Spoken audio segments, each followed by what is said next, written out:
looking at the obsidian giant that had collapsed with a thunderous crash before him, Rain was also a bit stunned for a moment.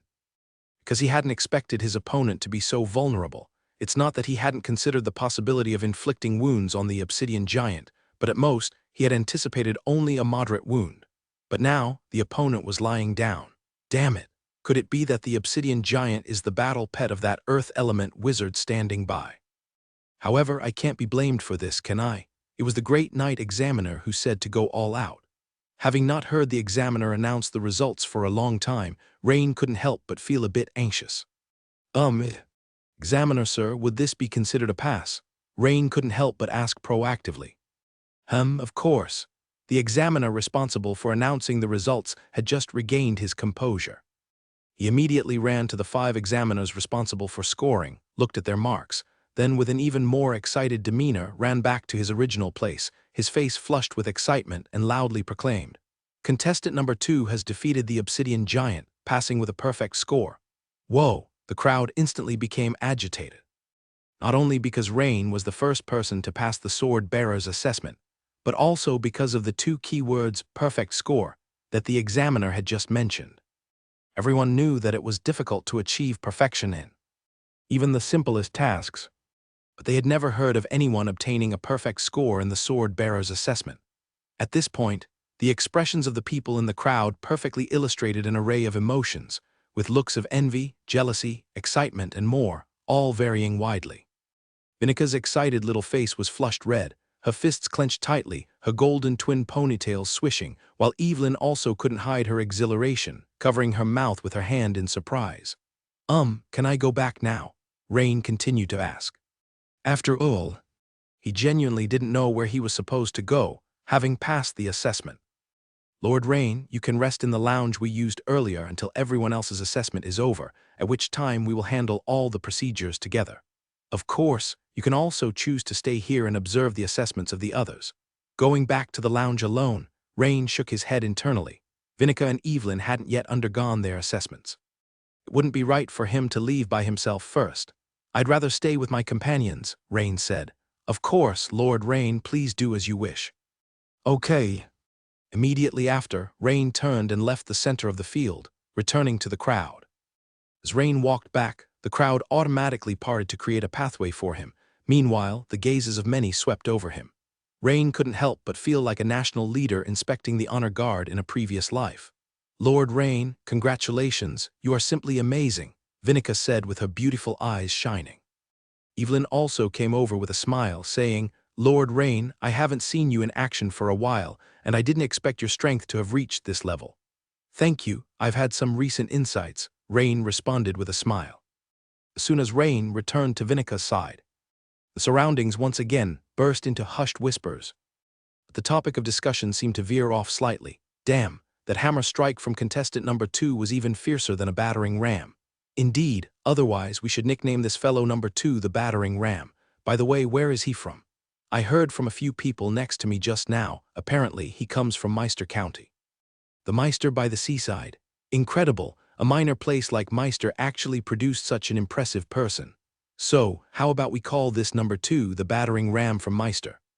Hence, Rain quickly acquired the nickname the battering ram. Upon hearing the people's whispered discussions, Rain's forehead went dark. He found the name extremely unappealing. The previous Baron Hammer was one thing, but the battering ram from Meister, what a ridiculous nickname. On one side of the hall, a rectangular pane of glass was embedded in the wall, known only to the staff as a one-way mirror. Inside was a small room where 3 elderly men dressed in different garb and a middle-aged man were discussing Rain, who had just felled the obsidian giant with a single hammer strike, just like the people outside. One of the elderly men, wearing a uniform befitting an admiral, had bright, authoritative eyes and crow's feet at the corners, but an even more commanding presence than Count Habs, whom Rain had previously encountered. His shoulder bore 3 golden insignia that symbolized the sun. This indicated that the man was a high-ranking admiral of the Dragon Empire. He was Admiral Edward, the head of the sword holder Minter branch. Just now I noticed that his speed and strength seemed somewhat mismatched. "The strength far surpasses the speed," he said. "This young man must possess some special talent related to strength." The other 2 clearly agreed with Admiral Edward's assessment. As they nodded slightly, they were well aware that Admiral Edward, as the head of a special department, possessed extremely formidable combat skills and had an exceptional eye for talent. At this point, an elderly man dressed in noble hunting attire interjected, but strength alone wouldn't have been enough to cause such severe damage to the obsidian giant.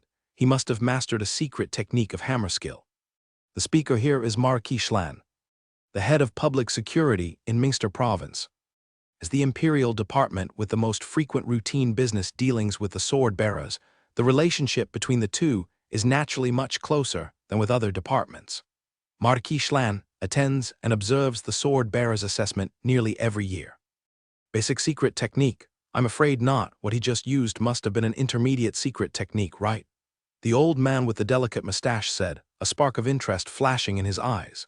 At this moment, Admiral Edward nodded, saying, indeed, in terms of secret techniques, he should have already reached the intermediate level. A young man with some kind of strength talent, and who has mastered an intermediate secret technique, is interesting. It's been several years since we last saw such a thing in the assessments, hasn't it? Marquis Schlan said with a smile. Then Admiral Edward turned his head to look at the middle-aged officer standing respectfully beside him and asked, where is the file on this young man? Right here, Admiral Edward. Please wait a moment, I'll bring it immediately. The officer immediately turned and left. Admiral, I know this young man. He is Rain from the Meister County. The middle-aged man with the delicate mustache, dressed in a black hunting suit with gold trim, would have been recognized by Rain if he were present. He was Javier Stewart, a special envoy he had met once before. As a special envoy sent by the Empire's Council of Elders to the Minster Province, his status was relatively detached. He had also received an invitation from the sword bearers to come and observe the assessments. What he hadn't expected was that this young man, whom he had seen potential in, would give him such a big surprise this time. Oh, special envoy, you know him. I've met him once before and I saw his potential then. This young man is the top performer in this noble title conferring assessment. I see. The two men beside him couldn't help but nod slightly. A few minutes later, the officer returned, distributing the file. The few old men who received the file started to flip through it with curiosity. He's only 16 years old, Admiral Edward said in surprise, and in fact, except for Javier, everyone else exchanged glances in astonishment. If he's at this level at just 16, wouldn't he be even more extraordinary in a few years? Instantly, Rain's talent and potential were elevated to a higher level in their minds. Originally, they had thought that Rain must be about 20 years old. They had not expected him to be only 16. One must know that the younger one is, the shorter the time for practicing combat skills, and another important point is that comprehension ability at a younger age is generally weaker than that after reaching adulthood.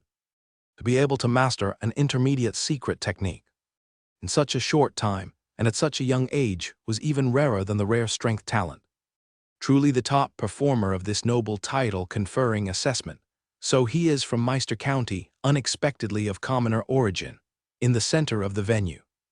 After the obsidian giant was seriously injured by Rain's blow and knocked down, the earth wizard in charge of the assessment looked at the huge hole in the obsidian giant's chest with a furrowed brow, deep in thought. He had never considered that an examinee could harm his earth elemental partner, the obsidian giant, to such a degree. Although it wasn't dead, the injury was too troublesome. The problem now was what to do with the remaining assessments. This sort of rare elemental creature, the obsidian giant, he didn't have a second one. Cough, Master Matthias, may I inquire if your obsidian giant can still? The middle-aged great knight coughed and asked, it's like this already, what do you think? Matthias replied with irritation.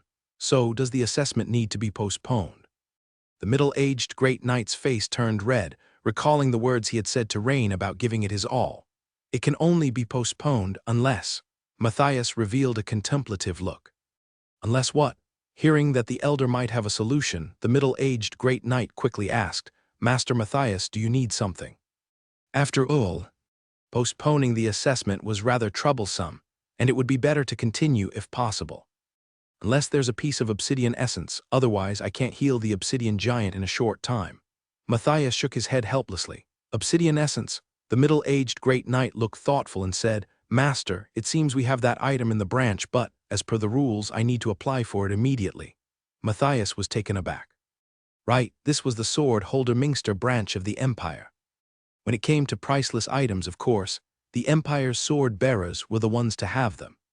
If there's a piece of obsidian essence, I can heal the obsidian giant in about 15 minutes. Matthias confirmed with a definite nod.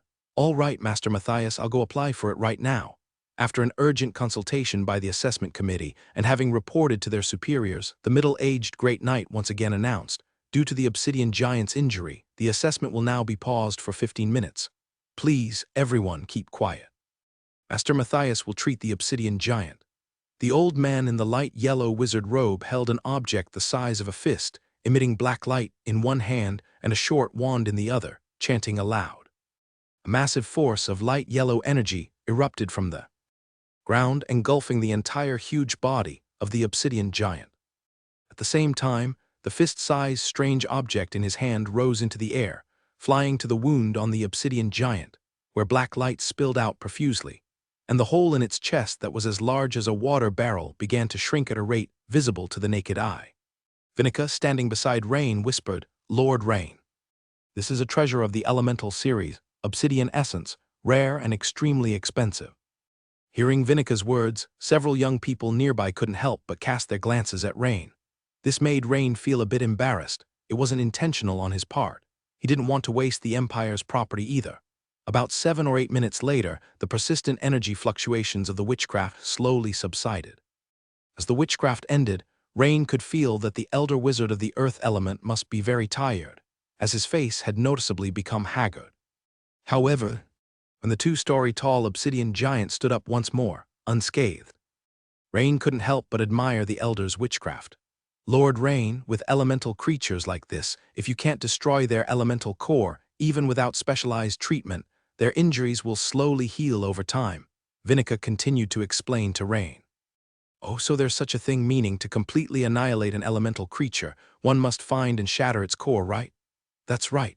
So elemental creatures have a core. It seems that he hadn't damaged the core of the obsidian giant just now, otherwise it would have been permanently dead and unable to heal again.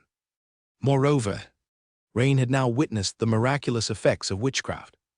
The elder earth wizard had used the rare obsidian essence to completely heal the heavily injured obsidian giant in just 10 minutes. Rain couldn't help feeling quite envious. Right then, his longing for the metal elemental witchcraft, which he had been eagerly anticipating, grew even stronger. One of his key goals for joining the Sword Bearer organization was to obtain the nearly extinct metal elemental witchcraft from outside sources. Looks like he was more than halfway there. Now, let the assessment continue. Number 3. The middle-aged Great Knight was busy running around, wiped the sweat from his forehead, and continued to shout loudly. He glanced at Rain, thinking, fortunately, this guy didn't hit the core of the obsidian giant, otherwise the Sword Bearer trials for today would not be able to continue. Additionally, when the number 3 candidate passed him on the way to the center of the arena, he was very cautious and didn't say anything about going all out this time. After all, it's better to be safe than sorry. However, the situation on the field had changed. The newly healed obsidian giant, seemingly still wary of Rain, consequently became very cautious and careful when facing all the candidates in knight armor. This made the obsidian giant naturally more difficult to deal with. At that moment, the 3rd candidate clad in knight plate armor was having a tough time.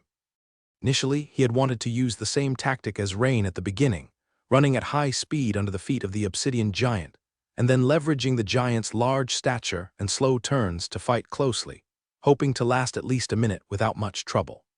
But now it was different. When the obsidian giant saw the little fellow in knight armor charging at him, its large dark face displayed a very human-like expression of lingering fear. It immediately deployed its trump card, Boulder Trample, a powerful ability reserved for when the obsidian giant faced a formidable enemy, consuming a significant amount of its own energy. Just as number 3, wielding a dual-handed greatsword, charged forward, his eyes widened in surprise as he saw the obsidian giant stomp heavily on the ground. Boom! Instantly, the ground within a radius of more than 20 meters around the stomp point violently shocked.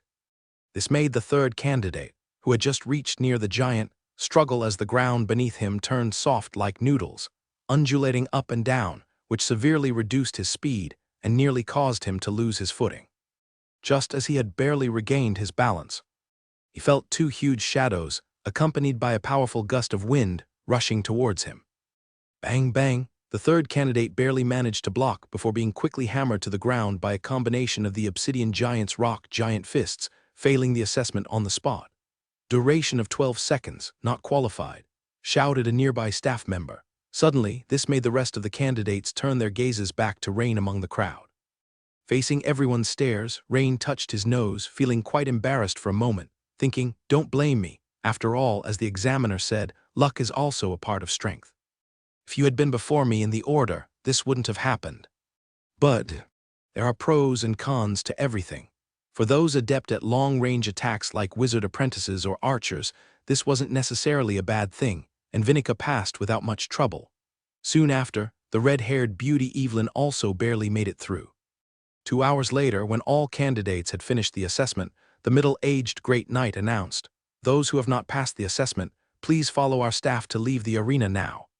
Immediately, many young people in the field showed signs of disappointment and began to leave gradually. But the atmosphere quickly grew lively again as the heads of other functional departments, who had been standing next to the middle-aged Great Knight, began to act, stepping down to the field and conversing with these failures who were leaving. As for those who remained, Rain looked around and saw there were still about 30 people. "Ladies and gentlemen, congratulations on passing the sword-bearer assessment. The relevant procedures will take 3 days to complete. You can relax for these few days, and there will be a notice for further matters in due time." The assessment ended, having both passed the Imperial Sword Bearer assessment. Rain and Vinica naturally wanted to have a good look around Mingster, thus, by evening that day, they found themselves on Mingster's main thoroughfare. The entire city was built along the mountainside, with its overall exterior walls mainly constructed from white, oblong stone blocks. The architectural style bore a hint of the Baroque from a past era, featuring a profusion of domes, archways, and reliefs. As the sun set, drenched in golden light, it was stunningly beautiful. The main road could be seen winding its way up from the base of the mountain towards the midway point, meandering effortlessly, hence the gradient was not steep. Meanwhile, at intervals along the route, there would be platforms, which might become home to large fountains or small garden squares. Occasionally a theater could be found. Among the passers-by, their clothes were colorful, and most had rosy cheeks full of spirit. At this moment, walking along the roadside, Rain vaguely heard the sound of hammering from a forge somewhere close by. This rhythm doesn't seem like it's man-powered." He couldn't help but stop and look towards where the sound was coming from. He saw to his front right, across the street, a large blacksmith shop, and in the backyard of this shop, there was a massive water wheel. It seemed to use the water flowing downward from the mountain's height to turn the wheel, the highly regular sound of hammering haunting him. Rain immediately realized that it must be coming from a mechanical apparatus, driven by the water wheel and not human strength. Curious, Rain led Vinica towards the blacksmith shop to take a look. Sure enough, it was water-powered forging, an insight into the larger picture. Rain hadn't expected that the blacksmith shops in Mingster had already begun utilizing water power for forging on a large scale. In this way, aside from some high-end weapons, the quality of a vast amount of lower-grade weaponry, agricultural implements, and iron domestic utensils would see a significant improvement. This indicated that the forging level in Mingster was far superior to Meister. It inadvertently made Rain think of his own path as an armor forger in the next phase. It was likely that he could find some leads in Mingster's prosperous blacksmithing industry. While Rain and Vinica were enjoying the sights of Mingster, Jenny and Agatha walked out of a trading association with furrowed brows and worried faces. For 3 consecutive days they had hit a wall. It was difficult to conduct business in Mingster. Shops in fine locations or favorable districts had been established for decades, even centuries, and were well-known, long-standing businesses. Some industries like blacksmithing and tailoring had shops that had essentially reached a stable status. As for the backgrounds of these shops, Jenny had done some research.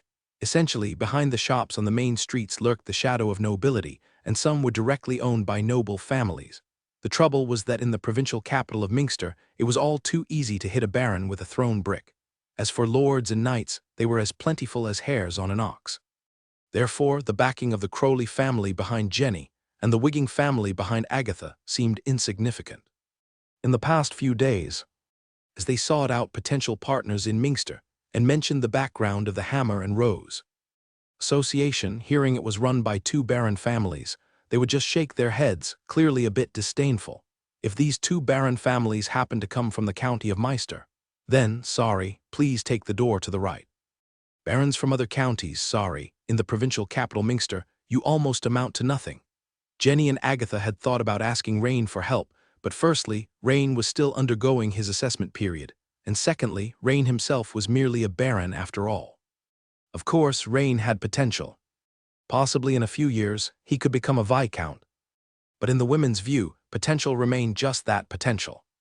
However, Jenny and Agatha thought about it and decided to visit Lord Rieni.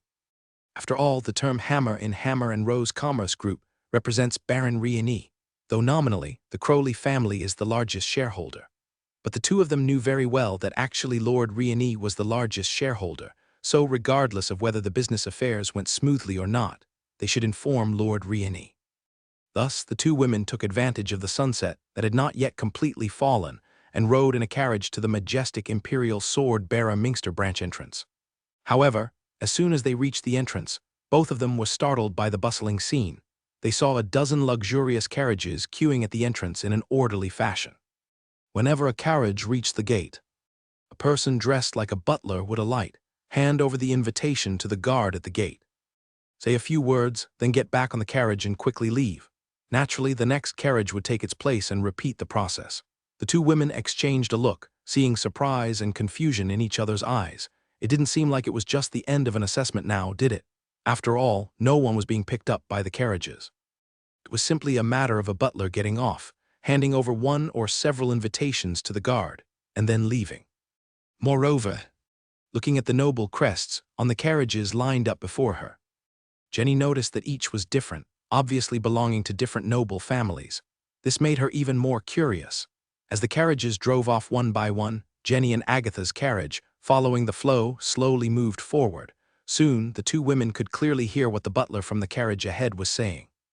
Please hand this invitation over to Baron Rieni from Meister, and this one to Miss Evelyn from the Rossby region. All right, the guard raised an eyebrow, nodded, and said, but he couldn't help but linger a little longer on the words Baron Rieni on the invitation. The guard was surprised too. Usually, at the end of a sword-bearer assessment, those who passed the assessment would naturally gain the admiration of many nobles from the provincial city, but it was rare to see a situation like the current one. The invitations were mostly concentrated for one individual. This Lord Rieni from Meister must have received at least 30 invitations that afternoon, right? He couldn't quite understand what Lord Rieni had done to cause so many provincial nobles to eagerly invite him. And when the women, who faintly heard words like Meister and Rieni, exchanged a look of surprise and almost simultaneously said, Jenny, Agatha, did you hear that? The two nodded at each other. As the butler from the next carriage approached, the two heard even more clearly. This time, the butler only left one invitation, specifying it was for Baron Rieni and not anyone else. Moreover, this butler hailed from the Count Planck family. Family of earls from the provincial city, surely their status was not less than that of Count Habs from Meister. The two women couldn't help but marvel. Instantly, Jenny and Agatha became even more puzzled and curious. How had Lord Rieni, who had just arrived in the provincial city, already received so many invitations from various nobles? Even if he had passed the sword-bearer assessment, that still didn't explain it. After all, it wasn't just him who had passed. On their way here, they had heard that the rate of passing was about 30 to 40%. Just as the two women were puzzled and bewildered, Rieni was walking with Vinica along the main thoroughfare of the city Leavenworth Street, ascending the steps. The two gradually reached a position near the mountaintop. In front of them appeared two towering, domed buildings. According to the citizens nearby, one was the governor's official residence, and the other was the Grand Cathedral of the Monsoon and Marine Goddess Church. Clearly, as the highest administrative officer of the entire Mingster province, it was only natural that the Duke of Mingster's workplace occupied the city's best location. Further up was the Griffin platform, guarded strictly every 5 steps with a post every 10 steps. Since Rieni and Vinica were here to take in the sights of Mingster, they naturally did not reveal their identities and venture to these places. The two stopped by a public viewing platform nearby, which offered a vast view of the entire plain, a splendid sight. Finding a secluded corner, Vinica, rather than sitting on the bench, playfully went ahead, performed a hydroflow spell, and washed the platform's overhanging edge. Rieni, however, merely smiled slightly. Instantly understanding Vinika's intention, he too murmured a chant, exercised the witchcraft's scorching touch, and gently passed his hand over the freshly rinsed area. Instantly, the freshly cleaned surface dried up. Thus the two sat down there, their legs dangling over the outside of the viewing platform, Vinika gently leaning against Rieni, both of them wordlessly watching the sunset slowly set over the vast plains, the winding river stretching far into the distance. Having waited eagerly and finally, after nightfall, Jenny and Agatha saw Rieni and Vinika strolling over leisurely. Jenny couldn't help but grumble, "Lord Rieni, we've been anxiously waiting, and here you are flirting." Seeing the two women waiting under the streetlight, Rieni couldn't help but look surprised and said, "Jenny, Agatha, is there something urgent?" "There's something I'd like to discuss with Lord Rieni." Upon Rieni's arrival, the guard at the door bowed slightly and said, "Lord Rieni, number of nobles have sent you invitations, please take a look." "All right, thank you." However, Rieni was still taken aback when he saw the thick stack of invitations. Since the sword-bearer's branch forbids outsiders from entering, Rieni thought for a moment and said, "Jenny, Agatha, let's go to the carriage to discuss." "Rieni, I'll head back first then," Vinika said with a smile after glancing at the two women. "All right, have a good rest, MHM." In the carriage, "It's probably because I completed the sword-bearer assessment quite swiftly," Rieni mused, unsure of how to explain to the two girls, who weren't skilled in combat, how he knocked out the obsidian giant with a single hammer strike. After all, they had never seen an obsidian giant, let alone understood its strength. They had no basis for comparison. "By the way, Jenny, Agatha, perhaps the trading matters aren't so difficult." Rieni pointed to the invitations piled half a meter high inside the carriage and continued, "All these are invitations from nobles asking me to attend banquets. You two take a look and see if there's anyone among them you'd like to collaborate with. I should be able to introduce you." Although Jenny and Agatha were still confused by Rieni's explanation, immediately started going through the invitations when they heard he could possibly help with the introductions. "Agatha, isn't this Viscount Akot we've been looking for? He's the one supporting the Golden Chrysanthemum Chamber of Commerce," Jenny exclaimed. "Yes, Jenny." Agatha glanced at the invitation in Jenny's hand and nodded affirmatively in response. "Hey, Jenny, isn't this Earl Owens the backer of the large Niccolini Chamber of Commerce?" After returning to his room, Rieni finally remembered he hadn't checked the system prompts from defeating the obsidian giant during the day. "Your skill toggle hammer technique has improved. Experience plus 981, note. The above skill experience benefits from a 30% increase due to the exclusive talent Junior Extraordinary Understanding.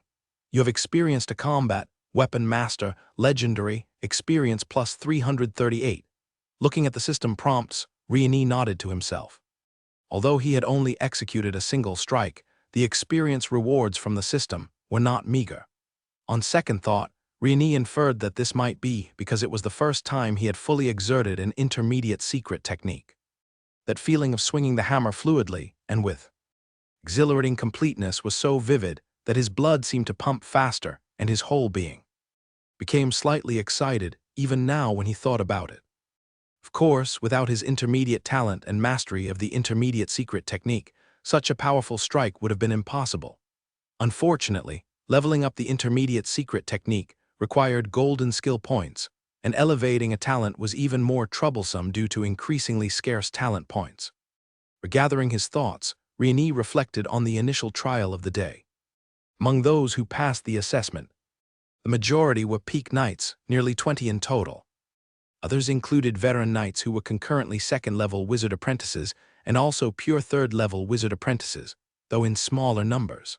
Furthermore, there were also 8 individuals with the strength of a great knight who passed, which led Rieni to marvel at how the number of geniuses clearly increased when looking across the whole province. 2 individuals had left a deep impression on him. One was a burly man wielding a sword and shield, named Angus, a great knight, who appeared to be about 26 or 27 and reportedly had always served in the Imperial Army. When facing the rock attacks from the obsidian giant, he managed to hold up his shield and withstand the blows, giving off an unshakably solid impression and demonstrating formidable strength.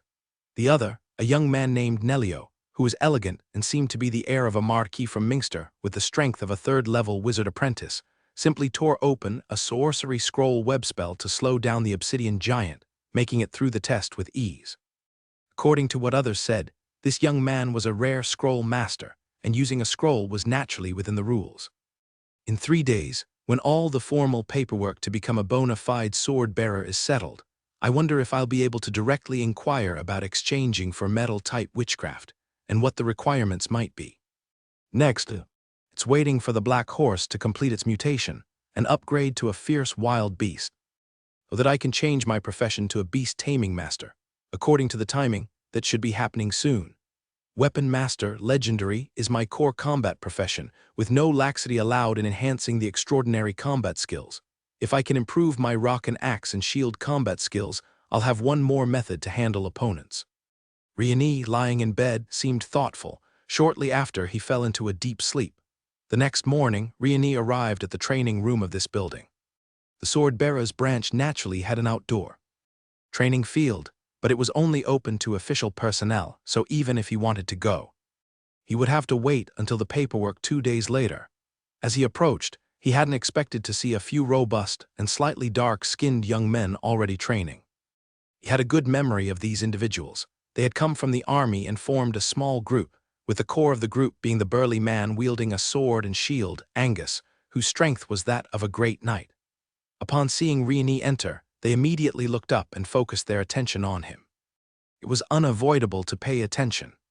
After all, how could they not take notice of the young man who defeated the obsidian giant with a single blow, the undisputed first place in the initial trial?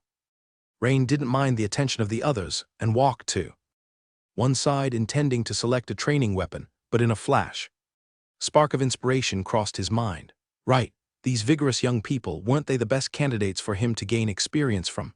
Immediately, Rain locked eyes with them. However, Rain felt a bit disappointed when, after his gaze swept over them, they all lowered their heads and began whispering amongst themselves. He had thought they would meet his gaze and then come up to challenge him to a spar. In that case, he could have happily harvested an experienced NPC. What a pity! Although they were experts in the Imperial Army, it seemed they were not reckless. As Rain was hesitating over which combat skill to practice, a muscular young man approached him proactively and said, "Lord Rain, I am Viri from the Babini County. I deeply admire Lord Rain's astonishing performance during the assessment, and I wonder if I may have the honor of learning from you here." Hearing this, Rain's smile grew brighter and more splendid. Rain had thought that after the display of his hammer's power, others would avoid him, but unexpectedly, there really was someone who took the initiative to spar with him. It seems he had underestimated the passion and ambition of the youth. The only slight disappointment was that the challenger wasn't Angus, the most formidable greatsword and shield warrior among them. Rain graciously replied, "Of course, that would be my honor." Viri hadn't expected Rain to be so amiable and immediately relaxed a bit, having been somewhat nervous before. The other young men standing at a distance laughed as they came closer. "Viri, you have to go for it. Lord Rain, please go easy on him, otherwise Viri might not be able to withstand a single strike," they said, chuckling.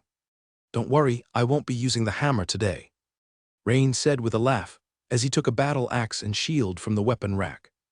This caused the young man named Viri to look at him puzzledly and say, "Lord Rain, aren't you skilled with the two-handed warhammer? Why, idiot, Lord Rain is doing this to prevent you from getting hurt," a young man beside him said, patting Viri's shoulder. "Lord Viri, as for the axe and shield, I'm also quite familiar with it," Rain added. "All right then," Viri said, not fully convinced but nodding anyway. Rain could guess what the other was thinking. He must have believed that Rain wasn't taking him seriously enough to engage in battle with a secondary weapon. But there's no helping it. Sparring with a pig-headed hammer wouldn't let him level up, as his tackle hammer technique was already at LV14. Soon, the two stood ready in the center of the field, Rain holding an axe and shield, while Viri wielded a dual-handed greatsword. "Lord Rain, please enlighten me." The next second, Viri swiftly stepped forward, and his greatsword traced a lightning-fast half-moon arc, slashing down at a 45-degree angle towards Rain with crushing force. In the face of Viri's strike, Rain inwardly praised him. Not bad at all. Rain's reaction was lightning-fast as well, immediately using his shield to block. Clang, the ear-piercing sound of metal on metal rang out.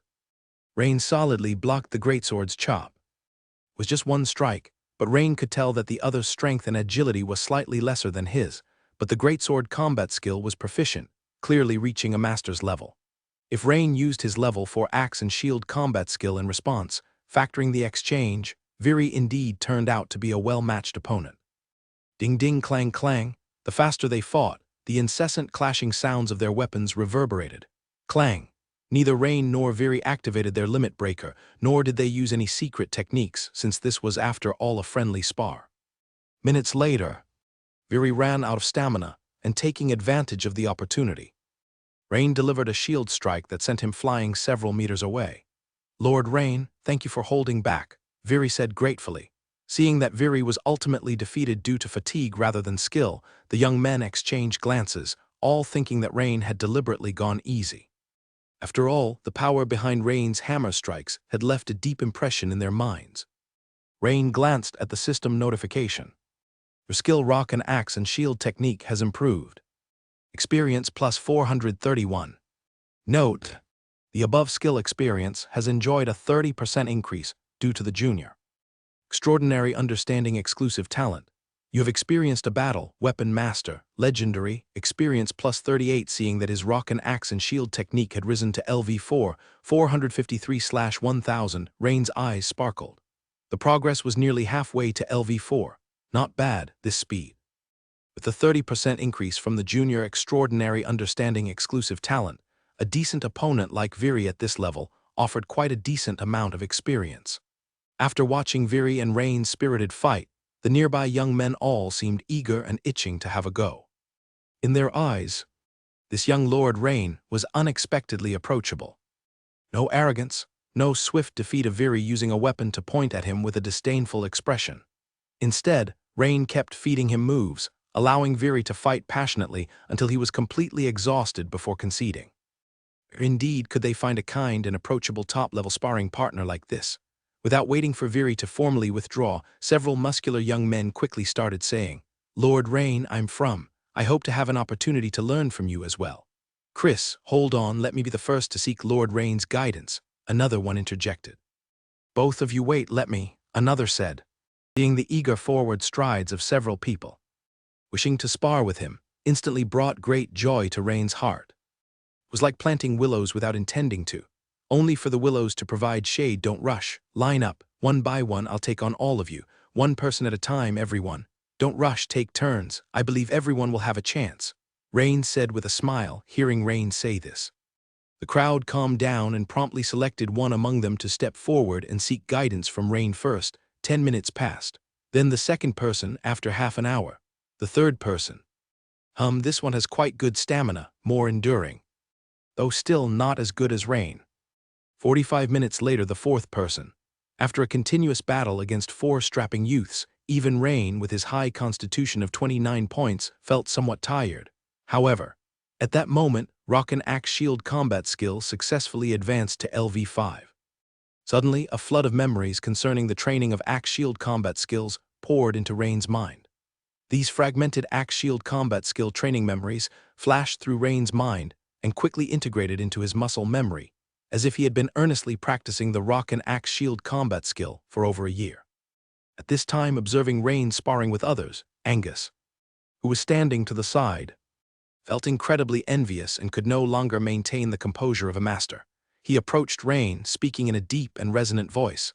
"Lord Rain, do you need to rest for a bit? Lord Rain, I also admire you quite a bit. I don't know if..." Rain couldn't help but feel greatly amused within. "I've been waiting for you." As he reduced his remaining attribute points from 13 to 12, Rain added a point to Constitution, bringing it back up to 30. At the same time, a warm surge from his heart flushed away Rain's fatigue in an instant. Half an hour later, Rain and Angus were both drenched in sweat, but their eyes were bright and clear. Obviously, both had gained valuable insights from their recent sparring. In the meantime, the red-haired beauty Irina and Vinica had also arrived at the training room together. At first glance, they saw the deep gaze that Rain and Angus shared. For a moment, the two women exchanged looks, their expressions one of astonishment. In these 3 days, Rain had a fulfilling time. During the day, he was in the training room, sparring with others and quickly advancing the level of his rock and axe shield combat skills, while at night, he attended 3 different nobles' dinner parties, accompanied by Jenny and Agatha. thanks to Rain's connections. The new trading company had long completed its sales tasks for the goods they brought. At the same time, the new trading company had also signed long-term supply or cooperation agreements with shops or trading companies controlled by these nobles. Furthermore, as a representative of the new trading company, Jenny also purchased a residence and a shop to serve as a temporary base for themselves and Mateo. Although the shop's location was not particularly bustling, it already exceeded the targets she had set before her arrival. To the provincial nobles of Minster, Jenny and Agatha, the country noble ladies, was seen as the white gloves of the promising sword-bearer Lord Rain, and were therefore treated with great respect. This helped both women to quickly form bonds with many noble offspring, and business matters gradually got on the right track. 3 days later, Swordholder Minster Branch, Newcomer Building's lobby, the young people who had passed the assessment gathered once more, and standing before them was that familiar middle-aged great knight. He laughed as he spoke. First of all, congratulations to you all for passing the selection of the sword-bearers of the Empire and becoming honorable Imperial Iron Sword-bearers. Additionally, Rain from Meister exhibited excellent performance in the preliminary trials and was the only candidate who defeated an obsidian giant. Therefore, by the resolution of the sword-bearer Minster Branch.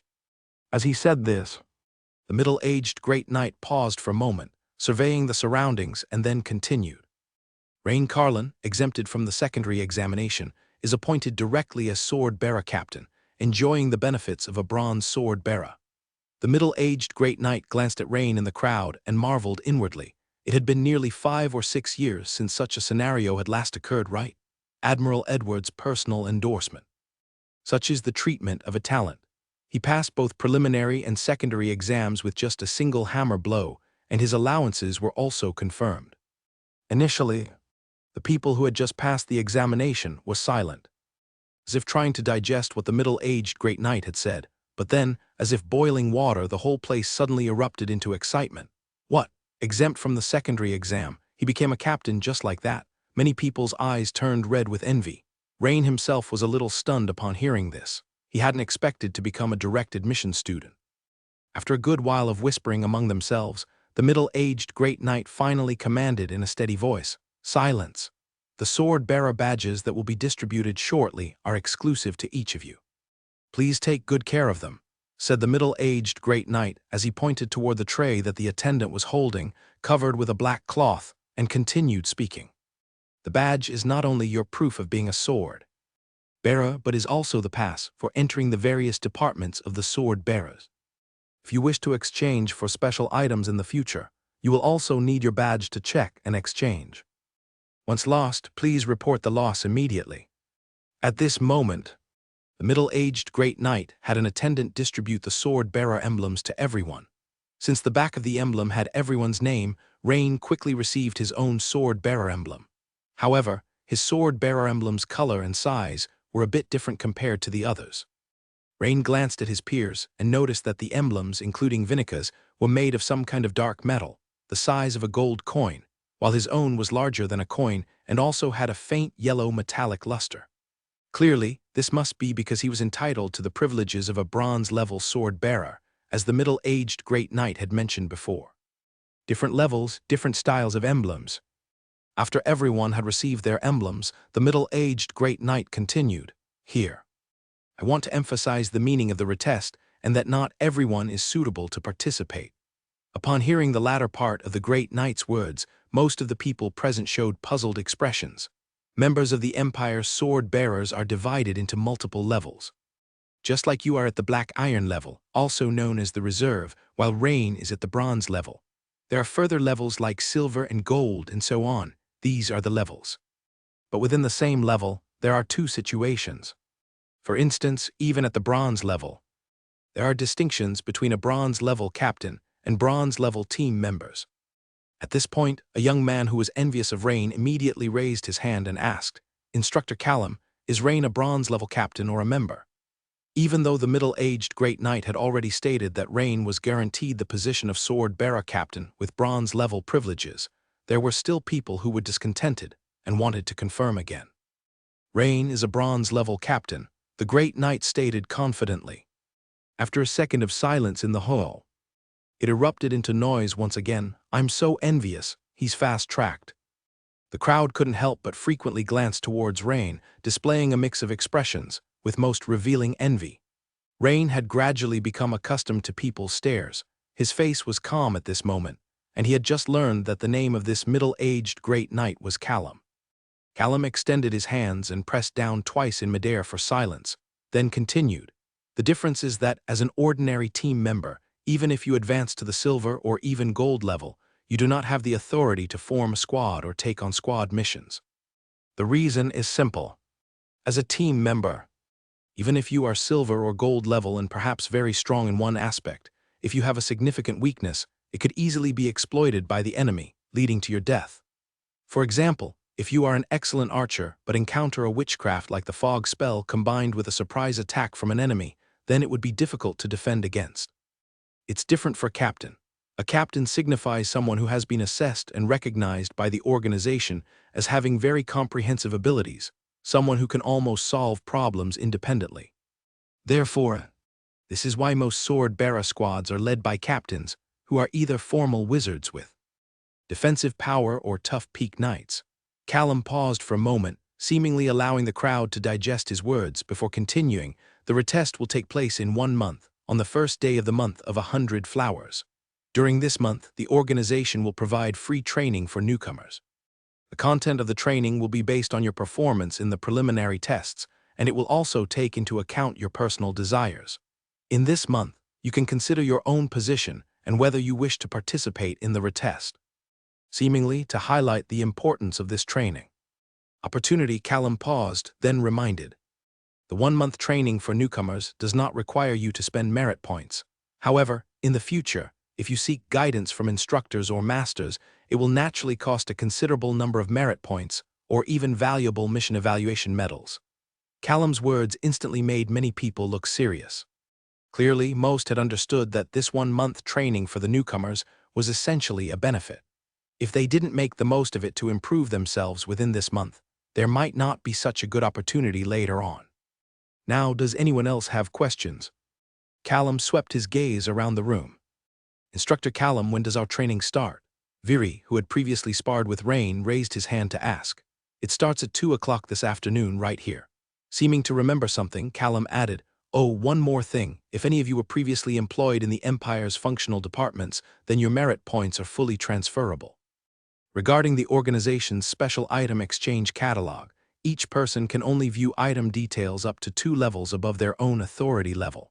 What you just received is Black Iron Authority, so at most, you can check item details up to Silver Authority. Oh, and Rain can check up to Gold Authority items. Callum smiled as he glanced at Rain, adding another sentence. Once again, several people turned their gazes towards Rain. Rain couldn't help but be startled. He thought to himself, all right, your favor, instructor, has certainly earned me quite a few enemies. As for the good stuff on the catalog, naturally, there's everything you could want, rare potions, some special ingredients, and even various extraordinary battle techniques and witchcraft. Everything is there. But most exchanges require mission evaluation medals, not just merit points. Regarding this matter, everyone can slowly get to know each other later, Callum said. A slight smile appearing on his face as he caught the eager expressions in the eyes of those around him. Hearing this, Rain nodded slightly. Could he finally check the special item exchange catalog? He had first heard about the Tide Stepper being based on the sword-bearer structure during a joint mission with the Empire's South Sea Fleet, and now it seemed not so much an imitation, but an exact replica. Even the names were the same. I currently have bronze-level access, and according to what Colium just said, I can check the details of special item exchanges for gold coin level and below. In a moment, he planned to inquire about the exchange requirements for metal-based witchcraft. But he wondered if gold coin level access would be sufficient to get that information. That was a question dismissed. Just as Rain was about to leave, Angus and Viri, among others, came over with smiles and said, Lord Rain, now that we all have our badges and have become official sword bearers, how about we have a casual meal together in the private dining room on the 2nd floor? Though Angus was even bigger than Rain and an unmistakable hulk, he was as delicate as could be from his long service in the Imperial Army. For a young man as exceptionally talented as Rain, who was 10 years his junior, Angus didn't miss the opportunity to extend his friendship. Especially today. By his side, Viri also smiled and added, "Yes, Lord Rain, join us." After a moment of thought, Rain smiled and nodded, saying, "Sure." Although he had intended to check on the metal-based witchcraft exchange right away, it was almost time for lunch, and the inquiry would probably take a while to complete. Besides, these guys had been sparring with him for 3 days straight. With an implicit suggestion, Angus then said to Rain, "Lord Rain, would you like to invite anyone else?" Upon hearing Angus's words, Rain couldn't help but show a puzzled expression, but following his gaze, he instantly understood. He was referring to Vinica and Evelyn. After some thought, Rain sent out invitations to both women. The 2 women gladly accepted, and soon a group of 8 arrived at the private dining room in the newcomer building's restaurant. The restaurant offered great food, which could be paid for with imperial gold coins or with merit points. But since gold coins were easier to earn, and merit points were not that easy to come by, almost no one chose to pay with merit points. After the pleasantries, Angus asked, "Lord Rain, you are the first among us to have team captain privileges. What kind of team members do you intend to select?" To be honest, Rain had thought about this question but had yet to decide. He simply shook his head and responded, "I haven't decided yet." "What about you?" Argus was quite strong, ranking in the top 3 of this batch, and getting the sword-bearer team captain privileges after passing the re-examination was practically a given, which was why Rain asked him. "Us. The 5 of us plan to form a squad together when the time comes." Argus laughed as he said this. Upon hearing this, Rain was taken aback. Meanwhile, the 2 women beside him, Vinica and Evelyn, also paused their eating, and suddenly, 2 pairs of beautiful eyes turned towards the big, burly young men. Shock, confusion, and incomprehension were evident in those beautiful eyes. A squad led by a great knight with 4 peak knights. What kind of odd squad was this? Rain couldn't help but mutter softly, "This is purely a meat cleaver team." "HM, Lord Rain, what did you say?" Viri asked in confusion. "Oh, I said I planned to invite these 2 lovely ladies here to join my team," he clarified. This caused Vinica and Evelyn to turn their heads towards Rain immediately. "Of course, it's my honor, Lord Rain," the red-headed beauty Evelyn immediately stated with a beaming smile. Almost at the same time, Vinica nodded, her bouncing twin ponytails expressing her eagerness to join. In fact, Rain had also thought about inviting the 2 women to join the squad that was about to be formed, because for him, he could serve as the entire squad's spear, shield, or even as the master archer. But simply, with his weapon master, legendary, class panel, he could take on any role that involved physical attacks in the squad. So, the best matches for him would naturally be 3rd-level wizard apprentices, who could make up for his lack of witchcraft capabilities. And Vinica, being a water-based wizard specializing in bird transformations, was naturally no issue. Even though Evelyn was dual-trained, her senior knight abilities didn't count for much among the sword-bearers. Her success in the Obsidian Giant test relied mainly on her fire-based witchcraft flame acceleration, making her more of a wizard apprentice. This time, Angus and the others were stunned, staring at Rain with wide eyes. Tusk being strong really does have its perks. Rain was planning to embrace both work and pleasure, and the fact that both attractive and capable girls had agreed, this envy is inevitable. Suddenly, they felt a sense of loss, because they realized their brusque squad couldn't compare to Rain's. Moreover, he had not just 1 but 2 types of allure. Lord Rain, are you going to have just 3 people in your squad?" A recovered Viri couldn't help but ask. Are there any restrictions or requirements on the number of people in a squad?" Rieni was truly unfamiliar with this aspect, and according to what Callum had said, the general knowledge courses wouldn't start until tomorrow morning at the earliest. Lord Rieni hasn't looked into it yet. Then let me give a brief introduction. Viri and Angus exchanged glances before Angus spoke. Typically, sword-bearer squads consist of 3 to 5 members. This number has been tried and tested. Having more members reduces the number of medals of task evaluation and merit points each person receives, and having too few compromises the squad's combat effectiveness. Moreover, the tasks a squad can take on depends on the captain's authority. The higher the authority of the captain, the more tasks they can undertake. Plus, the promotion system is based on the rule of 3s. Just like you, Lord Rieni, are a bronze-level captain currently, you'll be able to advance to the silver level once you've earned 3 bronze medals, thus allowing you to take on silver-level tasks, and so on. Angus's explanation was quite detailed, and Rini nodded repeatedly as he listened. After lunch, Rini returned to his room to tidy up a bit before heading to the item exchange hall. The newcomer building that Rini had been staying in these past few days was located to the left of the imposing building that one saw right at the entrance of the Sword Bearer's branch. Since one couldn't move around freely within the Sword Bearer's branch without a badge, this was the first time Riani walked towards the inside of the branch. This time, after the guards checked Riani's badge, they promptly let him pass. Riani first passed through a long white corridor, and at the end of the corridor, an arrow-shaped sign appeared before him, indicating 3 directions. Straight ahead was the task hall, left turn for the training field and restrooms, and right turn for the item exchange hall. Following the signs, Riani turned right and walked a bit further, arriving for the first time at the Sword Bearer's branch's special item exchange hall. This was a separate 3-story building with a facade of white striped stone blocks that matched the architectural style and colors of the entire branch, majestic and grand. After entering, Riani discovered that the ceiling was over 6 meters high, seemingly with the first and second floors combined, very spacious, similar to the certification halls from his previous life. Inside, 4 or 5 uniformed young girls were at the counters, assisting many people with their item exchanges. However, seemingly out of a need for confidentiality. Each counter had a partition and served only one person at a time. Anyone else who needed assistance had to wait on seats 10 meters back for a while. It wasn't long before it was Riani's turn. Once he stepped inside the partition, Riani noticed a black slab on the table about 30 to 40 centimeters square continuously emitting witchcraft luminescence. It seemed to have a specific sorcery pattern fixed into it. The young girl stood up, bowed, and said, "Hello, may I know how I can assist you, sir? I would like to inquire about metal sorcery," replied Riani. "Of course, sir. Could you please present your badge?" Riani nodded and handed over his freshly minted bronze badge.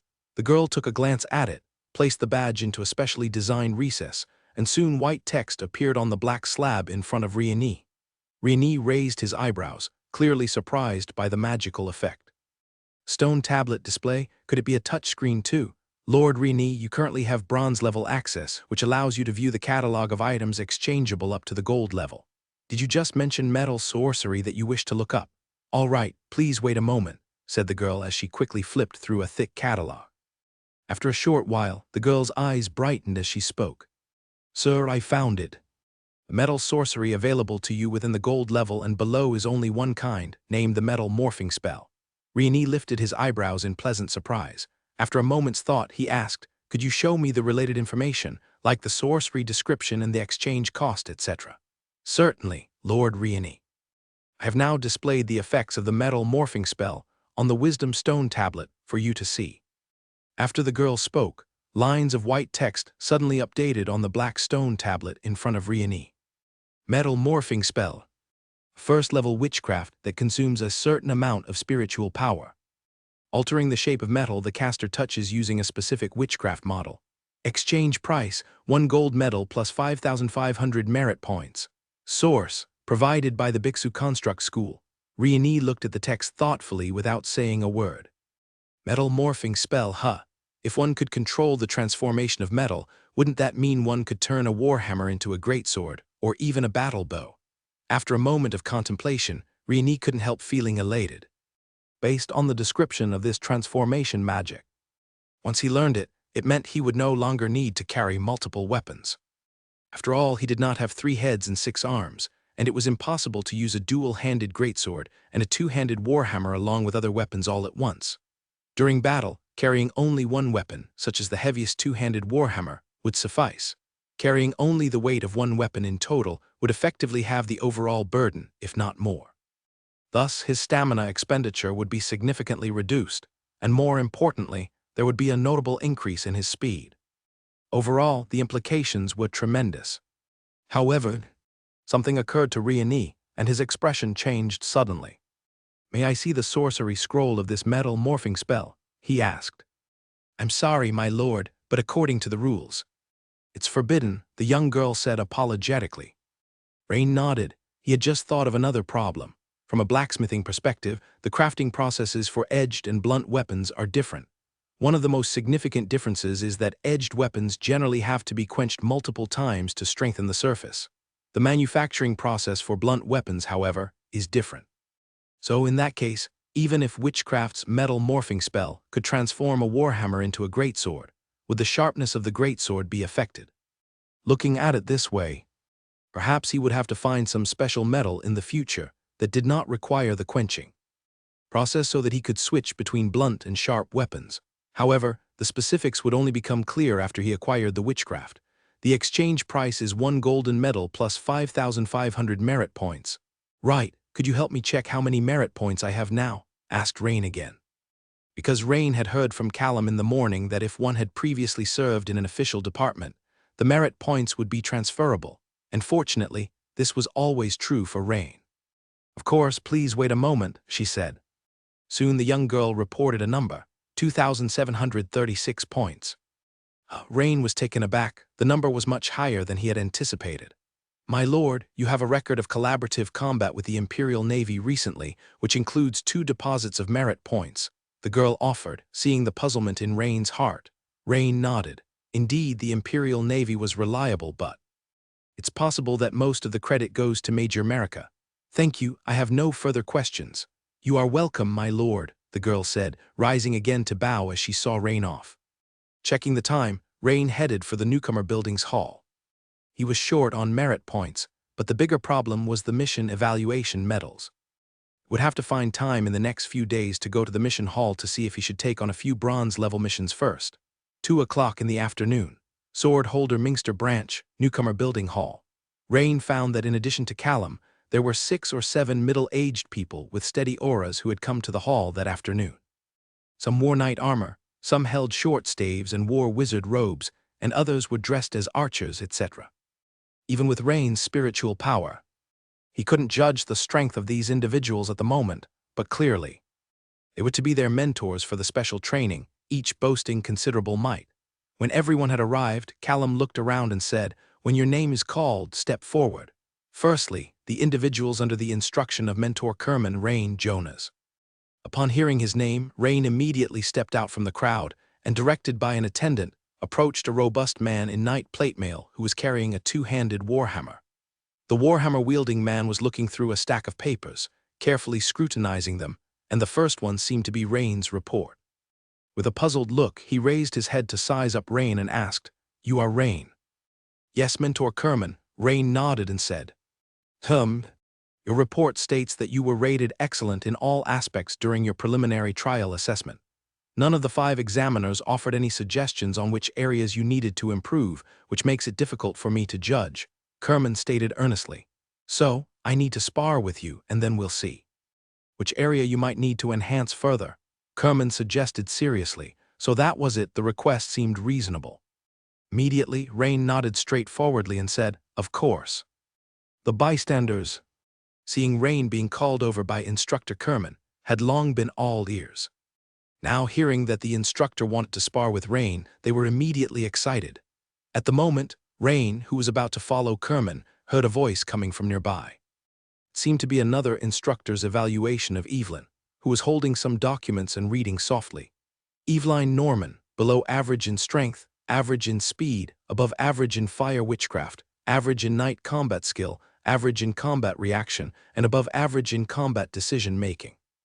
The examiner's evaluation and recommendation for you is that you have certain independent combat capabilities and are suggested to serve as an attacker in a sword-bearer squad, with an overall potential assessed as average. Of course, this is merely based on your performance during the preliminary assessment. The organization fully respects each individual's will. The relevant training content and recommended mentors are as follows. Rain immediately understood. This was what a normal evaluation report looked like. His own report, on the other hand, was an exception. As Rain followed Kerman into a small training room, the hall's newcomers looked disappointed. They went into a small room. There went their chance for a feast for the eyes. Some were looking forward to Rain being properly dealt with by Instructor Kerman. Now, they were still tiptoeing and peering into the training room, but unfortunately, the door was closed. Inside the small training room, Rain and Kerman stood in the center of the area. Only now did Rain have the chance to take a good look at Kerman, the Warhammer instructor. The man's skin was somewhat brown, whether from being tanned or it was his natural skin tone weren't clear, and his body was incredibly muscular, a physique that looked as tough as a lump of iron. He was half a head taller than Rain, standing at around 2 meters and a bit. Another thing was the two-handed warhammer he carried on his back, approximately 1.5 meters in length, silvery gray, and appearing not to be made from a single metal but rather a mix, clearly quite heavy at first glance.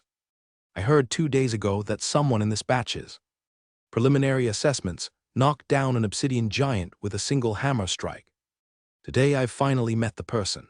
Kerman said with a grin, in the upcoming bout I'll gradually increase my strength and speed, whereas you, Rain, should go all out without worrying about injuring me. You managed to defeat an obsidian giant, so in my eyes you are already on par with me. I won't take you lightly, Kerman said with a serious expression. All right, then I'll be counting on Instructor Kerman's guidance, Rain said, bowing slightly. The next second, swoosh. The two figures both dashed and collided rapidly. Clang! As their warhammers crossed for the first time, an ear-piercing clashing of metal sounded. Rain's hands immediately felt numb. From this exchange, Rain had gauged the strength of Instructor Kerman, who was most likely a peak knight.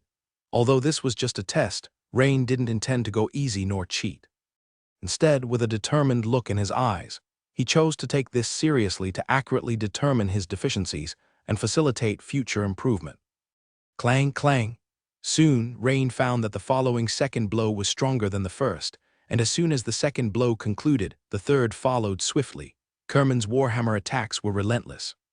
Moreover, just like he said at the beginning, the strength and speed of each of Kerman's strikes were increasing with each blow. This put a considerable pressure on Rain. He quickly reached the limit of his physical condition. Breakthrough. As Rain activated his breakthrough, his speed and strength surged, but Kerman's response was incredibly fast, and after another clash, he also immediately increased his power and speed to match Rain's activated state. Thus, the fight went back to the previous state, and Kerman continued to increment the strength and speed of each hit. This made Rain's eyes narrow. Such formidable strength. Before the fight, Kerman had told Rain not to hold back. So it wasn't long before Rain activated his talent, Intermediate Giant Force. Huge strength. As Rain's muscles bulged and swelled, he suddenly stood half a head taller than Kerman, and for the first time a look of surprise appeared on Kerman's emotionless face. Clang! For the first time, Rain forced Kerman to retreat several steps. In an instant, Kerman's figure also ballooned, and he solidly caught the second strike that followed closely from Rain. This was the first time Rain encountered someone who could withstand his full power attack head-on. Clang! Clang! The sound of their collision was deafening. Even in the hall, the sound of their weapons clashing was clearly audible, and many turned their heads in regret, as if to say it was a pity that they couldn't witness the exchange between Rain and Instructor Kerman. Suddenly, a sound akin to a buzzing bee rang out from the training room, followed by a thunderous boom. This caused several instructors to show surprise on their faces. Had they resorted to secret techniques already? Is this newcomer really that strong? Kerman might have met his match this time. Could Kerman have been defeated by the newcomer? That would be embarrassing. At that moment, the door to the small training room suddenly opened. Though Kerman and Rain were both drenched in sweat, they emerged with smiles on their faces. Moreover, a few observant instructors noticed that Kerman, who had his hands behind his back, seemed to have them still trembling slightly. This inevitably brought a faint smile to their faces. This is a case of the brash encountering someone even brasher. In the recent battle, Rain had not opted for adding points to replenish his energy. Otherwise, even Kerman, the peak knight, would have eventually been worn down to exhaustion by Rain's persistence. Rain was very clear about the purpose of this battle. It was for Kerman to provide advice and suggestions from the perspective of an instructor, not to achieve victory by unfair means. Although Rain didn't win, he felt that this fight had been more engrossing and exhilarating than when he defeated the obsidian giant with a single hammer blow. At the same time, the experience points awarded by the system were not insignificant. Your skill tackle hammer technique has gained improvement, experience plus 671. Note: the above skill experience has enjoyed a 30% increase due to the exclusive talent Elementary Extraordinary Understanding. You have been through a battle, Weapon Master, Legendary, experience plus 198. After the two returned to the hall, Kerman said, Rain, I understand your situation now. Let me share my advice with you. In terms of combat skills with the hammer skill, it can be said that you are not much different from me, and there is little I can teach you. If you wish to further improve your hammer skill, you will need to ponder on your own, and, on the other hand, seek out a master who specializes in hammer skill. It's hard to imagine that at your age, you have managed to master the hammer skill to such an extent. Here, Kerman hesitated for a moment before continuing. However, it seems that the development of your physical attributes in some areas is still weak. Given your strength talent, you can be stronger, which I assume is due to both your breathing technique not being very advanced and your lack of years in practicing it. Rain looked at Kerman in surprise, silently praising the sword-bearer instructors for their discernment. This also confirmed what Angus had mentioned during lunch. The sword-bearer instructors were not the strongest group in the division, but most of them had rich teaching experience. Himself having practiced his breathing technique for less than a year in total, compared to the other knights who began at the age of 10, that was a difference of around 7 or 8 years. The development of the body through the breathing technique was not something that could be achieved overnight. It was the result of cumulative effort over time. Hence the current situation. Otherwise, with his level 14 giant bear breathing technique, if the attributes were not enhanced by adding points but through normal practice, his attributes would be even stronger. However, for others, this would seem like a big problem. But not for himself. This was something he could compensate for. After all, he still had as many as 12 unused attribute points left. For this, my recommendation is to use certain specific drugs during regular training to enhance yourself, and secondly, you need to undergo physical conditioning training. Kerman quickly put forward his suggestion. Specific drugs, like refined kuroki oil and the like, Rain couldn't help but ask. Kerman immediately shook his head but then seemed to make a connection and looked at Rain with bright eyes, saying, "Hey, you're practicing the giant bear breathing technique. No wonder it felt familiar to me just now." However, after taking a closer look at Rain again, Kerman said, "No, that's not right. It must have been modified." "What a pity. The giant bear breathing technique you practice is merely a routine technique in terms of quality, and even though it has been modified, it just barely reaches an excellent level. It definitely won't match some of the superior breathing techniques in terms of developing your body's potential. It's such a waste of your great talent," Kerman observed, shaking his head slightly. Rain did not argue when he heard Kerman put it that way. Instead, he silently thought to himself that he could add points so it wasn't a waste. Besides, another question occurred to him. Right, why not change the breathing technique? After thinking it over, Rain still decided to ask, "Instructor Kerman, is it not possible to switch to a different breathing technique?" Kerman looked at Rain with a strange expression, as if to say, "How could you ask such a question?" But Kerman didn't keep him in suspense, quickly explaining, "Given that you've practiced your giant bear breathing technique from beginner to proficient level, it must have taken many years. Switching to a higher level breathing technique means starting from scratch, letting your body readjust to this change. During the long adjustment period of several years, the development of your physical abilities would almost come to a halt. There's a high likelihood that your strength would remain stagnant." Upon hearing this, Rain understood Kerman's point. Normally, a knight adjusting their breathing technique is a lengthy process, and even with a high-level technique at hand, starting over would take a lot of time and effort. Therefore, under normal circumstances, if the quality of a breathing technique is only one level lower, few knights would choose to make the change. However, this might not apply to him. His own giant bear breathing technique had been practiced for just 1 year at most, right?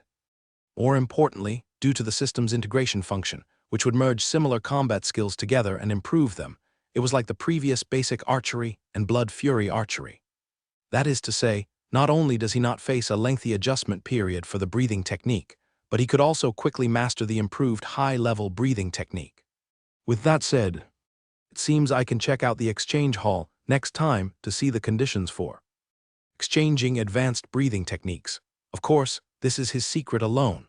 So after listening to Kerman's explanation, Rain just nodded his head and didn't ask any further questions. Seeing that Rain remained silent, Kerman thought that Rain might be feeling somewhat downhearted. Your improved giant bear breathing technique isn't bad and should suffice, but there are other ways to enhance combat power aside from advanced breathing methods, encouraged Kerman as he patted Rain's shoulder. Rain, think about it from another angle.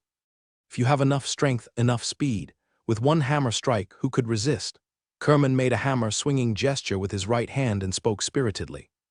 Rain nodded and began to smile as well. Indeed, ferocious beasts possess formidable combat power because either their strength is immense or their speed is swift. It's not as if ferocious beasts practice breathing techniques. That's why I just mentioned that I suggest you take potions in your next phase of training.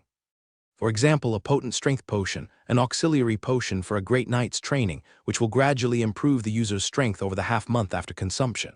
The extent of the increase varies from person to person, usually about 5 to 10%. Besides that, there are also potent agility potions, potent constitution potions, and so on.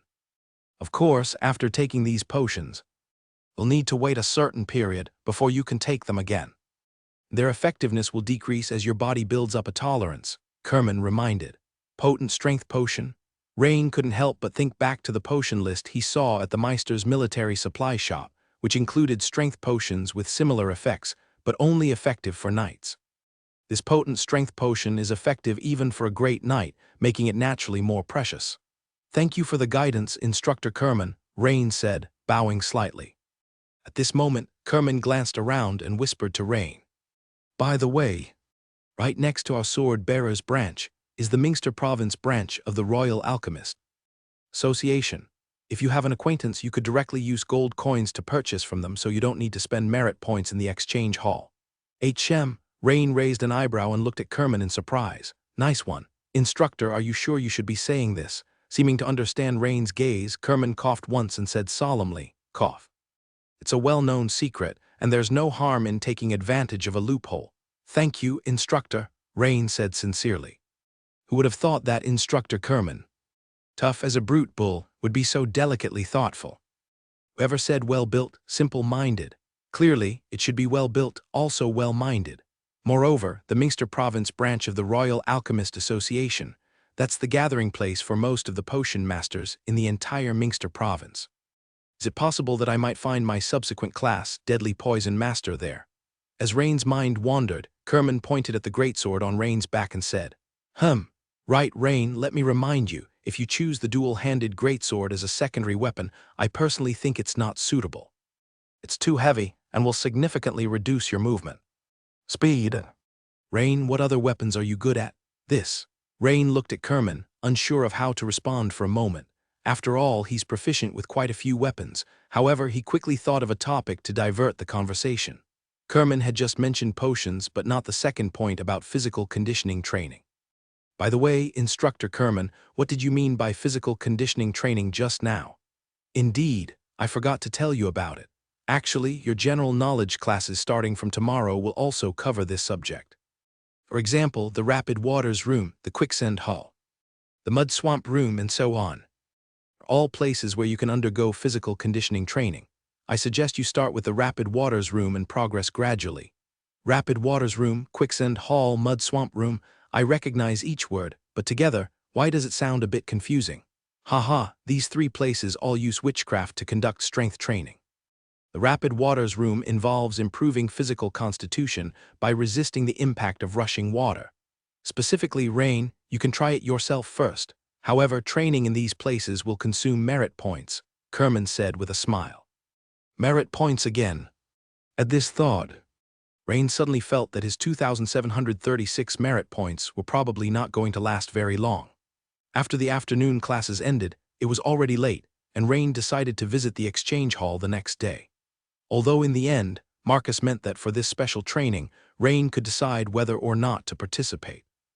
Rain thought it over and felt it was necessary to attend. For instance, today he had learned a lot. Returning to his room in the evening, Rain thought deeply to himself.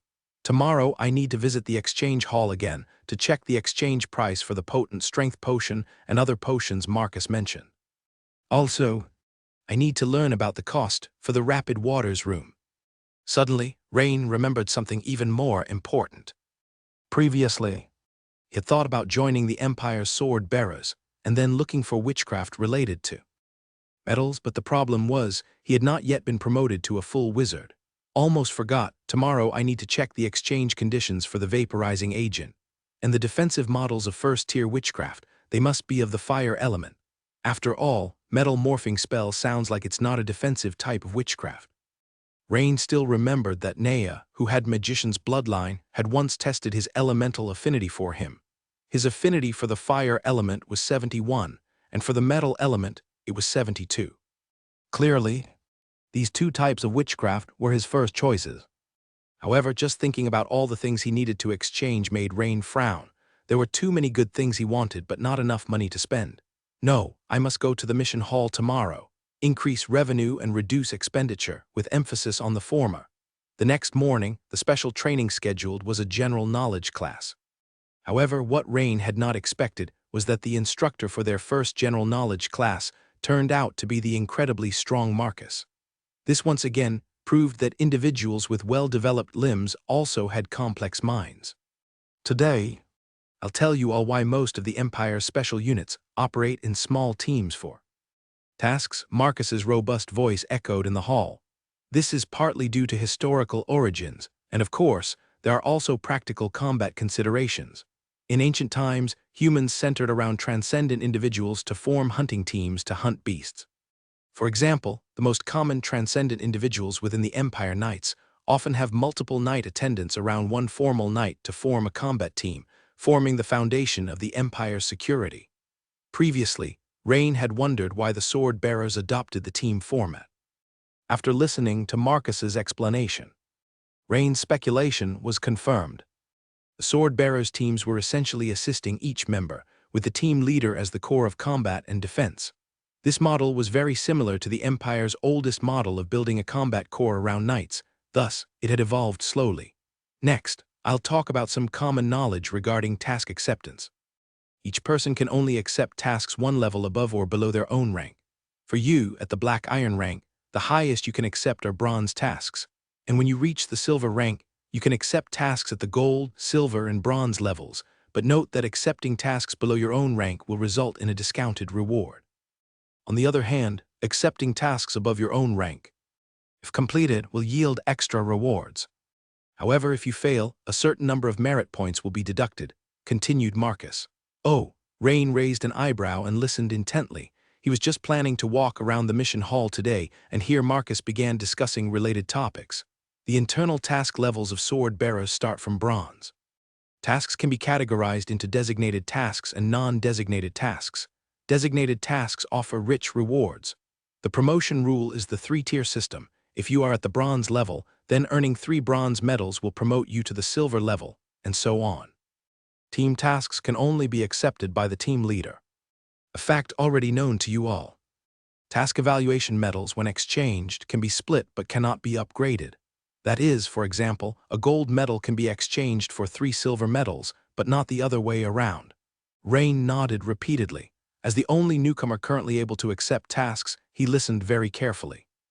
Not exchangeable upwards. Right. Otherwise, the experts would merely farm lower-tier tasks and then exchange for higher-tier medals, causing the higher-tier tasks to lack participants, while the newcomers would have no tasks available at all. Finally, let me talk about loans. Marcus drank some water before continuing. Loans, the listeners all appeared startled. Rain was no exception. You've just joined the sword-bearers, and some who weren't previously employed in any Imperial functional department probably don't have any merit points, but many trainings, facilities, and potions, etc.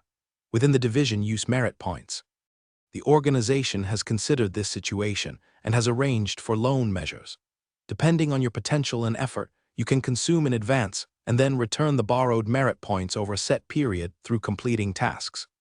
So it could work like this. Rain's eyes widened. Then, based on his potential, loaning to purchase defensive first-tier witchcraft, metal morphing spells, vaporizing agents, and potent strength potions. Shouldn't be too much, right? Any other questions? Instructor Kerman glanced at the time, intending to end the class. And instructor, you mentioned a loan earlier. Which department should we go to if we want to apply for one? A young man asked. Raising his hand, his question reflected the concerns of many. After all, even those previously employed in the Imperial administrative departments might not have accumulated many merit points. Money is always tight. Isn't it? The place is on the first floor of the administrative building in the Empowerment Enhancement Department. As for the specific amounts, they vary according to each individual's potential and situation. You can go there and inquire. Okay, thank you, instructor. Empowerment Enhancement Department.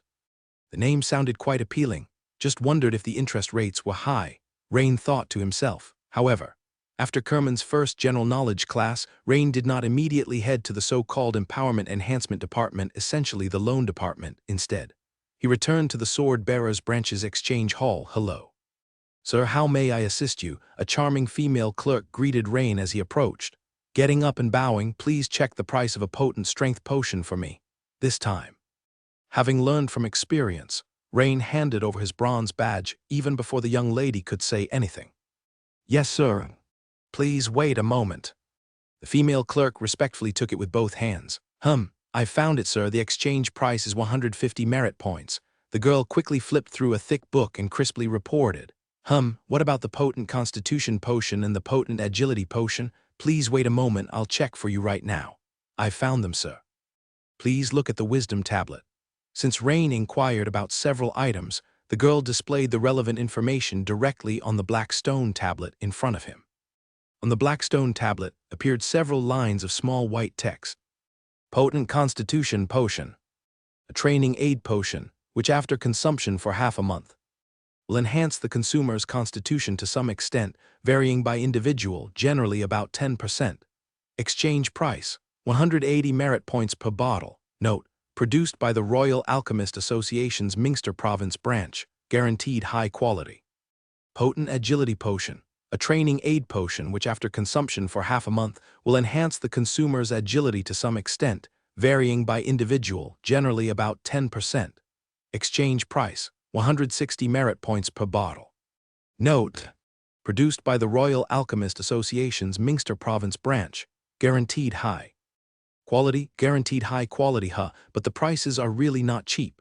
Sir, which one would you like to exchange? The girl asked. Not in a rush, by the way. I wanted to ask, how much is the fee for using the torrent room? Rain waved his hand, asking further. This time he mainly came to check the prices, not necessarily to exchange urgently, since he believed in spending his merit points wisely, and they weren't just blown in by the wind. Are you referring to the torrent room used for training? It is charged by the hour, and you should check with the training area's torrent room for specific fees, but according to past rules. The torrent room usage fee is 5 merit points per hour, and the fee for the advanced torrent room is 15 merit points per hour. The girl looked up the information on a nearby piece of paper, answering Rain's question enthusiastically. After all, this information was common knowledge within the Sword Bearers branch, and the relevant rules were easy to find. Thank you. Also, I wanted to ask about the price for exchanging a mist compound. Rain nodded. Sir, are you asking about the mist compound? The girl looked at Rain with some surprise in her wide eyes. From his stature and build, this young sir was clearly a powerful knight, hardly the sort to look like a wizard apprentice aiming for promotion. Through frequent exposure, the girl certainly knew what the mist compound was used for. Yes, all right, sir. The girl smiled sweetly. Sir, the exchange price is 1 golden medal plus 2,000 merit points. Upon hearing this, Rain immediately furrowed his brows. Really expensive. What about the fire type, defensive level 1 witchcraft? According to your credentials, I found 2 items, sir. Please look at the wisdom tablet. After saying this, the information refreshed on the black stone tablet in front of Rain with several more lines of white text. Resistance Fire Ring. Level 1 witchcraft. Consumes a certain amount of spiritual power. Uses a specific witchcraft model to manipulate surrounding fire energy particles, enshrouding the caster in a fiery ring. When attacked, the ring ejects flames outward, knocking back enemies. Exchange price: 2 golden medals plus 4,500 merit points. Source provided by the Seth School. Flame Shield. Level 1 witchcraft. Consumes a certain amount of spiritual power. Uses a specific witchcraft model to manipulate surrounding fire energy particles, encircling the caster with 3 constantly spinning flame shields. The flame shield provides good defense against both physical and energy attacks. Exchange price: 2 golden medals plus 4,000 merit points. Source provided by the Charles School. Rain carefully reviewed the 2 items listed. However, his current focus was on the exchange prices. Yes, they were mostly the same price. He couldn't escape the 2 golden medals. So, including the mist compound, that would require at least 3 golden medals. If he also factored in the metal morphing spell he had always wanted, that would make 4 golden medals. The key issue was that he didn't even have a single bronze medal yet. Moreover, this was without considering the need for a large number of merit points when making exchanges. Clearly, this was not an amount that could be achieved in the short term unless he took out a loan. "Okay, thank you. At your service, my lord," the young female clerk said as she rose and bowed again. Rain did not exchange anything and quickly stood up and left. A few minutes later, he arrived at the administrative building. If he could secure a loan for enough medals and merit points, Rain naturally opted to first enhance his strength through a loan. As far as the interest was concerned, he could accept it as long as it wasn't too exaggerated. The empowerment department was located on the first floor of the administrative building, easy to find. Rain quickly found his destination, the office of the empowerment department, as indicated by the door plate. However, when Rain arrived, he found the door open, with voices faintly audible inside. As he entered the room, Rain saw that there were already several newcomers from this batch of sword-bearers inquiring inside, including two figures he knew well. Upon hearing footsteps from behind, a few people couldn't help but turn their heads to look. "Oh, Rain, what brings you?" the redhead Evelyn exclaimed in surprise when she saw Rain at the door. Evelyn and Rain were old friends. She naturally knew that Rain had been employed in an imperial department before, and shouldn't be lacking in merit points in the near future. "Lord Rain, what brings you here?" Viri, who was inquiring at the time, quickly stood up and greeted him with a smile. The other newcomers also stood up, smiling broadly. After all, the impression Rain had left on these newcomers was too profound. The elegance of that hammer strike still lingered in their minds, indelible. Rain nodded to them and smiled slightly. He hadn't really expected Evelyn and Viri to be here as well.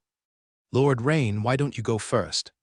Viri said enthusiastically, always admiring Rain's strength despite his young age. The other newcomers naturally had no objections.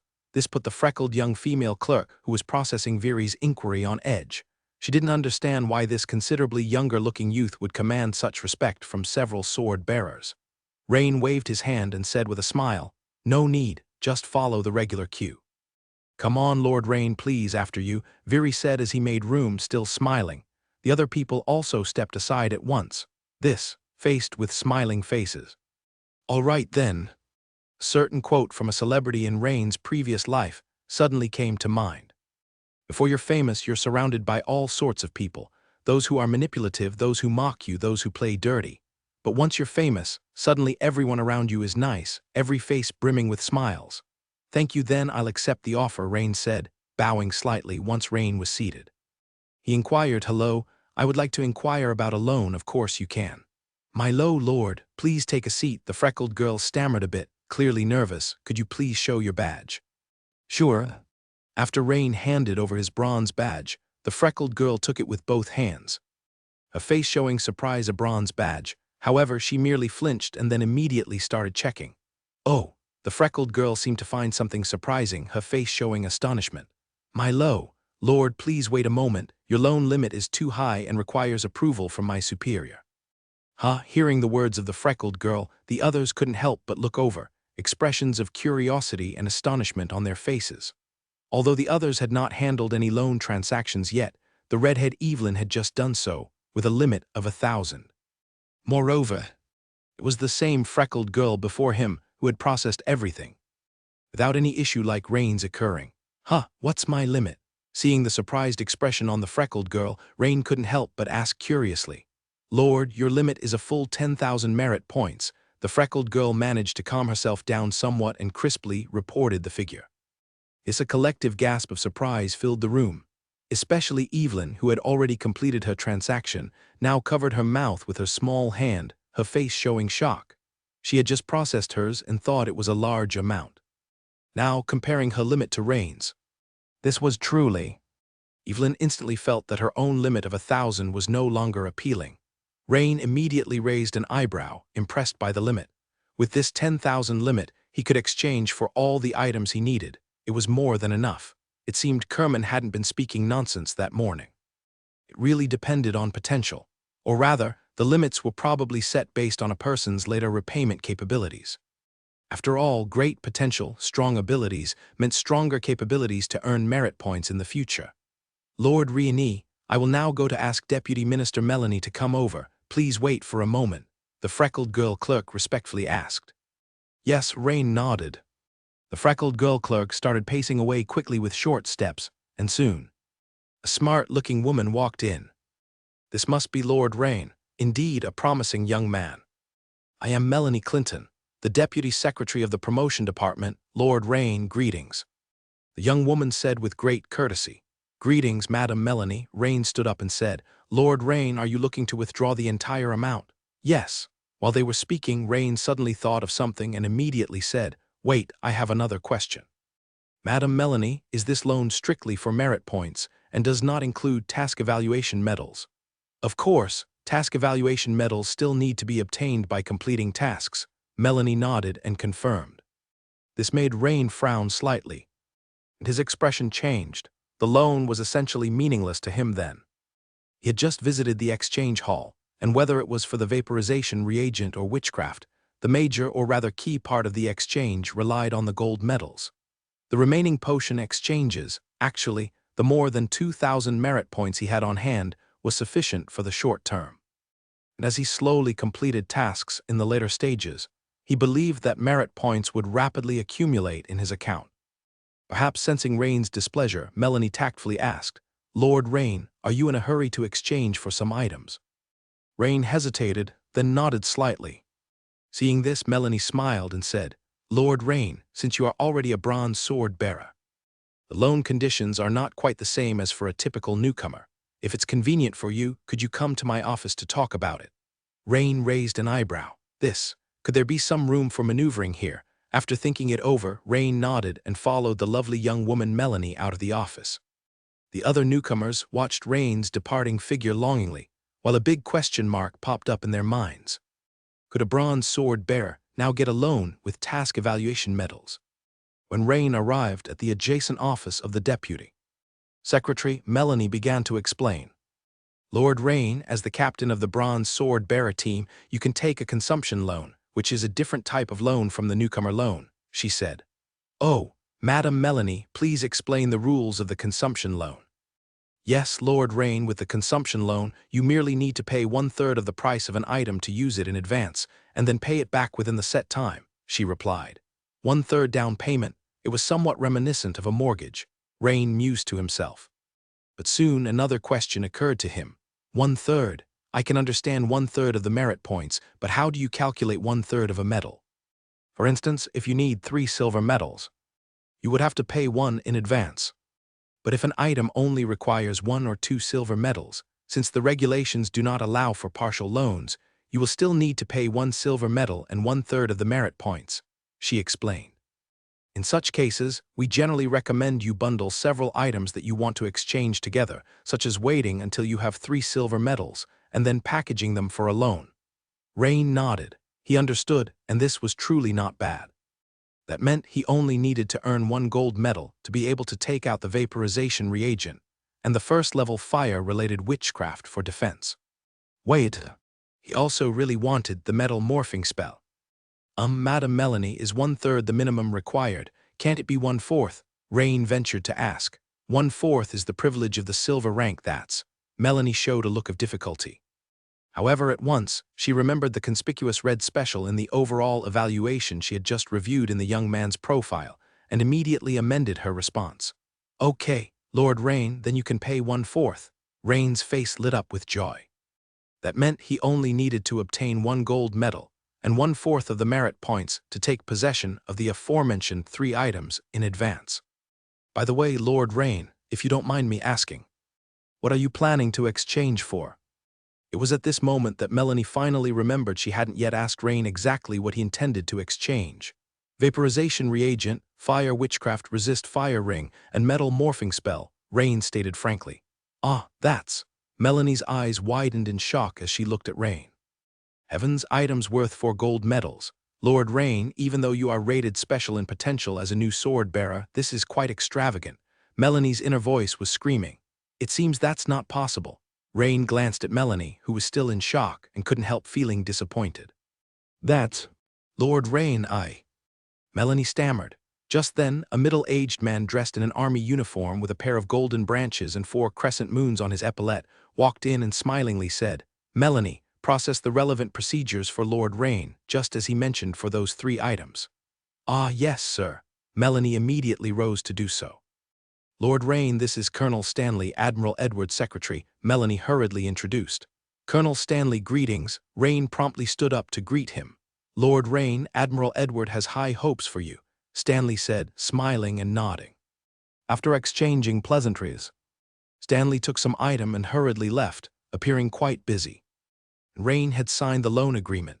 That meant, as soon as he acquired 1 gold medal and 1/4 of the merit points, he could advance the collection of the aforementioned 3 items. This undoubtedly greatly hastened Rain's progress in acquiring the aforementioned 3 items. Furthermore, regarding the newcomer loan, Rain still managed to get his hands on it. After all, the newcomer loan and consumer loan are 2 different types of loans. It's just that Rain is quite unique, being both a newcomer and eligible for the bronze level treatment.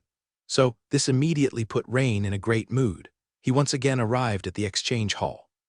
Soon, Rain returned to his room with a long brown box in his hands.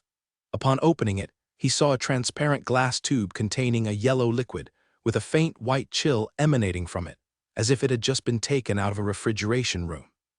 On it was a label with several lines of small characters. Strong strength potion, training aid potion after consumption. Will increase the user's strength to a certain extent within half a month. The extent of growth varies from person to person, generally about 10%. How to consume, take on an empty stomach. Precautions, to avoid unpredictable changes, it is strictly forbidden to consume simultaneously with other potions, the meat of violent beasts, etc. Royal Alchemist Association, Minster Branch. Since there were no familiar faces at the Royal Alchemist Association's Minster Branch, Rain had no choice but to purchase with merit points. Luckily, after borrowing the newcomer loan, Rain had nothing much but an abundance of merit points. Enough potions secured.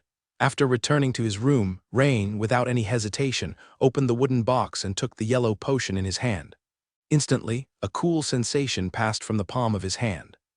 Pop! As soon as Rain pulled the cork from the top of the tube, a faint fragrance wafted over, an indescribable scent with a sweet undertone reminiscent of fruits like blueberries, apples, and other similar fragrances. Rain's nostrils twitched, his eyes stirred slightly. This scent. He could feel that his body was sending him a signal, drink it. Rain was on an empty stomach at that moment, so he didn't hesitate and downed it in one gulp. The sweet yellow liquid flowed down his throat and into his stomach. Rain smacked his lips, savoring the sweet taste still lingering in his mouth. You know, it's actually pretty tasty. It has kind of a fruity milk flavor. However, a few seconds later, Rain froze completely. Because at that moment, he felt a warm current suddenly rise in his stomach and begin to spread to the rest of his body. This sensation was like soaking in a hot spring, or as if a young girl were gently tracing her slender fingers across his skin, bringing a tingling sensation. Rain couldn't help but immediately lie down on the bed, comfortably closing his eyes to feel it. A few minutes later, the effect of the potion began to fade, until it stabilized at a weaker level, then it stayed the same. At this time, the system prompt suddenly sounded. Congratulations, your strength attribute has been enhanced. The effect is immediate. Rain checked his attribute panel and his strength, which had long remained unchanged, had increased from 27 to 28 points. At that moment, his spirit was rejuvenated, feeling as if he had endless energy. The warm current generated by the effects of the strong strength potion was still gently circulating within his body, and Rain could feel this warm flow subtly permeating into the muscles and fascia of his body. To last half a month, if it improves by about 10%, given my roughly 30 points of strength, I could increase my strength attribute by about 3 points.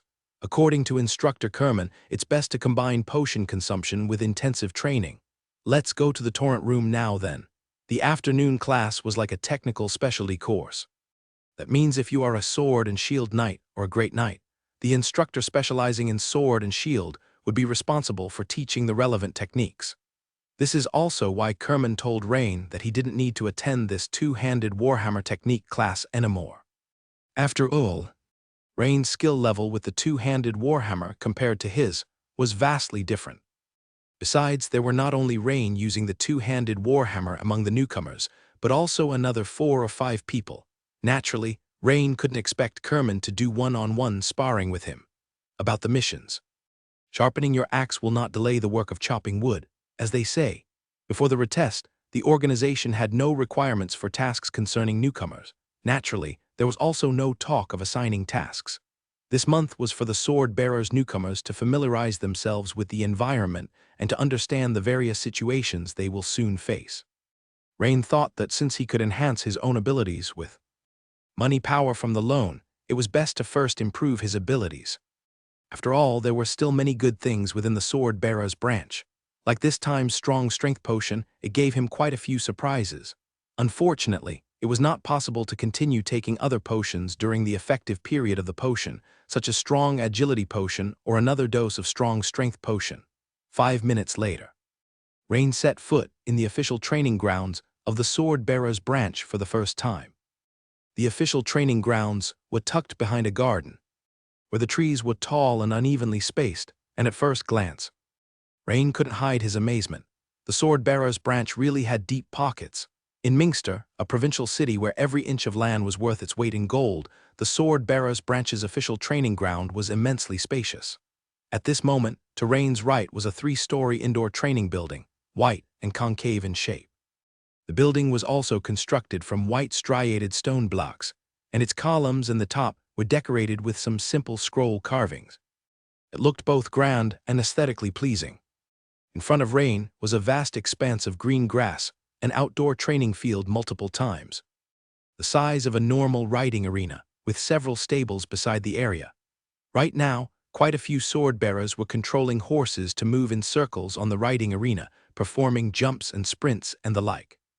Rain focused his gaze and noticed that most of the horses were almost as tall and robust as his black horse, with a conspicuous tuft of hair on their lower legs. These must be the advanced horse breed Rock Horse that Vinica had mentioned before. Moving his gaze even further away, Rain's eyes landed on a platform that resembled a giant dish for griffins.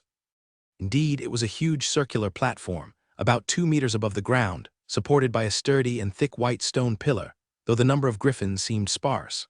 Counting the 2 griffins soaring in the sky and the 2 remaining on the platform, there were only 4 in total. It wasn't clear whether this was the original number, or if many griffins had been sent out on missions. On the platform at the moment, each of the 2 griffins was attended by 3 or 4 staff members who were cleaning and grooming their feathers. This platform must be the independent griffin perch of the sword-bearer's branch, which likely had no affiliation with the griffin perch at the top of Mingster. To control griffins, Rain felt a pang of desire, and instantly a thought sprouted in his mind.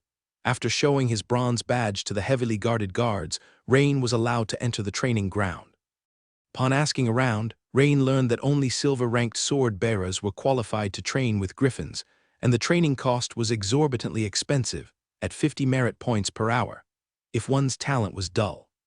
That would be a considerable expense.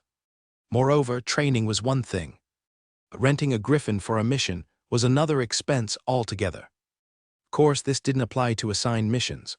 Assigned missions were considered official business, and if you were instructed to ride a griffin for one, it was like taking an official car and naturally free from restrictions. Moreover, the cost was completely waived. Luckily, I have my own blood-feathered horned eagle. I'll wait a few more months. Right, I should visit my pets these next couple of days and consider feeding Blood Feather some mutant growth potion. I don't know if a naturally aggressive species will mutate after consumption, but the effect of accelerated growth should still be there. And why hasn't my black horse entered into a state of ferocious wild beast? Cookie took about 2 months or so. Rain's thoughts drifted. Minutes later, following the direction given by the guards, Rain arrived in front of the tall, white, stone-clad, arc-shaped building. Even from outside the building, Rain could feel the waves of mysterious side energy particles emanating from within, complex and varied. More noticeable were the fluctuations of water and earth energy particles.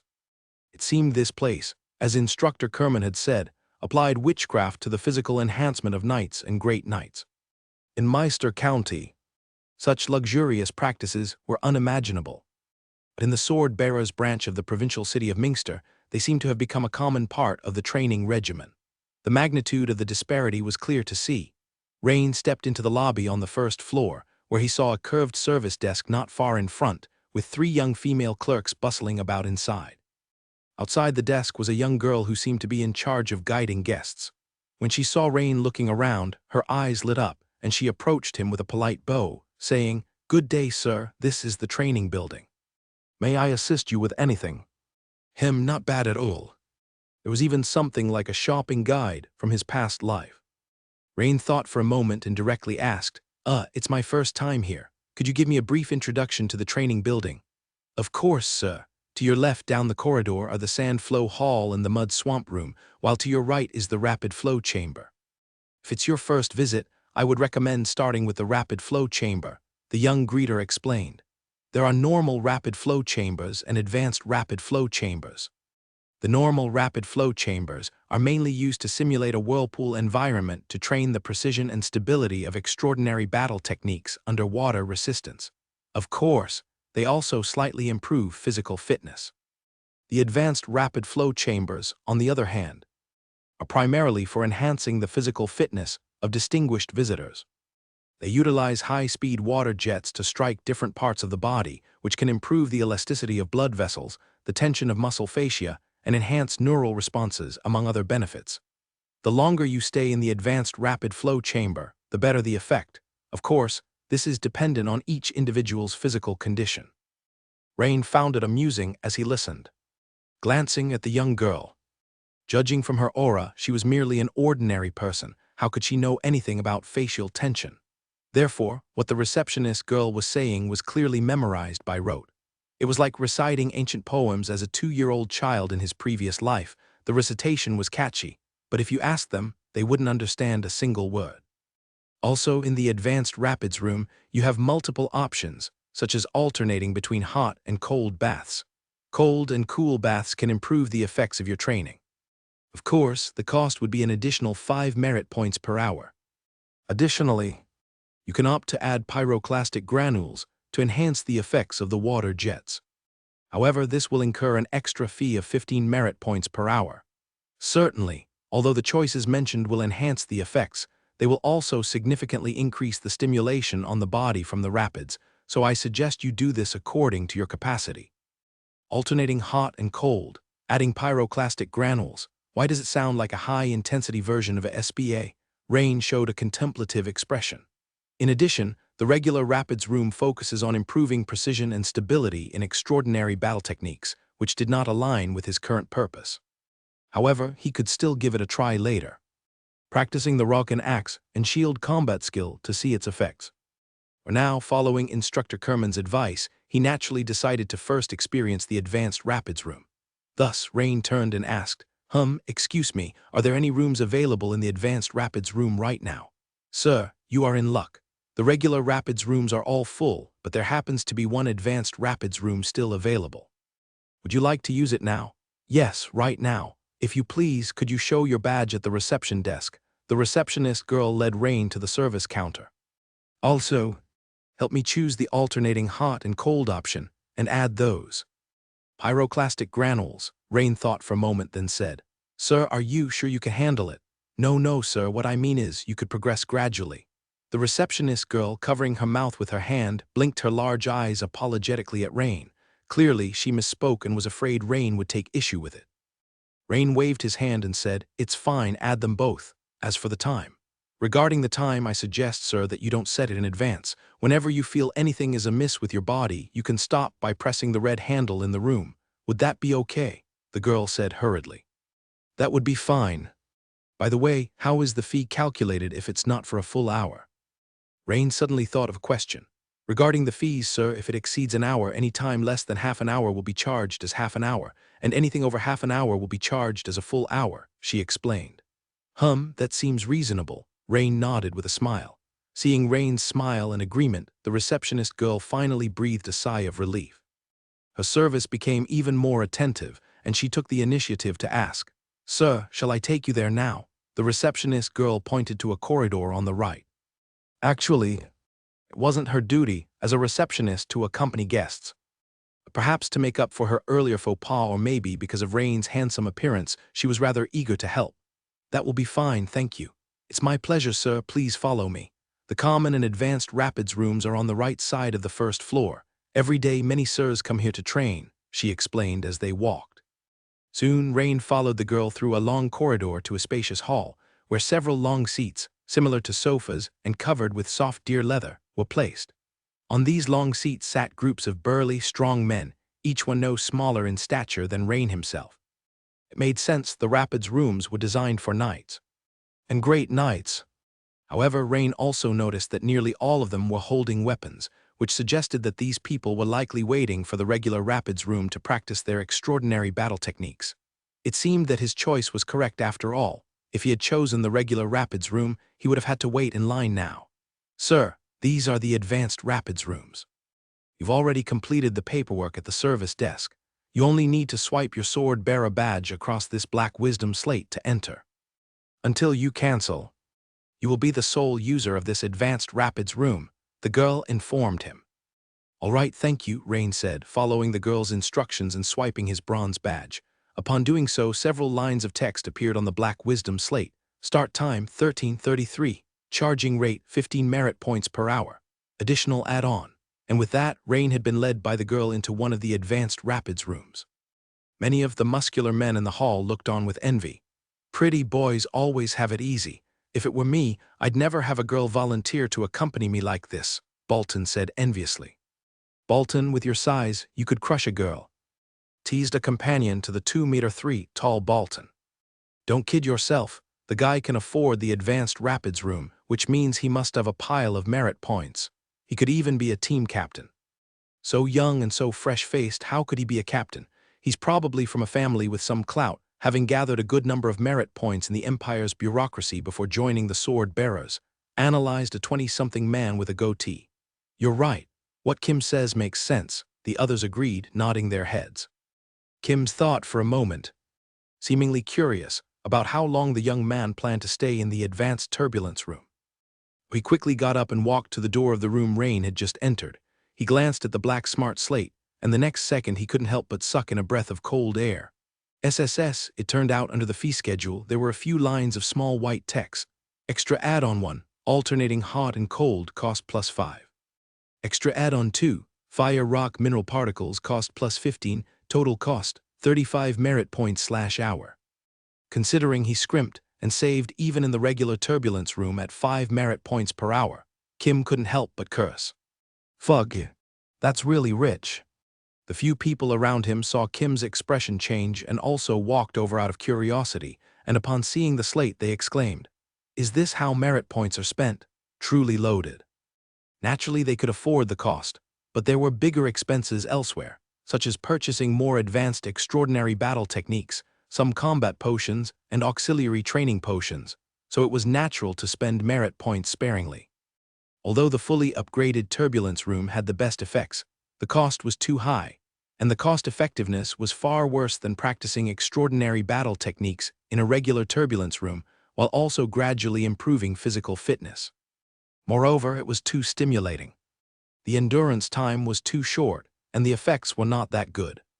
Hey, that's not right, Bolton. Have you seen this person before? No, I'm seeing him for the first time today. Bolton appeared thoughtful, and after a while he shook his head. Kim looked at the other few people, only to see them also shaking their heads. Ha, then this is going to be fun. This young man must be here for the first time, Kim said with a playful look. If we talk about not adding any extras, a great night could last about 2 hours inside, but with alternating hot and cold, I'm afraid he might have to come out in an hour. The key is, he even added fire rock mineral particles. That's interesting. How long do you think he'll last? 10 minutes, or a quarter of an hour, haha. Kim laughed. A quarter of an hour then, I'm adding 5 minutes, 20 minutes. I think half an hour. After all, young people care about their face. Everyone immediately burst out laughing. At this moment, a burly man with thick eyebrows came over and asked with a smile, "What happened? Why are you all so happy?" "Oh, it's Captain Waynes." Everyone greeted him. "Boss, here's the thing." Kim gestured, laughing as he explained the situation. "Captain, are you here to use the advanced turbulence room too? Then shall we go with this one? He should be out in a few minutes." No wonder the front desk just said it was full. Fine, then I'll take your word for it and line up for this room. Upon hearing this, Wayne smiled, didn't think too much, and stepped forward to swipe his emblem on the black smart slate at the door of Rain's room.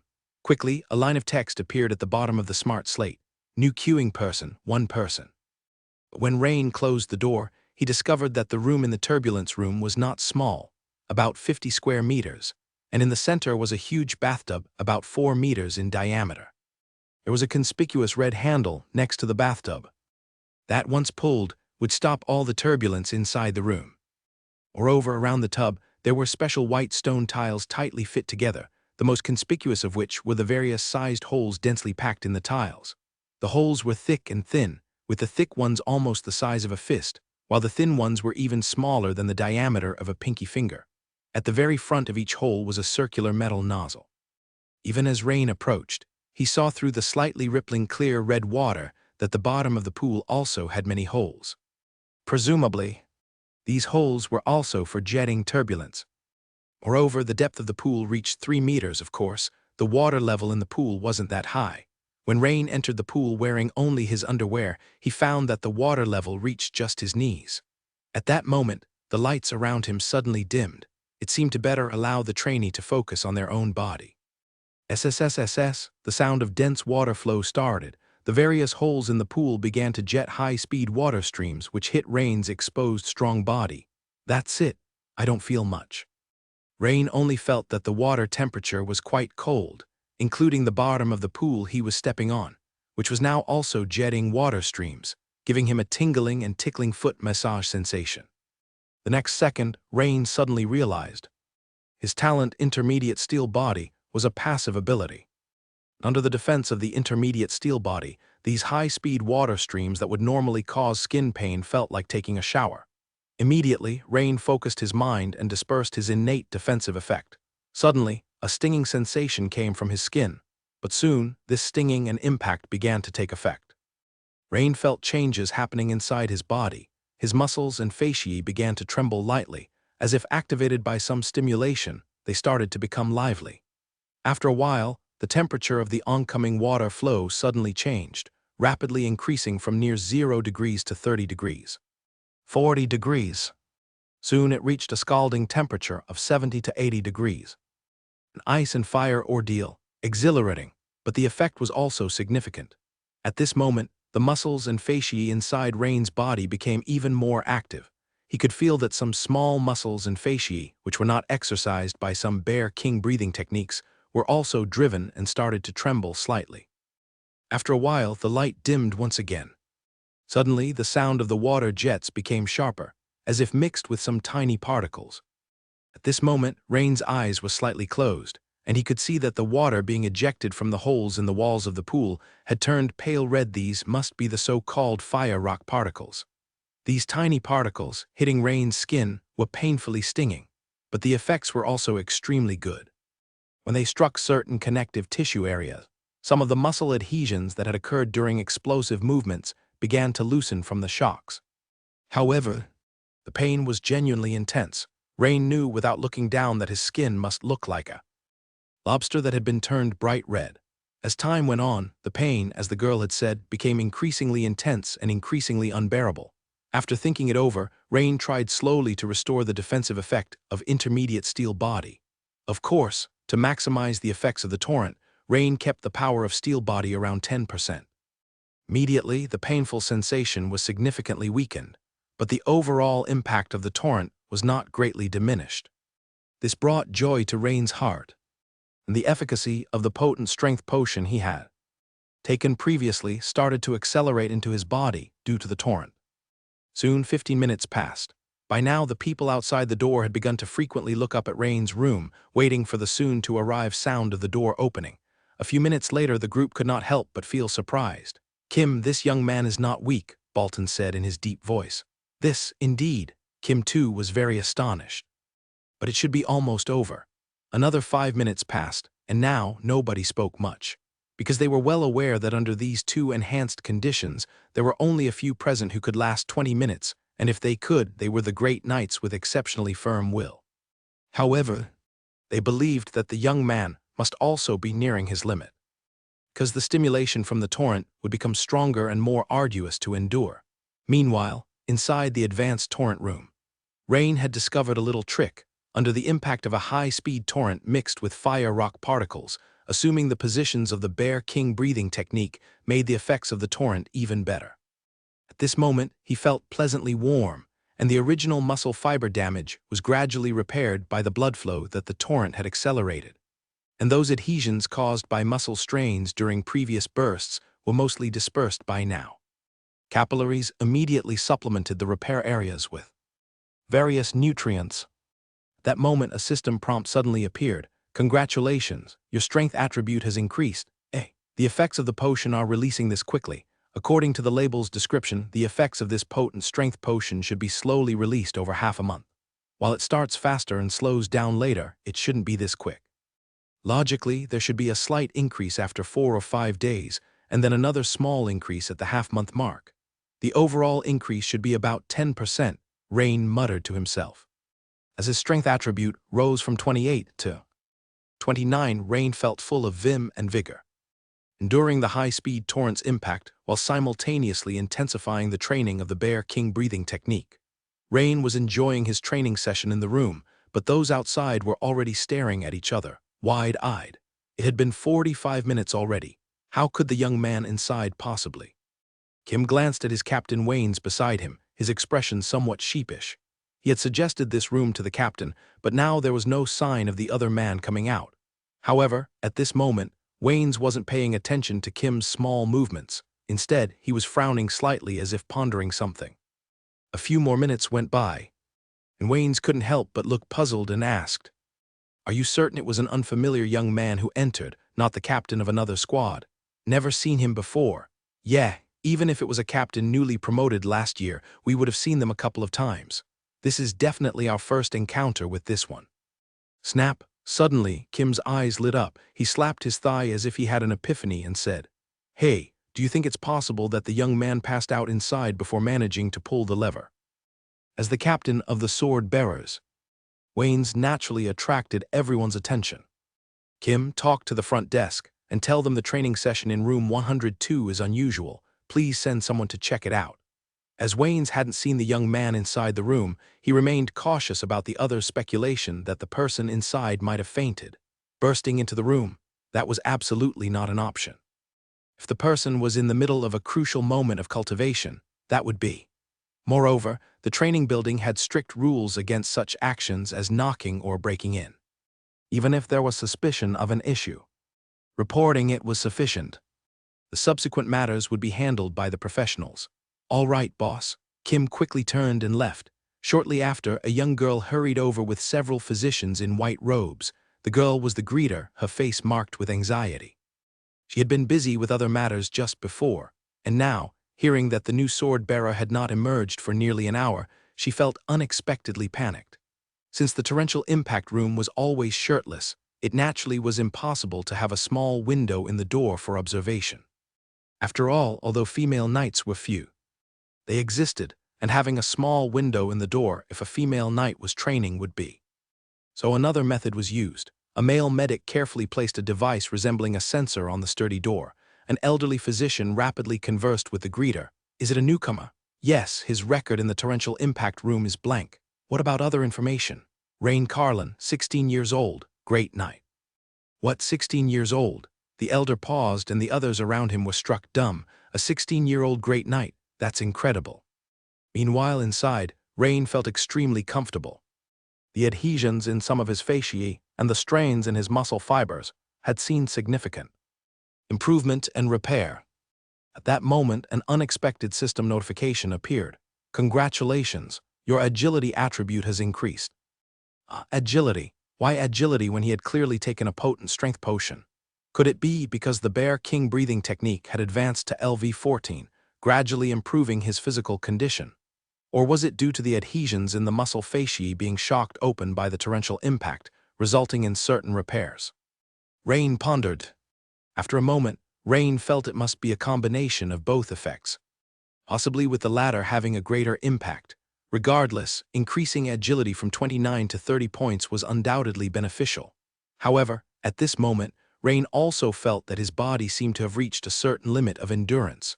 Continuing wasn't unbearable, but the supportive effect of the torrential impact on his body was beginning to weaken. His body likely needed rest. It was like soaking in a hot spring. Moderation was necessary. Otherwise, staying too long could actually harm the body. Thus, Rain stood up with a splash, walked out of the pool, pulled the red handle, and instantly, the torrential flow began to weaken while he picked up a white towel prepared on the side to dry off. After dressing neatly, Rain walked towards the room's door. Thud! Due to the difference in pressure inside and outside, a muffled door-opening sound occurred. The door to the room opened. Upon opening the door, Rain was surprised to see the sudden crowd in front of him, seeming somewhat stupefied as they stared at him, including a few knights armed with weapons who had previously been waiting in the lobby. Weren't they supposed to go to a regular torrential impact room? Had they not been called yet? Also, there were several striking individuals in white robes looking like physicians, and there was the greeter girl from earlier. The girl, with a relieved expression, eagerly asked, "My lord, are you all right?" "I'm fine. What could be wrong with me?" Rain was a bit baffled.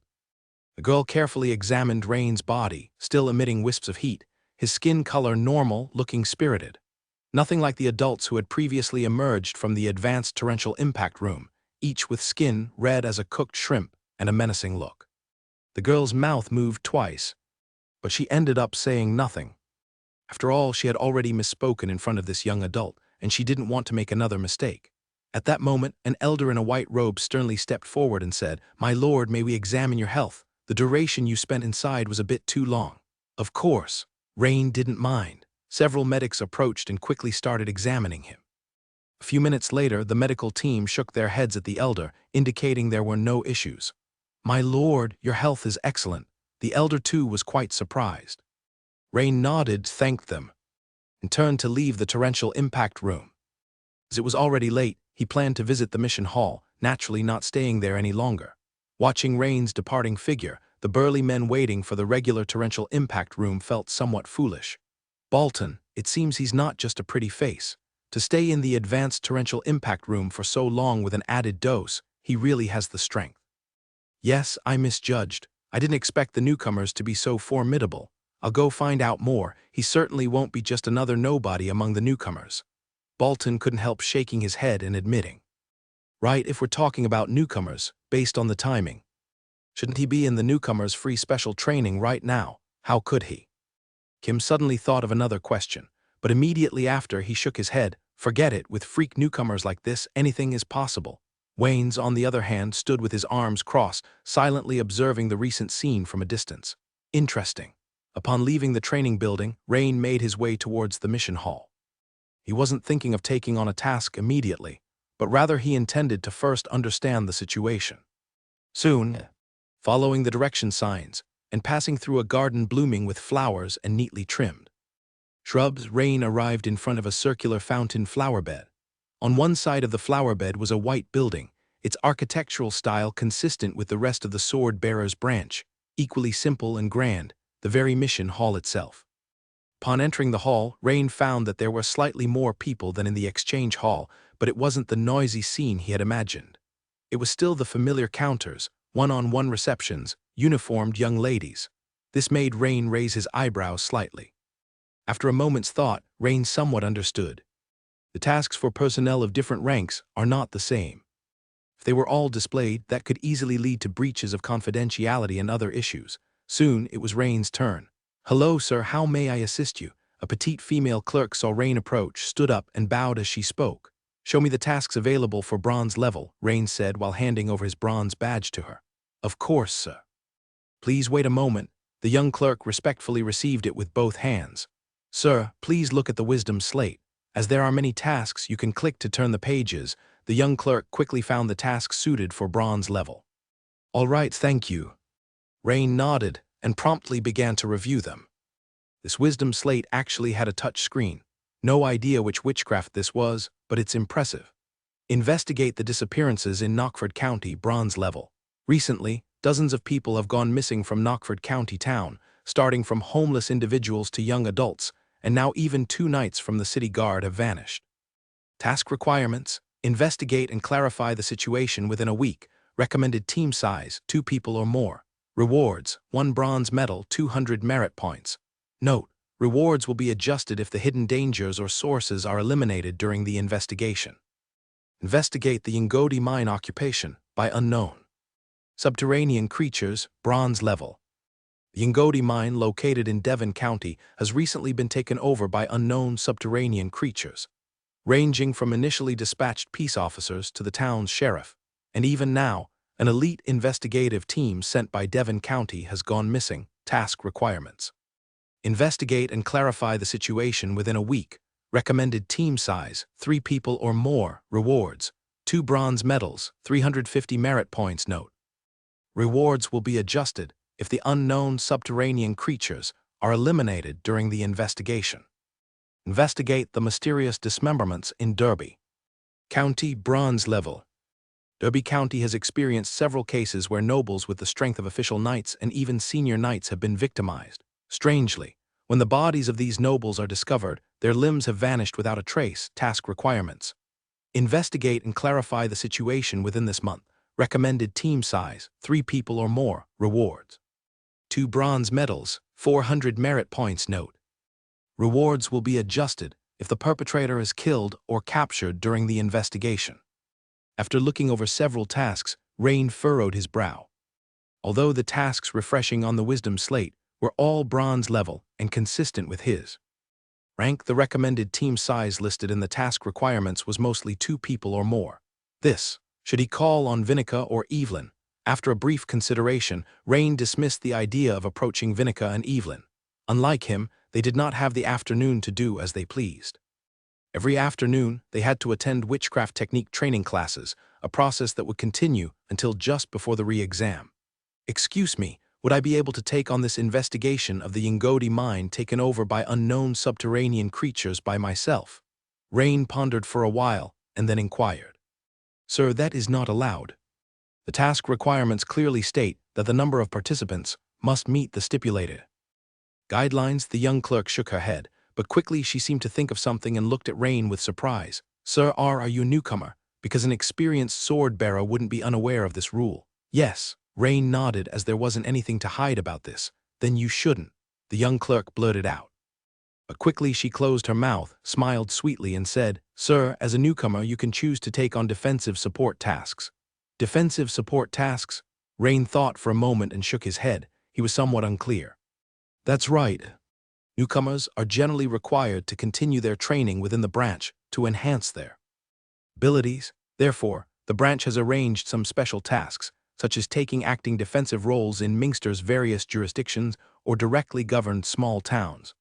The specific mission involves assisting Mingster's imperial functional departments with issues they cannot resolve. Since the mission locations are within Mingster, this allows the newly joined sword-bearers to avoid travel and have time to train and improve their skills within the branch. This is quite humane. Rain nodded his head. In the short term, if he could stay in Minster while earning medals and merit points, that would certainly be the best option. Rain himself had had this idea as well. After all, if it were just a bronze-level task that took half a month or even longer outside, then his planned training program within the shareholder department would be impacted. Do you have any materials related to the security mission you just mentioned? Yes, my lord. The young female clerk nodded. By the way, my lord, do you need me to introduce you to the divisions of the various districts within Minster? Rain shook his head, as he was aware of it. That day he and Vinica had walked around the main road and had basically understood the division of districts in Minster. The whole of Minster was built against the mountain. From top to bottom were the administrative district, the church district, the nobility district, and then the upper city district, which was also known as the rich district. Beneath the upper city district were the trade district and the workshop district, which were located in the middle of the city. Beneath that were the most lower-lying civilian districts, which were the largest in area, taking up more than 60% of the entire Minster. The civilian districts encircled the bottom of the city, divided into 5 rings: Civilian First Ring District, Civilian Second Ring District, Civilian Third Ring District, Civilian Fourth Ring District, and Civilian Fifth Ring District. There was no 6th ring. The lower one lived, it was understood, the lower their status. As for beyond the 5th ring, one would step beyond Minster's towering city walls into the many small town areas directly governed by Minster. My lord, the information regarding the consultant mission has already been displayed on the wisdom slate. You might want to take a look. All right. Rain nodded his head and began to quickly peruse it again. Consultant Mission Security Advisor to Minster's Upper City District, mainly responsible for responding to distress calls from the district assigned and handling special incidents or emergencies that occur in the Upper City District. Mission requirements. During the 1-month tenure, immediately proceed to address a distress call received from the assigned district. Mission rewards: 1 bronze medal, 200 merit points. Note, if the efficiency and difficulty of handling exceed expectations, the rewards will scale up. Note, this mission is only open to members who have joined the Sword Bearers for less than 2 years. He read through the document quickly. Rain found that the consultant missions were mostly similar in content, albeit tailoring to the varying administrative regions. He flipped the page further. It was the security advisor for some small town outside Minster City. These were the most numerous. Lord Riani, my advice is that you could choose to serve in the Upper City District. Ordinarily, there are only 2 or 3 consultant slots per city district, so you are very lucky to encounter a vacancy in the Upper City District. Of course, this is also because you are a noble coming to take up a consultancy mission. The security situation in the Upper City District should be rather good, right? Rain asked. Yes, the last noble to serve there was lucky enough to not encounter a single special incident for an entire month, easily completing their consultancy mission. The young clerk said with a beaming smile, "My lord, I will then assign me to the trade district." What did you say? The young woman stared at Rain in astonishment, her round eyes filled with surprise. I choose the trade district. This, very well, my lord.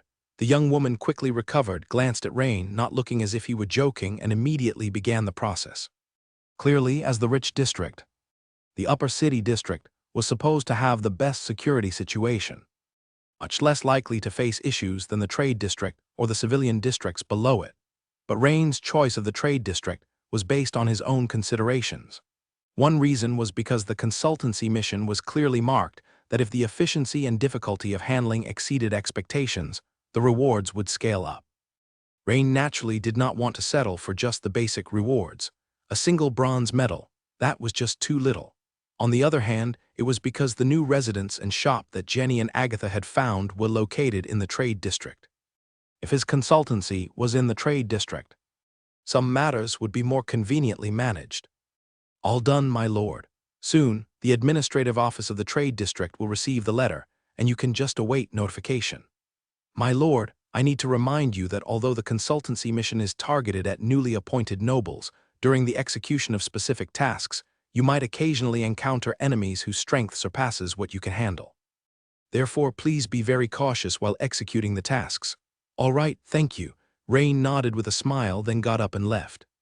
A few days later, in the administrative office of the trade district, the security officer's office, Baron Graham, nearly 40 years old, leaned back in a wide and soft goatskin chair, his small belly slightly protruding, and at first glance, it was hard to tell that he was a seasoned knight. He looked at the information before him and couldn't help but sigh. The content of the information was simple. At the top was a portrait of a handsome young man, and below it were written Rain's name, title, age, and level of strength, just a few pieces of information. As for other contents, there were none. As a member of the Empire's special department, confidentiality of related information was something Graham understood well. Former sword bearers who had come for consultancy shared the same limited information, but even with just these few details, he was taken aback.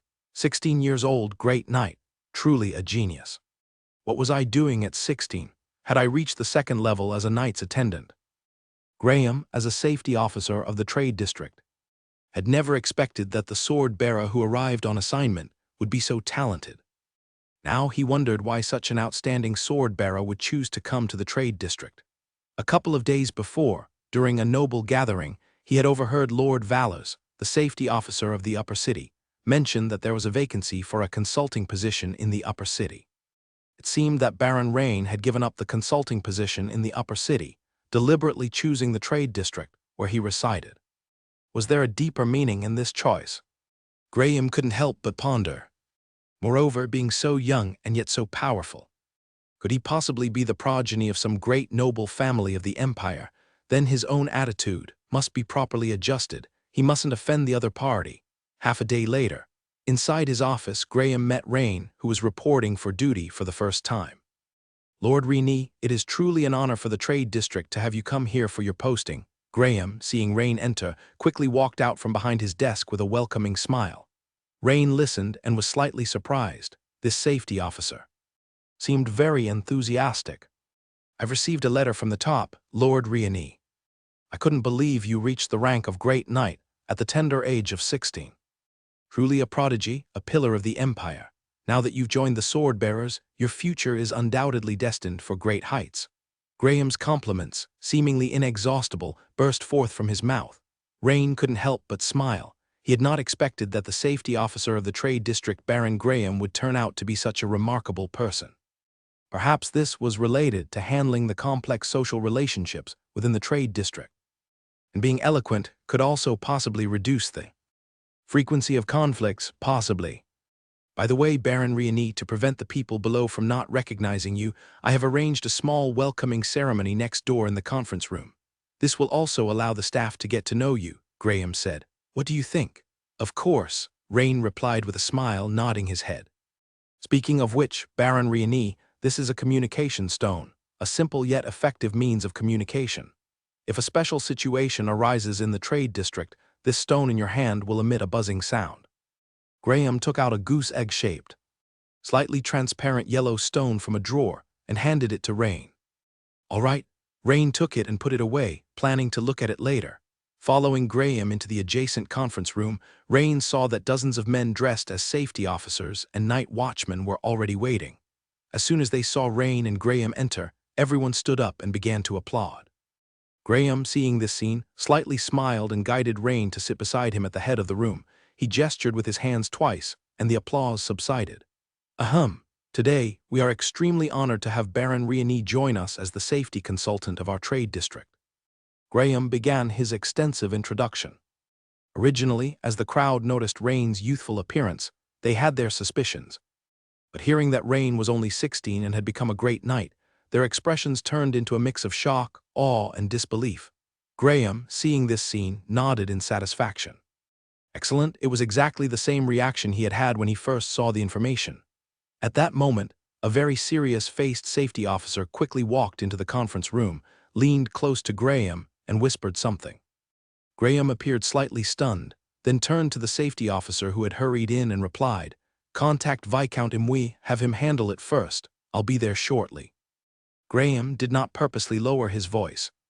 So with Rain's keen hearing, he naturally heard everything clearly. Thus Rain turned his head and asked, "Baron Graham, has something happened?" "Haha, a minor matter, we'll handle it. Almost every day there are incidents in the Trade District, like drunken mercenaries causing trouble, fighting, the loss of control of mounts, and so on.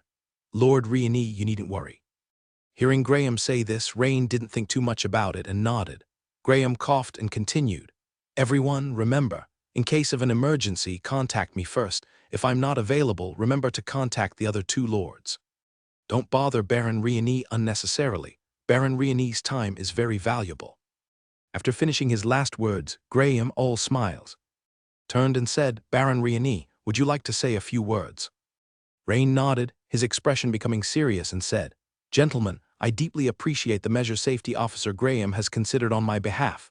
However, I would greatly prefer that you contact me first if there is an emergency situation. You may not know, but I was also once an Imperial Night Watchman, which in some sense makes us truly colleagues. For you, facing or challenging enemies far beyond your capacity is not a wise decision." Rain's statement immediately won him a thunderous applause from everyone. Graham, hearing Rain's statement, couldn't help but be stunned. This was completely different from what he had anticipated. He was previously a night watchman. Could it be that Baron Rain truly didn't come from a great noble family? Suddenly, the safety officer who had rushed in a few minutes ago now staggered back in, his face horrified, gasping, "Saw, Safety Officer Viscount Imwe. Viscount Imwe has fallen." "What?" Graham's color changed instantly. Riani saw Graham, the slightly plump security chief of the Trade District, and his face changed drastically, knowing that some matters must have exceeded his expectations. However, Riani wasn't the least bit afraid. On the contrary, he felt eager to try. These past few days, he had been going back and forth within the Sword Holder Minter branch, either attending general courses in the Newcomer Building's hall or training extraordinary battle techniques in the flow room, or receiving treatment in the advanced flow room. Now that there was an opportunity for real combat, he naturally wanted to see for himself. "Baron Graham, shouldn't we rush to the scene immediately?" Riani suggested. Oh, yes, Lord Riani, we'll head there right away." Only then did Graham remember that he had a genius great knight beside him who might help him resolve this trouble. Thus, Riani and his group, escorted by dozens of security officers and night watchmen, hurried to the site of the incident. On the cobblestone-paved road, messengers galloped back and forth, bringing one piece of fresh news after another. That native can control animals, many horses are running wild and trampling, and dogs are biting people everywhere. Baron Imwe was killed on the spot by a surprise attack. After his warhorse got frightened, and now the scene is in complete chaos. The Griffin Knights, to prevent any accidents, didn't land, but they've been watching the person from above. The person is now fleeing through the fur market. We are intercepting. The person has entered the Yixin auction house warehouse. We have surrounded the warehouse. Rieni on the side didn't speak, but he captured several key pieces of information. Native, control of animals. The Griffin Knights have arrived. The location is the Yixin auction house warehouse. Also, what was Baron Imwe's strength? Baron Graham, what is Lord Imwe's level of strength? Rieni asked. A peak knight, just like yourself, also a great person of the Sword Holders organization. He had recently come to the trade district to take up his post. Previously, he was in the civilian district. Graham said quickly. Peak knight? It seems the enemy's strength must be at least that of a great knight. Otherwise, it would be impossible to kill a peak knight with a single blow. Even with a sneak attack, it's not possible. The streets in the trade district are quite spacious, but the stalls that are set up all year round on the sides and the excessive flow of people make it a hassle to navigate. Especially now, the closer they get to the destination. The streams of panicked people and screams are incessant. Isn't this the location of the shop that Jenny rented? Rieni looked towards the left front side of the street and saw a familiar figure standing at the doorway looking toward the scene. It was the petite figure of Matteo. Matteo, Lord Rieni, what brings you here? Matteo, surprised to see Rieni surrounded by people, ran over happily. Graham glanced over, but being as anxious as an ant on a hot pot, Rieni naturally wouldn't pick this moment to make introductions.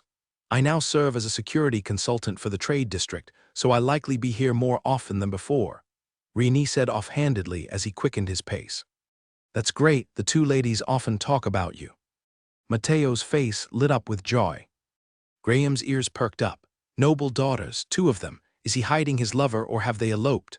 No, eloping is unnecessary. If my daughter found such a talented person, as parents we would be overjoyed. Why would we let them elope? Could it be that Lord Rieni has a prior engagement? No wonder. Graham instantly concocted the real reasons for Rieni's part-time job in the trade district. But soon, a succession of bad news interrupted his thoughts. What? 22 people have died. Sweat beads the size of beans formed on Graham's forehead.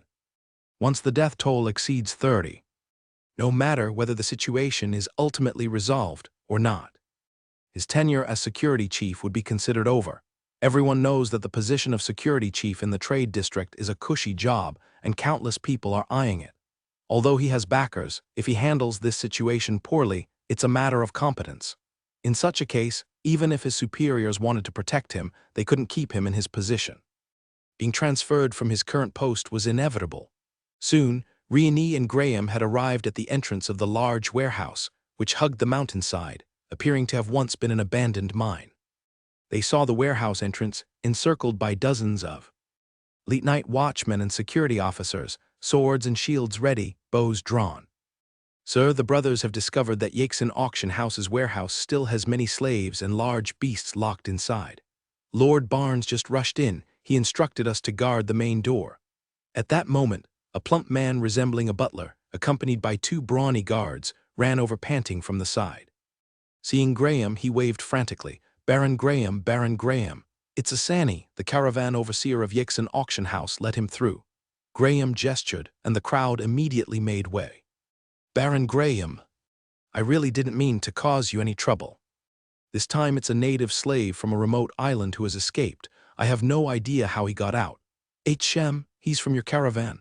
Baron Graham's face darkened, his anger rising rapidly. But as soon as Graham thought of Yixin auction house, he deflated and waved his hand. Go, hurry up and settle this matter for me. This, Baron Graham, I have already reported it. My supervisor, Viscount Fabian of Yixin auction house, will soon send elites over. You only need to have your men isolate this area and prevent the other party from escaping. How much longer? I'm not too sure, but definitely within half an hour.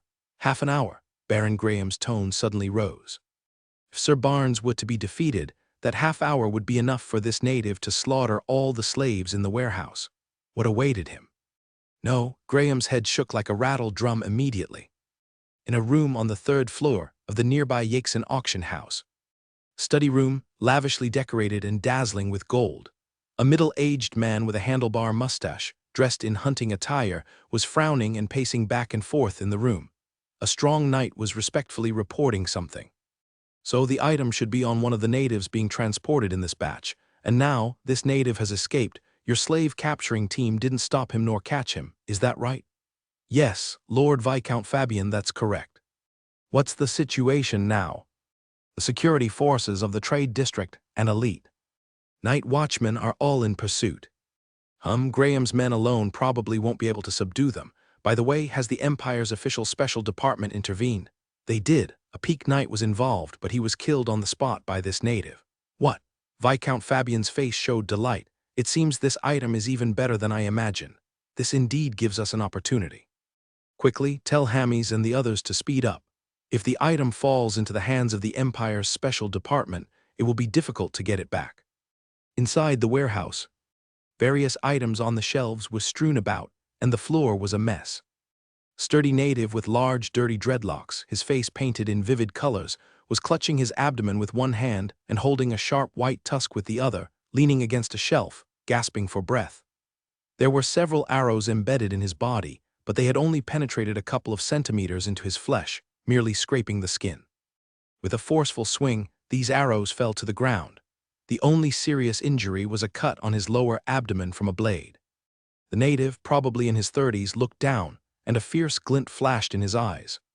If it had not been for the risk of injury, he would not have had the chance to kill that peak knight in one strike and break through the heavy encirclement to this place. He looked around and saw there was plenty of food on the shelves. He immediately grabbed it and started swallowing it hungrily. Suddenly, he heard barking and other animal noises coming from inside the warehouse, which immediately brightened his expression. He hurried over and saw rows of iron cages appearing before him, containing several fierce animals such as jungle black wolves, cliff wild boars, gray-spotted black bears, and several sleek black panthers. This was actually for the beast fights organized by Yakeson auction house. The native bent down, and near his rib cage, he forcefully pulled out a white bone that looked like a rib. Ah! The sharp bone, about 17 or 18 centimeters long, looked like a wolf tusk but was much bigger and longer, and was currently emitting a faint white glow. It was like the fang of some unknown ferocious beast. At that moment, the native opened his right hand, and astonishingly, the fang he had just pulled out matched another fang he was holding. He began to mutter something softly, almost like a prayer, his expression devout. The next second, the two mysterious white fangs in his hand emitted a faint blood-red glow, causing the wild animals within tens of meters around to become frenzied, furiously slamming into the iron cages without caring about injuries. Bang! A muscular jungle black wolf rushed to the native's side, its eyes blood-red, but the next second it stopped abruptly, lying down on the ground, seemingly showing extreme reverence to the native. But the native's expression stiffened as he thrust the two white fangs putschai into the back of the black wolf. Strangely, the jungle black wolf did not resist at all, nor did it attack. Immediately, a fundamental sucking sound began. The white fangs were smeared with streaks of blood, drawing something from the black wolf's body into the native. Then, the wound on the native's abdomen began to heal rapidly, and his overall spirit and strength started to recover rapidly. In just a few seconds, he became fully revitalized, his eyes bright, no longer showing any signs of fatigue. At that moment, someone rushed into the warehouse. Bang, bang, crack. The warehouse door burst open suddenly, and a burly knight was flung 7 or 8 meters away, his thick breastplate pierced by several holes, blood oozing profusely. And a towering native, about 2 meters tall, with colorful tattoos and bright bird feathers tied in his dreadlocks, appeared at the shattered door. The opposing party, despite being densely surrounded by a crowd, showed not a trace of fear in their eyes, but rather a sense of excitement and bloodlust. Meanwhile, the caravan supervisor, Asani, upon seeing the sharp white fangs in the hands of the native, suddenly widened his eyes and murmured, "Indeed, the artifact is in the hands of this surviving tribe's descendant." Swoosh! The figure suddenly vanished at the warehouse entrance. Such incredible speed! Apart from Rain, almost no one on the scene could see whether the person had dashed to the left or the right. Rain watched the disappearing silhouette pensively, then glanced at the injured brawny knight who had just risen from the ground, his eyes flickering. He had defeated the great knight, and seemed to have no apparent injuries.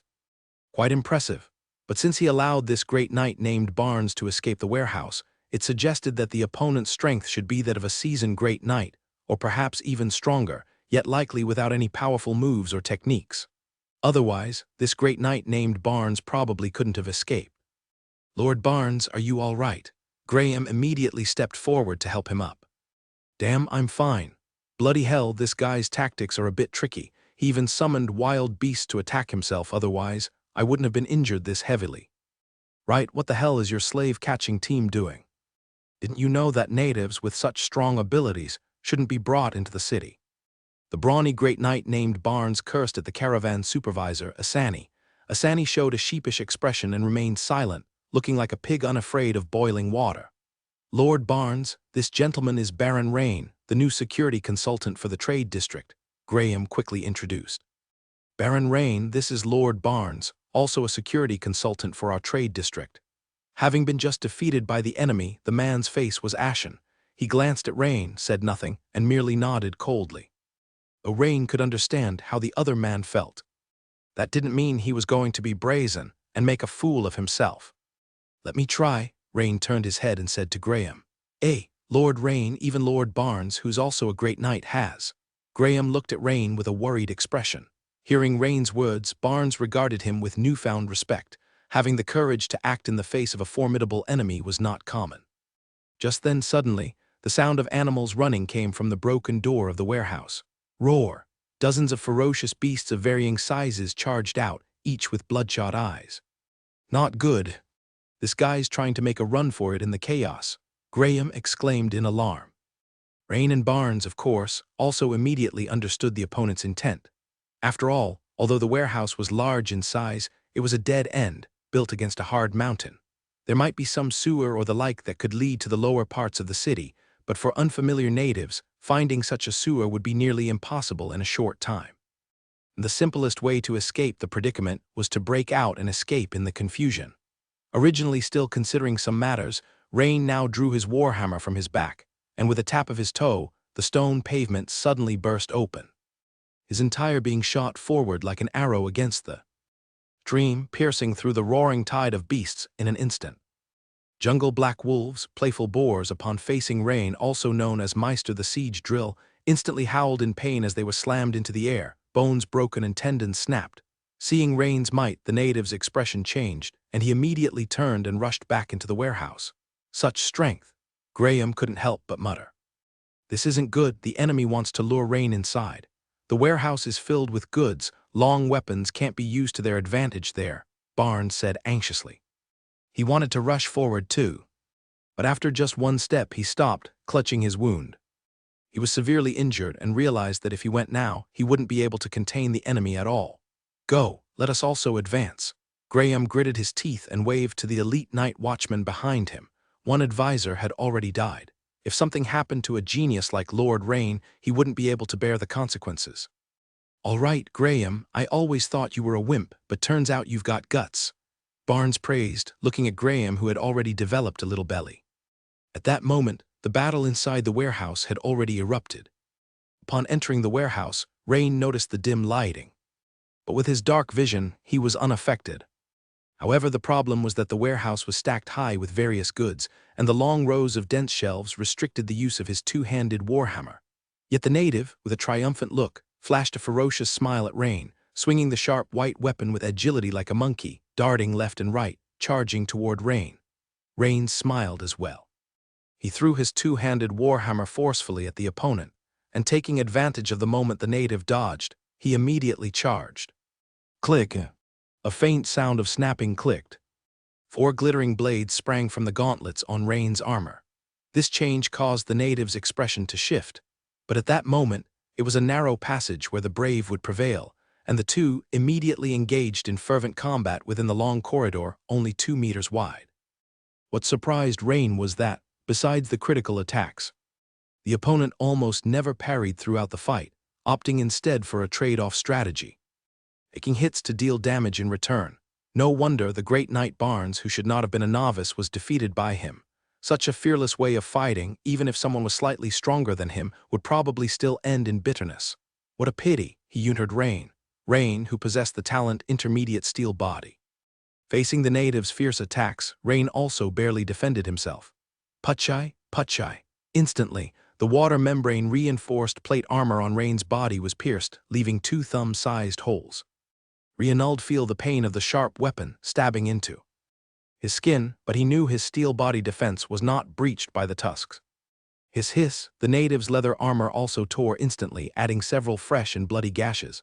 100 crack strike LV2. In a moment, Rain swung his hands rapidly, unleashing over 100 blade-like strikes in a short time. Swoosh, swoosh, swoosh.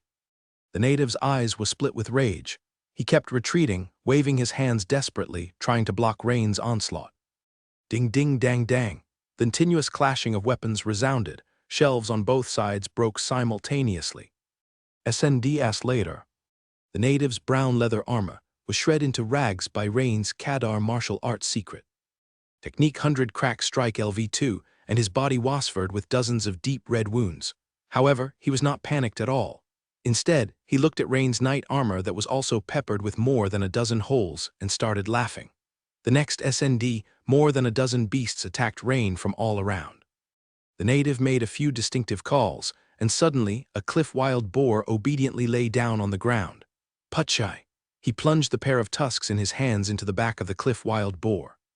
Only then did Rain get a clear view that the native was holding a pair of long white tusks. However, what was bizarre was that the cliff wild boar showed a face of enjoyment when stabbed by the tusks, without any sign of pain. While Rain killed off several fierce beasts that attacked him, the wounds on the native's body had already completely healed without even going through the scabbing process, leaving only faint red lines as proof of the past injuries on his skin. Moreover, the native was even more energetic, as if he'd received a boost to his energy. Ha! It seems I've met a kindred spirit. If it had been someone else, they might really have been worn down to death. At this moment, the native, enfident of victory, spoke in a halting common language, pausing after each word. You're doomed. I didn't expect you to speak the common language. Quite interesting. Without any hesitation, Rain added a point to his agility, and instantly he was brimming with vigor. Facing each other again, the two resumed their fierce battle. Minutes later, the grievously injured native stood stupefied, his face a mask of disbelief as he looked at Rain, who remained as lively as ever. Impossible, you're not injured, and how will your stamina be so strong? The native eagerly tried to repeat his previous method, to heal his wounds and regain energy, but the same trick obviously wouldn't work on Rain. Instead, Rain seized the opportunity and landed a punch right at the Adam's apple. Putchai. The native's eyes bulged as he clutched at his gushing throat, making a sound like a torn bellows, then slowly fell to the ground. At that moment, the system prompt sounded. Your skill card Kadar Martial Arts has been improved. Experience plus 1,338. You experienced a battle. Weapon Master, Legendary. Experience plus 647. Note: the above skill experience has enjoyed an exclusive talent, Basic Extraordinary. Understanding 30% increase. No golden skill points. That makes sense. His combat strength wasn't actually that great. It was some peculiar form of witchcraft or some dark art. At that moment, the native's hands weakly released their grip, and the pair of blood-stained but still faintly glowing white tusks fell to the ground with a clatter at almost the exact same time. Rain had been quite curious about the tusks. Clearly, the native relied on stabbing the tusks into the bodies of beasts, drawing some type of energy to heal his wounds and restore vitality. Rain took a couple of steps forward to pick up the bloodied tusks. Suddenly, the system prompt sounded again. Ding! Host has acquired the ancient giant troll's tusks, triggering the special class change to Beast Priest, Legendary. Conditions for advancement to Beast Priest, Legendary are: 1. Beast Tamer Transcendent LV5 or above, 2. Spirit 25 points or more, 3. Possessing at least one ferocious beast, 4. Expending a pair of ancient giant troll's tusks. Current conditions met. Do you wish to change class to Beast Priest, Legendary? Yes/no. This. For a moment, Rain's brows twitched as he seemed deep in thought. Reinald didn't help but recall the abilities that the native had just displayed. It was a sort of ability that absorbed the life force, or rather, the vitality of wild beasts to arbor their own, a nearly sorcerous power. Another ability seemed to befriending the surrounding wild beasts to attack the enemy. The two abilities that the opponent had just showcased made a deep impression on him. Although they both seemed like sorcery, Reinald felt the difference between them and the sorcery of the Black Flame Church was quite substantial. Moreover, there were two particularly unique aspects about this time's class change prompt. The first was that it did not mention the need to worship a certain deity. This seemed to indirectly validate Rain's earlier guess that the opponent's ability was not sorcery. SNDLY, the class change required the consumption of what was called Ancient Giant Troll's Fangs, which was different from previous class changes. Could it be that this power is closely related to these fangs? Otherwise, why would changing class to a Beast Priest Legendary require the consumption of these Ancient Giant Troll Fangs? Although based on his judgment, changing class to a Beast Priest Legendary seemed to have no issues, Rain still felt hesitant about whether to change class or not. After all, the Beast Tamer had another subsequent promotion path, Beast Master, Legendary, which should be soon. Once his black steed evolved into a savage beast, he would have two promotion paths to choose from. After thinking it over, Rain decided to first go outside, so he stuffed the pair of white fangs into his waist pouch, outside the warehouse. "Good, Graham, I always thought you were a wimp, but it turns out you've got guts," Barnes exclaimed, praising Graham as he saw the latter's slightly paunchy figure charging into the fray alongside himself. However, just as the two were about to lead the night watchman into the warehouse, suddenly, they saw someone emerging from inside. Immediately, everyone became alert and prepared for battle. Bang! The already broken door collapsed entirely at that moment. What appeared in their sight was a young and tall figure, dragging the body of a native and walking out of the warehouse unhurriedly. Rain also hadn't expected to run into Graham, Barnes, and the others aiming to provide support just as he stepped out of the warehouse. Fuck, are all the new sword bearers this monstrous? Barnes was unmistakably shocked to see the native who had gravely injured him being dragged out like a dead dog by Rain. Having exchanged blows himself, he naturally knew the strength of his adversary. Considering the opponent's ability, Tantral wild beasts. In bat, their overall strength was comparable to that of a seasoned great knight. Even slightly stronger. As for the ability to draw upon beastly vitality, Barnes had yet to experience that. Perhaps, in the native's eyes, dealing with him didn't require using that power.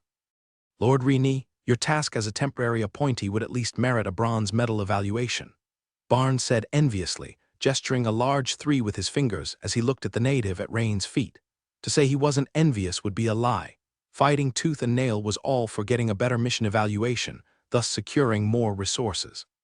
"Oh, an evaluation worth 3 bronze medals." Rain's eyebrows shot up, a hint of joy on his face. This was something he was not entirely aware of. He only knew that mission evaluations would vary based on certain actual factors, but hadn't expected they'll double. Moreover, Rain wasn't too bothered by Barnes's initial arrogance followed by deference. Because he had seen that despite his injuries, Barnes had been ready to charge into the warehouse with Graham to support him. Action's angerage alone proved a lot. Yes, the enemy possesses at least the strength of a seasoned great knight, and Lord Rain, you dealt with the situation very efficiently, finishing within less than half an hour without allowing the adversary to cause greater casualties and losses. Taking all these factors into account, an evaluation of 3 bronze medals is inescapable. Offers, that's after the final temporary task is over.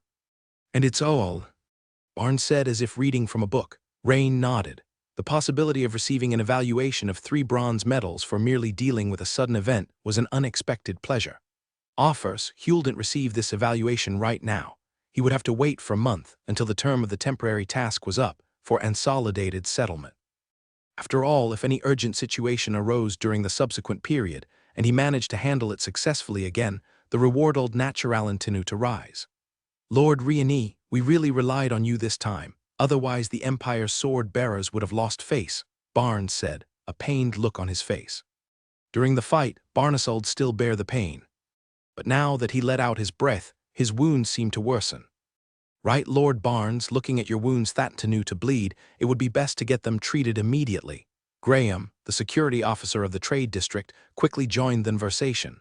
"This time, I owe a lot to both of your interventions, or else." Graham started in gratitude. "Ah, shameful, don't thank me, thank Lord Riani."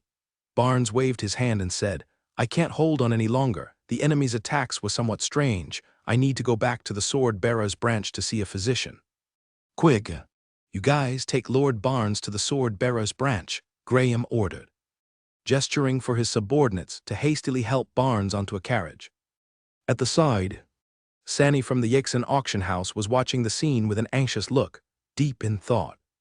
Viant Fabian, how your men haven't arrived yet.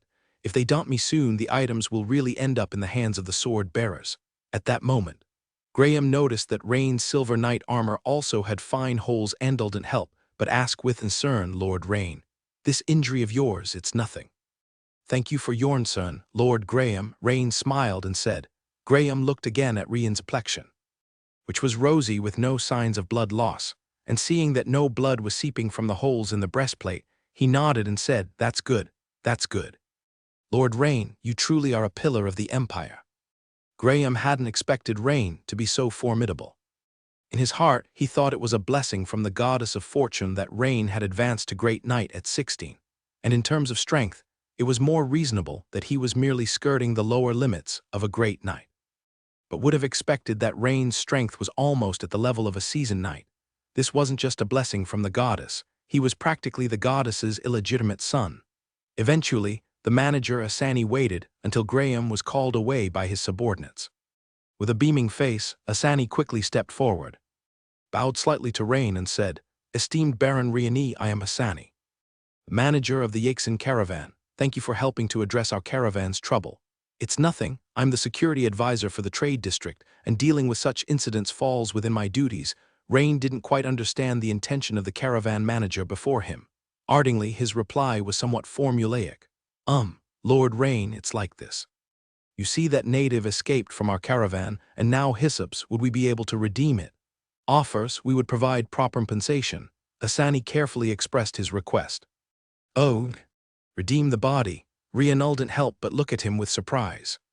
At the same time, Rain quickly realized what significance was there in redeeming the body of a native. Surely, the other party's purpose wasn't so simple, was it? However, he had just searched the body of the native, and it seemed there was nothing valuable. After all, the man had been brought over by a slave-catching team and had been searched countless times already.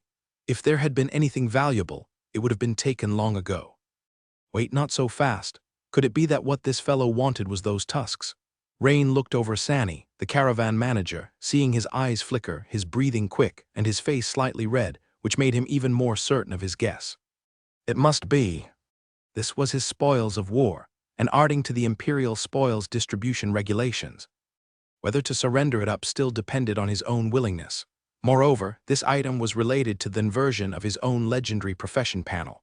Soon enough, Rain made a decision, and with a smile he said, This guy killed so many people, involving even a noble. According to the Imperial Public Safety Management regulations and the Dragon Empire criminal law, the murderer's body must be preserved for a month, waiting for officials' tome and perform an autopsy. Do you not know this, Mr. Manager? Fug. Imperial Public Safety Management regulations. Dragon Empire criminal law. Weren't you wholly focused on that as a sword-bearer? How can you be so familiar with imperial laws and regulations? Rain's every word closely adhered to the imperial laws and regulations, causing Asani to break out in a sweat, momentarily at a loss for words. His purpose offers wasn't really the native's body, but that item, the ancient tusks, which had been worshipped and revered by the native tribe for hundreds or even thousands of years, purportedly possessing some mythical power. But after the Yixinpanese elite slave-catching team annihilated the native tribe, they just didn't find those tusks. However, according to an auction house's wizard specializing in divination, the trace or hiding place of the ancient tusks was with these surviving natives. Therefore, they had brought the surviving natives back, planning to slowly interrogate them. But unexpectedly, just when they had let their guard down upon reaching Mingster, this mishap occurred. Shit. Just then, a piercing cry of an eagle sounded in the sky. Immediately after came the sound of strong wing flapping, and Rain looked up to see two griffins, each about 4 or 5 meters long including the tail, with a lion's body and an eagle's head, boasting sturdy muscles and broad wingspans, descending from the sky. Once the two griffins landed, they both glanced around with their unusually majestic eagle eyes. This wasn't Rain's first time seeing a griffin, but it still filled him with envy. He was really looking forward to Blood Feather growing up quickly. After arriving at the sword-bearer's branch, Rain had also learned that the blood-feathered horned eagle belonged to the same tier of naturally fierce and predatory birds as the griffins, which meant that when Blood Feather was fully grown, it'll completely hold its own in air-combat against the griffins. At that moment, two people jumped off the backs of the two griffins, one wearing silver armor, while the other was a middle-aged man in light golden armor. Upon seeing the Nemers, Graham's eyes lit up. He quickly ran towards the man in light golden armor, bending slightly and saying, "Viant Filk, what brings you here in person? Lord Eustace, good to see you as well." Graham also did not forget the other Griffin Knight. "I heard from Eustace that a native appeared here, capable of influencing the behavior of beasts and even griffins, so I came to have a look." Has the situation been resolved now? Felk quickly locked onto the native lying at Rain's feet. The distinctive features of vibrant bird feathers in their hair and skin, covered with various lines, were all too eye-catching. "Yes, Viscount Felk, this is Baron Rain, the new security advisor for the trade district from the Imperial Sword Bearers." It was Baron Rain who took care of this powerful native.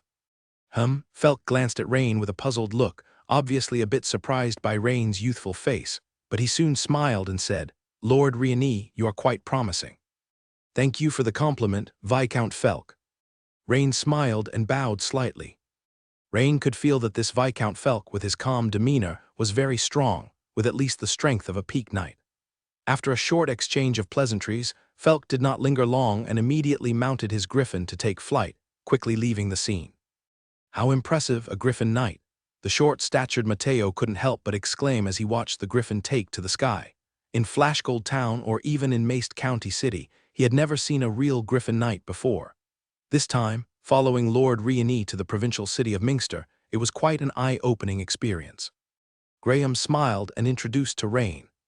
"Viscount Felk is the deputy captain of the Griffin Squadron in Minster Province. It's said that he has a profound background with contacts within higher-ups. Imperial City." Rain was a bit surprised. Graham nodded with a smile. "He, Lord Riani, is this your—" "This is Mateo, a clerk from my business house," Rain said with a smile. "A business house?" Graham's eyes brightened as he seemed to think of something. "Yes, it's a newly established business house called Hammer and Rose. We've just come to Minster to expand our business and are still at the starting stage. The storefront is just over there." Rain pointed in the direction of the street they had come from. Graham looked enlightened, about to say something, when suddenly saw two young and pretty noble ladies running over with their dress hems in their hands. It was Jenny and Agatha. Both women were panting and looking anxiously at Rain. Upon seeing the dozen holes in Rain's light silver knight's armor and the bloodstains on his body, they couldn't help but worry, thinking that Rain had been seriously injured. "Lord Rain, you are—" Agatha couldn't help stepping forward to support Rain. Jenny had extended her hand, but then retracted it, remembering that Rain was her mother's. But soon she extended her hand again. After all, even if he was her father, it wouldn't hurt to give a little help. "I'm fine," Rain said with a wry smile, afraid of hurting the ladies if he pulled away, so he tried to reassure them softly. Graham couldn't help but show an expression that all men understand, sniggering privately to himself. It was just as he had expected. Two delicate noble ladies, and yet Lord Riani so young yet already so vigorous. "Baron Rain, please get some rest. I still have some matters to attend to, so I'll leave you be. When I have some free time, I'll have to come visit your business house," Graham declared with a down-to-earth air. "Of course, Sheriff Graham, you're welcome any time," Rain said with a nod and a smile. After watching Graham leave, Rain looked down at the two ladies and said, "I really am not injured. Lord Riani, your armor is made of hydroskin steel and it has so many holes. Could your body possibly be tougher than this high-grade knight's armor?" Agatha said incredulously, puffing up with concern. Jenny also looked at Rain with skeptical, beautiful eyes, clearly not believing him. Seeing the disbelief on the ladies' faces, Rain shook his head and helplessly said, "Then I'll take off my breastplate and you'll see for yourselves." With Mateo's help, Rain quickly removed his damaged hydroskin steel breastplate. Only then did the ladies see that although Rain's undershirt also had holes, there was no blood. Agatha was even more curious, reaching her small hand to examine the holes in Rain's undershirt, her soft fingertips passing through and caressing Rain's solid chest. This immediately made Rain feel a bit embarrassed. Jenny covered her flushed face with her hands in embarrassment. That wretched girl, how dare she openly take advantage of Lord Rieni? For Agatha, it was even worse, because Rain had sweated a lot after the battle ended, and the smell filled with masculine hormones had rushed into her nose, nearly making her swoon. At that moment her face flushed. She almost lay upon Rain's body, her legs involuntarily clenching together. So strong, such a good smell, heavens, this body is truly tougher than Hydraskin steel, yet it has such a hot temperature. Agatha's heart screamed, "TCH, enough, Agatha." Jenny couldn't stand to watch any longer, admonishing her in a low voice and hastily pulling Agatha away. Her good friend had actually gone into heat on the street. It was too much. If it hadn't been for the public setting, she might have even presented herself to Lord Rieni freshly bathed. "Lord Rieni, shall we go take a look at the shop? After all, it is your property, and it would be a good opportunity for you to rest as well," Jenny suggested with a smile. Very well. Lord Rieni mostly wanted to see Cookie, Bloodfeather, and the Black Horse. He watched as the figures of Rieni and his companions disappeared. Hidden in the distance, the leader of the Axan caravan, Asani, with a glint in his eyes and a contemplative expression, soon whispered to several servants at his side, "Go, follow this Lord Rieni and see where he goes. Be careful, take turns, and do not get caught." "At your command, Lord Asani." The corpse of the native still lay there, guarded by over 10 elite night watchmen. Asani thought for a moment, then quickly approached the Trade District Sheriff, Graham, and began to ingratiate himself. Several minutes later, he started to speak. "Lord Graham, our caravan has lost an item, which we suspect was stolen by this native. I would like to search the native's body if you see fit, may I?" Graham, with an expressionless face, took the heavy purse Asani covertly handed him and quickly slipped it into his own belt pouch, but his response was still noncommittal. "The man who killed him is Baron Rieni, Asani, and this puts me in a difficult position." "Damn greedy fella. In this case, Lord Graham, how about this? Under your supervision, we check if the item is there or not. If it's not, there's no need to discuss further. If it is there, I won't take it away. I will first discuss the matter with Baron Rieni."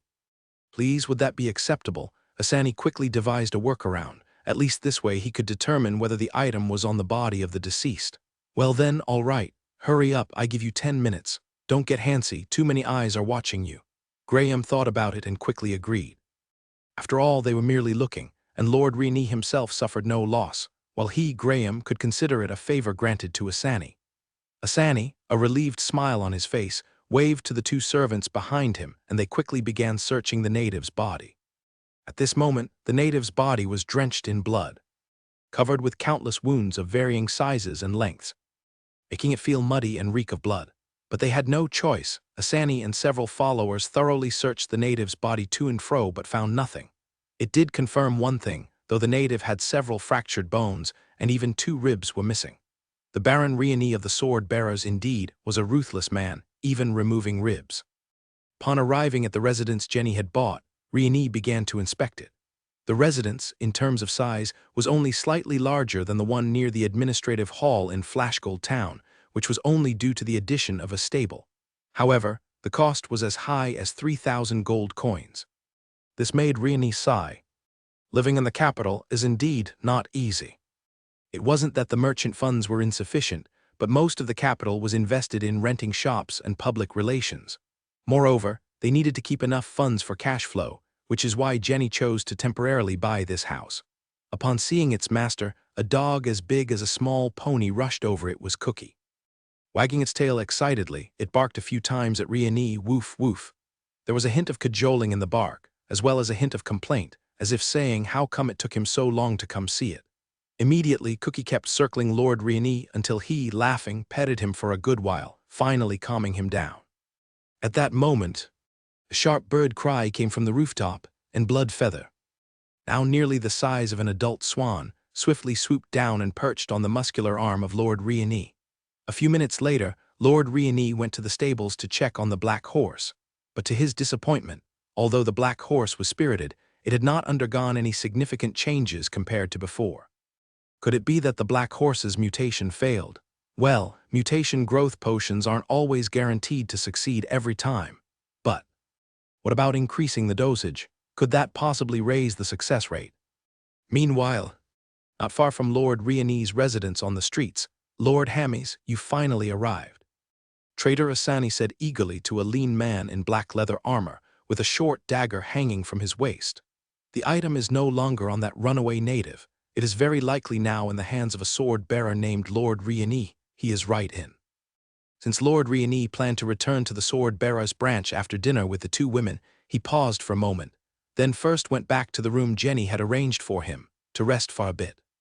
Once in the room, Lord Riani started pondering over the two entirely different career paths following the Beast Tamer. I'm not sure what new core skills Beastmaster Legendary might have, but if I were to guess based on the lineage of Beast Tamer Transcendent, if there is a new core skill, it would probably allow for more pets to be contracted. That native's ability to heal wounds is likely due to the ancient giant troll fangs, and since Beast Priest Legendary, as a special career change, consumes these fangs, it's very likely that the career change would grant this skill. I'm truly envious. And then there's Control Beast Pack. It's not that Beastmaster Legendary isn't good enough, it's just that the benefits of Beast Priest Legendary right in front of me are too great. Lord Riani sighed, having made a decision. He then took out the pair of faintly glowing white ancient giant troll fangs from his pouch. The system prompt then sounded.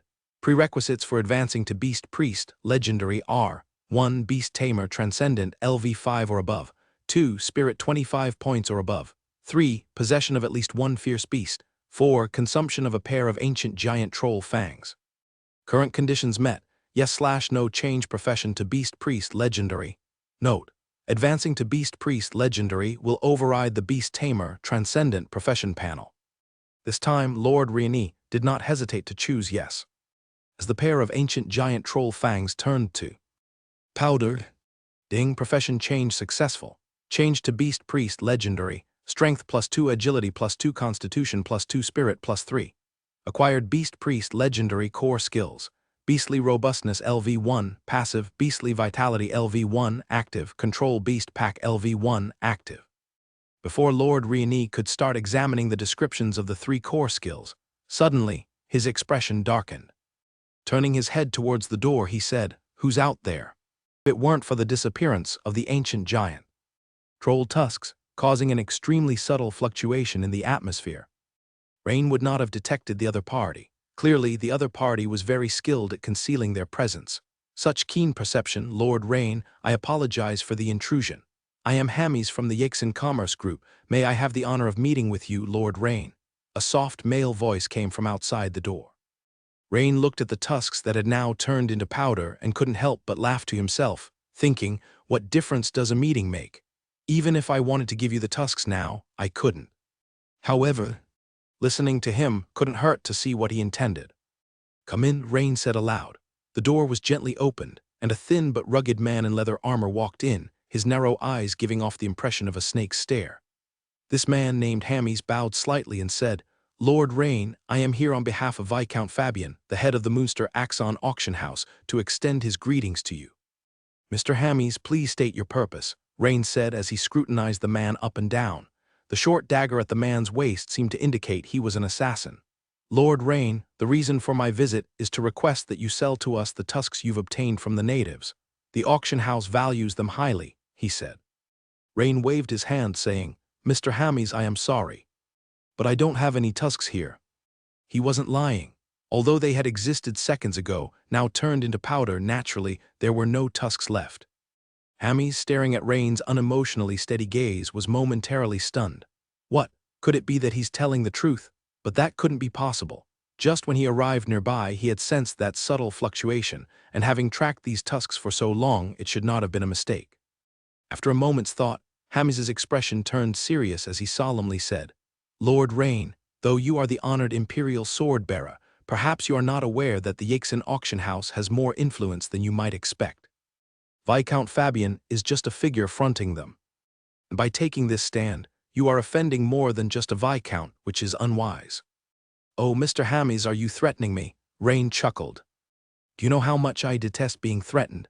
Besides, even if I had the tusks you refer to, according to the Empire's War Spoils Distribution Act, they would belong to me, right? Or is the Yaxin Auction House trying to challenge this well-established Imperial stipulation? Perhaps I should spread this issue within the Sword-bearer's branch." This. Hammies momentarily didn't know what to say. Oh, damn it. If it weren't for those idiots in Asani's caravan thinking. They had already reached Minster and letting their guard down, allowing this native to escape. None of these problems would have arisen. Before coming here, he had examined the native's injuries, knowing that this young Lord Rain was no simple character, and moreover, he was someone of sensitive identity. If it wasn't necessary, he would prefer not to confront him. Lord Rain, let me speak plainly. These tusks are very important to the Yaxen auction house, specifically requested by a marquis. If you still intend to keep your position, please don't regret it. I really don't have tusks here. If you don't believe me, you can check. Rain spread his hands out, then Rain voluntarily emptied everything from his pouch. I can swear to this by the goddess, Rain said emphatically. He had known beforehand that the Yaxen auction house was reputed to have a profound backing, so the better he could bluff his way through, the better. Additionally, he was indeed telling the truth. The tusks had already turned into bone powder. If they wanted powder, that might still be negotiable. Want the tusks? Then there's nothing to be done, Rain thought to himself. Hammies, observing Rain's clear and serious eyes, as well as his unhesitant manner in swearing, became confused. Such clear eyes didn't seem to be those of a liar. Hammies then examined again the scattered items from Rain's pouch, and there were no tusks in it. The tusks, being long and white, should have been easy to find. He looked around Rain's room, which was simply decorated and seemed to have no place to hide anything. There was some powdery substance on the floor, but that was probably just the cleaning not done thoroughly by the servants. Very well. It seems highly likely that I was mistaken. My deepest apologies. I hope you won't mind my intrusion, Lord Rain. Hammies bowed deeply. Of course not, Rain waved his hand and replied. Hammies bowed again and quickly turned to leave. After watching Hammies leave, Rain began to ponder thoughtfully. It seems these ancient giant troll tusks must be rare, otherwise, certain people from the Yaxen auction house wouldn't be so persistent. Perhaps, after returning to the sword-bearer's branch, he should look up some relevant information. Thinking this over, Rain then shifted his focus back to the information on his class transfer. This legendary class transfer also resulted in an overall increase in all attributes, especially boosting his spirit by 3 points. Rain flipped to the attributes page on his system panel. Name: Rain Carlin. Occupation: Weapon Master, Legendary, LV6, 1912/3000, Beast Priest, Legendary, LV1, 1/100, Wizard Apprentice, Transcendent, LV6, 792/3000, Deadly Poison Master, Transcendent, LV6, 69/3000, Armorer, LV6, 211/3000. Constitution: 32 Strength, 31 Agility, 32 Spirit, 39 remaining attribute points, 12 remaining skill points, 0 after this job change. All attributes had exceeded the significant milestone of 30 points, but at the moment, Rain was more focused on the 3 core skills he had just gained as a Beast Priest, Legendary. He wondered if the effects of these skills were as he had imagined before. Rain, full of anticipation, turned to the Beast Priest, Legendary page, only to find that the original Beast Tamer, Transcendent, panel had disappeared and been replaced by the Beast Priest, Legendary profession panel. The entire panel was flickering with the same special blue light as the Weapon Master, Legendary. This was distinctly different from the green light of the previous Beast Tamer, Transcendent professional panel. Rain quickly found the 3 new icons with flickering borders at the top of the panel. The first icon featured a miniature photo of his current 3 pets, a hawk, a dog, and a horse, with a line of small text in the bottom right corner. Beastly Vitality, LV1, passive. As a Beast Priest inherited from ancient trolls, you naturally have the ability to draw on the vitality of your contracted pets, thus enhancing your own physical constitution and resistance. Note: at LV1, only 1 pet effect can be obtained. Note, this skill has a distance limit. It is only effective when the pet is near you, and the effective distance is proportional to the spirit attribute. This is. After pondering briefly, Rain's face broke into a smile. When he focused his attention on the core skill Beastly Vitality, images of his 3 pets' headshots swiftly surfaced in his mind. Is it asking me to choose? Then, let's go with the Greyhound Battle Dog Cookie. Implement the effect. Upon Rain's confirmation, he immediately felt a mysterious, invisible link form between him and the Greyhound Battle Dog Cookie, followed by a strange energy transferring to him. Rain felt somewhat different. A new prompt message appeared quietly. The host has received the buff effect Dog's Agility. Agility increased by 3 points.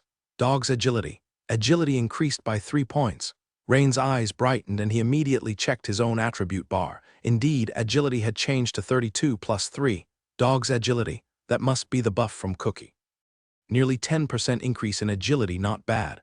Rain said, raising his eyebrows in delight. Just didn't know about the others, so Rain tried selecting the black horse's effect next. Instantly, he felt a mysterious link form between him and the black horse, followed by a sensation of energy completely different from that which he had felt from the greyhound battle dog, flowing into him. Meanwhile, the mysterious connection he had with the greyhound battle dog Cookie was severed. At the same time, 2 new prompt messages appeared. The host has received the buff effect Horse's Endurance, Constitution increased by 1 point.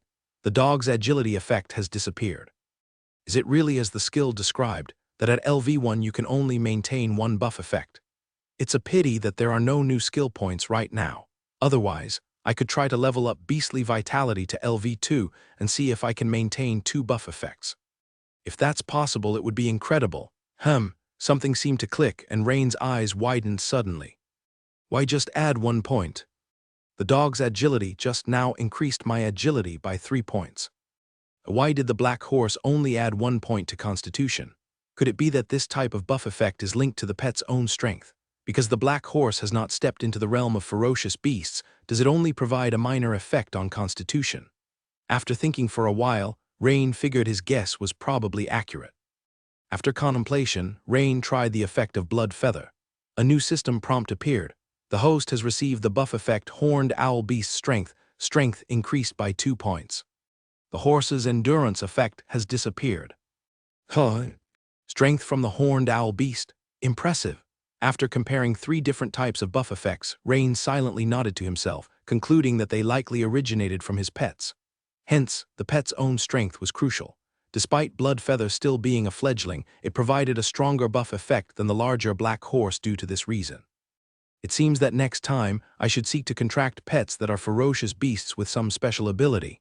Perhaps that will yield unexpectedly powerful buff effects, Rain thought. The second icon, however, featured the image of a human hand pressed atop the head of a crouching fierce beast, with the following line of small text in the bottom right corner. Beastly Energy LV1, active. As a beast priest inherited from ancient trolls, you can rapidly extract the life force and energy of a beast or contracted pet to heal your wounds and restore energy. Note, only 1 beast or contracted pet can be subjected to this effect at a time, and the maximum amount must not exceed 30% of the target's life force limit. Note, extracting from a beast will expose you to the negative effects of the beast's spirit, but contracted pets will not. Is this the healing ability that native used? Rain's eyes lit up. But upon seeing the description of the negative effects of the beast's spirit, he became pensive. It appeared that the native's eyes had red bloodshot veins, and they were quite agitated. Was it caused by this negative effect? Seems like I'll need to find a beast to test it on. Immediately, Rionne's gaze moved to the last icon, a pattern depicting wild beasts in a majestic stampede. Control Beast Pack LV1 active. As a beast priest inherited from ancient trolls, you can control all beasts within a 30-meter radius, making them bloodthirsty, frenzied, and launching attacks on enemies. Note, the stronger the beast, the stronger its resistance to your control. The effect of Control Beast Pack is positively correlated with spirit. Looking at these 3 core skills, a smile couldn't help but appear on Rionne's lips. Towards evening, Jenny had arranged a sumptuous dinner. Jenny, perhaps you and Agatha could consider buying a villa in the administrative district, Rionne said as he cut through the spicy Cliff Mountain goat ribs with silver cutlery. Lord Rionne, having money alone is not enough to buy a villa in the administrative district. One also needs to purchase a quota. Jenny and Agatha exchanged a somewhat surprised and bewildered look, but Jenny didn't question it and answered directly. They didn't understand why Lord Rionne would make such a suggestion. Could it be that he thought this house was too simple? Probably not. After all, Lord Rionne was always engrossed in cultivation and didn't place much emphasis on external conditions, something they knew well. I'll take care of that. Don't forget, I've already joined the Sword Bearers, Rionne said with a slight smile. Jenny, having keenly sensed something amiss, furrowed her brows and asked, Lord Rionne, is it because of what happened during the day? It's still not certain. Consider it as being prepared just in case. Rionne nodded and did not deny it. All right, Lord Rini, then tomorrow I will go with Agatha to look at houses, Jenny said without further questioning, nodding. During dessert after dinner. Lord Rini, will you return to your place tonight? Agatha's big, watery eyes gazed at Rini, her young face flushed from drinking some aged Bordeaux, as radiant as a flower. Although Agatha had some little freckles on her nose, it did not affect the girl's liveliness and enthusiasm. Agatha, you've had too much to drink. Jenny couldn't help but cover her forehead with her hand again. It was all over. Her best friend was completely entranced by Lord Riani's masculine charm. Yes, Miss Agatha, I have to return to the Sword Bearer's branch tonight to look up some information, Riani said with a hint of apology. That's really too bad. I was hoping to consult with Lord Riani about some questions tonight, Agatha said, her pretty face blushing. Jenny was at a loss for words regarding her best friend. Was that consulting? That was delivering oneself on a platter. Meanwhile, in a study on the third floor of Yaxen Auction House, Hammies was sitting opposite Viscount Fabian. So you mean to say, Hammies, even you can't be sure whether the ancient troll fang is actually in this sword-bearer's hands? Fabian said with dissatisfaction. Yes, Viscount Fabian, I'm very sorry, Hammies nodded. It looks like. We have to trouble Lord Horton to perform divination again. I'll have to find time in the next few days to pay him a visit, Fabian murmured, frowning. At night, Sword-bearer's branch library. Hello, sir, how may I help you? A beautiful young female attendant saw Riani approaching, stood up, and bowed. Help me look up information on trolls, or ancient trolls, Riani said as he handed the attendant his bronze badge. Sure, sir, please wait a moment. The young lady respectfully took the badge with both hands and started searching quickly. Are these books on trolls or ancient trolls? Yes, I found them, sir. There are two ancient books related to trolls, namely Evolution of Trolls and Troll Chapter of Ancient Races. I will borrow both, Riani said. All right, sir, the total borrowing cost is 20 merit points, the attendant said. Since both books are rubbings from the ancient materials of the Imperial Library, according to the rules, you can only read them within the Sword Bearer's branch, and they need to be returned within 1 month, the young lady said somewhat apologetically. Okay, thank you, Riani nodded. After returning to his room, Riani started to read seriously. In some remote areas of the Empire, even outside its borders, certain forest troll tribes still remain. However, it's still unclear if other types of trolls exist. Riani first read Evolution of Trolls, which mostly contained general descriptions, but what he was actually most interested in was the issue of the fangs. Thus, he put aside Evolution of Trolls for the moment, and quickly began reading Troll Chapter of Ancient Races. Ancient trolls had an average height of over 2.5 meters, far surpassing the 2 meters 20 height of the remaining forest trolls of today. The height of female trolls was a bit shorter, about 2 meters. In addition, even within the same tribe, there would be scattered presence of powerful trolls, much larger than ordinary tribal members. Riani glanced at the illustrations and saw that the male troll's tusks protruded like those of wild boars. With the taller the troll, the longer the tusks, plus Pinocchio like long noses, a visage completely outside the realm of human aesthetics. But the female trolls were different. Their lower jaw tusks resembled slightly longer canines of humans, just peeking out from the lips, akin to what is commonly referred to as little tiger teeth, looking a bit playful. Their facial features also resembled those of human females, and the overall impression was quite in line with the aesthetic preferences of human males. It's said that the fangs of trolls possess a special power. The stronger the troll warriors are, the more obvious this power in their fangs is. During the era when the ancient giant troll empire ruled, many tribes of primitive humans worshipped and conducted rituals for the fangs of mighty dead troll warriors, borrowing the miraculous powers contained within them. Rain read with great interest. Although what was written in the ancient texts was still vague, it sketched out a rough internal logic of why the ancient giant troll's fangs had facilitated his class change to beast priest, legendary. Just as I guessed, there's no influence from the evil god inside. This must be some unique ability from an ancient race. Several days passed. Rain spent his days methodically alternating between general education classes and the rapid stream chamber, practically living a two-point life. Unfortunately, there wasn't much opportunity to use the other two core skills of the beast priest, legendary. However, this morning, the evaluation for Rain's handling of the sudden incident had come out from above. 3 bronze medals and an additional 800 merit points for his evaluation. Barnes's prediction was very accurate. However, these awards would not be received until the secondment task was settled. Background with 3 bronze medals was already enough to promote Rain's emblem level from the bronze to the silver rank.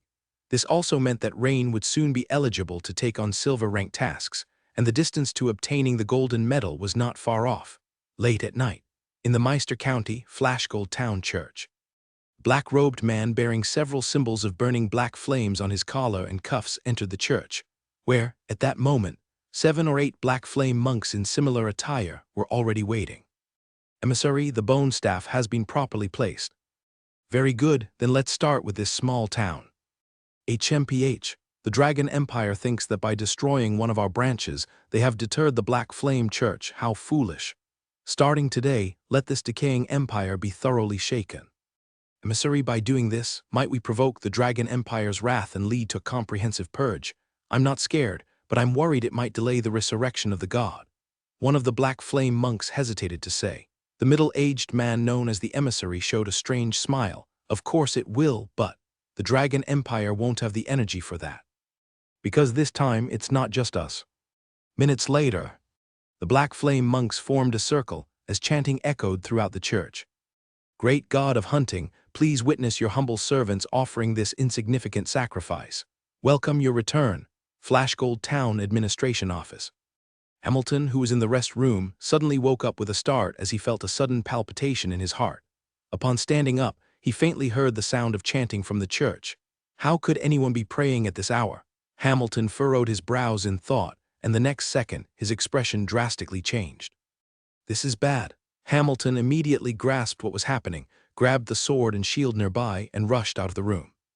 But as he led a team of elite night watchmen out of the administrative office, he saw an eerie, pale blood mist swirling in the sky over the whole of Flashgold Town. Before they could even reach the church, the night watchman beside Hamilton started screaming in horror. My nose is bleeding. Look, the blood is floating up. The night watchmen watched in terror as blood oozed from their nostrils and eyes. No matter how they tried to cover it, it wouldn't stop. The blood, like streams joining the sea, flowed through the air towards the church. Hamilton's pupils shrunk. He decided to retreat at first, but a sudden look back revealed a black-robed figure appearing in front of and behind him. Hey, I didn't expect to find a fish that slipped through the net here. And it's a senior knight, judging by his attire, probably the sheriff of this small town. Perfect, with you included, the entire town will be almost complete. Minutes later, a familiar roar resounded. All of Flashgold Town returned to silence. A deathly quiet, under that same moonlight, in Meister County Fishing Port Town. Whoosh, along the coastline, the waves rhythmically slapped against the rocks. Suddenly, several tall humanoid creatures with peculiar looks emerged from the sea and rapidly slid ashore. Their heads resembled miniature giant dragons, not only adorned with annular and stripe-like fins, but also equipped with several large, catfish-like barbels hanging from their chins. Their lower bodies were like large snakes, their upper bodies like humans, covered in scales. These creatures stood at least 2.5 meters tall, wielding tridents, radiating formidable strength. It was certain that these were no mere fishfolk. Although they moved in a Z pattern, their speed was extremely fast. As they charged into Fishing Port Town, screams soon pierced the night. Early the next morning, when Rain stepped out of the room, intending to head to the Sword Bearers Branch Newcomer Building's hall for general education classes, many griffins in the training ground were taking off, one after another, soaring and screeching towards the southeast. Hey, what's going on? Why are all the griffins being deployed at once? Rain looked puzzled. Before he could figure it out, another squad of griffins quickly streaked across the sky.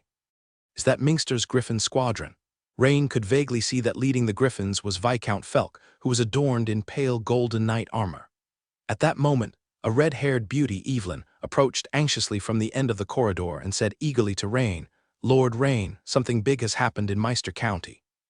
Last night, both Meister and Rosby counties were attacked, with reportedly heavy casualties. What? Rain couldn't help but look horrified. His family was all in Meister. What's the specific situation? Was County Town attacked, or are you saying that the subordinate towns were attacked? Rain hurriedly asked. That is still unclear. Evelyn shook her head. She too was concerned because the intelligence was too vague. However, the general knowledge class originally scheduled for this morning has already been changed to an information briefing on the latest situation. Evelyn continued. Then what are we waiting for? Let's go, Evelyn. We'll first go and listen to the latest news, said Rain with a solemn expression. After all, guessing blindly only causes more panic. By the time the two of them arrived at the newcomers' training hall, everyone, including Vinica, had basically all arrived, and judging by the serious expressions and the hushed conversations among the crowd, they too had received the news. They didn't let the crowd wait too long. A middle-aged man in an officer's uniform, accompanied by the Deputy Minister of the Empowerment Division, Melanie, walked into the hall. At once, the entire hall quieted down. This middle-aged man had a very clean-shaven beard, and his demeanor seemed somewhat scholarly. His skin was delicate, and on his shoulders were gold epaulets with a pair of golden leaves, plus 3 crescent-shaped golden insignia.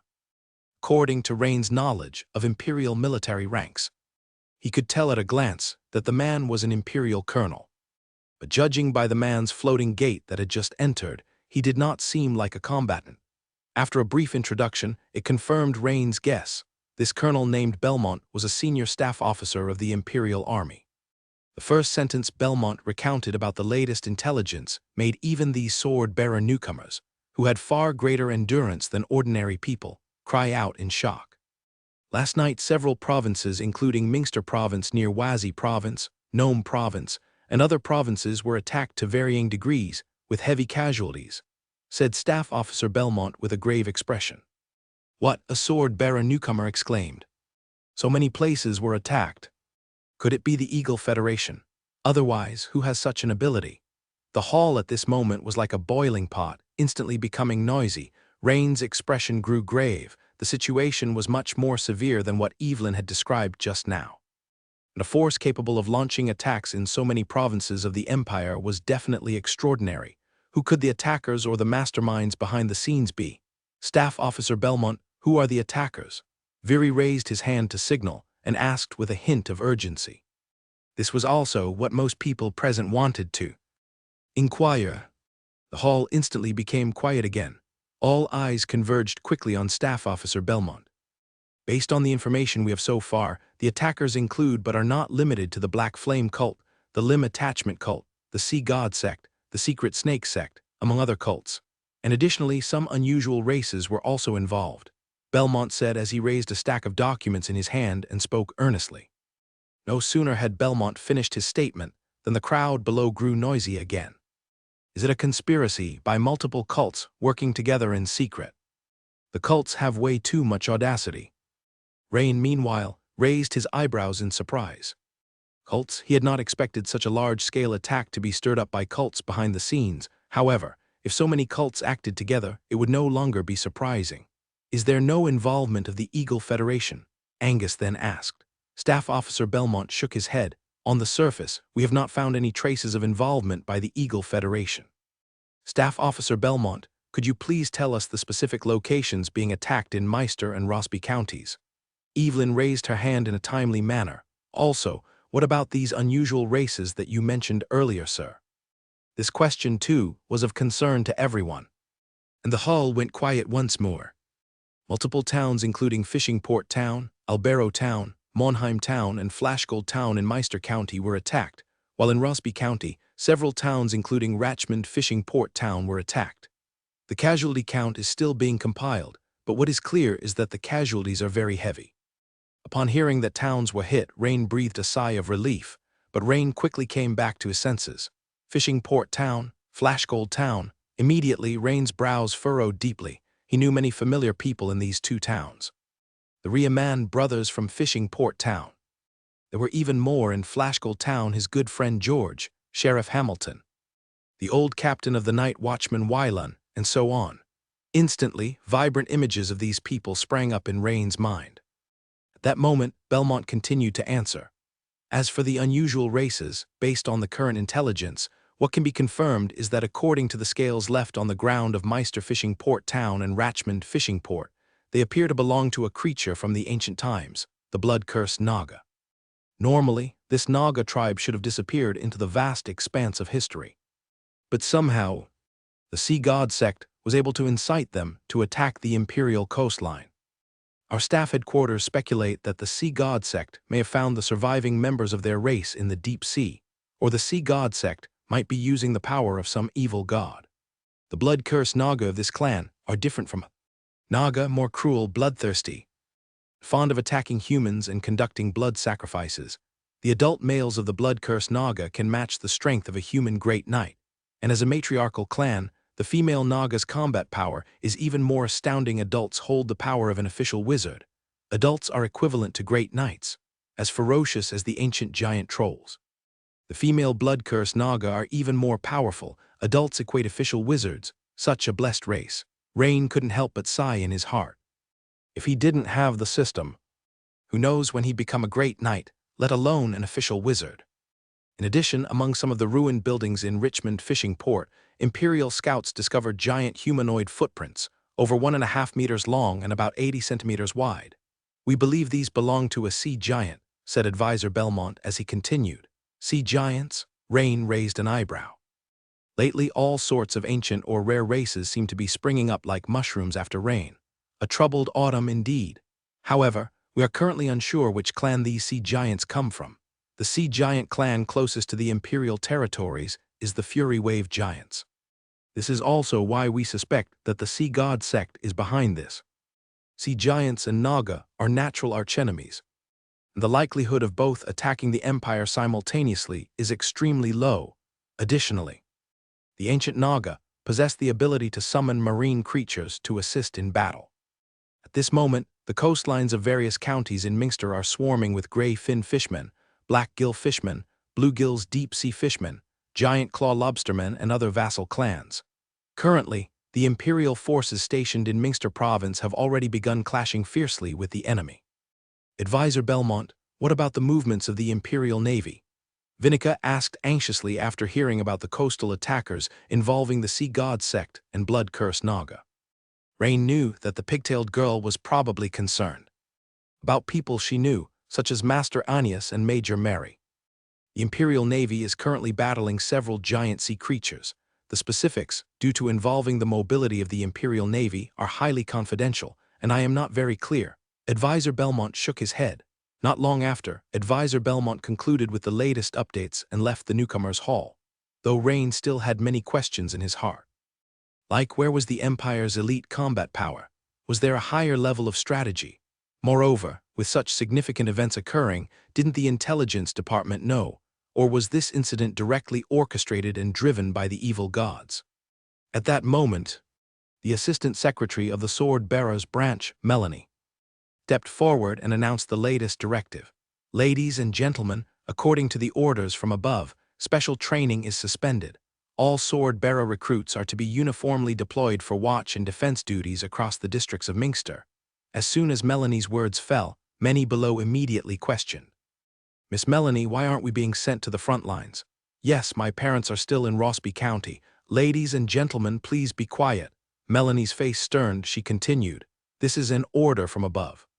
If everyone disobeys the command, only caring to rescue their own families, what purpose does the organization serve? I fully understand your feelings. The Empire has already dispatched rescue teams immediately.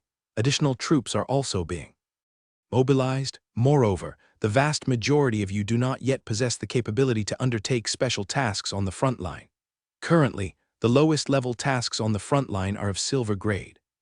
Deploying you in ordinary combat would be a misuse of potential, and thus, the higher-ups have decided to have you reinforce the security in the districts of Minster, essentially as peacekeepers. Having heard the latest intelligence, Rain naturally wanted to return to Maest immediately to bring his family and Jennifer to the safer Minster. But his current problem was that, as a sword-bearer, he needed to follow the arrangements from the higher-ups. However, he was now considering another issue, since Melanie mentioned that the front line involved silver-grade tasks. If he could manage to settle his 3 bronze medals earlier, he could upgrade his badge privileges to silver level, thus being able to take on silver-grade tasks. This might allow him the opportunity to head to Maest, and en route, bring his family to safety in Maest County City. Half an hour later, Rain arrived at the task hall. Sir, your provisional task hasn't ended, and we cannot settle the task rewards. The young female clerk apologized. Isn't there any other way? Sir, if you have a special reason, I would recommend communicating with senior officers. During the provisional task period, can I take on other tasks? Rain asked again. I'm afraid not, sir. Unless it is a high-priority assigned task, you can only complete one task at a time, the young clerk apologized. She too had heard about some of the attacks in Minster province and had relatives in several counties there. She truly understood the worries of the young noble before her, but she didn't have any solution. As Rain left the task hall, he felt somewhat dejected, willing to give up his 3 bronze medal tasks. After all, medals and merit points could always be earned in future missions. But once family is gone, it's truly gone. However, the problem was that without finishing his provisional appointment, he couldn't be promoted to the silver level and thus couldn't qualify to take on this mace-related mission. According to Riani's earlier plan, he intended to first elevate his authority to the silver level and then logically proceed to apply to the sword-bearer's branch, participating in frontline special operations. But now, suddenly, shortly after Riani returned to his room, there was a knock at the door. Riani opened the door and saw a guard standing at the entrance who respectfully said, "Lord Riani, someone has come to visit."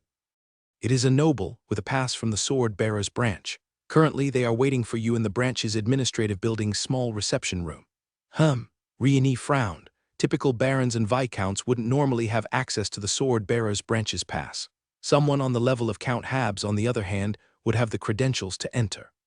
But at this critical moment, it was highly unlikely that the person would leave Maced, especially since such a significant event had occurred. Who could it be? With this question in mind, Riani proceeded to the small reception room in the administrative building. There he saw a middle-aged man with a beard, dressed in black hunting attire with golden trim, sitting solemnly on the right side of the room. A steaming cup of Jaitan red tea sat untouched beside him, clearly burdened with heavy thoughts. "Ambassador!" Riani was taken aback and exclaimed. Upon seeing Riani's arrival, Javier managed a strained smile. "Baron Riani, we meet again." "Lord, good to see you, it's been a while." Riani bowed slightly as a gesture of respect. He of course remembered the Lord. Before taking part in the nobility's ennoblement examination, he had met this man named Javier Stewart, the ambassador, in his carriage. At that time, he had not yet passed the ennoblement exam. Javier's approachable demeanor had made a deep impression on Riani.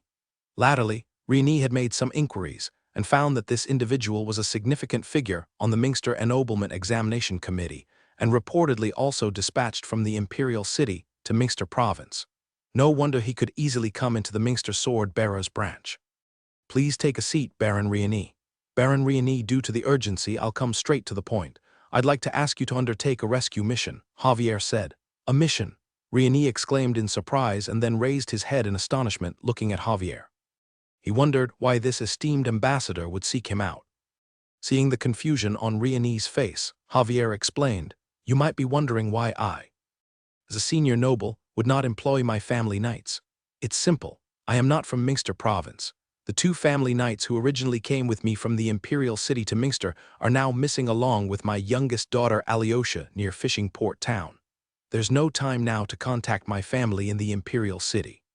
As for why not engage other sword-bearers, under the emergency mobilization order, all sword-bearers have already been assigned tasks except for your batch of recruits." Javier paused. Hearing this, Riani began to understand why Javier had approached him. It was simple. Under the 2 constraints mentioned, being the strongest among the new sword-bearers, he was probably the best choice Javier could find. There might be others as powerful, but to be reliable at the same time was rare. Furthermore, before approaching him, Javier likely reviewed his resume. Having served as a governor and sheriff in Fishing Port Town, Riani was familiar with the local situation, which was crucial in searching for people. All these conditions led Javier to approach him.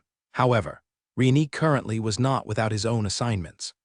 And that was Ambassador I. Just as Riani was about to speak, Javier gestured for him to pause.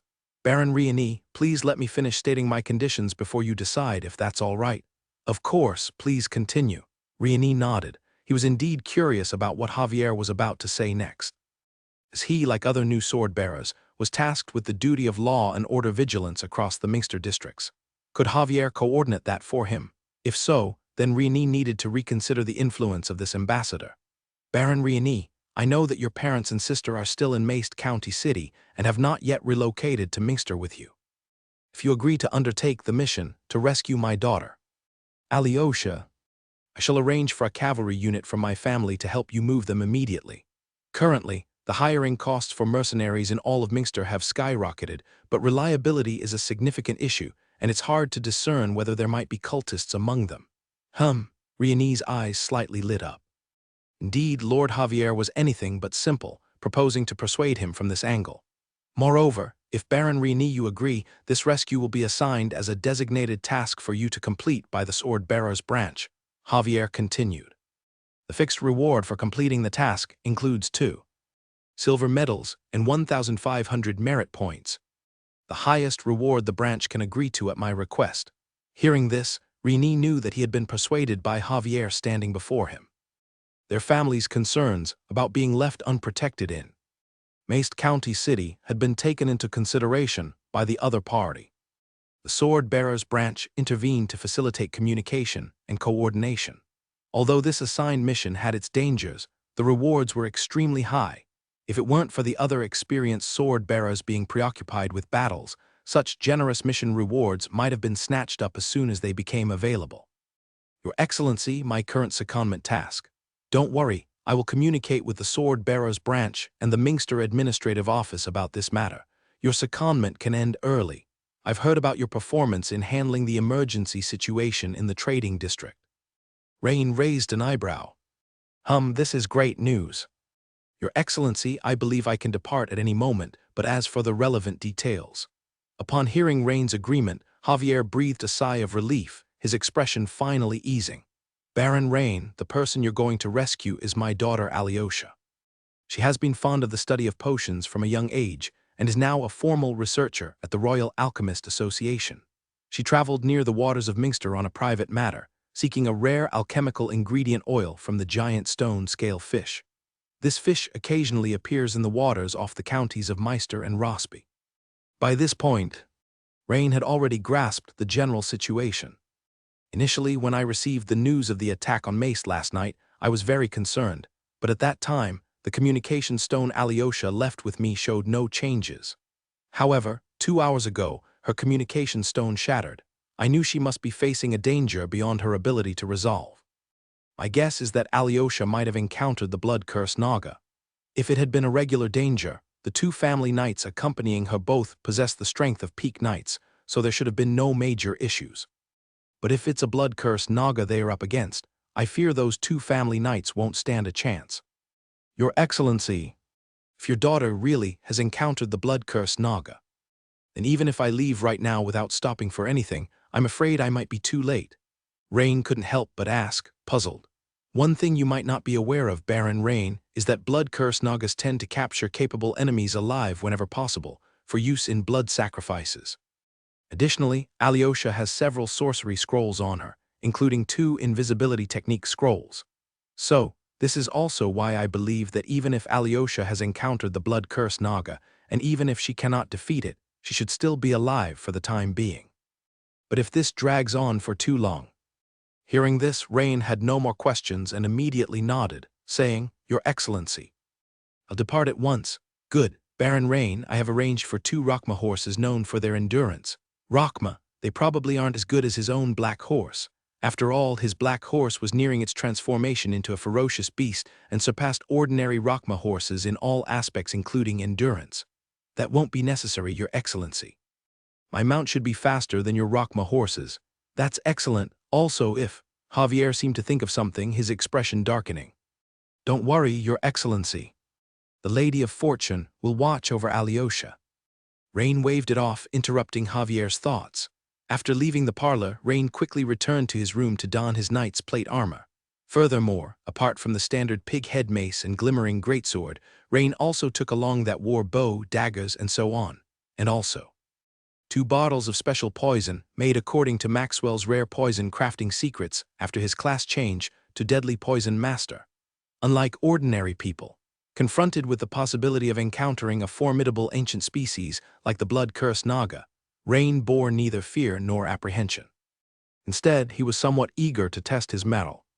On one hand, he had just successfully transitioned to the Beast Priest, legendary class, and needed some combat to test the new legendary profession's combat capabilities. On the other hand, it was only through battle that Rain could receive system experience rewards to elevate his profession level. Moreover, after spending time in training at the Sword Bearer's branch, Rain's strength had been steadily increasing. At the moment, his second-order threshold had reached 24%, not far from becoming a senior Great Knight. Once he was ready with his weaponry, Rain left the Sword Bearer's branch. First, he needed to visit Jenny's new residence to take along the pet's Cookie, Blood Feather. The Black Horse, Jenny and Agatha's newly purchased villa in the administrative district, was not far from there, on the shaded boulevard by the gate of the Sword Bearer's branch. A pie vendor at a nearby portable stall watched as Rain exited the gates of the Sword Bearer's branch and quickly turned around to release a pigeon from a cage behind him. A few minutes later, Hammies at the Munster Axon auction house received the pigeon. Upon reading the note's contents, a rare smile appeared on his stern face. He muttered to himself through gritted teeth, "Rain, I've finally waited for you to come out. You despicable fellow, if it weren't for Lord Horton's divination, I would still be in the dark because of you. What about the honesty of an Imperial sword bearer, huh? Damn it, I knew my feeling wasn't wrong. The tooth of the ancient giant troll vanished right in your room." Just thinking about Rain's clear eyes and his unhesitant response from before made Hammies' forehead bulge with veins. Seeing Lord Rain's sudden arrival, Jenny and Agatha were both very surprised at first, but soon their faces showed realization. Because this morning they had heard the orderly footsteps of a military formation, seemingly moving from inside to outside the city. "Lord Rain, are you on a mission?" Jenny asked directly. "Yes, I have to set out on a mission." Rain nodded, thought for a moment, and felt it was better to let the two women know the situation. After all, no matter how tightly the news was sealed, it would inevitably spread soon after. By then, with him not in Minster, it would be worse if the two women were caught in a panic.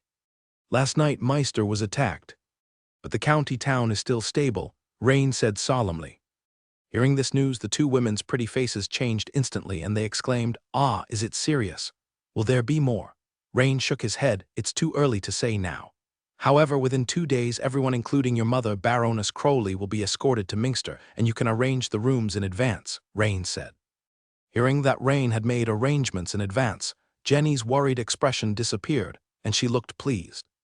However, Rain's expression became stern, and he turned to Agatha, saying, "Agatha, according to imperial decree, although your father, as a noble, cannot leave his fief at will, the rest of the Wiggins family can. You can write a letter to your father to have him arrange for some people to evacuate beforehand. The county town might not be safe either." "Ah, okay, Lord Rain." Agatha, who was originally somewhat enamored at seeing Rain, had those feelings dissipate completely upon hearing about the attack on Meister. "You two stay in Minster and try to minimize going out," Rain cautioned once more before leaving. "Yes, Lord Rain." After leaving the villa, Rain rode on a black horse, with Cookie trotting towards the city outskirts. Just as he was about to leave the city gate, Rain looked up at the sky and saw a white seagull flapping its wings, landing on his shoulder. After a brief eye contact, Rain had a mental transmission image from the white seagull in his mind. A fair hand wrote swiftly on a piece of white paper with a quill, "Rain, be sure to stay safe." This was the concern of a twin-tailed young girl. When Rain reached the city gate, he saw troops of fully armed Imperial soldiers departing from the city and marching towards the direction of Meister and Rossby counties. Looking down from a high place, one could see that on the vast plains, 2 long lines of troops were advancing in different directions. And as Rain rode past the Imperial soldiers repeatedly, he noticed a change in the composition of the troops. From the great shield crossbowmen and heavy cavalry he encountered at first, to the light cavalry that were now marching at the fastest pace. He overtook them along the way, and the soldiers, curious, frequently glanced at this obviously noble young man, who was racing along with a fierce hound the size of a small pony following behind him. It had taken Rain an entire week to travel from Meister to Minster when accompanied by a merchant convoy. Now, he had placed weapons such as the glimmering greatsword and war bows on the now ferocious beast of war, the lurcher hound. Legally equipped, he capitalized on the black horse's stamina, comparable to that of a ferocious beast, and raced along the road with lightning speed, naturally more than several times faster. "Damn, how can this guy's horse be so fast?" Hammies couldn't help but curse. Just now, near the city gate, He had watched Rain, clad in a pale silver knight's armor, riding a strong black horse with a dog, quickly disappear into the distance ahead of him. He turned to a bearded man behind him and said, "Track him, damn it, he's too fast." "No problem," the bearded man replied, deftly picking up a small bird cage from the side of the horse. The bearded man quickly released the small gray bird from the cage and pointed in Rain's direction. Immediately, the gray bird soared into the sky. This type of gray bird, also known as a tracking bird, its scientific name is brown-backed sparrow, resembles a sparrow in appearance, small in size, with gray feathers all over its body, and quite inconspicuous, yet it has a flying speed akin to that of a swift. However, what Hammies and his group did not notice was that above the clouds, a predator the size of a swan, with blue and purple feathers intermingled, was circling above Rain's position. When Rain passed through the region of Welsh County and entered Meister territory, the severity of the checks at the roadblocks on the way increased dramatically. Even he was stopped by the guard soldiers and questioned in detail. "My lord, Meister County has been fully militarized, and according to superior orders, we advise against anyone going there on their own," the soldiers said. Rain's expression grew serious. He nodded and said, "I am on a mission." Having said that, he showed his documents to them. Upon seeing them, the captain of the soldiers showed solemn respect for Rain, so young and already on a special task. "Lord Rain, we salute you." A squad of soldiers at the checkpoint immediately saluted him. "I wish you good luck as well," Rain said with a smile. Continuing his journey for a while longer, the evening was nearing. At that moment, Bloodfeather called from the sky, swooped down to catch a certain bird, then circled down and landed on Rain's forearm. Rain looked at Bloodfeather, his eyebrows slightly furrowed. "Bloodfeather, are you saying that this bird has been following me back and forth all the way?" "Chirp." Bloodfeather looked at Rain with expressive eyes, raised its head, chirped affirmatively, acknowledging Rain's words. Rain carefully examined the small bird under Bloodfeather's deadly claws, already half dead. "Looks a lot like a sparrow. Could this be a tree sparrow?" A sudden flash of insight crossed Rain's mind. Because of Vinica, Rain was now somewhat of an expert on birds. Recently, he had learned a lot about the common domesticated bird species from Vinica. If it was indeed a tree sparrow, then Rain could be nearly certain that someone was tracking him. But who could it be? Javier's emissary. The likelihood doesn't seem too great. "We're about to enter the control area of the Murlocs and the blood-cursed Naga. Is there a way to set the tail behind us against one of the two?" After pondering for a moment, Rain shook his head. "If the other party draws the attention of a large number of Murlocs and blood-cursed Naga, that could pose a risk of exposure for myself afterward. Besides, being attacked from both sides is clearly not a good idea. Since that's the case, it's better to take care of the issue myself and eliminate the tail." Surrounded by forests and hills, Rain was determined to see who was behind him. Although the Beast Tamer, Transcendent, class panel was overridden, the core skill eye of the beast had been inherited by the Beast Priest, legendary class panel. However, the other core skill of the Beast Tamer, Animal Affinity, had disappeared. But it was somewhat regrettable. Perhaps it conflicted with the legendary class of Beast Priest, draining the other's vitality. The beasts just can't warm up to you, can they? With the vision of Bloodfeather exceeding that of humans by more than 5 times, Rain quickly saw a small team of 4 people trailed behind him on the winding path, several kilometers away. Wait, there's also a dog. Within 5 kilometers in front and behind him, there was just this one team clearly. It must be this team that had sent the tree sparrow to follow him. Adjusting his overhead view slightly, Rain saw a somewhat familiar figure among the group, leather armor and dagger. Is that him? That Hammies from the Yaxen auction house. Most likely, the other party must have determined through some mysterious means that the ancient giant troll's tusks were in my possession. With a flicker of thought, Rain instantly pieced together the cause and effect, his expression growing stern. Such stealthy tailing clearly indicates no good intentions. Are they planning to make a move against me? Looking over at the nearby forest, Rain let the black horse continue forward a short distance while he himself took cover in the forest. At the same time, he began to take out poison bottles from his waist pouch. Far away, a team of 4 continued to advance toward Rain's position, led by Hammies. In Minster, Hammies was wary of Rain mainly because of Rain's identity as an imperial sword-bearer, not because of Rain's personal strength. In his heart, a newly minted sword-bearer with the strength of a great knight was indeed impressive for someone so young. But that was all it was, impressive, and he really didn't take it to heart. As for Rain's killing of the native in the trade zone, of course, he knew about it.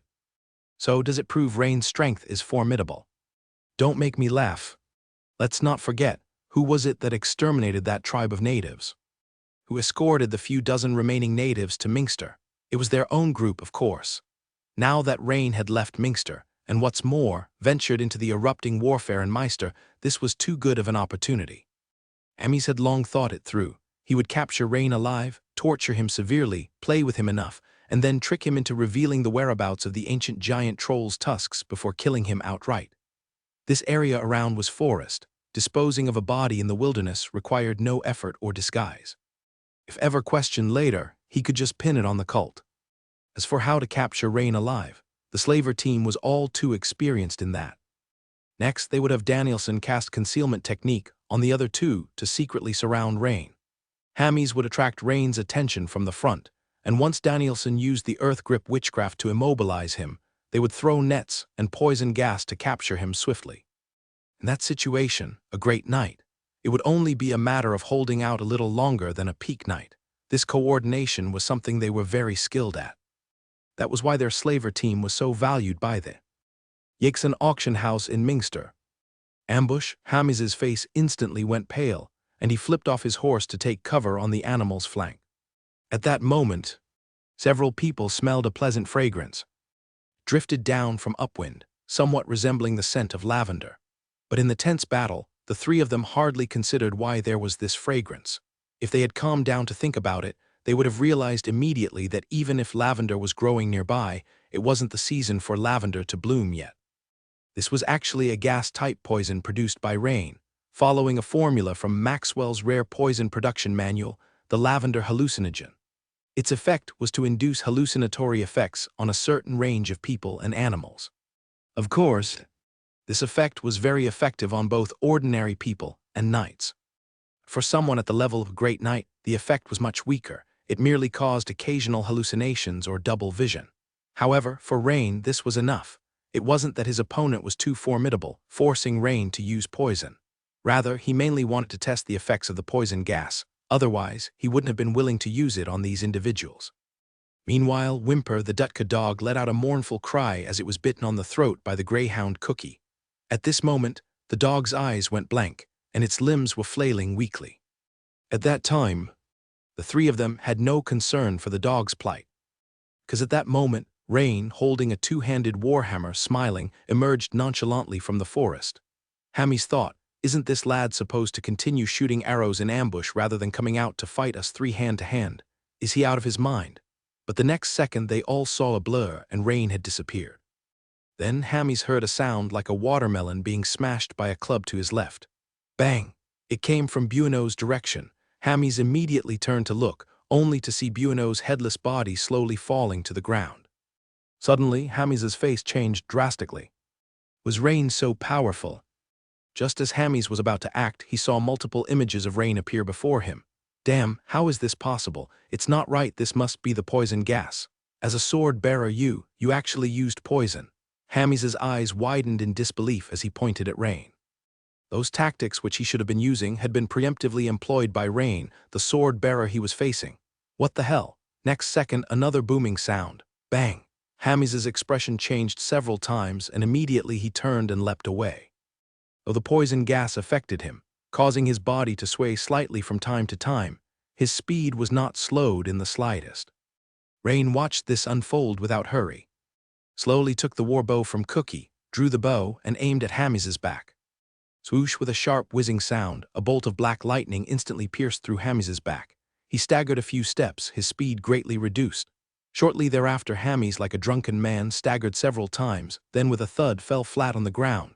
The team of four all annihilated. Rain approached, first taking a look at the wizard apprentice. He saw that the apprentice had been split into two by his arrow. Apprentice wizards have this shortcoming, even if they are third-level apprentices, as long as they are not official wizards.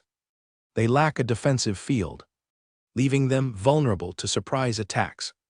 That's why many apprentice wizards start by also training in the path of knighthood, as this dual training increases the survival capabilities of apprentice wizards significantly. At that moment, Cookie came over, carrying the Dutka dog, seeking praise. Rain patted Cookie's fluffy head, complimenting, "Well done." Indeed, if Cookie were still an ordinary greyhound without evolution, the battle would likely have turned out the opposite. The heavier, more robust Dutka dog could easily kill an ordinary greyhound. After sweeping the area for loot, Rain continued advancing towards the front. As for the bodies of the 4 men and the dog, the beasts in the forest would naturally make quick work of them. Suddenly remembering something, Rain pulled on the reins and stopped again, then got off the horse and quickly walked into the forest. Soon, inspired by Cookie's tracking, Rain swiftly caught a forest wolf. He placed his hand on the struggling forest wolf and performed the second core skill of the beast priest, beastly vitality. Immediately, the forest wolf stopped resisting. A surging warmth flowed from within the forest wolf, through his hands, into Rain's body. This sensation of warmth circulating inside him was similar to the rejuvenative power after leveling up, but there was something more to it. Rain dispelled the special effects of steel body, drawing a blade across his finger. In less than 2 seconds, the wound rapidly healed. Indeed, besides restoring vitality, the core skill beastly vitality could heal injuries as well. Meanwhile, the forest wolf appeared listless, drowsy, and lay on the ground, too lethargic to move. However, Rain felt as if he could hear faint and distant wolf howls in his ears intermittently, a peculiar sound that seemed to subtly disturb his mind. But since the sound was very faint, the disturbance was also minimal and could be easily ignored. Is this what the skill description referred to as the spirit of the beast? Rain mused softly. After thinking it over, Rain proceeded deeper into the forest. This time, when he emerged, he was leading a robust gray bear. Javier tried using the core skill, beastly vitality, again, and found that the intensity of the magical heat flow he could draw from this time was greater than that from the previous wolves. This indicated that the effect of beastly vitality was closely related to the strength of the target he drew from. Additionally, he felt the side effects more distinctly. It seemed that after drawing the heat flow from both the wolf and the bear, the previously inconspicuous wolf howls and bear roars suddenly got louder, causing a significantly stronger disturbance to his mind. Meanwhile, the bear roar was slightly stronger than the wolf howl. Another thing was that this enhancement was not a gradual, linear increase, was a kind of jump-like increase. Although this disturbance was not considered too strong for Javier, who possessed a spirit stat of 39, and he could easily withstand it, it inevitably gave Javier food for thought. Does this mean if I continuously use the core skill beastly vitality in a short period, the side effect soul of the beast will cause an increasingly stronger mental disturbance? At that moment, Javier suddenly turned his head towards the black horse beside him. The black horse whinnied. Its hooves were constantly scraping the ground, seemingly very agitated. Is it about to evolve? Javier raised an eyebrow, his face showing delight. What timing to evolve now? Could it be that the long journey today allowed the accumulated effects of the mutant growth potion it has been consuming to be fully released? At this point, a system prompt followed. Host's pet, the Jenny horse, influenced by long-term consumption of mutant growth potion, begins its mutation evolution. Mutation evolution in progress. The black horse snorted angrily, its muscles trembling and its shiny fur surface, veins popping like worms. Minutes passed. A bulge suddenly appeared on the forehead of the black horse and quickly, a bump similar to a rhino's horn protruded. The body size hadn't changed much, just slightly larger, becoming more robust. At this moment, system prompts started to flood the screen. Host's subordinate pet Jenny horse has successfully evolved into the ferocious swift horn horse. Your beast taming skill has been enhanced. Experience plus 567. Your beast priest legendary profession gains plus 119 experience. Congratulations. Your beast priest legendary profession level has increased. Ding. Host can now contract more pets. Current 3/4. Note. Swift horn horse has awakened talent ability Swift. Yes/no. Would you like to rename Swift horn horse? Without much thought, Javier chose no. The system naming it Swift horn horse was quite fitting. Looking at the black horse's successful evolution and seeing the beast priest legendary level change from LV1 right arrow LV2, 31/300 on the screen. The remaining attribute points increased again from 12 to 13, and more importantly, Javier's remaining skill points were no longer 0. Double happiness made Javier break into a smile. Actually, it was triple happiness, because the number of contractable pets increased by 1, reaching 4. Walking around the black horse, Javier carefully examined it and found that though its appearance hadn't changed much, just an additional horn about 10 centimeters long, after the mutation, the originally herbivorous flat teeth had grown several sharp fangs. Javier tried feeding it some jerky, and the swift horn horse immediately devoured it enthusiastically. Its eyes seemed to light up. Indeed, having been an herbivore before, this was its first time experiencing meat, making the swift horn horse feel as though it had discovered a new continent. After the swift horn horse finished eating, Javier took it for a test ride and found that compared to before, only the stamina seemed to have greatly increased. However, when utilizing the talent ability Swift, the speed was significantly faster by a large margin. The duration was not short either. Looking at this, it seemed even more suited for long-distance travels. A quarter-hour later, Javier looked at the arrow-shaped road signs ahead and stopped. 3 arrows pointing in 3 different directions. The right turn arrow to Flashgold Town, straight ahead to Mace County City, and left naturally to Fishing Port Town. After a brief consideration, Javier did not choose to go to Flashgold Town or the county town, but directly turned left, heading rapidly towards Fishing Port Town. Rescuing was urgent. Before long, another checkpoint appeared ahead. This one was even more heavily guarded, with numerous spiked wooden barriers on the road and dozens of fully armed giant shield crossbowmen on alert there. Seeing Javier approaching, they immediately heightened their guard and shouted, "Beyond here is a battle zone with the Sea Clan. Irrelevant people, please leave immediately." Javier slowed down, showed his credentials again, and was then allowed to pass. Shortly after, Javier stood on a hill not far from Fishing Port Town, looking towards the familiar town. At that moment, smoke was billowing everywhere in Fishing Port Town. The details within the town weren't very clear, but it was evident that many of the broken walls were still burning, and the sounds of battle were continuously coming from all directions. In such a chaotic battlefield, finding envoy Javier's young daughter Alyosha without guidance would be as difficult as ascending to heaven. Fortunately, Javier had a sensing stone given to him by Javier, which could detect Alyosha's position within several kilometers. Javier then took out the nearly transparent sensing stone from his pocket and walked over a dozen meters in several directions. Relying on his sensitive perception, Javier discovered that if he headed in the southeast direction, the light of the sensing stone would change slightly, becoming a bit brighter. Obviously, Alyosha should be in that direction. Thus, Javier again used the skill Beast Eye, and with the acute vision of Blood Feather, he noticed that a few dozen meters outside the coastline to the southeast, a nameless small island harbored a large gathering of fishmen, among them several visibly larger male blood-cursed Nagas. What surprised Javier even more was that, after he clearly observed the island's terrain, he suddenly discovered that there was a large hole in the center of the island, about 7 to 8 meters in diameter. Peepingly showing within it, stone steps leading into deep underground seemed to suggest that the island harbored secrets unknown to others. Lord Rene finished observing and rode his swift steed Little Black down the hillside to the temporary camp of the Imperial Army ahead. Before he even arrived, he could hear wailing coming from tent after tent.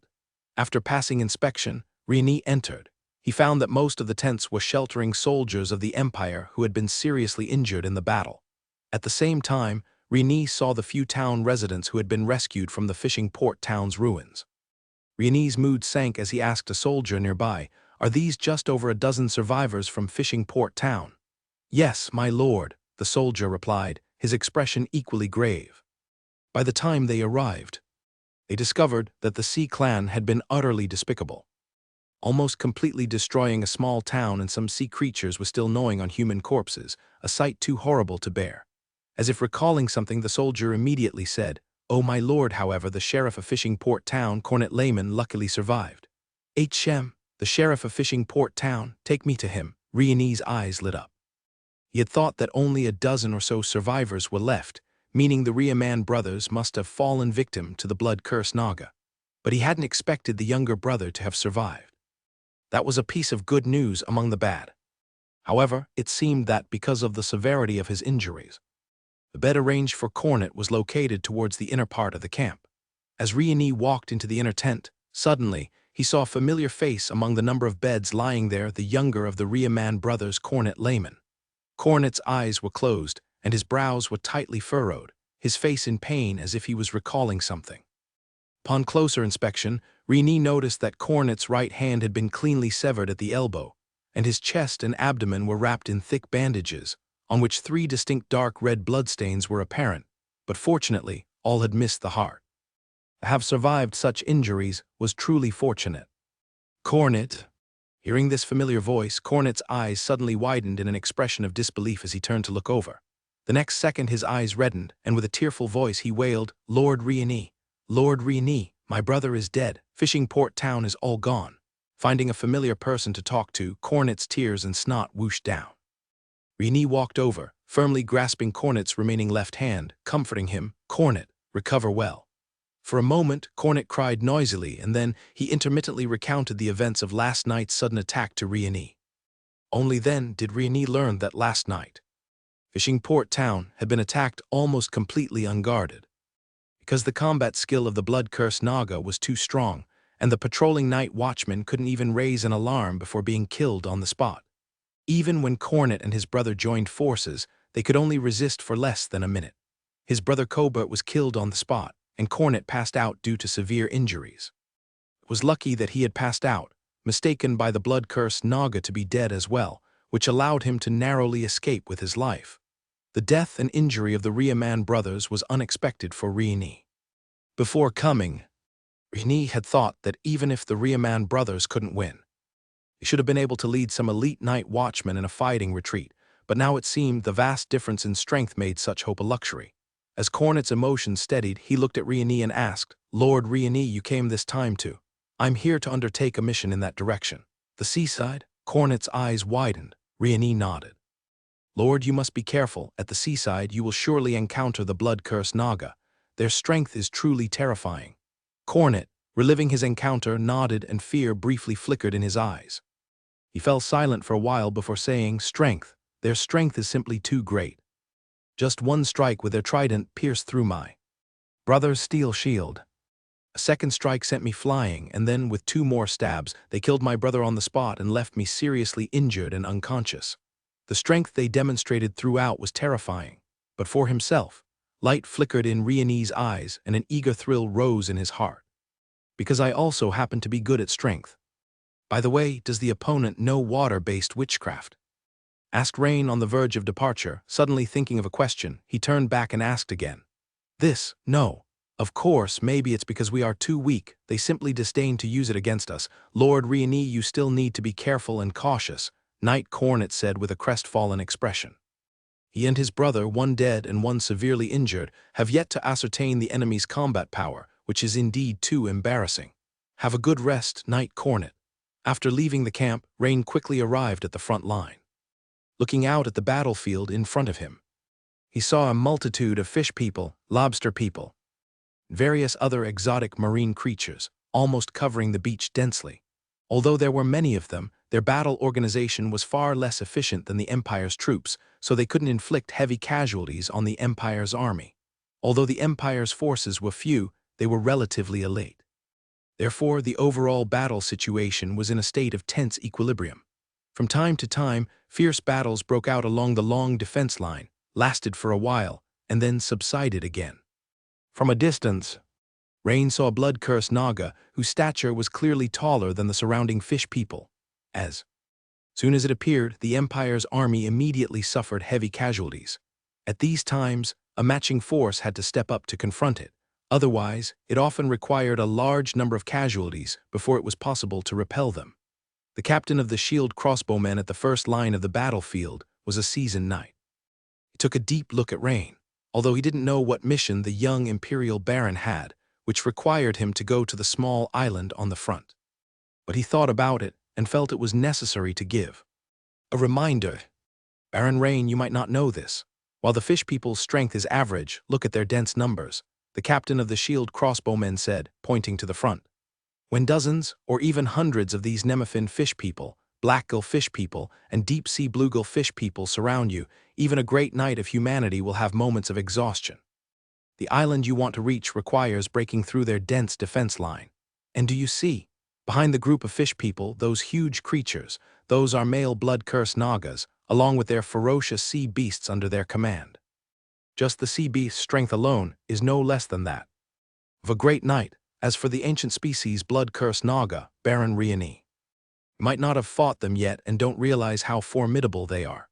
Rain didn't refute, he was just listening quietly, because he knew that this shield crossbowmen captain, whom he was meeting for the first time, was absolutely right. At least for an average great knight, the chance of breaking through the Sea Clan's defense line, reaching the island, and entering the cave was virtually impossible, even with the support of the shield crossbowmen. Right now on the front line, when we encounter a blood-cursed Naga, we'll shoot a signal flare for the Empire's great knights and wizards to deal with them, he instructed. As for the concerted attacks by dense fish people or marine creatures, we mainly rely on the rear bronze cannons and special toxic gases provided by the Royal Alchemist Association targeting the Sea Clan. But these means are generally only quite lethal to fish people and lobster people and the like. When it comes to the blood-cursed Naga, their resistance to poison is very high, and it hardly affects them. It's even less likely for cannon fire to hit them directly. While listening to the explanation, Rain observed closely. Although Rain was not afraid, knowing oneself and the enemy prevents defeat in 100 battles. Along the long coastline, every 100 meters or so, there was a male blood-curse Naga in charge. All these blood-curse Nagas were male, each with at least one viciously transformed sea serpent, giant mutated hermit crab or large octopus, giving him the impression of a beast tamer. Plus, with their strong close combat capabilities, the combination of beast and Naga was, overall, very difficult to deal with, troublesome indeed. Then from the sky came the shrill cry of a griffin. A griffin knight clad in pale golden armor descended quickly from the sky, and he too saw Rain on the field. After all, Rain's strong unicorn black steed and equally fierce canine beast were quite conspicuous. We've met once before, you are. The newly appointed sword-bearer Rain. The person was none other than Viscount Filk of Minster's Griffin Squadron, whom Rain had met once. Rain didn't expect to encounter him here. Good day, Lord Filk, Rain greeted with a slight bow. Are you here on a special mission? Yes, I am going over there. Rain nodded and pointed to the southeast. Viscount Filk's handsome face changed slightly with surprise. You might not know Baron Rain, but I just scouted from the sky. That area is now the most heavily defended by the Sea Clan.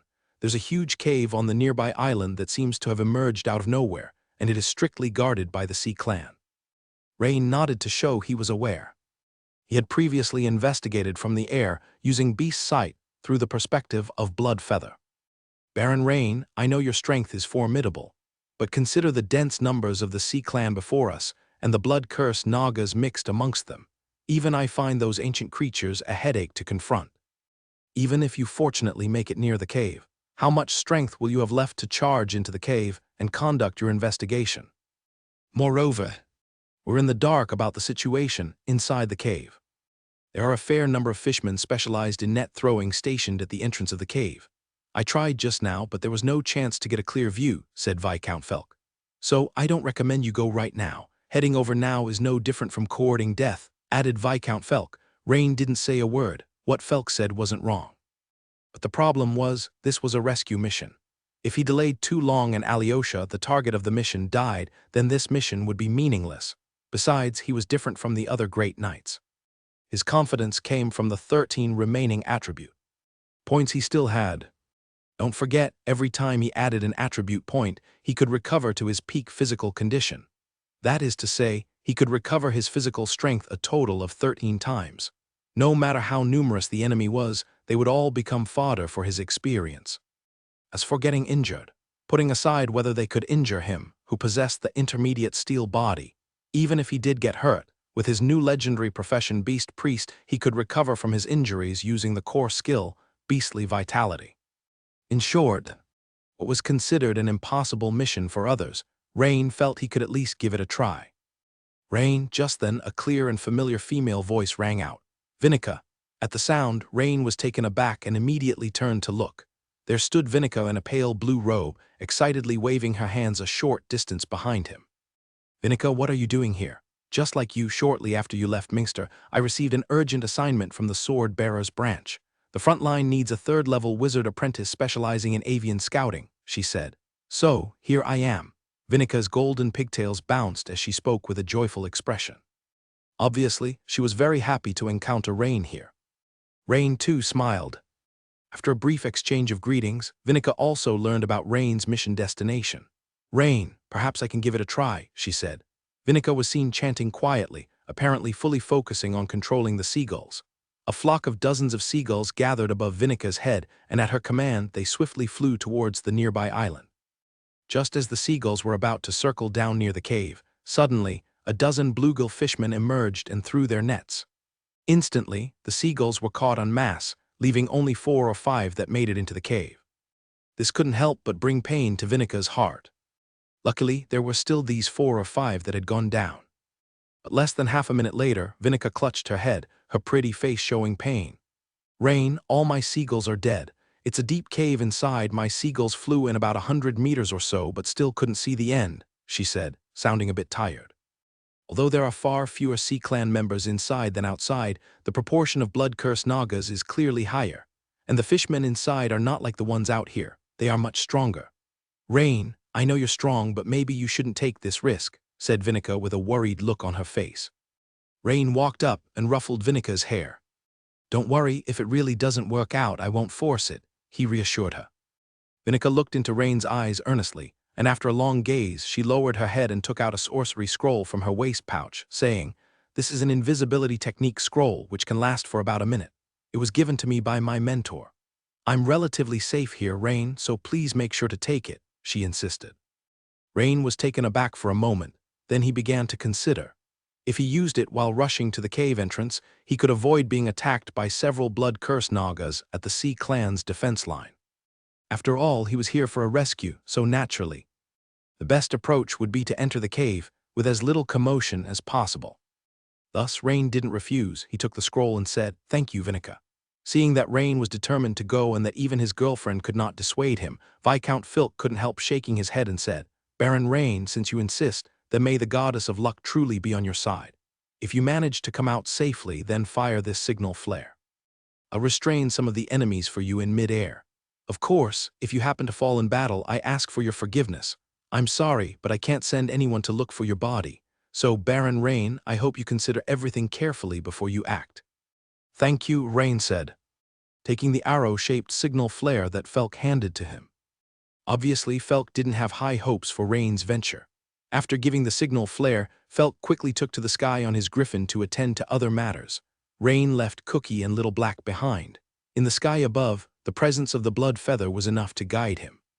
Under the watchful eyes of everyone, either worried or astonished, Rain stepped past the spiked wooden stakes and walked towards the seaside.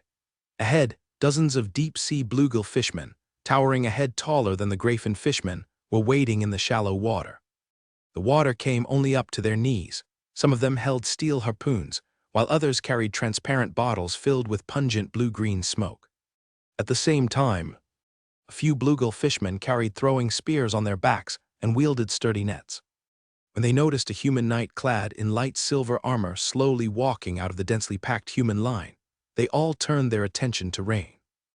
Rain slowly drew the glimmering greatsword from behind his back. With a tap of his toes, the sands beneath his feet exploded into a circle of energy, sending gravel flying in all directions. A whistling sound of cleaving air echoed forth. Rain's silhouette flashed as he charged swiftly towards the bluegill fishmen in front. The bluegill fishmen, upon witnessing this scene, erupted in anger, chattering unintelligibly as they threw their fishing nets and smoke bomb containers towards Rain. But Rain was just too fast, like an arrow released from its bowstring.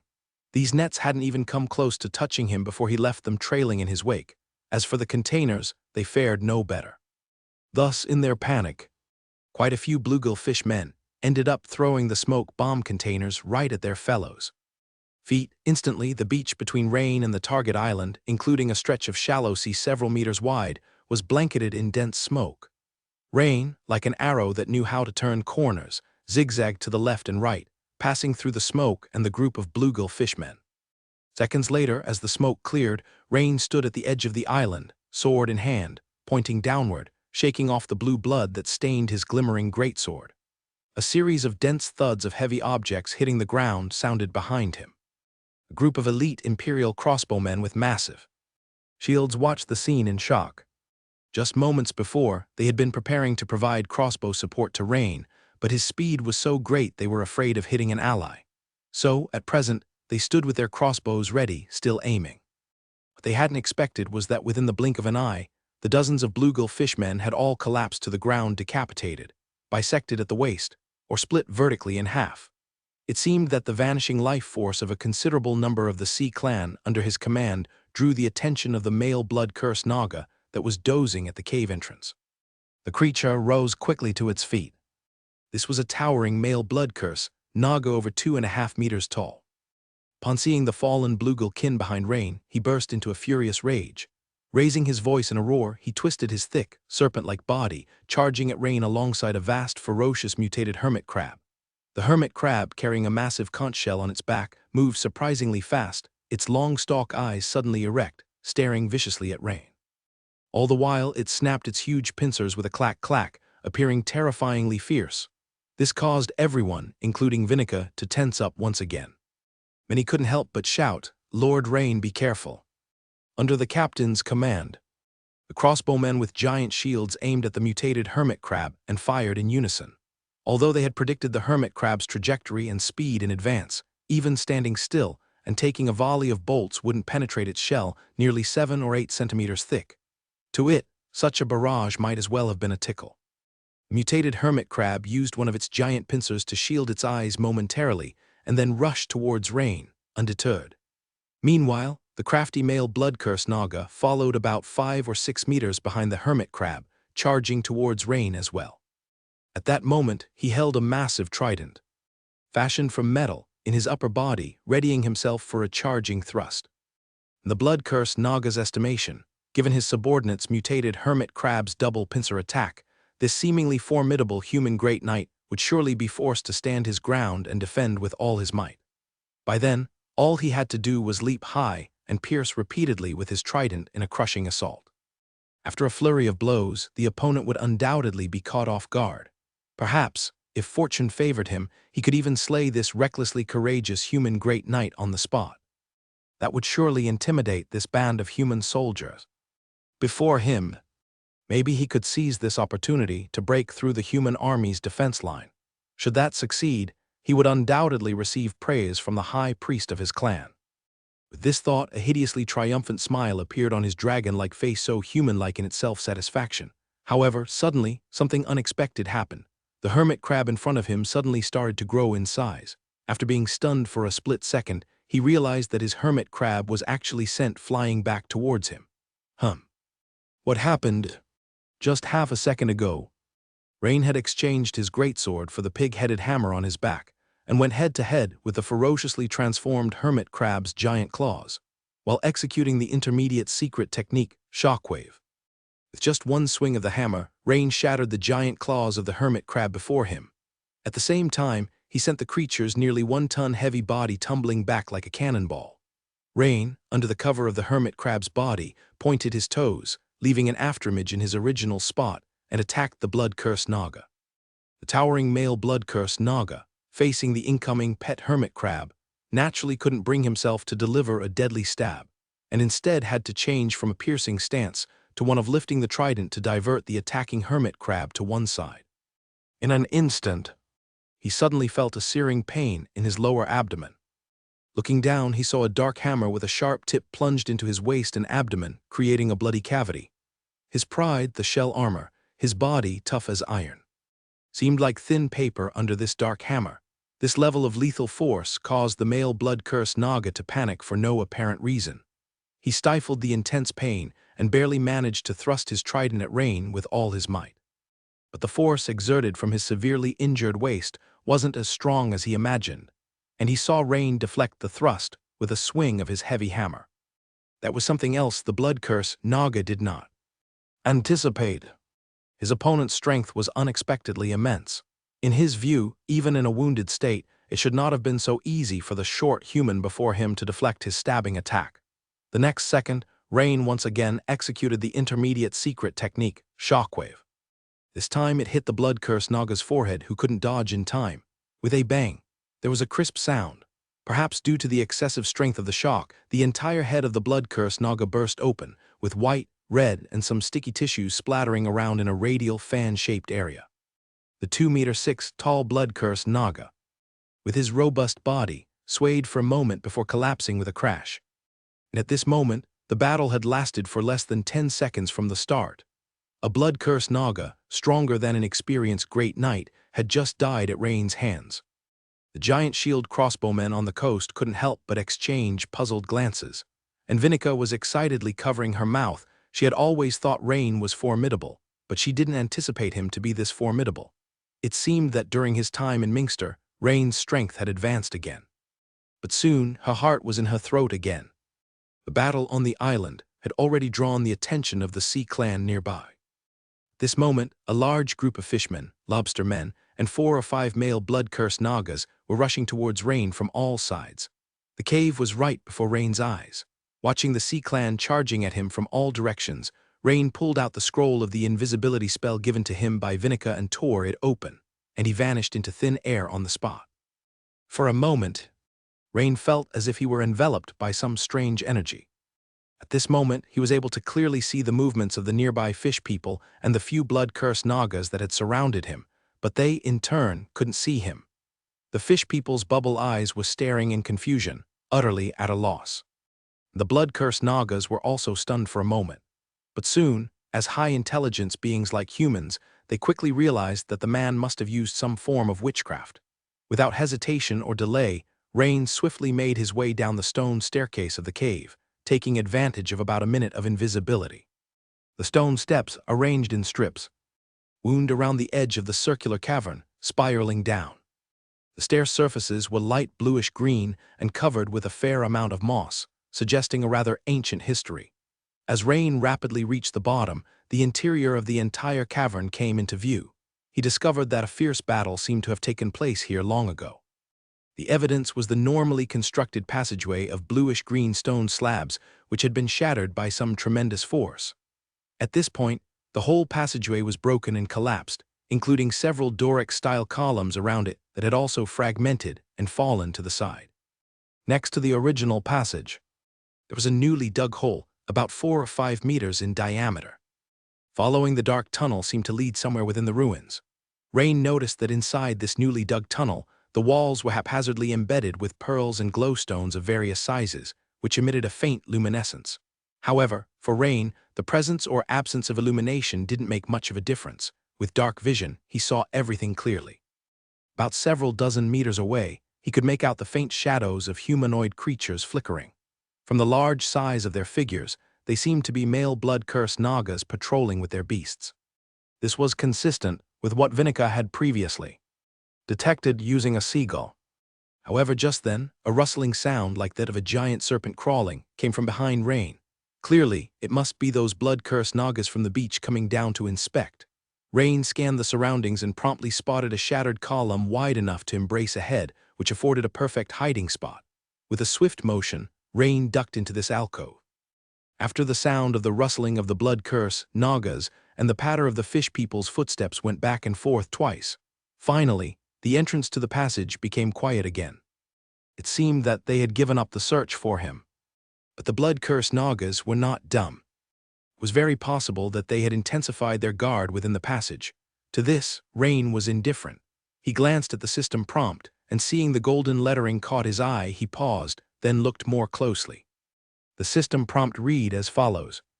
Your giant bear sword technique skill has progressed. Experience plus 912. Your tackle hammer technique skill has progressed. Experience plus 1919. You have experienced a battle. Weapon master, legendary. Experience plus 1109. Note: the above skill experience has enjoyed a 30% increase due to the exclusive talent. Beginner extraordinary understanding. Congratulations, you have defeated a formidable enemy and gained 1 golden skill point. Congratulations. Weapon Master, Legendary, profession level has increased. Weapon Master. Legendary, profession level has been raised by 1 level to LV7, 331/5000.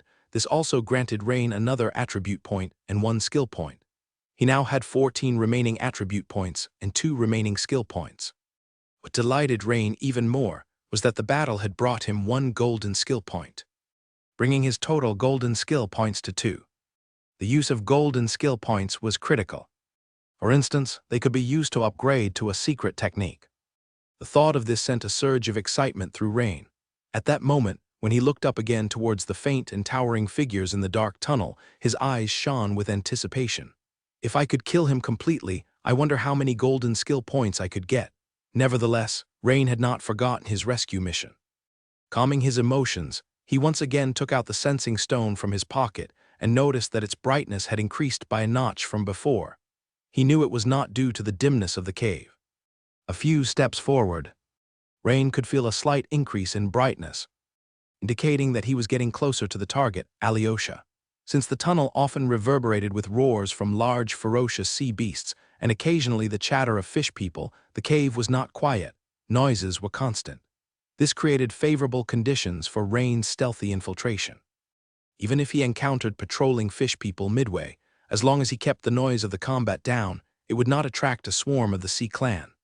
Moreover, Rain found that this long tunnel was not dug in a straight line, but with a significant curve. Basically, it was impossible to see further in from 30 to 40 meters away. On the coast's defensive line, when Vinica and a group of the giant shield crossbowmen saw those 4 or 5 blood curse Nagas who had charged into the cave coming out again, they couldn't help but exchange bewildered looks. In their minds, they couldn't help but wonder, has Lord Rain perished or has he survived? And the twin-tailed girl who cared deeply for Rain at that moment felt her heart tremble and her face turned pale. Riani couldn't have already. She bit her teeth, slightly flustered, and pulled out a strange green glass bottle from her bosom. Quickly removing the stopper, a very nimble and transparent white seagull emerged from the bottle, circling and dancing around her. This was a rare white seagull spirit essence, very hard to come by. Because the soul energy of ordinary birds isn't strong, they can't form a spirit essence. Creating a bird spirit essence requires careful nurturing, and this white seagull spirit essence was the result of Vinica's nearly a year's cultivation. Most importantly, this white seagull spirit essence had formed some sort of psychic link with Vinica. According to Vinica's mentor Anius, if the white seagull spirit essence were injured, Vinica's spirit would also suffer a significant trauma, which might affect her subsequent advancement to a full-fledged wizard. That's why, until now, Vinica had not used the white seagull spirit essence. But at this moment, worried about Riani's condition, she took it out without regard. With the help of the white seagull spirit essence, Vinica could cast the first-level witchcraft spell, Bird Spirit Scouting Technique, which normally only a full-fledged witch could successfully perform. As the clear incantation rang out, in front of Vinica, the air slightly wavered, and after a few seconds, suddenly, some strange mist condensed, forming an oval mirror-like object. The scene within the mirror was a bird's-eye view of many Sea Clan members on the beach. Furthermore, the scene was rapidly moving towards the cave on that island. It turned out that this moving picture was actually from the white seagull spirit essence's perspective. The miraculous scene also made the Imperial soldiers nearby exclaim in wonder. They had seen various high-powered attack spells a few times as members of the Imperial elite forces, but they had never seen witchcraft like the pigtailed girls without any offensive power, but so magical. The onlookers couldn't help but form a circle, staring unblinkingly at the mirror formed by the spell. They also wanted to know how was Lord Riani, who was young yet immensely strong, doing after rushing into the cave. In less than 10 seconds, the white seagull spirit essence agilely dashed into the underground cave on the island. Meanwhile, Viscount Filk, riding a griffin in the sky, was speeding toward another island several kilometers away. A large, reflective water membrane enshrouded an altar on that island soon after it was discovered by the Griffin Knights, preventing any further observation. However, this was also confirmed by the Imperial military as an important Sea Clan stronghold. Previously including the sword-bearers within the Imperial Special Division, relying on griffins for transport, several squads had already been deployed, but up to now, there had been no news. This even included 2 of his subordinated Griffin Knights. However, he had just received news that the reflective large water membrane had suddenly disappeared. Could it be that the squads under the sword-bearers had achieved something? That was why he immediately came to check. Soon, Viscount Filk flew over the island. At this moment, the altar was clearly visible. And on the ground, 6 or 7 male blood-cursed Nagas were commanding fish people and lobster people followers, doing something. Around the altar, there were many traces of intense battles. The ground was pitted, and flames was still burning in many places. Viscount Filk's pupils sharply constricted. He was well aware that these were the effects of fire-based witchcraft. The Sea Clan was certainly unlikely to be proficient in fire-based witchcraft. It seemed that the Imperial military scouting teams must have met with disaster. As for those two sword-bearer squads, so many blood-cursed Nagas, the situation didn't look too good. But as he drew nearer, Viscount Filks suddenly discovered a hidden cave below the altar. Compared to the cave Rieni headed for, it was more secretive. It had never been detected in their previous aerial reconnaissance. Seeing this scene, a cloud of foreboding enveloped Viscount Filks' heart. What in the world was the Sea Clan up to? There were already 2 entrances to underground caves. Could there be more? Could it be that there were secrets hidden underneath, inside the cave? Just as Rieni kept moving forward, he suddenly sensed something. Quickly turning around, Rieni saw a transparent seagull glowing with a hazy light, swiftly flying towards him from the cave entrance. A white seagull, Rieni immediately realized something. As it drew closer, Rieni's mind was filled with a familiar and clear voice. "Rieni, thank goodness you're all right." It was Vinica. "Hey Vinica, what is this?" "This is the effect of a first-level witchcraft spell. I can't maintain it too long." "Rieni, I can help scout ahead," Vinica said quickly. After a brief thought, Rieni shook his head, saying, "No need for now, just follow behind me." Although Vinica didn't quite understand why Rieni wouldn't let her scout ahead, she knew when it came to fighting, Rieni was the professional. Listening to him was definitely the right choice. At that moment, the Imperial soldiers standing next to Vinica were amazed to see Rieni, who appeared to be almost completely unharmed. Who would have thought, after so many Sea Clan members had passed, Lord Rieni would come out completely unscathed? From the perspective of the Seagull Spirit, they had a clear view right behind Lord Rieni. Thus, they could clearly see the entirety of Lord Rieni's exploration process. And as for the possible unknown dangers within the cave, their hearts suspended with every step Lord Rieni took forward. Because the cave trailed in an arc, Lord Rieni had walked forward tens of meters when he suddenly halted. Seconds later, a small squad of fishmen, each holding various weapons, came face to face with him. These fishmen were almost the same height as human males, ranging from 1.7 to 1.8 meters. Moreover, their skin color was the rare gray-white, with plenty of red stripes on their dorsal fins, seemingly a distinctive feature. This was a kind of fishman they had never seen before. The weapons they held were also much better than the ones the fishmen on the beach had. There were not only metal spears but also greatswords made of metal, clearly showing that these white-scaled fishmen were the elite among their kind. The leading fishman, with huge bubble-like eyes, blinked upon suddenly encountering the human knight, and then an expression of joy spread across its face. For him, he was determined to take down the blood-cursed Naga before him. Moreover, Lord Rieni sensed that this fellow's strength seemed a bit stronger than the one he had killed on the beach before. Having expended most of his energy, he didn't hesitate, faced with this ancient race of extraordinary power. He quickly added an attribute point to his strength. As the remaining attribute points decreased again from 14 to 13, Lord Rieni's strength reached 32 points. Most importantly, his energy and condition instantly returned to their peak. Surprised by the sudden appearance of this human, the male blood-cursed Naga was momentarily stunned, but soon its face twisted malevolently. He had just been informed that a little mouse had snuck in, and to his luck, he had encountered this little mouse head-on. This was his chance to be praised by Garnes the commander. Seconds later, a small squad of fishmen, each holding various weapons, came face to face with him. These fishmen were almost the same height as human males, ranging from 1.7 to 1.8 meters. The fishman then waved its spear, and with a warlord battle cry, fearlessly charged at Lord Rieni. The other fishmen behind it seemed quite excited at the sight of Lord Rieni, like men who hadn't seen a woman in half a year, brandishing their weapons and charging forward. Just as Vinica was about to use the seagull spirit to warn Lord Rieni to be careful, Lord Rieni didn't even draw his greatsword or warhammer, but instead dashed forward with an explosive step. In the blink of an eye, with a swift punch from his right hand, he immediately slammed the leading white-scaled fishman against the cave wall. Bang! The stricken white-scaled fishman was instantaneously flattened against the hard stone wall in a spread eagle position, looking like he was breathing his last. He was clearly not going to last long. Then Lord Rieni raised his hand, deflecting a downward slash from a white-scaled fishman's greatsword as if swatting a fly, and with a couple of smacks, the 2 fishmen behind followed the fate of their leader. Bang banged. They too were embedded into the cave walls, the stone cracking like a spider's web around them. Instantly killed, the last two met an even worse fate as Lord Rini seized their spear with a backhand, thrusting it forcefully, impaling the remaining three white-scaled fishmen onto each other, skewered against the wall.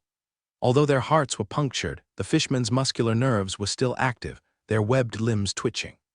The seagull spirit floating around Lord Rini now broadcast his battle scenes live, just like a television broadcast, to the misty mirror in front of Vinica and the Imperial soldiers.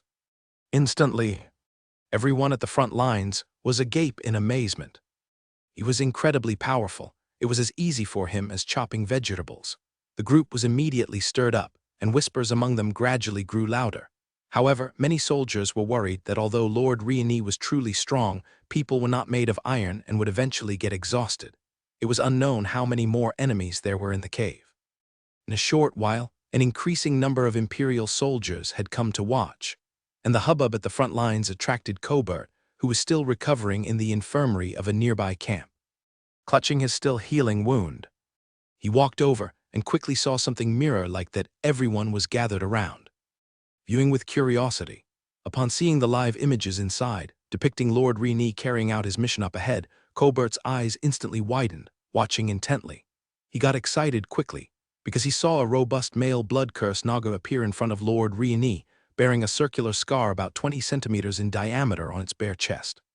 This feature Colbert would never forget even if he died. It was this very creature that had killed his brother and left him severely wounded. "Lord Rini, be careful." Colbert couldn't help but blurt out. At the same time, he harbored a faint hope that Lord Rini would avenge his brother. Unfortunately, Lord Rini couldn't hear Colbert's words at that moment. Vinica's witchcraft didn't have that effect. Nevertheless, for Lord Rini, whether he heard or not made little difference. For him, he was determined to take down the blood-cursed Naga before him. Moreover, Lord Rini sensed that this fellow's strength seemed a bit stronger than the one he had killed on the beach before. Having expended most of his energy, he didn't hesitate. Faced with this ancient race of extraordinary power, he quickly added an attribute point to his strength. As the remaining attribute points decreased again from 14 to 13, Lord Rini's strength reached 32 points. Most importantly, his energy and condition instantly returned to their peak. Surprised by the sudden appearance of this human, the male blood-cursed Naga was momentarily stunned, but soon its face twisted malevolently. He had just been informed that a little mouse had snuck in, and to his luck, he had encountered this little mouse head-on. This was his chance to be praised by Garnes the commander. He immediately ordered his pet, Beast the ferocious sea serpent, to swiftly attack Lord Rini, and he followed suit, brandishing the trident and charging at Lord Rini simultaneously. Rain's gaze was calm as he faced the azure sea snake, and he lashed out with a heavy hammer. The dark pighead hammer moved as fast as lightning, its afterimage lingering in place, but the actual hammer had already struck the body of the azure sea snake. Bang! The azure sea snake was bent into a folded shape, its long tongue unable to retract, and its whole body embedded in the rock wall, like a mural. At that moment, the blood-cursed Naga charged towards Rain, furious at what he saw. Facing Rain's heavy hammer furious strike, the opponent did not attempt to block, but instead aimed the trident heavily towards Rain's chest and abdomen. A life for a life, no. It was because the opponent was certain that Rain's bodily strength and power were far less than his, forcing Rain to change his move. In the cramped underground cave, dodging was not so easy, and it would also disrupt his attacking rhythm. But what surprised the blood-cursed Naga was that the human in front of him also didn't react to his trident thrust. This immediately amused him. Such foolish humans were indeed rare. But the next second, his expression froze. After his trident pierced the opponent's pale silver armor, the resistance greatly increased, and after penetrating just a few centimeters, it could no longer move. It was like trying to stab a block of iron with a trident. What was going on? Aren't humans supposed to be hard on the outside, soft on the inside? How had it turned out that the armor was hard, but the inside even harder? And at his chest, he felt a searing pain. Looking down, he saw that the human's dark hammer had already pierced his body, breaking several of his ribs. This changed his expression drastically, extraordinary horror showing on his face. How could such a small body possess such tremendous strength? Dang, dang, dang. After more than 10 exchanges, the male blood-cursed Naga could no longer withstand Rain, who had restored his strength to its peak. continuously using the intermediate secret technique shockwave. As the saying goes, when the army collapses, it falls like a mountain. Bang! Finally, the opponent was knocked down by Rain's hammer, and Rain again was delighted to receive an additional golden skill point. Watching Rain defeating a powerful enemy, Vinica showed joy, exhaling deeply, but the next second her expression slightly changed. It turned out that the spiritual power consumption of level 1 witchcraft was too great, and the white seagull spirit was about to dissipate. Rain, my witchcraft time is about to. Suddenly, the white seagull spirit dissipated in mid-air. Although Vinica hadn't finished speaking, Rain had already understood her intent. Thud. At this moment, the severely injured fierce sea snake finally fell from the embedded stone wall.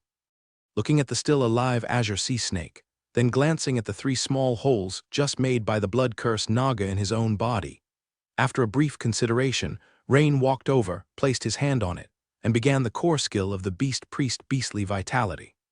With Rain drawing vitality, the already grievously wounded azure sea snake grew even more listless, its large eyes barely able to open, and a wave of warmth much stronger than the previous trials with the forest wolf and the bear surged from the snake's body into Rain's. And the 3 not too deep or shallow wounds inflicted by the blood curse, Naga began to heal within just a few seconds. Not bad, it seems. If the object is a ferocious beast, the effect is particularly good. Since Vinica's witchcraft had already dissipated, this process naturally went unnoticed by those behind him. Having recovered from his injuries, Rain continued forward. This cave was much deeper than Rain had imagined. So far, he had progressed around 600 or 700 meters forward, with one right turn covering another 200 meters. However, at this moment, the sensing stone in his hand was very bright, comparable even to the large, fluorescent pearls on the walls. Obviously, Alyosha must be near.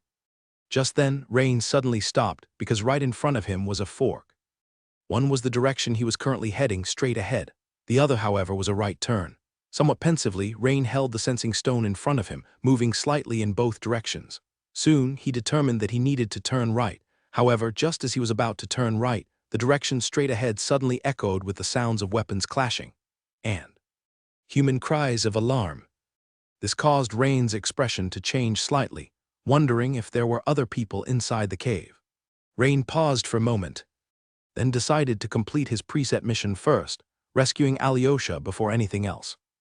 Since the sounds of fighting coming from the passage ahead was still distant, even if he hurried over, it would take considerable time, and Alyosha was roughly 20 to 30 meters away. Right after Rain turned right, it wasn't long before he spotted faintly a wall made up of pale blue stone slabs ahead, and an underground hall suddenly appeared before him. This was a true hall. Unlike the passages, which were newly excavated, this hall had been in existence for a long time, giving off a very ancient feeling. Since the entrance not far from the original hole had collapsed, it seemed this tunnel had been dug specifically to connect to this place. This hall was built with the same pale blue striped boulders that Rain had seen when he descended into the cave, forming the walls around it, with 2 rows of Doric-style columns in the center of the hall for support, also made of pale blue boulders. Moreover, at the far end of the hall, there was faintly a passage that seemed to extend deeper, with glistening water light reflecting on both sides. The sudden appearance of the quaint hall couldn't help but arouse Rain's curiosity. Thus Rain lightened his steps, slowly approaching, and took a quick glance. Inside the stone hall, there were more than 20 of the white-scale fishmen he had just killed, guarding the place in positions spaced 5 and 10 steps apart, and there were also 3 blood-cursed Nagas stationed here. What shocked him was that on one side of the hall's walls, he saw 7 or 8 cages made of some tough seaweed, imprisoning human men and women. All these people had one thing in common: their knight's plate armor or wizard robes were shattered or damaged, and their expressions were listless. Rain keenly noticed that the young woman with a ponytail on the outermost side, clutching a faintly glowing stone in her hand, was holding the same communication stone as the one in his hand. It seems that she must be the target, the younger daughter of Envoy Javier Alyosha. Alyosha had noticed just about 10 minutes ago that the communication stone in her bosom was faintly glowing. At first, she thought she was seeing things, because only when another communication stone approached would the one in her bosom light up. But how could that be? Her father was far away in Minster. Had someone been sent over so quickly?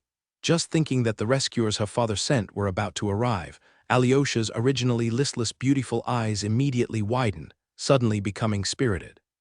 However, she soon furrowed her brow slightly, as if thinking of something, her expression once again becoming worried and uncertain. She glanced slightly to the side, looking at her fellow Imperial Elite team members also captured. The two closest to me are from the Imperial Army's Special Department Groundshaker, under the Grizzly Bear Squad. These two were captured shortly after me during the noisy period guarded by the fishmen. We exchanged a few words. A little further away, those three are also under Groundshaker but belong to another squad, apparently called the Raptor Squad, who were captured about an hour later than Grizzly Bear Squad, and they said they were exploring some altar. The other two are even more formidable, belonging to the Sword Bearer Squad under the Imperial Special Department. I haven't managed to ask which specific squad yet, but from the brief conversation just now between them and members of the Raptor Squad, it seems they came to rescue the two squads of the Imperial Army. With so many formidable squads fallen here, even if it's a rescue team my father sent, can they successfully save us? Goddess of Fortune, please bless me. The thought made Alyosha suddenly lose her confidence on Rain's side. Having spotted the target, he naturally decided to act at once for the rescue. The longer the delay, the more uncertainties would arise. So, he observed the enemies in the hall once again. Suddenly, he noticed that one of the three blood-cursed Nagas in the hall was extremely different. Previously, he had merely glanced at them briefly. Most of her figure was hidden behind a pillar, so he hadn't seen her clearly. This time, as she moved a short distance and shifted her position, he could see her full appearance clearly. She turned out to be a rare female blood-cursed Naga. The ancient texts made it clear, just like other Nagas, blood-cursed Nagas were a matriarchal society, which meant that female blood-cursed Nagas were generally more powerful than male Nagas. This made Rain's face tighten slightly as he observed her carefully. Suddenly, this female blood-cursed Naga turned her head toward the direction where Rain was. Rain's heart chilled, and he immediately took a step back, darting into the shadow of the passage he had come from. It was then that the blood-cursed Naga leader, Garnes, couldn't help but look puzzled, as she had clearly sensed something there just now. Just as she was about to send someone to check, her serpentine pupils slightly shrank. All she saw on that spot of the ground was a sea iguana crawling out. It was just this little creature. Thus, Garnes relaxed and diverted her gaze elsewhere. The sensitivity of her reactions surprised Rain. This female Naga with a beautiful appearance would compare well even to the beautiful woman Jennifer, if it weren't for the tall fins surrounding her head and her forearms. Although far less muscular than a male blood-cursed Naga, each of her forearms wielded a different melee weapon: a sword, a knife, a short spear, and a trident. From the ease with which the other party effortlessly wielded their metal weapons, Rain guessed that their strength must be considerable. Despite their gracefully delicate physical features, Rain had initially thought that this female blood-cursed Naga, judging from the 4 weapons she held, might be a close combat type similar to a knight. However, he didn't expect that her spirit perception would be so sharp, almost managing to detect him just now. In other words, this female 4-armed Naga was not only formidable in close combat, but also, as the ancient tomes recorded, likely capable of innately casting water-based witchcraft. This couldn't help but make Rain frown. If he wanted to rescue people, he would have to eliminate this group of Sea Clan in the hall. He was confident about dealing with the white-scale fishmen and the male blood-cursed Nagas, but the only uncertainty was this female Naga before him. Or to say, his current means of combat was still insufficient. Without hesitation, Rain immediately opened the system panel. He had originally planned to save up 4 skill points and 2 golden skill points to elevate the intermediate secret technique, Shockwave, to an advanced secret skill. But now it seemed that plan would have to wait, because the battle before him was unavoidable and could not be delayed. According to the ancient records, ancient blood-cursed Nagas liked to blood-sacrifice enemies of considerable strength. If he went back to call for help and then returned, by then, Alyosha and his captured Imperial comrades would likely have left for the goddess's embrace.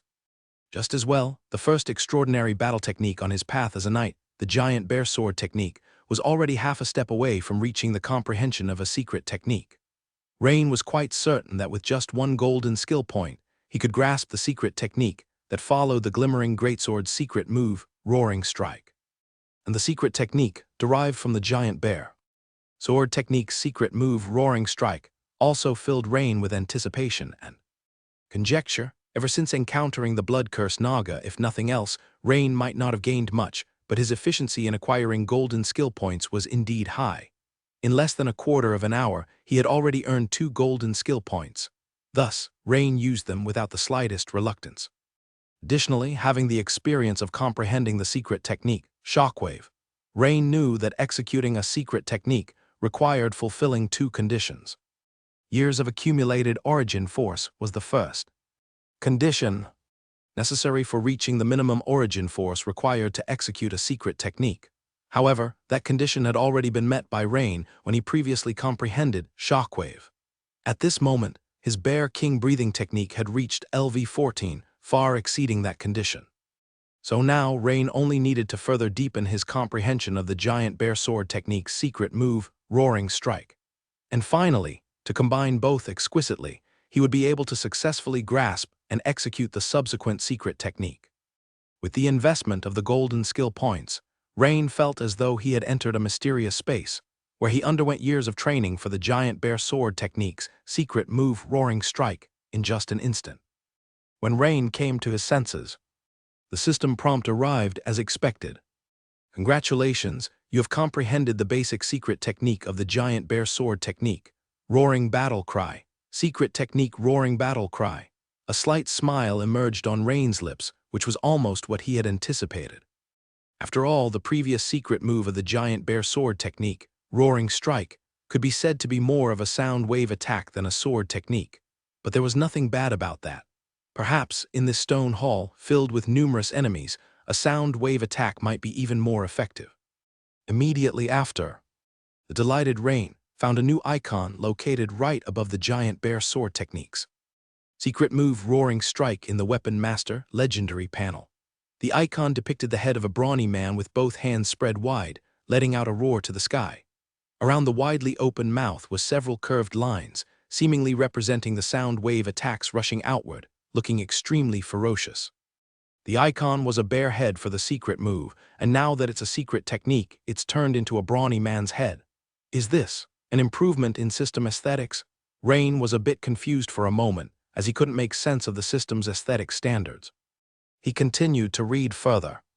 Just below the icon, there was a line of small text. Roaring Battle Cry, Basic Secret Technique, Effect. Uses a special technique that combines origin force with vocal cord strength to bellow out a powerful sound wave strike, attacking and stunning nearby enemies. Note: the power of Roaring Battle Cry diminishes with distance, and it is directly proportional to one's constitution. Note: Roaring Battle Cry is a secret technique and cannot be upgraded with skill points. To upgrade Roaring Battle Cry to an intermediate secret technique, the following conditions must be met.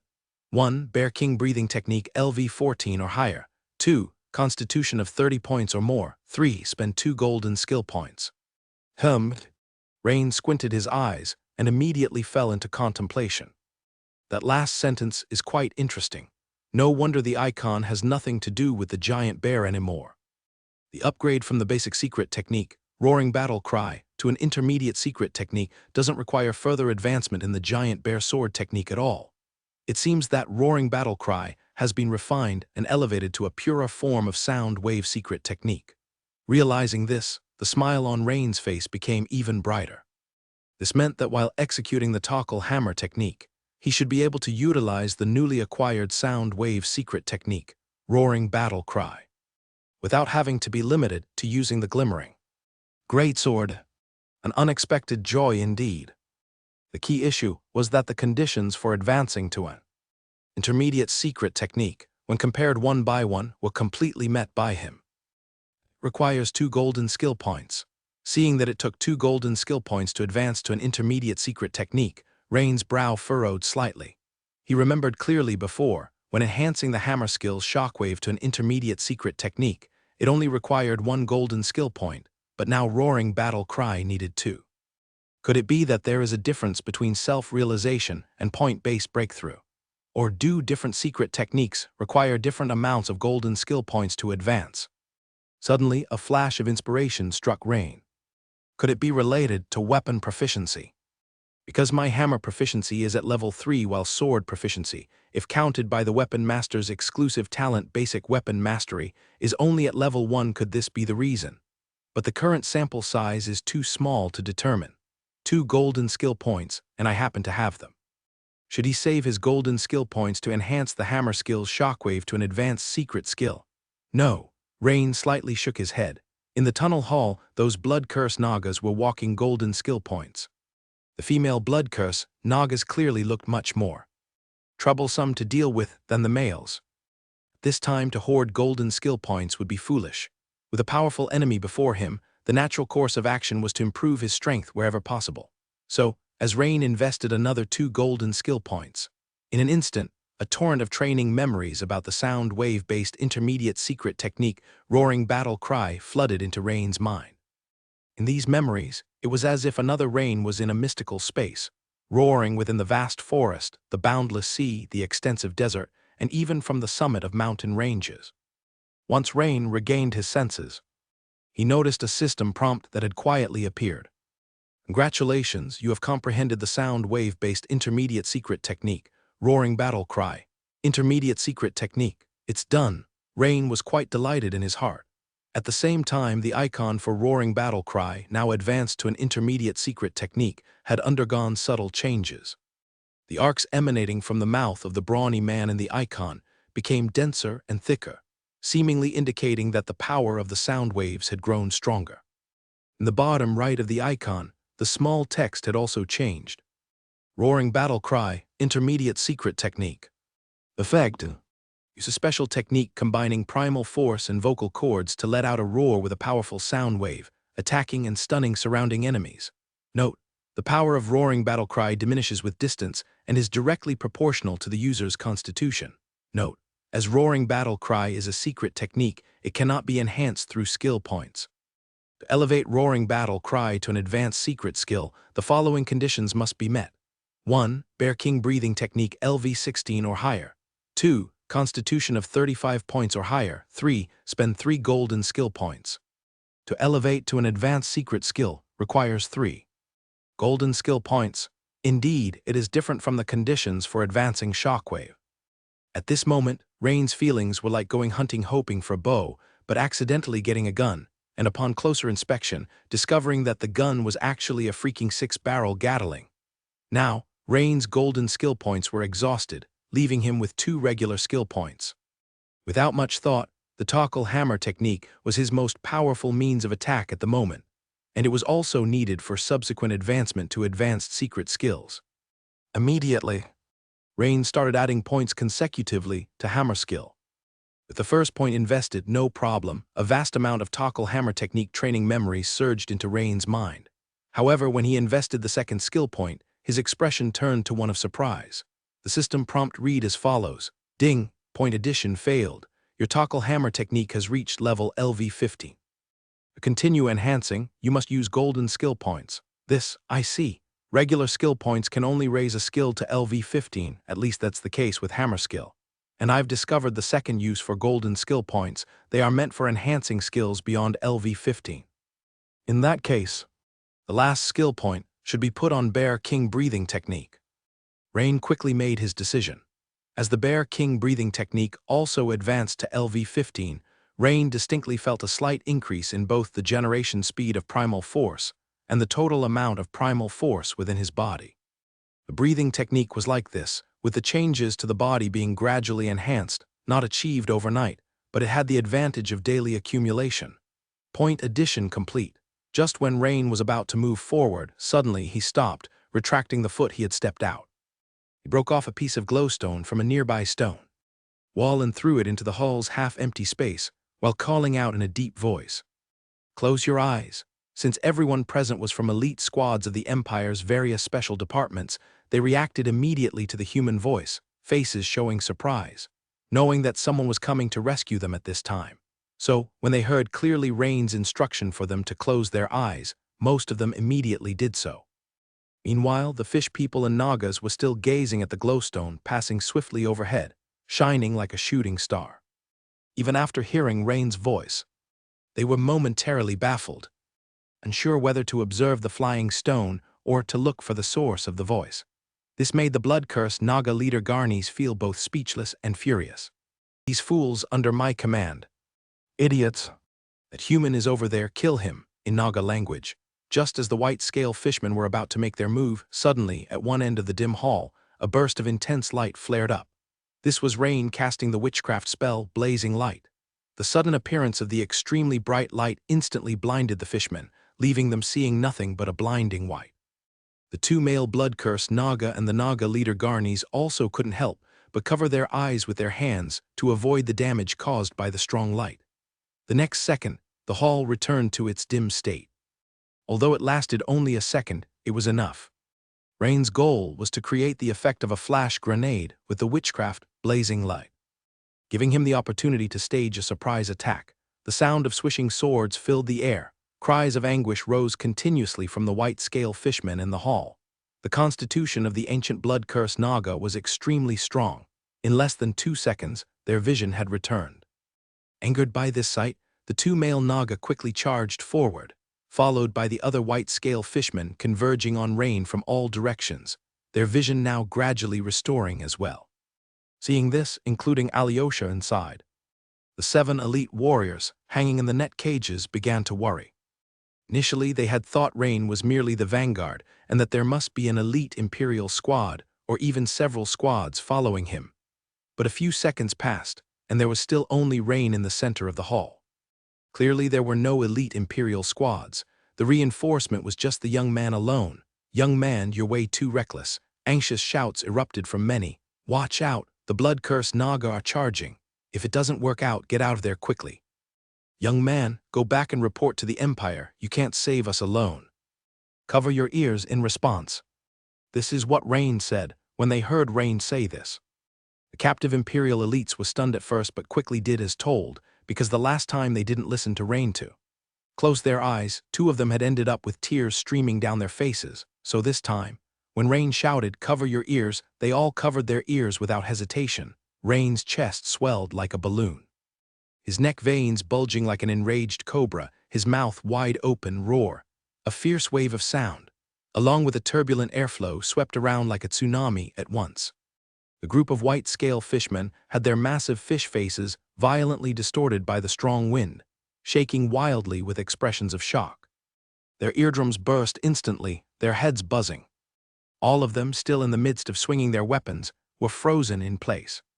The next second, the white-scale fishmen nearest to Rain, about 5 or 6 of them, had their heads explode on impact. From the necks of their headless bodies, blue blood sprayed high into the air. Those slightly further back had their skullcaps shattered by the sound waves. Their fish heads were still intact, their bulging eyes still endearingly cute, but their brains had turned to mush, resembling the dish monkey brain a la live from Rain's previous world, with the skullcap removed. The white-scale fishmen, even further away, stood with vacant eyes, with thin streams of blue blood flowing from their nostrils and ears. The 2 male blood-cursed Naga who had rushed forward had dropped their tridents on the ground, their large arms covering their ugly dragon heads, clearly in agony. Even Garnis, the blood-cursed Naga leader standing over 20 meters away who was about to cast a spell, was interrupted, her beautiful face now showing pain and anger. Thump thump, a series of heavy thuds followed. Dozens of white-scale fishmen, like harvested wheat, fell over in a large, neat fan shape, all collapsing outwards. Rain stood at the apex of this fanned area. Such might it left Alyosha's big eyes twinkling. Even cuter than the bubble eyes of the fishmen.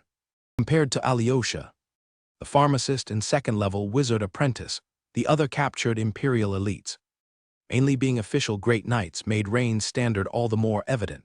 As the saying goes, a true master reveals himself at the first move. A great knight so young, and he has mastered a sonic secret technique.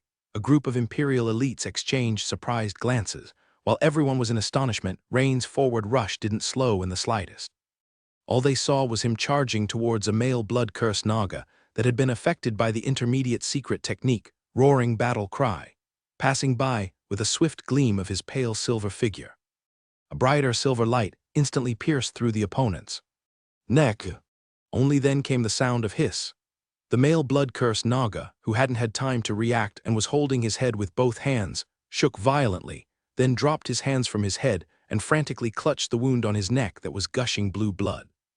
With such a bowl-sized penetrating wound at the vital part of the neck, even for the physically strong blood-cursed Naga, it was a fatal injury. The once robust body of the male blood-cursed Naga began to wobble, evidently losing its combat ability, though its life was resilient enough not to die instantly.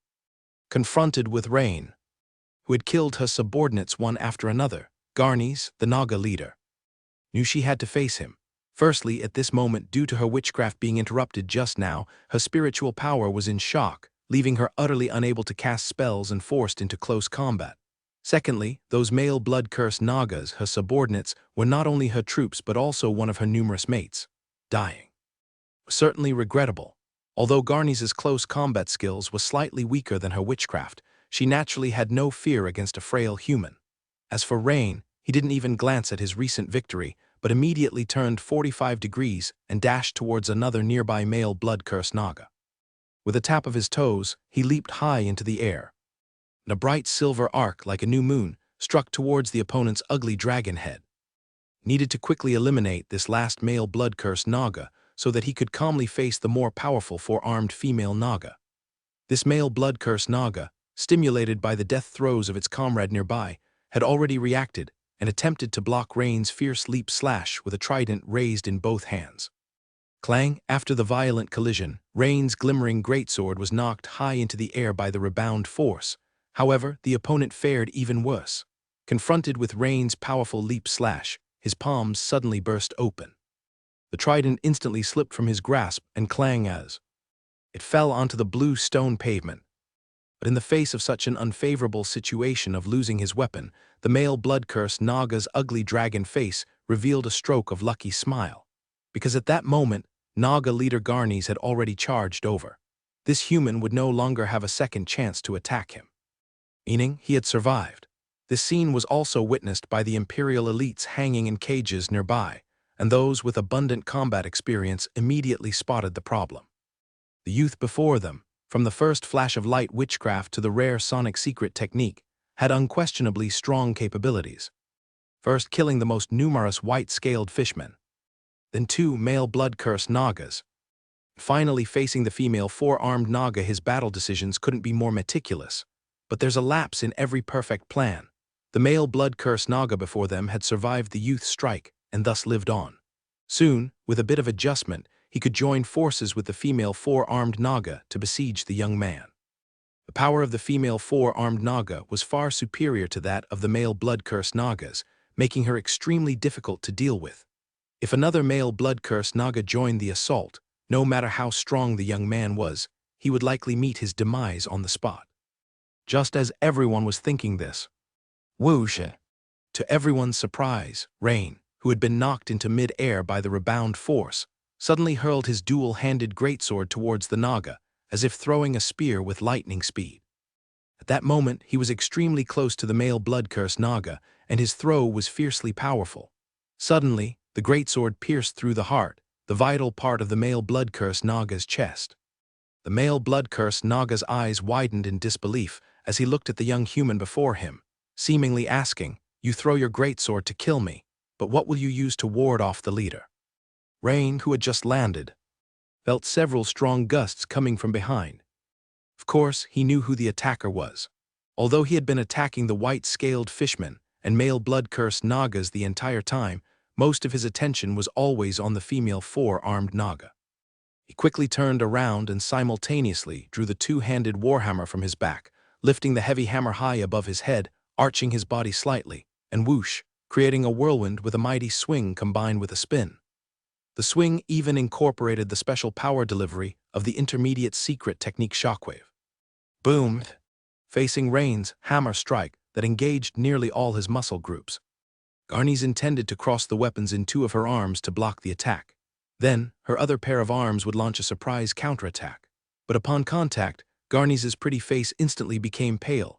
Immediately, she adjusted all four arms to block together, positioning all four weapons in front of her to withstand Rain's hammer strike. Even so, clang! Her forearms, elbows all beginning to bend significantly, and her incredibly resilient serpent waist also began to arch backward, her resilient body resembling a strong bow, bearing the super-strong shock and impact of Rain's warhammer. Thud! The pale blue stone floor at her tail end was now starting to crack open like a spider's web, centered around the point where her lower body exerted force. This was because the force transmitted through her body was too great, and Garnes had to conduct it to the stone floor beneath her. However, Rain was equally astonished by his opponent's strength. His sweeping heavy hammer just now, mixed with the charged-up intermediate secret technique shockwave, was almost his full-powered strike. But even so, it was caught hard by the seemingly delicate female four-armed Naga on the other side. And moreover, she was unharmed. That was impressive. Rain's two-handed warhammer was blocked by the opponent's four weapons, and the whole process lasted about a breath or two before Rain instantly judged that he had to retreat. Not retreating now meant facing a body filled with power like a fully drawn bow, which upon release would put him in a highly passive situation. Just at that moment, Rain flicked his wrist. In an instant, the dark pig-headed hammer made a buzzing tremble. Taking advantage of this clever force, Rain flew back more than 10 meters. And due to this jerk from Rain, Garnes' originally tensely coiled body ready to unleash a counterattack was disrupted, and for a moment, she could only stay where she was, readjusting her force and posture. A brief exchange between Rain and Garnes demonstrated extremely high skill and combat judgment, immediately captivating the captured Imperial elites by the sideline, leaving them thirsty for more, eyes glued to the action. This fight is too spectacular. And was that hammer skill secret technique that the young man just used? Undoubtedly. And with the sound wave technique he used to wipe out the white scales fishmen, doesn't that mean he's mastered two types of secret techniques? The strung-up Imperial elites started sizing up Rain's utterly smooth, very young face, not quite sure what to make of it. Isn't he at most 18 or 19 years old? In comparison, have we been living our years in vain? Among them, two sword-bearers looked at Rain with slight puzzlement, examining him over and over. Young, distinctive attire with two heavy weapons on his back, dual-handed greatsword and two-handed warhammer. Especially proficient with a dark two-handed warhammer. And he has mastered hammer skill secret technique. All these descriptions put together, why do they sound so familiar?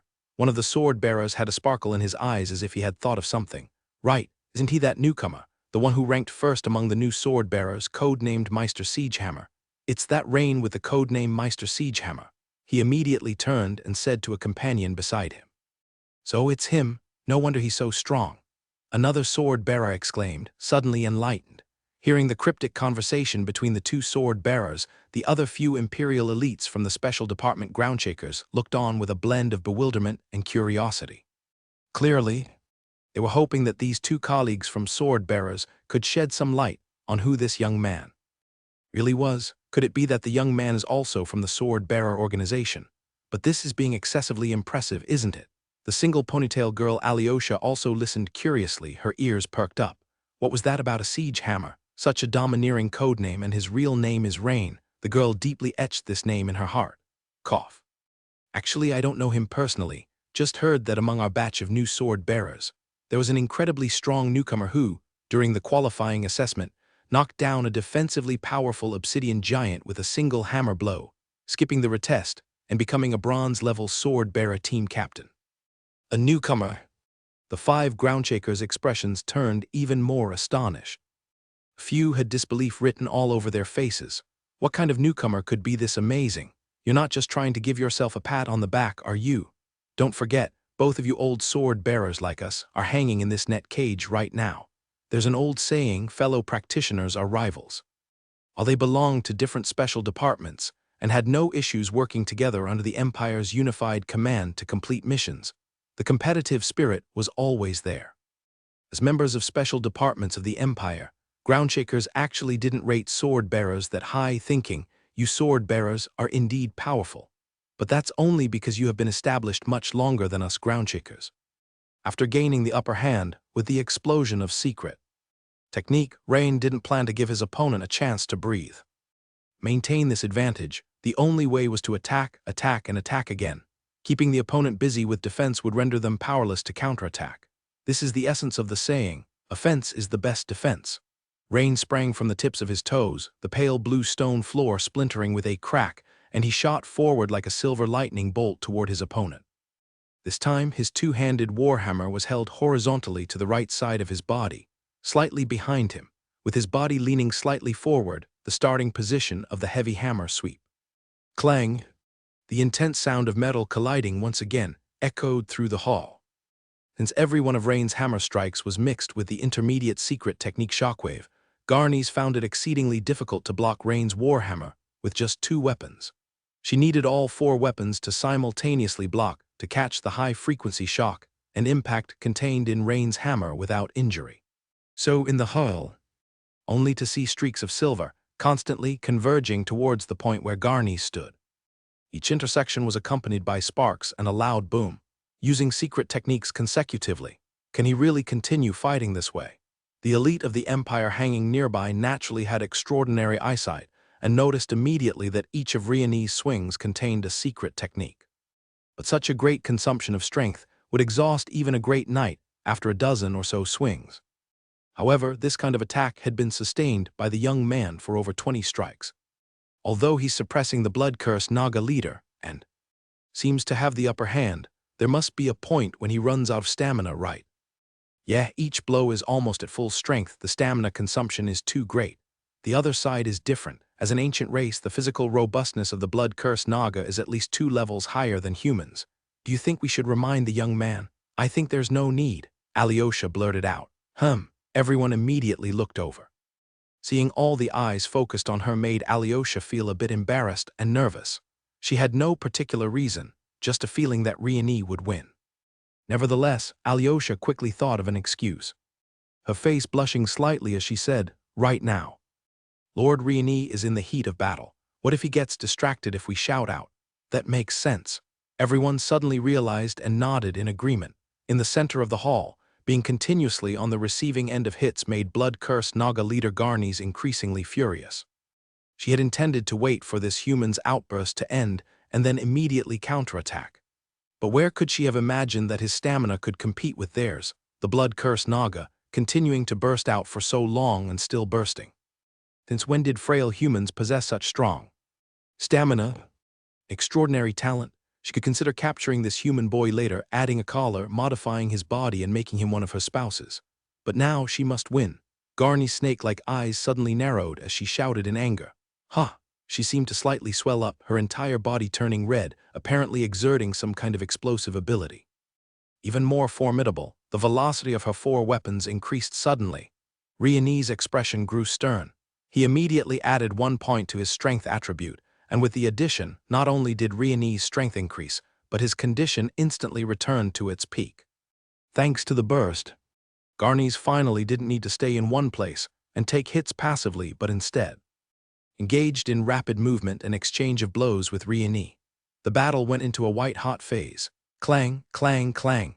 Both moved extremely fast, like 2 clusters of fog shimmering with electricity moving rapidly, and wherever they went, the pale blue stone floor cracked open like tofu.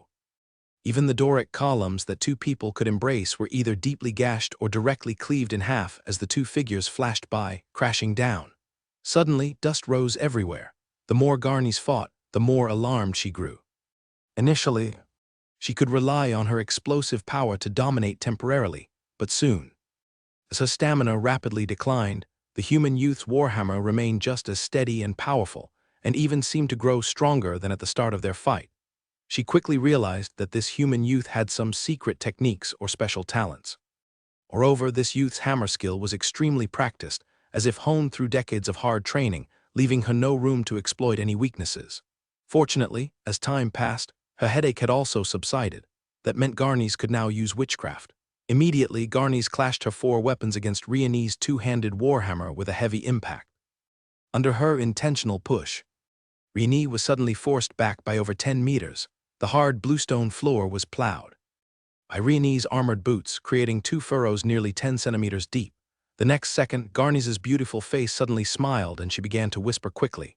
Rhaenys instantly sensed something wrong. The opposite side was about to cast witchcraft. Roar! Instantly, Rhaenys used the sonic-type secret technique, Roaring Battle Cry. Visible wave of air surged from Rhaenys in all directions, forcing Garnies to abandon her witchcraft casting. Abandoning witchcraft voluntarily didn't result in backlash to her spiritual power. The reason Grace fell for it last time was because she was completely unprepared. She hadn't expected the human youth before her to possess such a rare sonic-type secret technique. She was caught off guard and thus succumbed to it. Although the use of Roaring Battle Cry this time didn't cause a spiritual power backlash in her opponent, It disrupted her casting rhythm, and Rieni took the opportunity to close in on Garnes once more. At the same time, Rieni added another point to his strength attribute, not only compensating for his exhaustion, but also making his hammer skill even more powerful. Tackle hammer technique, the stronger the strength, the greater the power. Now Garnes was in trouble. Her stamina was naturally stronger than Rieni's, but she couldn't cope with Rieni's continual cheating. Once might have been okay, she could endure that as a member of an ancient race. But Rieni had done it twice. It was as if Rieni was on his third fresh stamina bar, while Garnes was still using the same old one. Garnes discovered that Rain's strength had increased since their last encounter, fueling her urgency to use witchcraft to turn the tide. Garnes let out an angry scream. She attacked Rain with her weapons, slashing directly at his chest and abdomen, ignoring the heavy warhammer blow coming from him. She was actually trying to trade blow for blow with Rain. This scene immediately caused the hearts of the onlookers to clench. After all, if Rain was severely injured or killed, there would be no one left to rescue them. Be careful, dodge quickly. But in their horrified eyes, Rain stood firm, swinging down his two-handed warhammer with a calm gaze. That actually pleased Garnes. The human in front of her was still too young to know that the body of a blood-cursed Naga was much stronger than that of humans. Bang, clang, clang, clang, clang. Their weapons struck each other almost at the same time. Rain's hammerhead hit Garnes' shoulder, creating a fist-sized bloody hole, causing excruciating pain that twisted her beautiful face. Meanwhile, Garnes' four weapons tore through Rain's pale silver steel knight breastplate, stabbing into his flesh. But in the next second, Garnes' eyes widened in shock. This sense of resistance. How could a human body be so hard? Rain, as if made of iron, acted unfeeling and continued to lift and swing his warhammer without hesitation. In response to Rain's counterattack, Garnes gathered her remaining strength and continued to trade blows with him. If the previous fight was a peak duel, now it resembled a brawl between two drunkards, lacking any skill, just wielding their weapons, smashing, slashing, and stabbing at each other's vital points. In just a few seconds, Garnes was drenched in her own blue blood, with 6 or 7 bloody holes in her body, while Rain's steel-body chest armor was completely destroyed, revealing his iron-hard body underneath. But facing an attack at Garnes' level, even Rain's intermediate steel body couldn't possibly remain unscathed. The wounds were much shallower than everyone had anticipated, but facing the frenzied attack of 4 weapons, his body was now covered with wounds. Panic for the first time appeared in Garnes' eyes. Clang! She desperately swung her 4 weapons, blocking a heavy swing of Rain's warhammer, and quickly retreated towards the other end of the hall, deeper inside. This end of the hall resembled a corridor, with cyan Doric columns on both sides and pools shimmering with water light beside the columns. Rain, of course, wasn't about to let the female 4-armed Naga escape, and immediately chased after her. Suddenly, a column of water surged in the pool, and a giant serpentine head burst out, opening its gaping maw and lunging lightning fast at Rain. Upon seeing this, Garnes immediately laughed. Her retreat was intended to lead this young human to the side of her pet beast. Her pet, a deadly venomous sea snake, needed only to break a tiny bit of the human's skin to inject its poison into his body. What did it matter if his body was hard as steel? If it could be pierced, he was as good as dead. But the next second, her smile froze on her face. Smack! Ignoring the venomous sea snake attacking from the side, Rain dealt a blow directly to Garnes' forehead. In that instant, his warhammer was like a bottle opener, directly cracking open her beautiful head. However, amid the shocked cries, Rain had not yet managed to retract his warhammer when he was bitten around the waist by the venomous sea snake, and a pair of glowing blue sharp fangs instantly pierced Rain's skin. Although only a little was bitten, 2 streams of venom were injected into him. Having finished off Garnes, Rain swung his heavy hammer in a backhanded motion, smashing it onto the venomous sea serpent that was biting him, instantly causing the serpent's eyes to glaze over with dizziness and collapse on the spot. Rain then managed to extricate himself from the gaping maw of the venomous sea serpent. However, by that time, the extremely potent poison of the sea serpent had begun to take effect, and Rain could distinctly feel bouts of dizziness assaulting his brain. Fortunately, Rain possessed the core skill of a deadly poison master, poison-resistant constitution, passive. Otherwise, he might have fainted by now and died of poisoning in short order. But the moment the venomous sea serpent had sprung from the Water beside him, Rain had already thought of a way to deal with the problem. Otherwise, he wouldn't have risked getting bitten by the venomous sea serpent to hammer the four-armed female Naga to death. But now it was time to deal with it immediately, without any further delay. Rain grabbed the head of the dazed venomous sea serpent in front of him and swiftly placed his hand on the massive head of the serpent, instantly employing the beast priest's signature skill, Beastly Vitality. Immediately, a surging and undulating warm current flowed from within the large, ferocious venomous sea serpent into Rain's body. This warm current had the effects of restoring energy, healing wounds, and brought with it a sensation of comfort several times greater than that felt when soaking in a hot spring while fatigued. Rain squinted his eyes, feeling the warm current rapidly circulating within his body, constantly battling against the poison's damage. On one side was destruction, and on the other was repair. Since the life force of a large, ferocious beast was incredibly strong, although Rain could only absorb up to 30% of the total life force of the venomous sea serpent, that still exceeded the total life force of an average great knight. Soon, the poison could no longer withstand the warm current and began to slowly recede. The remaining life force rapidly healed the numerous wounds on Rain's body, inflicted by Garnies's four weapons. A few seconds later, when Rain stood up again, he was full of vigor, and his injuries had mostly recovered. Had it not been for the majority of the warm current being used to offset the damage from the poison, his wounds could have completely healed by now, but even so, it wasn't far off. Indeed, legendary classes are extraordinary. The core skill of Beast Priest, Beastly Vitality, is comparable to a divine ability, not only restoring energy but also healing wounds. This time, Rain counteracted the venomous serpent's poison with his exceptionally high poison resistance. Coupled with the life force he drained from it, Rain looked down.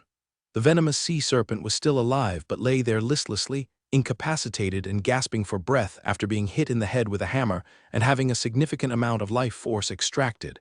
It could no longer move. But Rain was not a merciful person, and immediately sent out a shockwave, making an opening in the sea serpent's spiritual cover, letting it follow in the footsteps of the female four-armed Naga. Master and servant naturally tidied up together. After the venomous sea serpent died, Rain could faintly hear a hissing noise near his ears, like a giant serpent flicking its tongue. Subtly disturbing his mind, Rain knew this was a side effect of using Beastly Vitality, but if deployed only once in a short period, the effects were negligible. In a few hours, the influence of the beast spirit would dissipate naturally.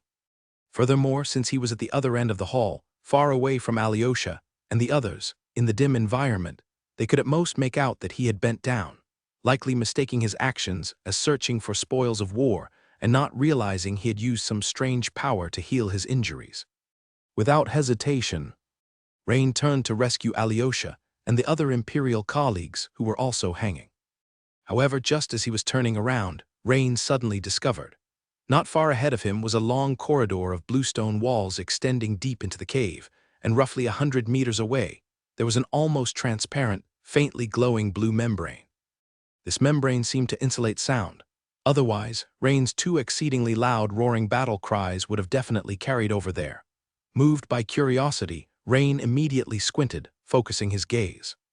With the dim lighting, it was fortunate that Rain had dark vision, enabling him to peer through the membrane and clearly see that there was another hall inside, with the same style and materials as this one.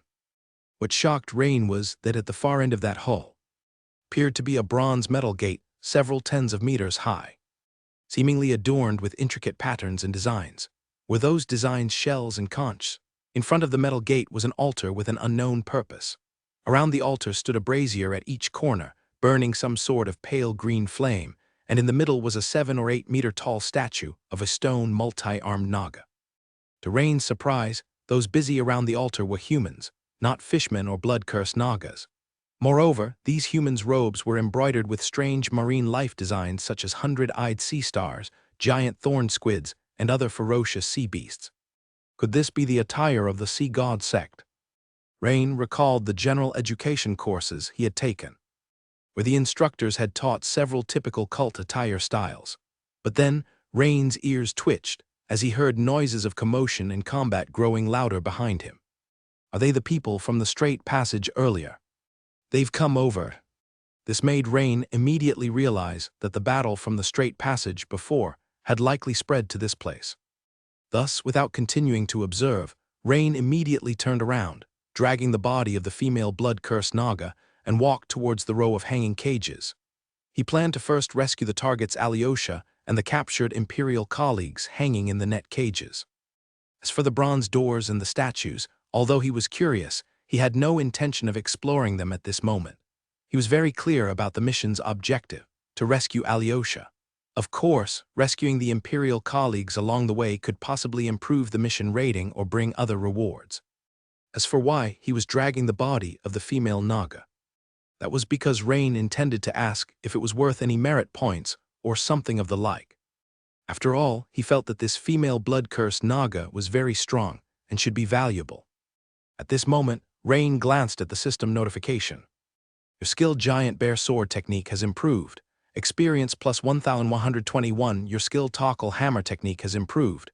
Experience plus 2,378. You have been through a battle, beast priest, legendary. Experience plus 296. You have been through a battle, weapon master, legendary. Experience plus 1,909. Note: the above skill experience has enjoyed a 30% increase from your exclusive talent Junior Extraordinary Understanding. Congratulations, you have defeated a formidable enemy and gained 2 golden skill points. Congratulations, your Beast Priest Legendary profession level has increased. HM, Weapon Master didn't level up but Beast Priest did. Could it be because of the core skill Beastly Vitality I used?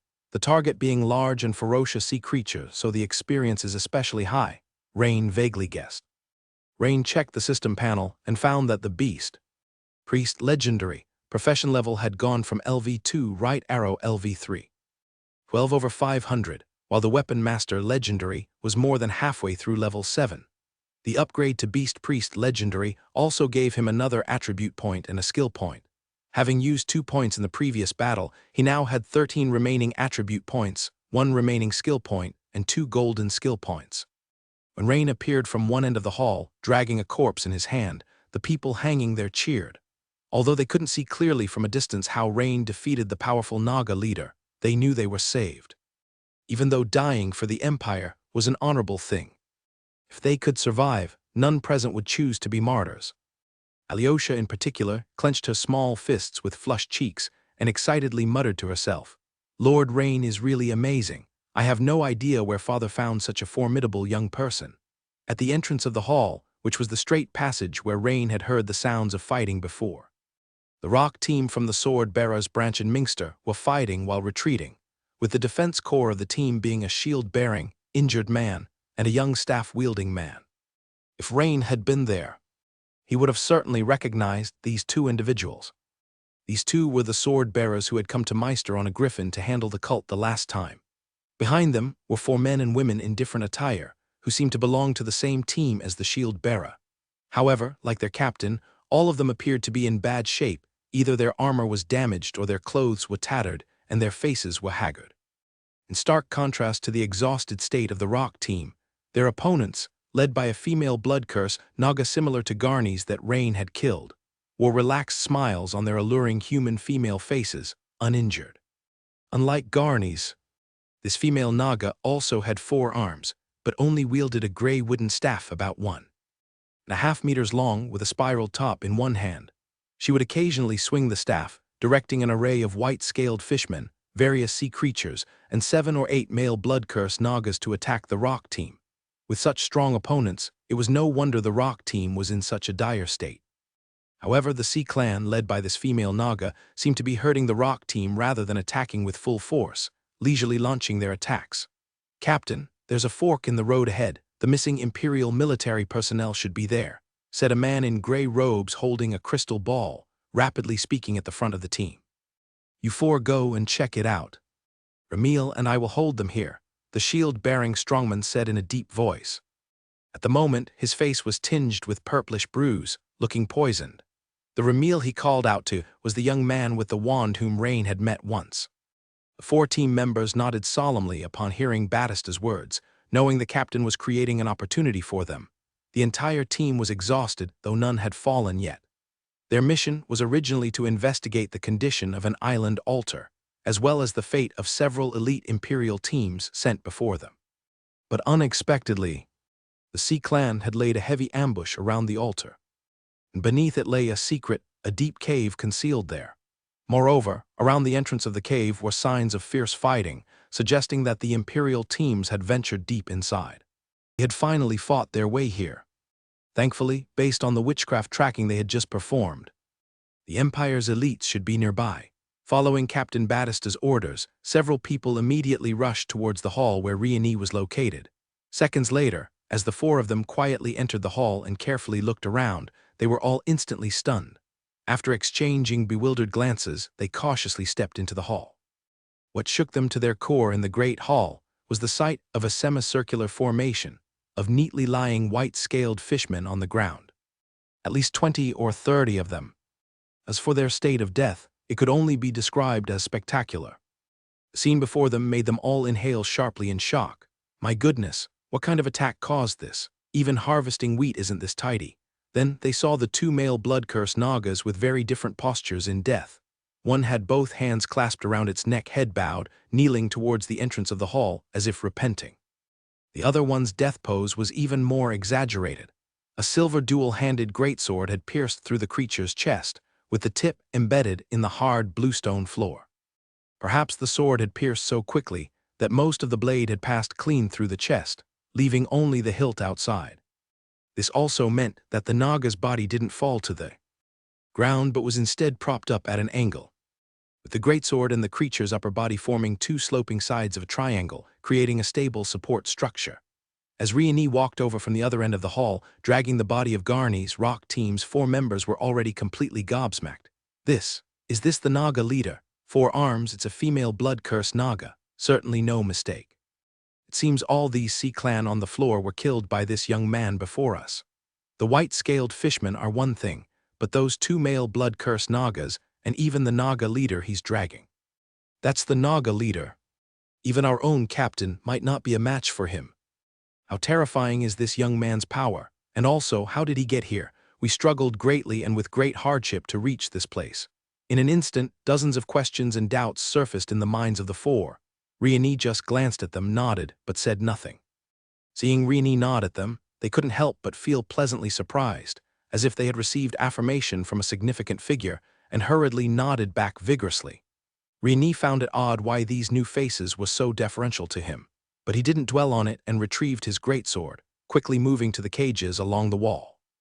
With a few swift strokes, he cut open all the cages and rescued a group of captured personnel. Finally free. Thank you. You are Lord Rieni, right? One of them came out of the suspended cage, smiling kindly at Rieni. Rieni's body jolted in surprise. He hadn't expected there to be people here who recognized him. It seems you really are Lord Rieni. My name is Braulio from the Sword-Bearers Sandstorm team. I've heard about how you knocked down Obsidian with a single hammer strike during the rookie assessment. Braulio, now is not the time for pleasantries. Let's talk more after we get out.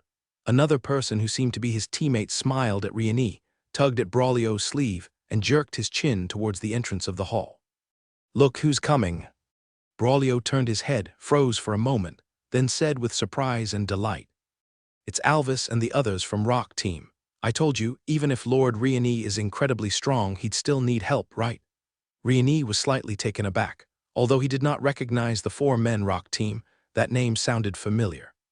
At that moment, seemingly hearing Braulio's voice, the 4 members of Rock Team at the entrance of the hall quickly ran up, saying, Braulio McKinney, we finally found you. Sir, thank you for your help.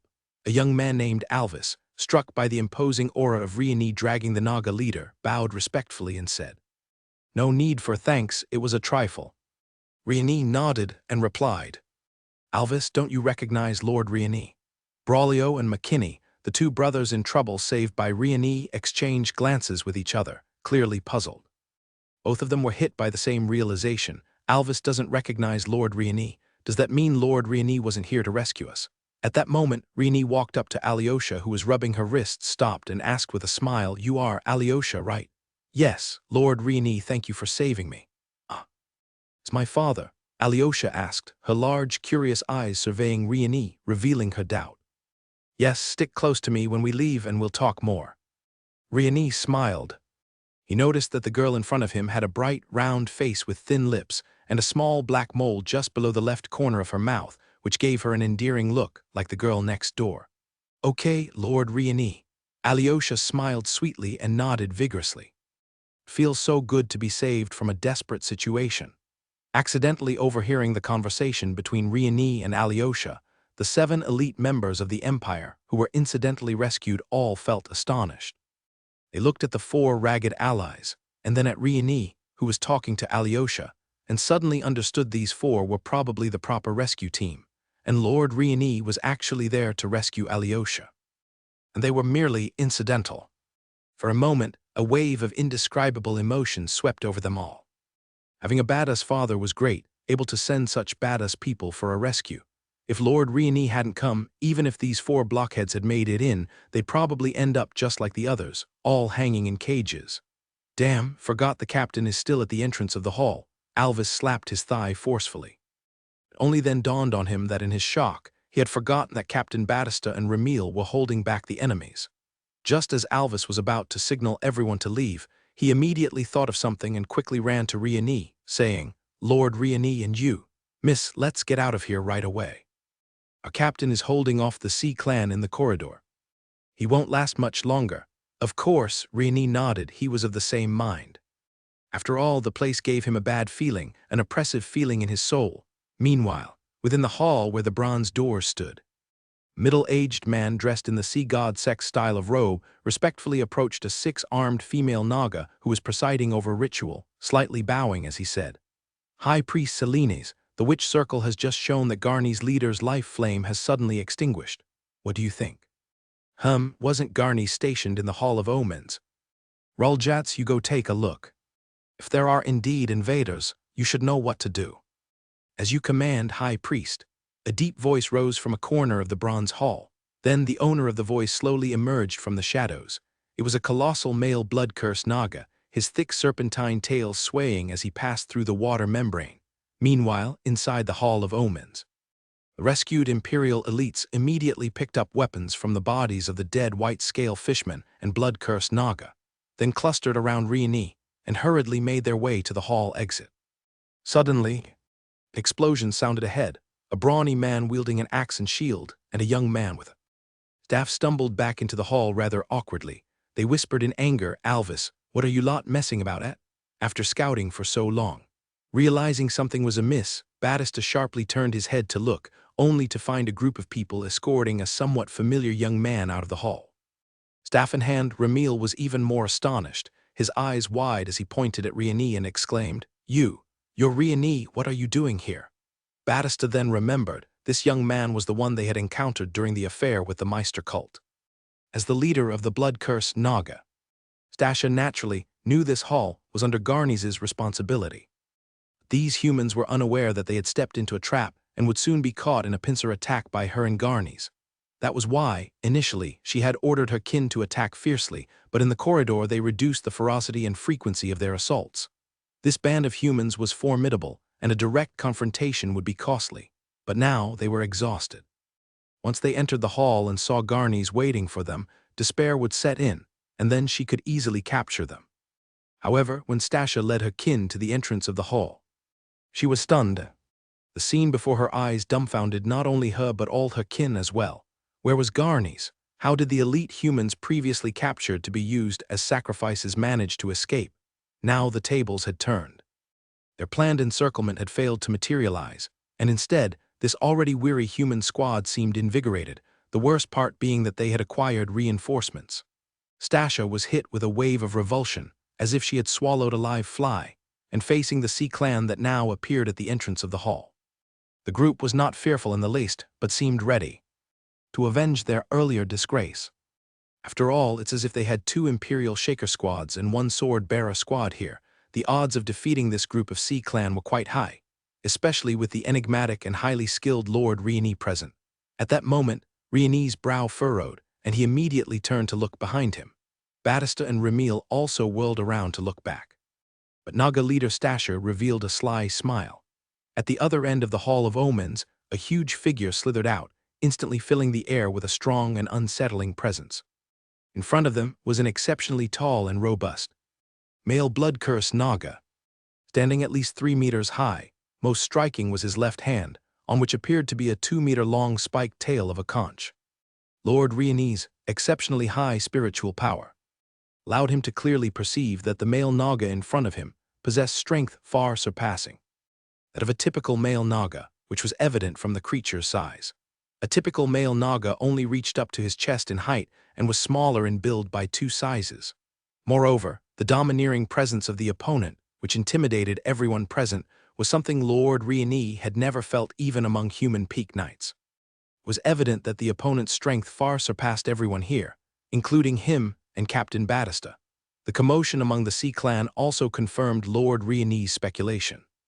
He saw that the female Naga, holding a wooden staff, along with the rest of the Sea Clan, were now nodding towards the gigantic Naga and simultaneously saying in a peculiar language, "Greetings to you, Lord Ruljats, the Sea-Tide Piercer." In Naga language, Alyosha whispered to Lord Rionese, "This monster is nicknamed the Piercer, Lord Rionese. If you ever confront him, please be very careful." Lord Rionese, slightly startled, glanced at Alyosha and thought to himself, didn't Javier say his younger daughter Alyosha was a pharmacist? How come she seems like a linguist who understands the language of the Sea Clan? Moreover, he noticed that Alyosha beside him showed no fear of the forthcoming battle, but instead, her eyes sparkled, her nose sweated, and her cheeks blushed, an obvious sign of excitement and confidence in him. This couldn't help but bring a wry smile to Lord Rionese's face. "Thank you, young lady, for having such faith in me." However, judging by the formidable aura of the opponent, it seemed that he currently was no match for him. The dramatic arrival of the Sea-Tide Piercer, Ruljats, instantly boosted the morale of the Sea Clan. The fishmen and Naga looking towards the human team Lord Rionese was part of no longer showed any sign of worry. Instead, they all exhibited expressions as if they were watching a play. They seemed to be saying, "Hee, humans, you're doomed." At that moment, the female Naga holding the wooden staff spoke, and though not fluently, it was definitely in the common tongue. "Humans, surrender. Surrendering will lessen your pain. Otherwise, Lord Ruljats will let you experience the extreme pain of being pierced." Lord Rionese looked at her in surprise. He had already noticed the female blood-cursed Naga. Her attire and the long wooden staff she held differed from the one he had slain before, suggesting she might be a wizard. So, was it necessary for her to be more learned? She could speak the common language of the humans.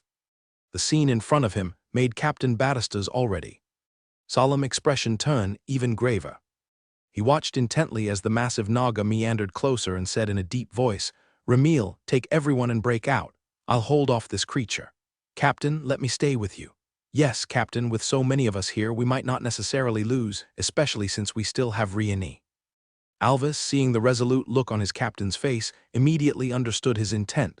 The captain intended to fight to the death to create an opportunity for his team. No, all of us together still wouldn't stand a chance against it. Batista waved his hand, cutting off Alvis. "Ramil, prepare to move." As Batista finished these words, he swiftly pulled out a bottle of crimson potion from his bosom and gulped it down. "Captain, no, you've taken the crimson shock magic potion," Ramil exclaimed in horror. "It's a type of potion that consumes the body's energy in a burst.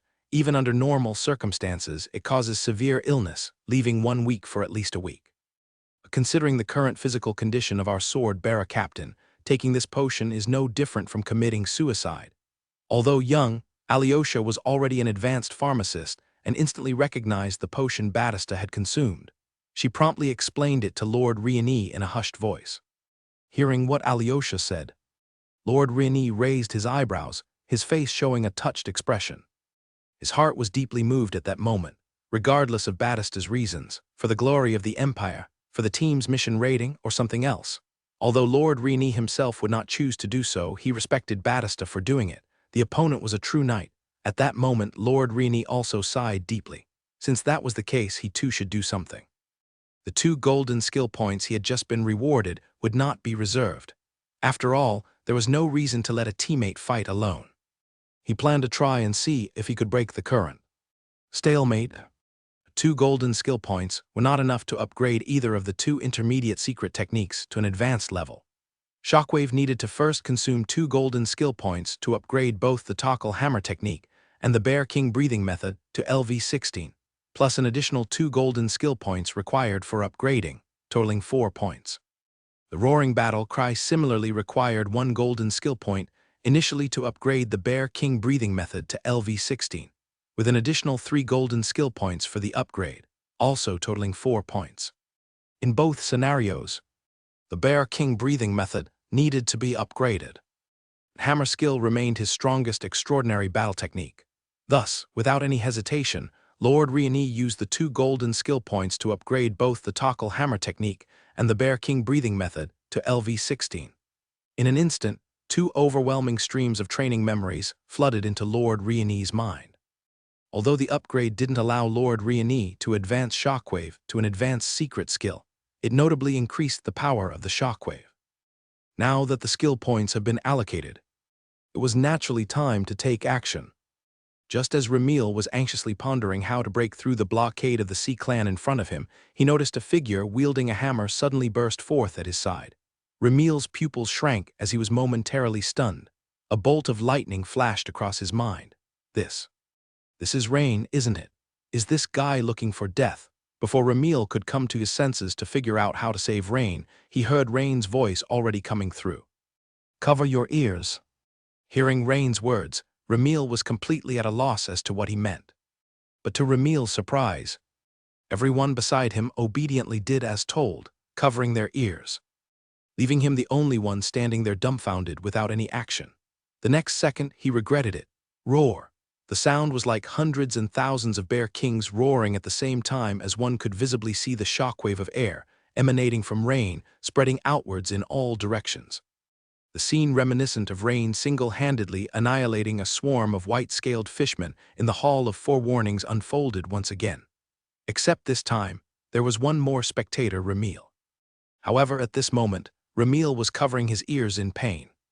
Now he finally understood why Rain had just uttered that phrase, cover your ears. It was a warning to them. I am truly such an idiot. Just following what the others did would have been fine. Now a tearing pain thrummed in both his eardrums. Fortunately, Rain had surged into the midst of the white-scaled fishmen before unleashing the attack, putting a considerable distance between him and Ramil. Otherwise, the fate of the white-scaled fishmen near Rain would have been Ramil's. The white-scaled fishmen around Rain were seen neat in a circle, on the ground, blood oozing from their ears, noses, and eyes. And those 7 or 8 male blood-cursed Nagas, caught unexpectedly, were also clutching their heads, wailing in pain. Even the Naga leader Stasha had her hands over her ears, looking extremely uncomfortable. Even Batista, the captain of Rock Team who had been attentively watching the giant Naga from further away, was startled by Rain's roar. He seemed to want to look back, but feared that the giant before him would take the opportunity to launch a surprise attack, so he didn't dare to turn around. Meanwhile, the Sea-Tide Piercer, Ruljats with his hideous dragon head, slightly lifted it, his expression revealing slight surprise, as if saying, how can this human have a louder voice than me? At the entrance of the hall, Rain's flash strike action was far from over. He was then seen leaping high into the air, lifting the warhammer above his head as his arm muscles bulged fiercely, aiming at the ground, and delivering a hammer strike infused with high-frequency vibrations. Boom! In the instant the hammerhead touched the ground covered with blue stone slabs erupted, and the stone tiles within a vast fan-shaped area were shattered into rubble. Then, this rubble, propelled like a tsunami, hurtled forward. The accelerated mass of broken stones, like a volley of bullets, attacked in all directions. In an instant, those members of the Sea Clan who survived the roaring battle cry, but barely, incurred a second wave of range damage, and with this assault, not a single white-scaled fishman was left on the field. Incidentally, 2 male blood-cursed Nagas perished as well. These 2 unfortunate souls were too close to Rain, almost enduring 100% of the unmitigated damage of the 2 intermediate secret techniques. Rain's dual action with his secret techniques had instantly turned the tide against the numerous Sea Clan, leaving them nearly isolated.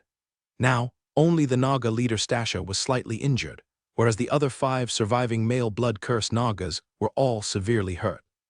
In a few seconds, Rain had turned the tide of morale.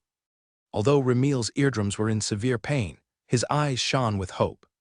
He hadn't expected that in such a situation, there was still a chance for them to turn defeat into victory. With this in mind, not only could they break out of the encirclement, but they might also be able to save the captain and return together. Boldened by Rain's explosive opening move, the group of elite soldiers from the Empire that Rain had rescued brandished their weapons, charging at the Nagas. The counterattack began. Especially a few who had obtained weapons from the former four-armed Naga leader Garnis, they all had the strength of a great knight. Paired with high-quality weapons, their fighting power was formidable. Consequently, the situation reversed rapidly. Upon witnessing this scene, Dasha couldn't help but feel so enraged she wanted to vomit blood. She had been driving this human squad all along, wishing to keep her underlings from dying too much. But who could have imagined that things would go so contrary to her wishes? At this moment, over 90% of her underlings had been killed or wounded, and the remaining 5 mates were all injured. To make matters worse, this debacle unfolded right in front of sea-tide Piercer Roljets. Ensuring her incompetence would be known throughout the blood-cursed Naga tribe, how could this not infuriate her? Just as the battle was turning favorably, suddenly, a piercing, clanging sound of metal on metal came from behind everyone, followed by zizzing of intense friction. Glancing with the corner of his eye, Rain saw Battista holding a steel shield, leaning slightly forward, in a stance of full defense, with grooves plowed by the plate armor boots on the ground. The giant Naga sea-tide Piercer Roljets' left hand, still in the posture of a casual strike. Rain sharply noticed that the 2-meter-long conch of the spiral sea on the opponent's left hand was now emitting a glowing blue light, with several strands of water appearing out of nowhere, wrapping around it. The strike that repelled Battista was apparently a perfect fusion of some innate water-based witchcraft with physical strength. Without looking back, Battista shouted again, "Ramil, take them and leave, I can't hold on much longer." Snapping out of his stupor, Ramil finally came to his senses upon hearing Battista's words. The others also instantly understood that if no one could defeat that gigantic Naga, the entire battle situation wouldn't turn around. They saw Ramil skillfully casting a certain witchcraft, and the next second, a thick fog materialized in front of him. With a quick flick of his short staff, the dense fog rushed into the Naga engaged in fierce combat with the group. "Retreat!" As Ramil yelled, he also threw several grenade-like spheres from his hand. Hearing Ramil's warning, everyone, including Riani, forcefully clashed with the Naga before them and then leveraged the impact to fly back. Boom, boom, boom. The explosions once again created a choking, dense smoke. The smoke, added to the fog, immediately obscured the blood-cursed Naga's view of the scene in front of them. Riani also realized that the explosions he heard in the corridor, similar to grenades, were created by Ramil. It had to be said that witchcraft combined with these little gadgets was quite useful for retreats. Alyosha, looking at Riani, who was swiftly retreating with her, couldn't help but show a look of regret.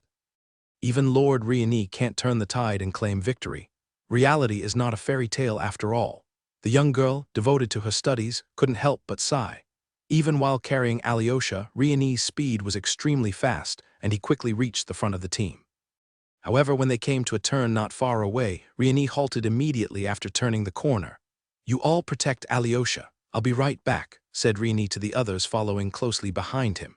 "Lord Riani, you," a female great knight said, unable to bear reminding him. Although in their eyes, Lord Riani was already very strong, no matter how strong. He couldn't possibly be an opponent for the gigantic Naga. The group couldn't help but pause briefly at the corner, watching as Riani charged back the way he came. In fact, Riani had been waiting. He was waiting for the system's prompt. The prompt from the system only came after he turned the corner. "You have endured a battle, Weapon Master, Legendary, Experience plus 1113. Congratulations, you have defeated a powerful enemy and received 2 golden skill points." What Riani had been waiting for were those 2 golden skill points. The system's mechanics were a bit like the games from his previous life. After many careful observations, he found that the system would only settle for experience rewards after exiting combat. If he hadn't exited combat, the system would consider it continuous fighting. That's why Riani had run. Charging toward the foggy area, Riani unhesitatingly invested the 2 golden skill points into the Intermediate Secret Technique Shockwave. To upgrade Intermediate Secret Technique Shockwave to Advanced Secret Skill, the following conditions must be met.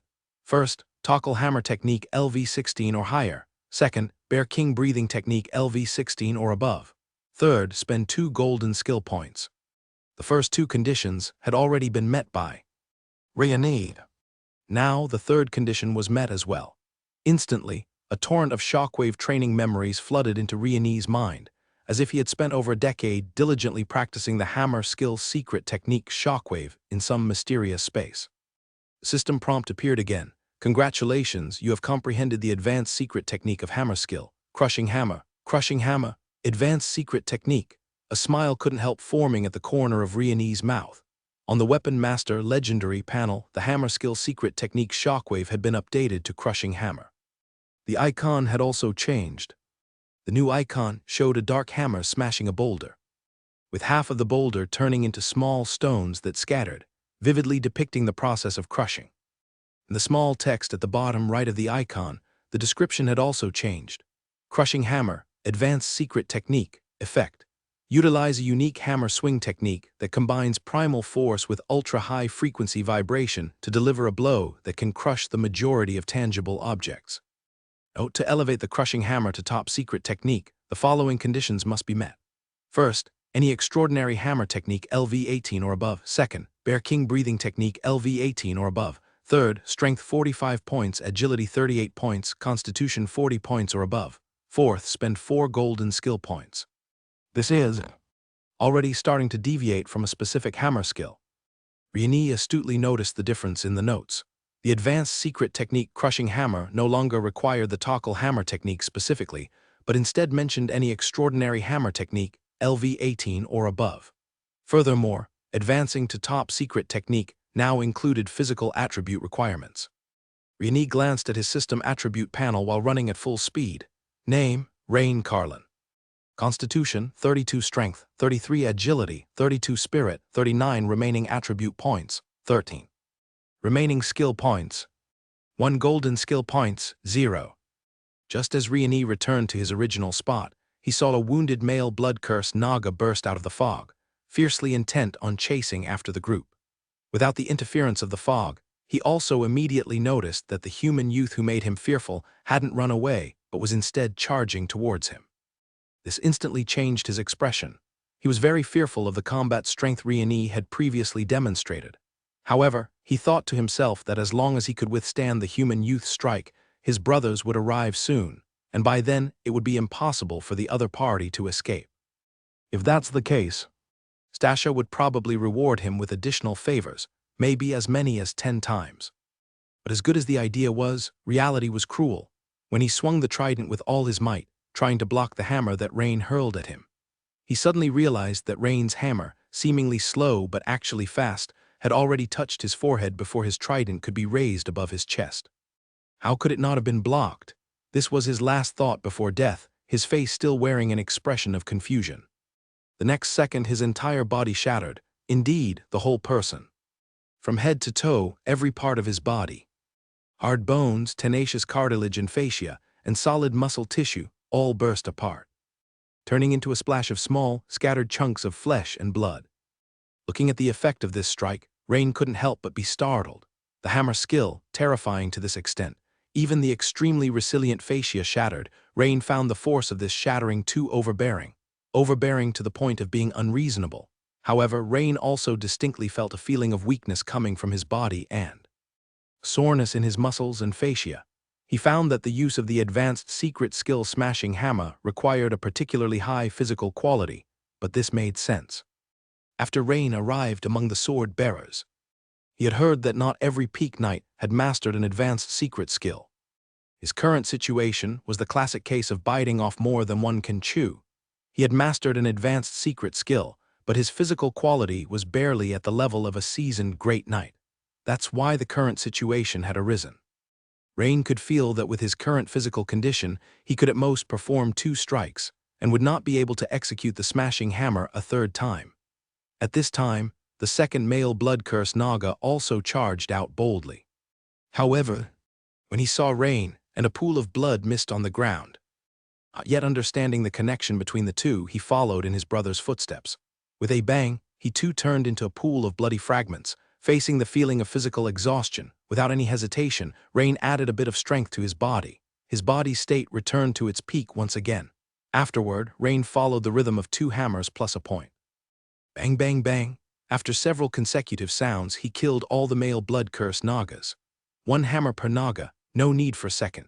By then, Naga leader Stasha, holding a wooden staff and covered by a layer of water shield glowing with a blue light and circulating around her, emerged from the dense fog.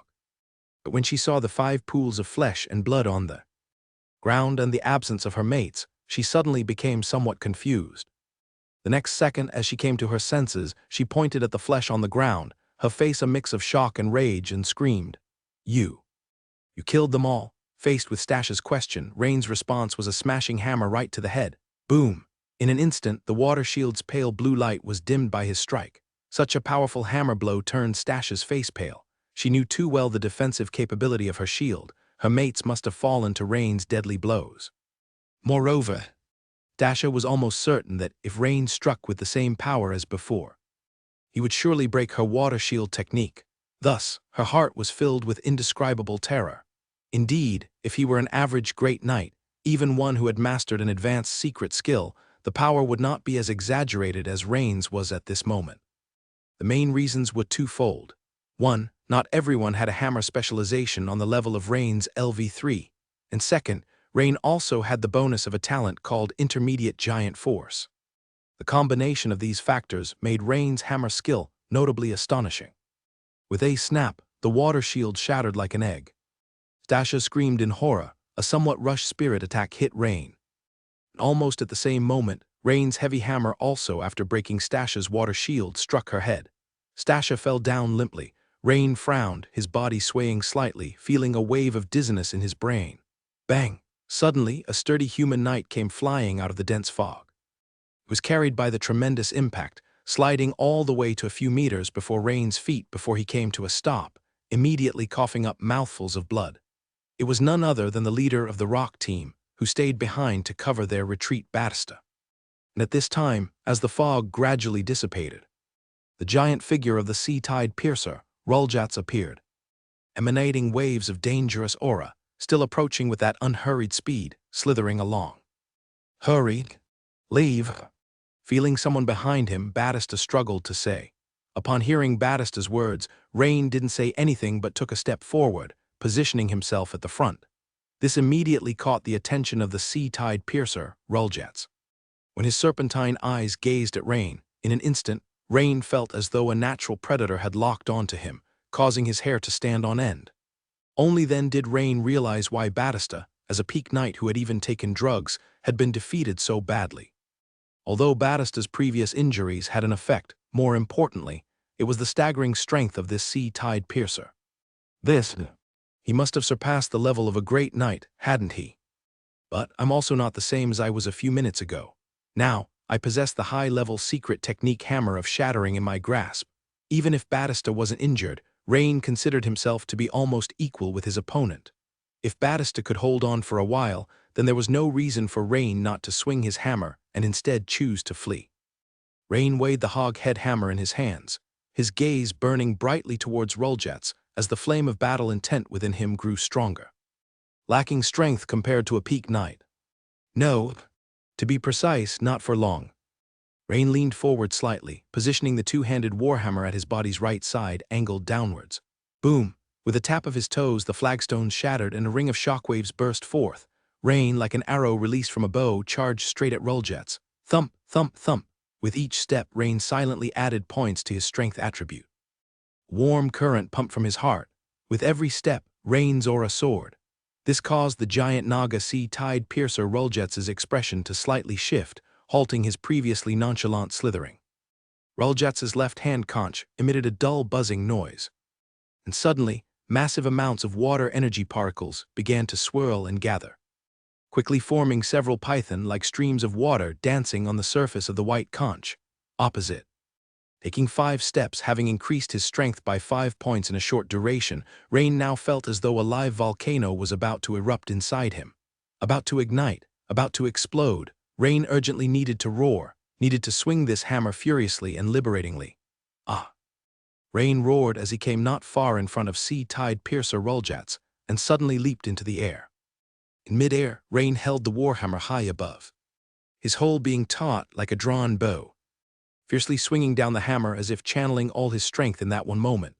In an instant, the dark hog-head hammer traced a gleaming black semicircle in the air, striking down towards Ruljats.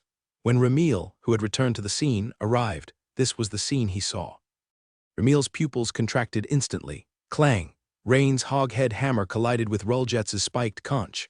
In that moment, time seemed to pause. A high-frequency vibration, similar to ultrasonics, emanated from the clash of their weapons. Even from over 10 meters away, Ramil still felt as though he had been struck by lightning, his scalp instantly going numb. Crack! Rain's dark hoghead hammer, seemingly unable to withstand the high-frequency vibrations, and the collision, suddenly cracked with a crisp sound.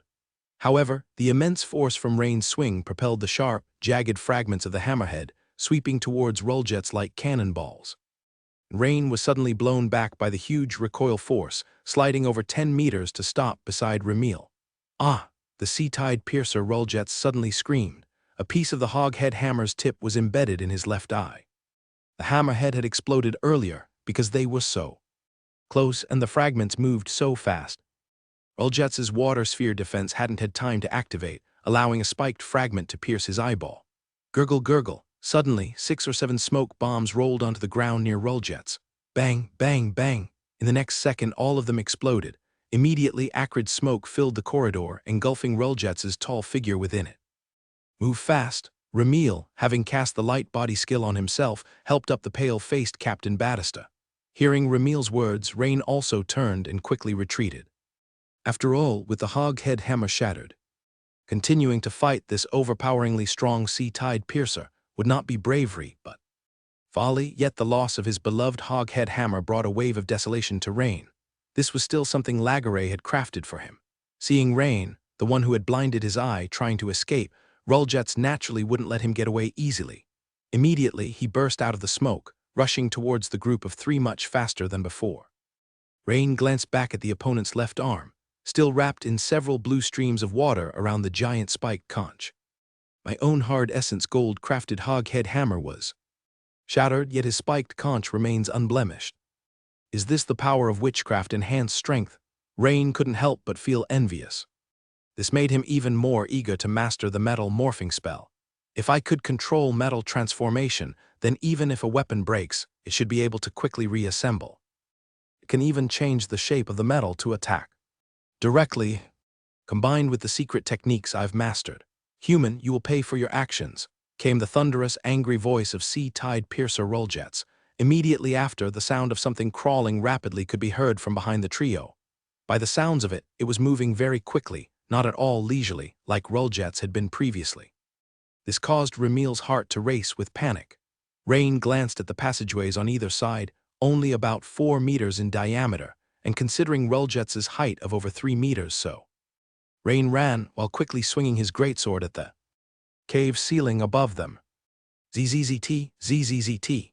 As the greatsword rapidly cut through, large chunks of rock and mud began to fall from above the tunnel. Soon the tunnel was blocked in sections, most openings were just over a meter wide, and in one section a massive amount of mud had collapsed, nearly completely obstructing the path. This meant the bulky sea-tide piercer Ruljets simply could not get through. Even if he wanted to, it would take a significant amount of time to break through the boulders and mud. Listen to the increasingly angry roars behind them. Rain and his companions managed to catch up with those ahead without any harm, but not without alarm. Everyone was extremely surprised to see Rain and the other 2 returning, especially Alyosha, her beautiful eyes sparkling as she looked at Rain. The rest of the journey turned out to be much simpler. After spending less than a minute taking care of a few waves of patrolling fish-like creatures, they smoothly arrived at the entrance near the beach Rain had previously entered. So they are connected after all. Everyone, including Ramil, was quite amazed. They had all entered from a farther island's altar, and did not expect that the underground of 2 distant islands was actually interconnected. Upon seeing the clear blue sky, Ramil quickly fired a blue signal flare into the air. After some thought, Rain also launched the red signal flare given to him by Viscount Fabian. The first to notice the signal flares were Vinica and a group of shield-bearing crossbowmen who had been observing the situation near the caves. "Look, there's Lord Rain's red signal flare. He's come out," shouted a soldier wielding a single-tube brass telescope, pointing toward the front. The soldiers immediately exclaimed with excitement. Upon looking up, Vinica could indeed see a red and a blue signal flare in the sky. She was overwhelmed with joy at the sight. Soon, the situation was reported up the chain of command. Viscount Fabian was just then flying in on a griffin from afar and saw his signal flare shooting up. He was both stunned and overjoyed. He hadn't expected that the young man would really be able to carve a bloody path out of the caves. After all, Fabian had believed that the mission Rain was on was nearly impossible to complete, saying that just returning safely would prove his courage and strength. The griffin beneath Viscount Fabian cried out loudly. Around the imperial coastline, one by one, griffin knights took flight, quickly forming a squadron of 12, speeding towards Rain's location. Additionally, the bronze cannons of the imperial forces also began to show their power. Boom, boom, boom. The sudden barrage of cannon fire took the Sea Clan by surprise, throwing them into disarray. Seizing the opportunity, the Griffin Knight squadron covered Rain, Batista, and others, allowing them to return safely to the Imperial camp on the beach. Instantly, they were all greeted like heroes by the Imperial soldiers. Quiche, the linty hound, suddenly burst out, barked twice at its owner, and wagged its tail with unbridled joy. The twin-tailed young girl Vinica wanted to give Rain a big hug, but quickly she noticed a young girl walking side by side with Rain. This made her hesitate, and she started to size up the newcomer. Women are very sensitive to stares, and since Alyosha was a second-level wizard apprentice, she quickly realized that someone was looking at her. The other was also a pretty twin-tailed young girl, young and vibrant like herself. For no particular reason, she felt that the other girl had a special relationship with Lord Rain. Soon, this was confirmed during the exchange between Vinica and Rain. The severely injured Batista was the first to be taken away for treatment, and though his injuries were grave, his life was at least saved. The other rescued individuals were not severely hurt, but still needed some medical examinations. Before they left, the members of the Earthshaker group came up to Rain to express their gratitude. "Lord Rain, we thank you very much for your assistance this time. Otherwise, we definitely wouldn't have made it back. The Earthshaker Bearclaw Squad extends to you our sincere gratitude," the great knight from the Earthshaker Bearclaw Squad said, leading the three-man salute to Rain. "Members of the Bearclaw Squad, I did what I had to do," Rain replied with a slight bow and a smile. As soon as the conversation started, 2 more members from the Earthshaker Raptor Squad came forward to thank him, and finally said, "Lord Rain, we heard you are a newcomer to the Sword Bearers. Have you considered joining us Earthshakers? Even though we may not be as strong as your current group overall, the benefits are very similar. Additionally, since the captain of our Raptor Squad unfortunately fell in battle, if you come over, we can support you as the captain of our established elite Raptor Squad." At this moment, Ramil could no longer bear it. Damn, Rain was someone he had long had his eye on, yet here they were, poaching right in front of him. Back then in Meister, after dealing with the Black Flame Church incident, he had already spoken to Rain, personally inviting him to join the Rock team. Only to hear Ramil swiftly interrupt the invitation from the Raptor Squad, saying, "Ground Shaker distinguished members, we have just rescued you from the enemy's hands, and now you start to poach from our sword bearers. Isn't that too much?" The members of the Ground Shaker couldn't help but blush slightly at Ramil's words. At that moment, a female Great Knight from the Bear Fang Squad, with her slender waist and springy ample hips, walked up to Rain, slowly stretching out her hand to rest it on Rain's muscular chest, and said, "Lord Rain, thank you for your rescue. Should you have any needs, feel free to come find me at any time. My name is Alexandra Bullock, an official member of the Ground Shaker Bear Fang Squad." As Alexandra spoke, she licked her lips with her supple pink tongue and gazed at Rain with her beautiful brown eyes, almost drawing a thread. Especially the word any, which she deliberately elongated. Immediately, it made several male Great Knights from the Ground Shaker look on with envy.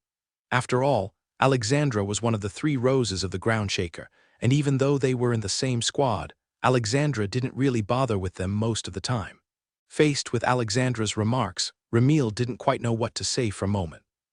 And Vinica beside him was both angry and anxious, inwardly cursing, "Shameless slut, Lord Rain would never fancy someone like you."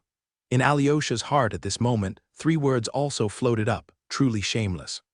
Suddenly, as if sharing a telepathic connection, both women glanced at each other with an expression that seemed to say, compared to this Alexandra, the other was a bit more palatable. Upon hearing Alexandra's words, Rain felt a bit embarrassed. He clearly understood the implication behind them. Some things couldn't be discussed publicly, one had to maintain their image after all, and besides, Vinica and Alyosha were both watching this scene. Cough. Thank you, beautiful lady. We both belong to the Empire's special departments, and I believe we will have many opportunities to cooperate in the future. At the side, many of the Empire soldiers listened with great interest. The few people here, from the Empire's special department ground shaker and the sword bearers, were all thanking the young Baron Rain with various solicitations. The young Baron Rain had not only rescued the ponytailed young lady, but had also saved the Empire's elite squads trapped in battle. At once, the soldiers of the Empire looked at Rain with even greater admiration. Viscount Fabian had already dismounted from his griffin. However, he didn't come forward to interrupt but stood by with a smile, watching. Earlier, when he was leading the Griffin squadron to cover, after seeing the severely injured sword-bearer Captain Battista, and observing the people's subtle admiration for Rain, he had his suspicions. Now, after casually listening in for a while, he naturally got his answer. He hadn't thought that Rain had not only saved Alyosha, but had also rescued several elite squads of the Empire's special departments. After greeting Rain and the members of Ground Shaker and Sword Bearers, Viscount Fabian finally walked up leisurely. After exchanging pleasantries, Fabian said, "By the way, Baron Rain, if you're interested in combat in the sky, you might consider joining the Royal Griffin Guard." The Royal Griffin Guard. Haha, Baron Rain, perhaps you aren't quite aware. Our full title is Dragon Empire Royal Griffin Guard, Minster Squadron. Rain came to a realization. After thinking it over carefully, Rain tactfully declined. "I'm very grateful for Viscount's appreciation. While I yearn to ride griffins through the skies, my time with the sword bearers has been too short, and there is still much for me to learn."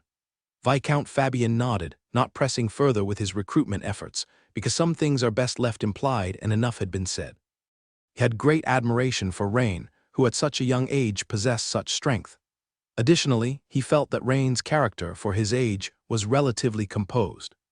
He remembered when he was Rain's age, possessing some strength himself, but he had quickly immersed himself in the festivities organized by beautiful matrons and lively noble young ladies, indulging in revelry and reluctant to leave. Otherwise, his strength would surely have been much more. Miss Alyosha. At this moment, a young man dressed as a cavalryman came trotting over, calling out with joy. "Is this Lord Rain?" Lorenzo greeted. Rain nodded and replied, "Hello. Lorenzo, did father send you?" Alyosha clearly recognized the young man, who seemed to be a family cavalryman of the envoy Javier. "Yes, miss, the Lord instructed me to wait here for news. Just now, when I saw so many cheering, I immediately ran over. Thank the heavens, you've returned safely." "Unfortunately, Slav and Mansfield couldn't make it back safely. They sacrificed themselves to protect me." Alyosha's eyes reddened as she thought of the two familiar family knights who had died for her sake. "It was the mission of the two knights, sir. Miss Alyosha, in a while the military department will have an airship heading back to Minster. You and Lord Rain can take the airship back. The noble has already given his notice." "An airship?" Rain expressed some surprise. "Yes, Lord Rain, look, the airship is coming this way." Lorenzo pointed at the northwestern sky. Rain followed the direction pointed by the other party. There, in the distant sky, was a small gray dot shaped like an ellipse, moving towards them. Rain squinted his eyes to take a better look. With his excellent vision, he immediately noticed that the elliptical object was an airship similar to the Zeppelins of his previous life, with a large ellipsoidal gas bag on top and a large gondola resembling a ship below. The airship, relying on several straight propellers at the stern, was moving towards them quickly, although it seemed slow. At the same time, there was a nimble little brown dot flitting up and down on each side of the airship. Rain took a closer look and saw they were two Griffin knights escorting the vessel. "What do you think, Lord Rain?" Alyosha did not immediately agree to Lorenzo's suggestion to return to Minster via airship and instead turned to ask Rain, "By the way, Lord Rain, I forgot to report to you that your family and Baroness Crawley have already been escorted by a team of elite cavalry to Minster. According to their speed, they should arrive in Minster by noon the day after tomorrow," Lorenzo quickly added, smacking his head. "They have already been escorted away." Rain nodded, feeling a bit surprised. This gave him a new understanding of Javier's efficiency in handling matters. Noble carriages are much faster than the merchant convoys Rain had previously escorted because of their superior horses and lighter carriages. If that was the case, then there was no need for him to return to the county town. His own warhammer was damaged, If he encountered enemies now, he wouldn't be able to exert his strongest combat power. It was better to return to Minster first and get a new warhammer, Rain thought to himself. Yes, Lord Rain, there is panic in Mace County City now. Governor Count Habs has been seriously injured in the battle against the Black Flame cult. So, as soon as Captain Danuin received the noble's family, he decided to return to Minster immediately, Lorenzo added. HM. Count Habs is injured. It seems even Maced as a county town is not safe. Luckily, he had his family evacuated in time. Rain listened to Lorenzo's account while the airship approached, soon casting a huge shadow over much of the camp. The airship was even larger than Rain had anticipated. The gondola was divided into 3 layers: upper, middle, and lower. The lower layer housed important goods or horses, the middle layer was for passengers, and the upper layer had a few rooms reserved for officers and above. Javier had naturally arranged separate upper deck rooms for both Rain and Alyosha. Since Vinica had a mission to attend to, she couldn't leave for the time being. After bidding her farewell, Rain boarded the airship with Alyosha. The black horse was looked after by a dedicated person and placed in the lower gondola. Cookie followed Rain to the upper area, while Bloodfeather naturally needed no arrangements and flew alongside the airship. Upon boarding the airship, Rain did not immediately return to his room, but chose to gaze down at the long coastline from the air. Alyosha, feeling somewhat weary, went back to her cabin to rest first. Below at the coastline, the defensive lines of the Empire and the Sea Clan were as distinct as the Azure Sea and the Golden Land, with occasional skirmishes breaking out between the Empire and the Sea Clan. However, witnessing this scene, Rain couldn't help but wonder, what exactly were the top forces of the Empire doing? He couldn't believe that the Dragon Empire, which had stood unshaken for over 2,000 years, lacked high-level battle power, especially when even the blood-cursed Naga had a formidable warrior like the Sea Tide Piercer. Obviously, there was a secret here. This made Rain feel an urgent sense of alarm, a worry about the unknown. If the situation continued to develop as it was, Rain paused a while on the airship's deck before heading back to his cabin. Half reclining on the soft bed, with Cookie on guard beside him, Rain finally relaxed. At that moment, he touched his chest, where he had a letter of proof from Ramil on behalf of Rock Team. Mainly described how Rain had rescued the Rock Team and also managed to save an elite group from the Earthshakers. One should know it was originally a mission belonging to the Rock Team. According to Batista, this mission should at most be considered as assisted by the Rock Team. According to the rules, Rain could receive most of the rewards for the Rock Team's mission. Simply put, perhaps after submitting the proof letter, and inadvertently fulfilling the condition required for the loan, receiving at least 1 gold medal of honor for rescuing Alyosha and incidentally saving the Empire's elites. He would then be eligible for a loan to get the Vaporization Agent, the first-tier fire-related witchcraft for defense, and the metal morphing spell. However, Rain suddenly remembered that he had not checked the system prompts. When he accessed the system, he saw, "You have experienced a battle, Weapon Master, Legendary, experience plus 3,711. Note: the skill experience mentioned above has enjoyed the exclusive talent Junior Extraordinary Understanding with a 30% increase. Congratulations, you have defeated a strong enemy and earned 7 golden skill points. Congratulations, your Weapon Master, Legendary, profession level has advanced." Rain found that the Weapon Master, Legendary, profession level had risen by 1 level to LV8, 612/7000, which also allowed him to gain another attribute point and skill point. However, Rain also noticed that the experience required for LV8 was relatively high, and for a short time it would be difficult to raise the Weapon Master, Legendary, profession level again. He turned to the attribute page.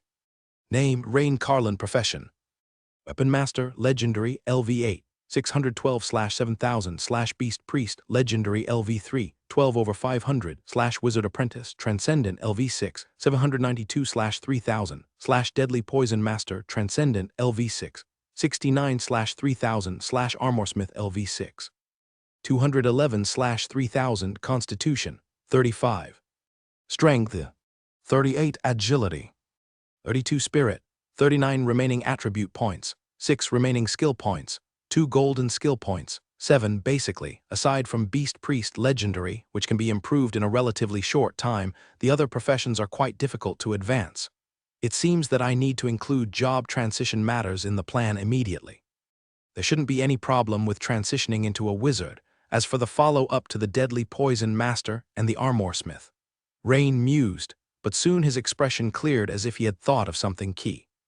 The airship wasn't very fast, but the advantage of air travel was that it could directly head to the destination without the need for detours or being affected by the terrain. Therefore, after only a few hours of flight, the guests on the airship caught sight of Mingster's vast white city built against the mountains, and below them lay the azure Stillwater Lake. The airship's docking point was next to the Griffin platform at the top of the mountain. Soon as Rain and Alyosha disembarked from the airship, they saw the familiar middle-aged man with the forked beard waiting for them. Javier, now before them, was naturally overjoyed as he laid eyes on his daughter, his previous worries replaced by a beaming smile. "Father," Alyosha exclaimed in delight as she quickly ran towards Javier. Rain smiled as he watched the scene, not approaching to interrupt. After a brief exchange between father and daughter, Javier stepped forward and spoke with a slightly apologetic tone. "Baron Rain, I apologize for this little disturbance. I have already had the butler prepare a dinner. Baron Rain, please be sure to honor us with your presence." "Baron Rain, please be sure to honor us with your presence," Alyosha also sincerely invited on the side. Rain hesitated. Rain had intended to go directly to the Sword-Bearer's Branch Mission Hall, but looking at the evening sky, and considering he might need Alyosha's assistance as a formal researcher with the Royal Alchemist Association for the continuation of the deadly poison master profession. Therefore, after thinking for a moment, Rain nodded and said, "Then I shall impose Ambassador Javier, Miss Alyosha. However, I might need to return first to make arrangements for my pets," Rain said, indicating the large black horse and the greyhound war dog at his side. "Of course, Baron Rain, we will see you this evening," Javier replied with a smile. "Baron Rain, see you tonight," Alyosha also said, smiling. Since the Griffin platform was not far from Jenny's newly purchased villa, Rain quickly arrived at the new villa near the Mingster Sword-Bearer's branch. "Lord Rain, you're back so soon," Jenny greeted Rain with joy, her hands lifting the white long dress as she hurried over. Rain's return was much faster than she had anticipated. These past few days, various rumors flying around from Meister had her worried. "Jenny, it seems we might need to change houses again," Rain said with a smile after dismounting his horse and surveying the new villa. Although this villa was newly purchased, it was still intended for both women to live in, with the occasional possibility of Rain visiting, so once his family and Jennifer arrived, it would obviously not suffice. Moreover, some accompanying servants needed to be accommodated. "Ah, are you saying my mother and the others will be here soon?" Jenny quickly grasped Rain's meaning. "That's right. They're already on their way, and expected to arrive in Mingster the day after tomorrow. You and Agatha may have to go through some trouble these next couple of days to find a sufficiently large estate," Rain confirmed. "That's wonderful, Lord Rain, I will get right on it," Jenny replied, clearly delighted. She hadn't expected that the issue she had been worrying about had been resolved by Lord Rain without her even noticing. "About your dinner, I will immediately." "Jenny, no need to arrange it. I have a banquet to attend tonight," Rain interrupted, waving his hand. In the Mingster Noble District, Javier's estate. The banquet hall was decorated lavishly, with dozens of sconce candles illuminating the entire room. Gilded ornaments on the walls glinted in the flickering light, adding to the splendor. Once an earl's estate, it now served as the temporary residence in Mingster for Javier, an imperial envoy of the Credential Committee. On the long banquet table in the hall, a variety of rare delicacies were carefully arranged, adorned with large bowls of fruit and flowers. Although it was a dinner for just Javier, Alyosha, and Rain, the spread of dishes was particularly grand. Whether it was the thorny boar liver pie, wetland crocodile thick soup, or the delicious and juicy great horned sheep ribs, they were all rare delicacies of ferocious beast meat, and the cooking techniques were masterful, immediately making Lord Rain's mouth water. "Baron Rain, I am very grateful to you for risking danger to rescue Alyosha. Please allow me to express my respect." Javier smiled broadly, raised his glass to Rain, and downed the wine in one gulp. It was on the ride back with Alyosha, in the carriage, that Javier learned how much danger Rain had faced to rescue her successfully. The situations they faced were fraught with peril, and if it weren't for Rain, even a whole elite team from the Empire's Special Department might not have been able to complete the rescue mission.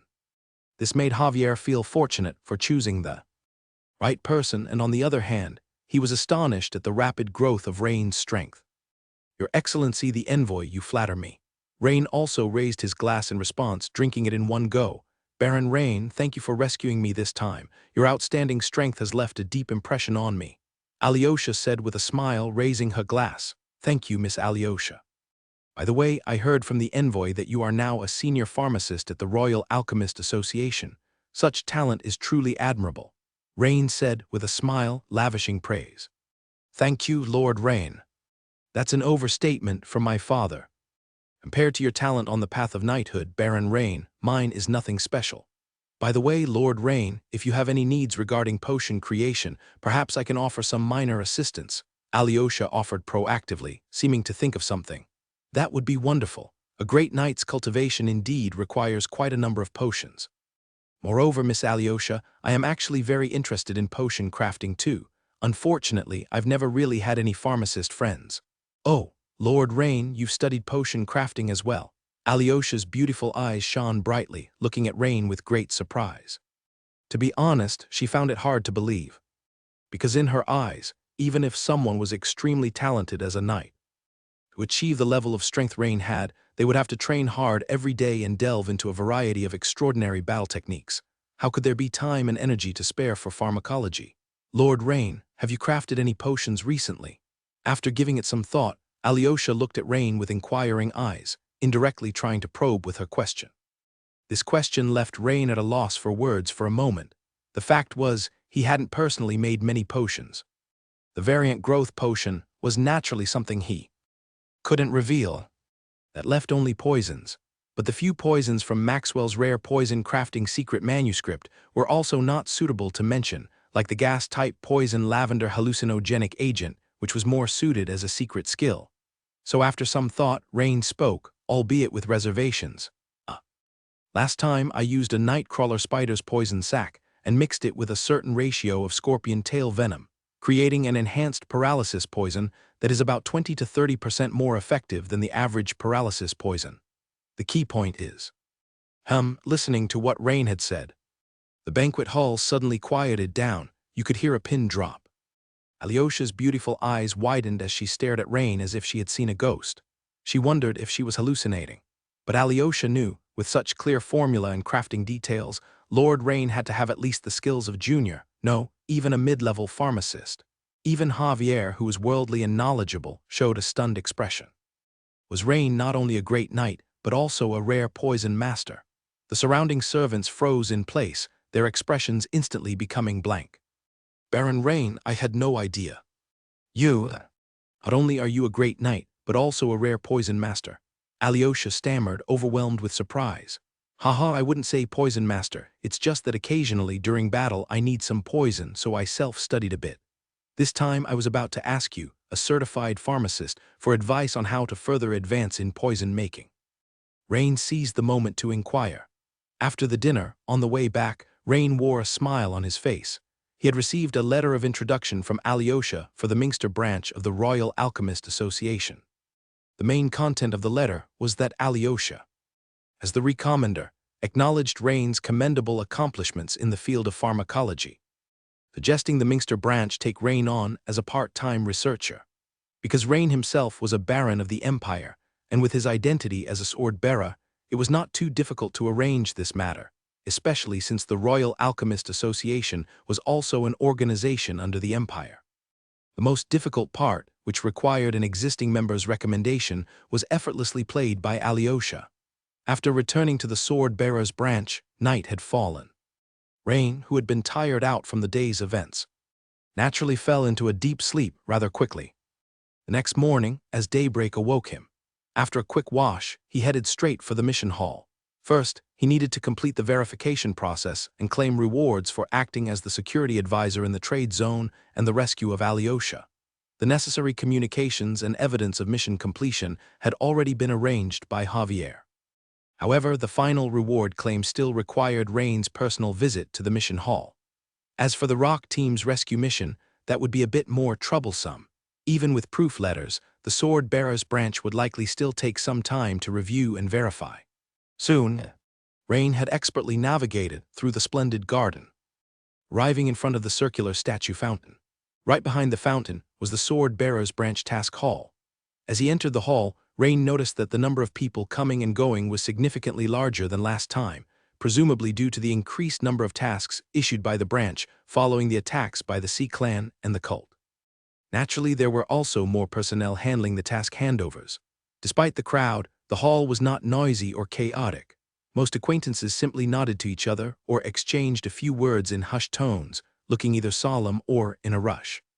It seemed that the recent events had indeed placed considerable pressure on the sword-holder Mingster branch. As a newcomer, Rain naturally did not have many people to greet. The few he was acquainted with, like Ramil, were currently at the front line accompanying their captain Batista, who was undergoing emergency treatment. However, once Captain Batista's condition stabilized, the rest of the Rock team would soon return to Mingster. Batista alone would need to come to Minter for follow-up treatment. Rain chose a counter with relatively fewer people in line and waited. There were 3 people in front of him, 2 handing over tasks and 1 receiving a task, each with only 1 task, so after about 7 or 8 minutes it was Rain's turn. "Good day, my lord, may I help you?" a beautiful female clerk said, smiling and bowing as she saw Rain approaching. "Hello, please confirm the completion of my probationary task," Rain said, handing over his bronze badge. Hearing that Rain was there to confirm the completion of a task, the clerk's smile grew even sweeter as she respectfully took the badge with both hands, saying, "Certainly, my lord, please wait a moment. I have located the record, my lord. You were previously assigned as a public security advisor in the Mingster Trade District. Yesterday morning, the Mingster Administration Office had already sent the task completion letter to the branch." At this point, the attentive clerk paused because she realized that the duration of Lord Rain's probationary task was only a few days, yet it had been completed.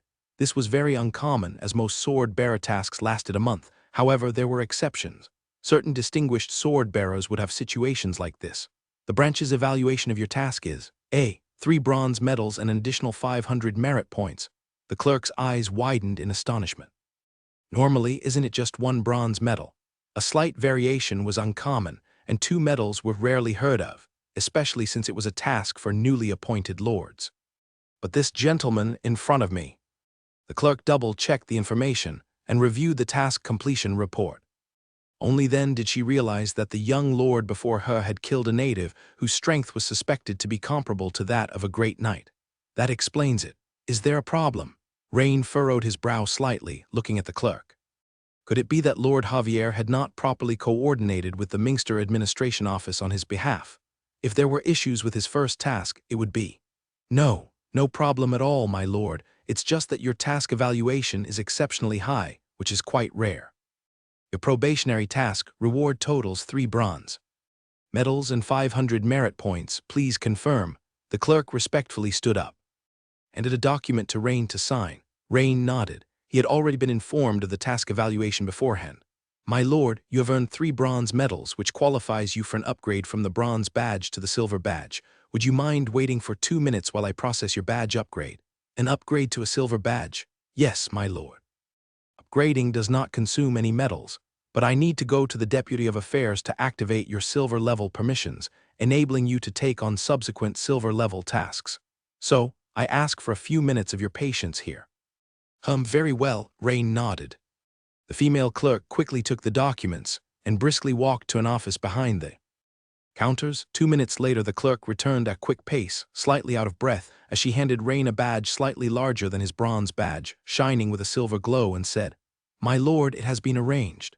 This is your silver badge. Please take care of it. Your task rewards have been recorded. With this badge, you can inquire and use evaluation medals and merit points at any sword-bearer's branch apartment." "Thank you." Rain examined it and saw that the silver badge was not made of pure silver but mixed with other metals. The silver sheen was quite beautiful. The image of a knight holding a longsword on the front remained the same, and his name was still on the back. Then Rain handed the silver badge back to the clerk, saying, "There is also a rescue task that I should have completed." "Oh, another one?" The surprised clerk took back the badge and began to look it up. Under normal circumstances, completed tasks would be displayed. The clerk couldn't help but look puzzled. "Oh, there indeed was one. This is a completed silver-level rescue mission. But this lord's badge authority was just bronze. How could he accept a silver-level task? The clerk was somewhat confused, but she was just a low-level employee and naturally wouldn't question anything. Instead, she processed everything quickly, following the regulations. Soon she said to Rain, "Sir, the rescue operation for the personnel trapped by the Royal Alchemist Association has been confirmed as complete, and the reward of 2 silver medals along with 1,500 merit points has been recorded in your emblem." "All right," Rain nodded. He had known about the reward situation for a while. Because before departing on the mission, Javier had candidly told him that this was the highest reward quota he could coordinate with the Mingster Sword Bearers branch. "Now, sir, you have a total of 2 silver and 3 bronze medals, as well as 14,341 merit points, of which 2,000 merit points are the rewards from these 2 missions," she said. The young female clerk had become somewhat immune to Rain's presence, and this time her tongue didn't tie upon seeing over 10,000 merit points. Rain nodded. The amount was correct. He had indeed spent some merit points on purchasing potions and training in the high-level rapid stream room before. Just as the clerk was about to give the silver emblem back to Rain, he waved his hand and said, "Wait, there's another mission." However, this mission was originally taken by the Rock team, but now it has been completed jointly by me and the Rock team. We have agreed on a 60-40 split of the rewards. Here is a letter of certification from the Rock team. In fact, Rain had originally wanted an even split, having simply helped out as a matter of convenience. But Batista insisted on a 70-30 split, and it wasn't until Ramil persuaded him that the stubborn Batista finally accepted the 60-40 ratio. Of course, it was 60% for Rain and 40% for the Rock team. As long as there was certification from the initial mission team, the Sword Bearers branch would recognize such actions. After all, it encouraged internal teams to help each other and minimize casualties. Upon hearing Rain's words, the female clerk was momentarily startled. She hadn't misheard, had she? The Rock team. Having worked in the mission hall for 2.5 years, she, of course, knew of that very famous Sword Bearers team which had completed numerous arduous tasks. When she took the letter of certification from Rain and checked the name of the mission, she was stunned. Investigate the disappearance of multiple elite squads of the Empire Gold level. A Sea Clan altar has been discovered on a coastal island in Meister County. Recently, 2 elite squads from the Empire's military special division Earthshakers have successively vanished while investigating, as well as mission requirement: investigate and clarify the situation within 3 days. Mission reward: 3 gold medals, 4,500 merit points. Note: if survivors are found and rescued during the investigation, the reward will increase. This, a base reward of 3 gold medals for an investigation mission. I'm sorry, sir, but I do not have sufficient authority to handle this matter. You'll need Deputy Minister Olna to personally process this for you. Please wait, I will report this immediately. All right, Rain nodded. So the female clerk hurriedly ran back to the office of the Deputy Minister once again.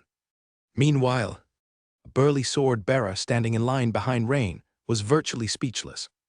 Watching Rain barely move from the chair in front of him, he had chosen this queue precisely because it was the least crowded. Now it turned out to be the slowest of them all. Damn, it's been 15 minutes already. What is this kid doing in front of him? Why is it taking so long? However, he had faintly overheard something just now. Did that female clerk say she didn't have enough authority? The burly man looked at the clerk who had gone off again, and then back at the young and unfamiliar Rain, his face clouded with doubt. He had been a Sword Bearers team captain for 2.5 years now and had never once heard a clerk mention lacking authority while processing his affairs. Soon, a capable young woman dressed in an army uniform, with golden foliage and 2 crescent moons on her epaulettes, walked in. "Is this Lord Rieni? I am Olna Field, the Deputy Secretary of the Task Hall." "Lord Rieni, hello," the young woman said politely, smiling and greeting Rieni. "Hello, Deputy Secretary Olna." Rieni smiled and stood up. "Lord Rieni, we were just about to send someone to find you. Now that you are here at the Task Hall, I wonder if you have some time. We would like to ask you a few questions about your mission. Perhaps you are not aware, but this is a standard procedure for upgrading mission ratings," Olna added, seeing Rieni's hesitation and confusion. "Okay, is it here?" Rieni nodded. "Right here in this meeting room, please follow me." Olna nodded, smiling. The female clerk clattered over to the staff passageway on the side, quickly pulled open the barrier and led Rini into the inner part of the task hall. Then, Olna led Rini to a meeting room inside the hall. After both was seated, Olna said with a smile, "Lord Rini, please wait a moment. Deputy Secretary Yumaz Littler from the task hall will also be here shortly. He is very interested in the mission you just completed." Meanwhile, the muscular man at the door had been a sword-bearer for 2.5 years. Naturally, he knew Olna, the deputy secretary of the task hall, but had never really interacted with her. It was said that she generally did not interfere with ordinary golden-level missions. But he had just seen the deputy secretary, smiling warmly, personally inviting the young man in front of him to the meeting room. The muscular man was a bit stupefied. Less than a minute later, Yumaz Littler, dressed in an army uniform with golden foliage and a sun on his epaulettes, also entered the meeting room. Holy shit, what's going on here? The muscular man realized he had underestimated the young man he had just seen. However, looking at the empty counter in front of him, he was a bit speechless. Could it be that after waiting for so long, there's no one to attend to me? Suddenly, the young female clerk clattered out again. This somewhat relieved the muscular man. Big shots, small shots, what does it matter to me how impressive others are? After waiting so long, it was finally his turn. But as soon as the young female clerk came over, she kept bowing deeply and apologizing. "Sir, I am sorry, but I must trouble you to go to another window," while quickly pulling a sign from under the table that read "Not accepting applications." After she finished speaking, she once again clattered toward the meeting room. Damn, watching the young female clerk's retreating figure, the muscular man looked frustrated. Inside the meeting room, the young female clerk served each big shot a cup of fragrant Yorton red tea and stood at the door of the meeting room acting as a server. "Lord Rini, this is Mr. Yumaz Littler, the deputy secretary of the task hall. He's also very interested in the mission you completed. Also, as per the protocol, at least 2 people must be present for the inquiry," Olna introduced. "Mr. Littler, hello," Rini bowed slightly. As soon as the other person entered, Rini glanced at his epaulettes. The man in front of him was an imperial brigadier general. "Lord Rini, you are indeed quite young. First, I want to thank you for assisting the Rock team and rescuing the survivors of the 2 Earthshaker squads. Mr. Littler, I am also a sword-bearer. It's what I should do, Lord Rini." "I am delighted that you think so, Lord Rini, since the mission you completed with the Rock team might be upgraded to a diamond-level mission. There are a few points that need further verification according to the rules. Simply put, you need to elaborate on some mission details for confirmation. A diamond-level mission." Rini's eyebrows rose slightly. "Okay, Mr. Littler, please ask." "First off, regarding the strength of the enemies you encountered, according to the Rock team's report, you defeated 2 female Naga leaders. Is there evidence for this claim?" "I'm sorry, but according to intelligence, the combat strength of the female Naga leaders reached the level of a peak knight, and although, Lord Rini, you had an exceptionally impressive performance in the sword-bearer assessment, some people at the division still have doubts. I understand, as human witnesses, the members of the Earthshaker Sabrent Bear team and the Raptor team who were rescued should all be able to testify."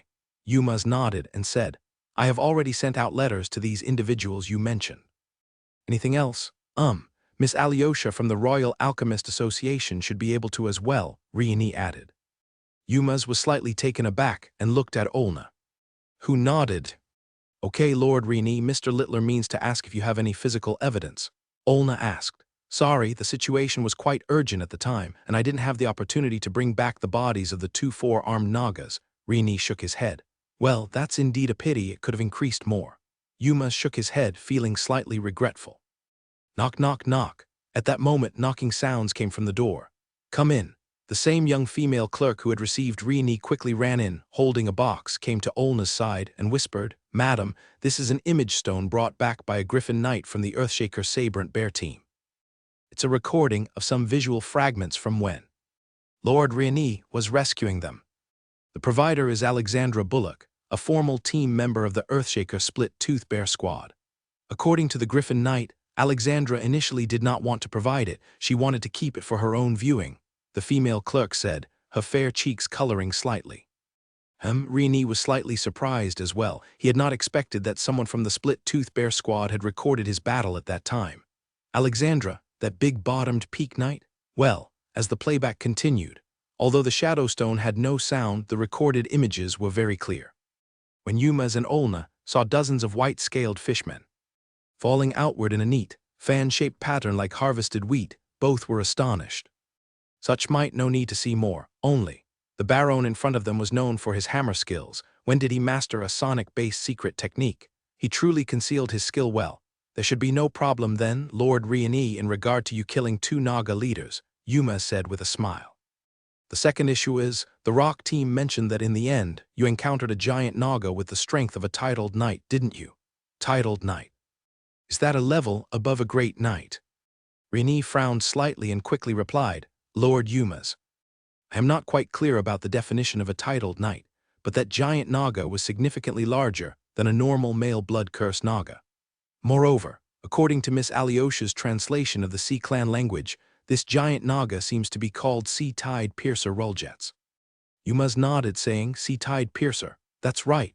Titles have existed since ancient times. This must be the title of the giant Naga you encountered, and Roljets is likely his name, Yumas explained.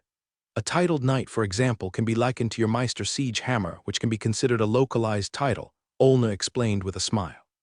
However, Empire's titled knight represents a certain level of strength that has earned imperial recognition and an official title. We are curious, Lord Riani, how you managed to emerge unscathed when Batista, the captain of the Rock team and a peak knight, was seriously injured and is currently under treatment, Yuma said. Of course, if it involves some of your secrets, Lord Riani, you can choose not to answer and it won't affect the mission evaluation. There's nothing inconvenient to discuss, Riani said. Reveal his strength. In the Sword-Bearer's branch, without considering how likely it is for enemies to infiltrate, showing some strength might indeed be more advantageous than harmful, likely earning him greater attention from the upper echelons of the Sword-Bearers. Moreover, he was revealing only a portion of his current strength. If enemies were to attack him based on this as a measure of his strength, by that time he might have progressed even further. However, Riani looked around and asked, Do you have a hammer? The weapon he received from Skull Crusher Wald, the Skull Warhammer, was made with a downscaled human skull and was a one-handed hammer, so Riani had not been carrying it with him. This time, however, after mastering the advanced secret skill Hammer of Shattering, Riani thought he could start using it.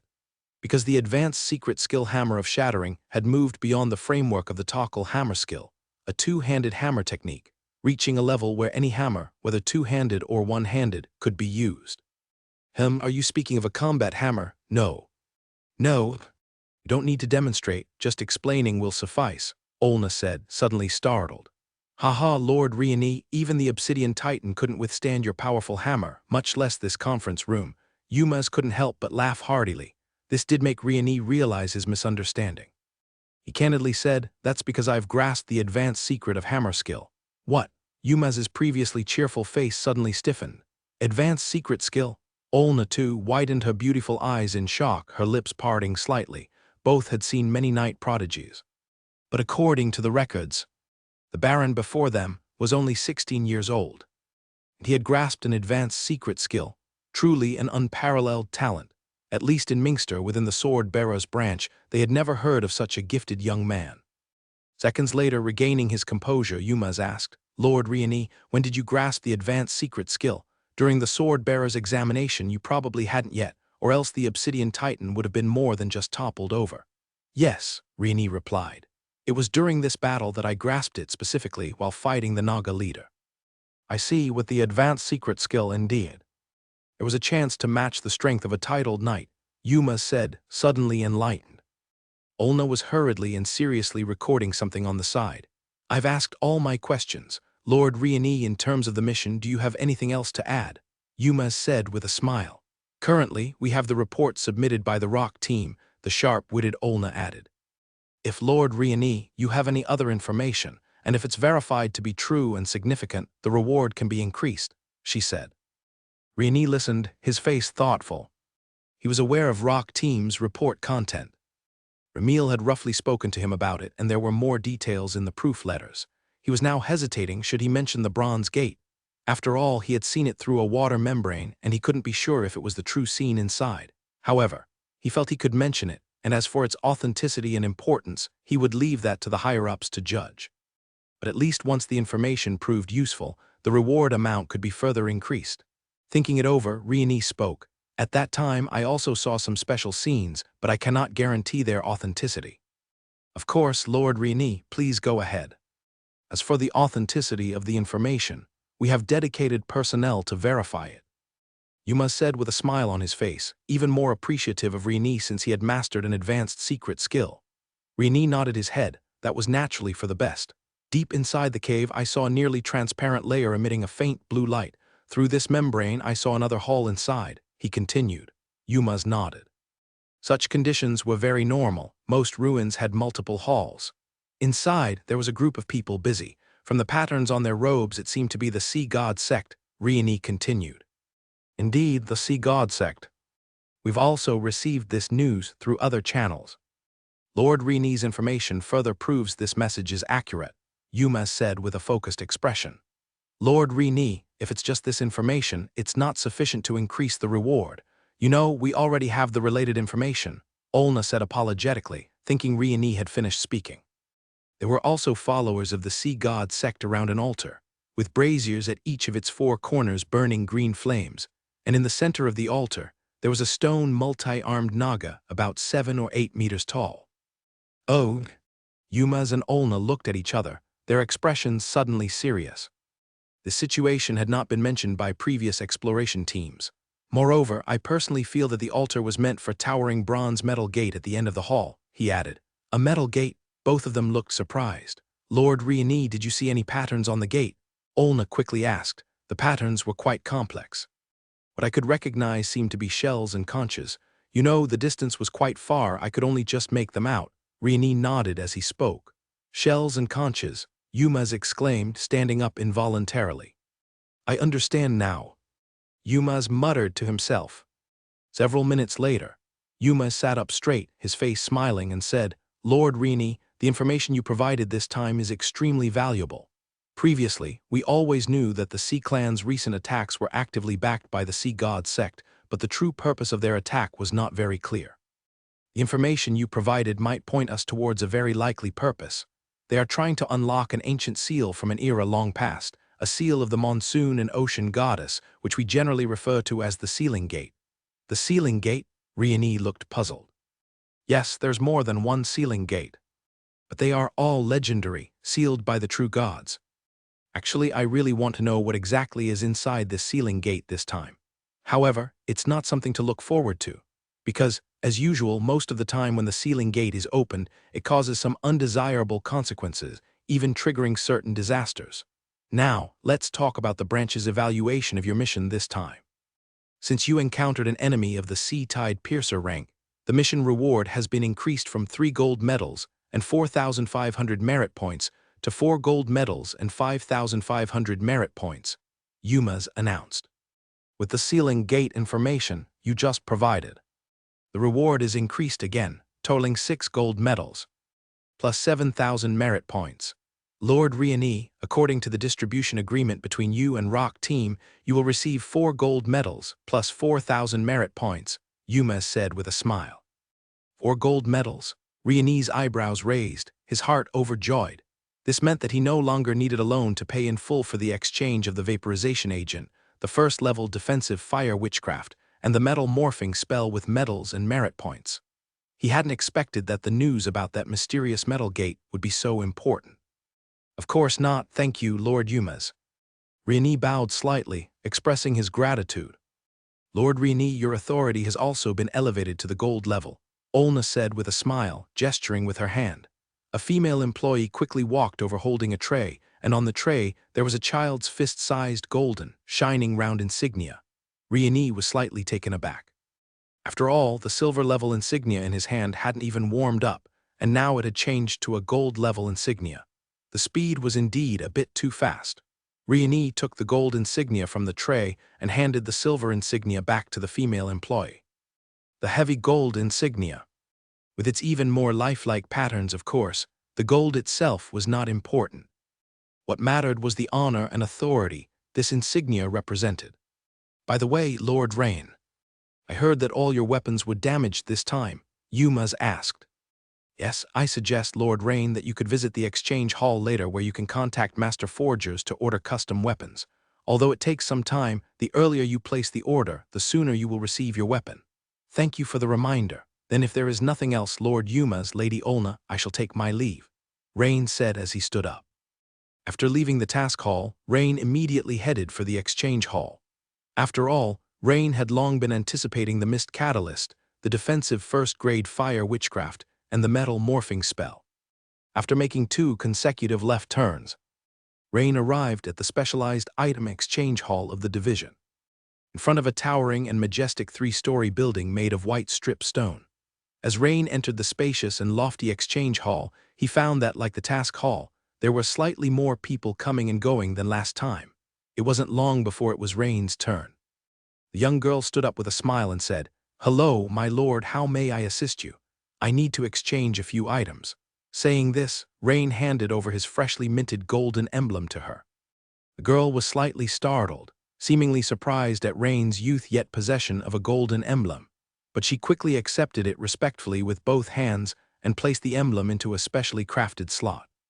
"I want to exchange for a mist catalyst." Wait a minute, suddenly Rain thought of something.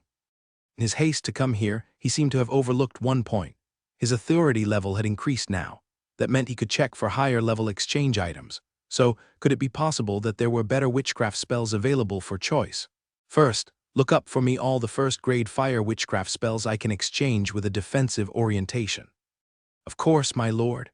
My lord, you now have golden-level authority, and according to the regulations, you can view up to diamond-level exchangeable items. Currently, we found 2 items. Please take a look at the wisdom slate," the young girl said. Can only ascend 1 tier. Rain clearly remembered that previously, at bronze level, he could view up 2 tiers. Is it because high-level special items require confidentiality? At this moment, the wisdom slate in front of Rain refreshed with several lines of white text. After a quick glance, Rain felt a bit disappointed, because the wisdom slate still displayed the original 2 items, the resistance fire circle and flame shield, while the first-grade fire witchcraft, flame protection, which Naya had mentioned before, was not listed. Rain took a closer look at the wisdom slate. Source: provided by the Seth School. Source: provided by the Charles School. Could it be that certain witchcraft spells are proprietary to particular schools or individuals? After all, as strong as the Sword Bearers organization might be, it couldn't possibly collect all forms of witchcraft. It seems this question would need to be asked elsewhere, Rain thought. "Hello, could you also look up metal-type witchcraft for me?" "Certainly, please wait a moment." The girl began to search quickly. A minute later, as Rain looked at the wisdom slate still showing only the metal morphing spell, he slightly shook his head. "Exchange the mist catalyst, resistance fire circle, and the metal morphing spell for me." "Right away, my lord." The girl's eyes sparkled. She rarely encountered someone exchanging so many high-value special items at once. Soon, the girl handed Rain a rectangular brown wooden patterned box, saying, "My lord, this contains the mist catalyst. If you consider consuming it, you may want to do so in the quiet rooms of the training hall. Should any discomfort arise, you can immediately contact a physician for treatment. Also, please refer to the consumption instructions inside the box for any additional precautions during use." Rain took the wooden box and nodded. "Additionally, since this is your first time exchanging for a sorcery scroll, according to the regulations, here is a confidentiality contract that requires your signature, my lord. The primary content of the contract pertains to the clause that limits usage to yourself only." The girl continued, handing over a scroll radiating with magical light. Rain took the scroll, unrolled it, and looked it over. Indeed, it mainly stipulated that rewards exchanged from within the sword bearers of the Empire, including but not limited to witchcraft, extraordinary battle techniques, and other knowledge, were for personal use only and could not be disseminated without permission. This was naturally of no concern. Rain swiftly signed with the quill pen. At that moment, the girl smiled sweetly and handed over 2 parchment scrolls containing witchcraft spells to Rain. "My lord, is there anything else you require?" "No, that's all, thank you." Rain stood and left. A few minutes later, Rain returned to his own room. He first set aside the box containing the mist catalyst, and after giving it some thought, eagerly unrolled the parchment scroll with the metal morphing spell, starting to read it carefully. Metal morphing spell. Rain gently recited the name of the new witchcraft. After scrutinizing it several times, Rain quickly realized the difficulty of visualizing the witchcraft model for the new spell Metal Morphing Spell was far greater than that of the other spells he had learned, such as Scorching Touch, High Heat Force Field, and Blazing Light. It was even more difficult than Sharpness Technique, another spell related to metals, by several times. Rain had anticipated this, because it was a first-level witchcraft. In terms of hierarchy, the Sharpness Technique and Blazing Light he had learned before were only apprentice-level witchcraft. Therefore, even with Rain's current high spiritual power of 39 points, learning the Metal Morphing Spell was not easy. Since he had planned to exchange for the Metal Morphing Spell beforehand, Rain had prepared many metal ingots such as iron and copper in a corner of the room in advance. After spending considerable time memorizing the witchcraft model structure, Rain walked over to the corner, picked up a heavy iron ingot, and began to try it out. For Rain, with the system, success even once meant it would be permanently engraved on the attribute panel. Thus, even though the difficulty of this witchcraft was quite high, Rain still had confidence he would master it in a short time. After spending over an hour and failing dozens of times, Rain, with sweat beading on his forehead, finally succeeded. With the casting of the Metal Morphing Spell, the rectangular iron ingot in Rain's right hand began to deform at a considerable speed. Seconds later, it had turned into the shape of a dagger. Rain estimated it took about 3 seconds. Surprised, Rain frowned, immediately contemplating something. He carefully examined the blade of the dagger and tested its sharpness with his finger, his face showing contemplation. Before long, Rain started to chant another spell and cast the Metal Morphing Spell again. Suddenly, the dagger changed shape once more, this time into a sophisticated small iron hammer. In appearance, it looked very much like the hammers commonly used by blacksmiths. However, while the hammerheads of the ones blacksmiths used were generally made of iron, this small hammer, including the hammerhead, was entirely metallic. Satisfied after swinging the small hammer a few times, Rain placed it aside and crossed his arms, pacing back and forth in the room, deep in thought. The edge of the dagger is a bit soft, which is because the dagger formed by the Metal Morphing Spell hasn't been quenched and hardened, Rain mused. If applied in combat, the destructive power of sharp weapons would be significantly reduced. The hammer, on the other hand, is much better. The impact is not as considerable. Rain remembered that sharp weapons made of bronze, wrought iron, or steel all needed to be hardened through quenching to enhance the hardness and sharpness of the edges. In that case, I need to find a special metal or alloy to complement the Metal Morphing Spell to achieve the best effect in terms of power, he thought. No, that's not right. Suddenly, a spark of inspiration flashed through Rain's mind. He once again cast the Metal Morphing Spell, turning the small hammer back into dagger form. Then Rain cast another metal-related witchcraft, Sharpness Technique. As the Sharpness Technique was successfully cast, the dagger in Rain's hand suddenly displayed a somewhat dazzling, water-like silvery glow. Rain picked up an iron ingot with his left hand and began cutting into it with the dagger in his right hand. Under the effect of the Sharpness Technique, the process was not difficult at all. This immediately brought a smile to Rain's face. If the Sharpness Technique is used in conjunction, the requirement for the metallic material might not need to be very high. Hardened essence gold or blood-patterned steel would be entirely sufficient, he figured. I don't need to find some rare or exotic metals. After all, wait a minute, the effect of the Sharpness Technique I just cast seems to be better than before. Rain suddenly noticed a problem. He could clearly feel the change, with the power having increased by at least 10 to 20%. But that's not right. The Sharpness Technique is still at LV1, 90/100. The level hasn't increased.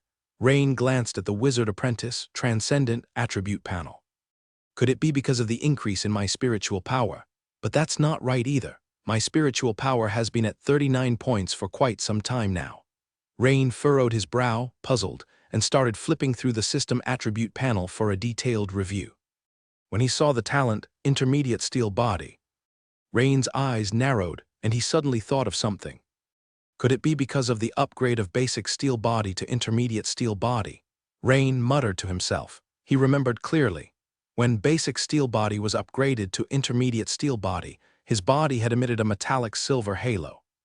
This halo looked very similar to the one from casting the Sharpness Technique, like mercury flowing around his body, before the light receded and became invisible. But that's impossible. I've never heard of someone's elemental affinity changing. Rain was certain of this. He had discussed this matter with the magician from the witchcraft, family Nea Usman. Moreover, it was written in the ancient books that no one's elemental affinity has been heard of changing. But if it's really as I suspected, enhancing my innate steel body could increase my affinity for metals. Lord Rini couldn't help but feel a surge of excitement in his heart. That would mean that metal-based witchcraft was more suited to be his innate wizardry. I remember Nea had tested me once. The fire element affinity was 71, and the metal element affinity was 72, both was slightly above average. No, I must go to the training hall right away. They have the testing crystals there. At that moment, Lord Riani also noticed that the system notification had appeared. You have studied the metal morphing spell. Related comprehension improved. You have comprehended a new skill metal morphing spell. Your skill metal morphing spell has improved. Experience +1. However, Lord Riani was thinking about elemental affinities and didn't scrutinize the notifications, but instead left the room and walked quickly towards the training building. When Lord Riani entered the training hall on the first floor, he saw not far ahead the same reception girl he had met last time.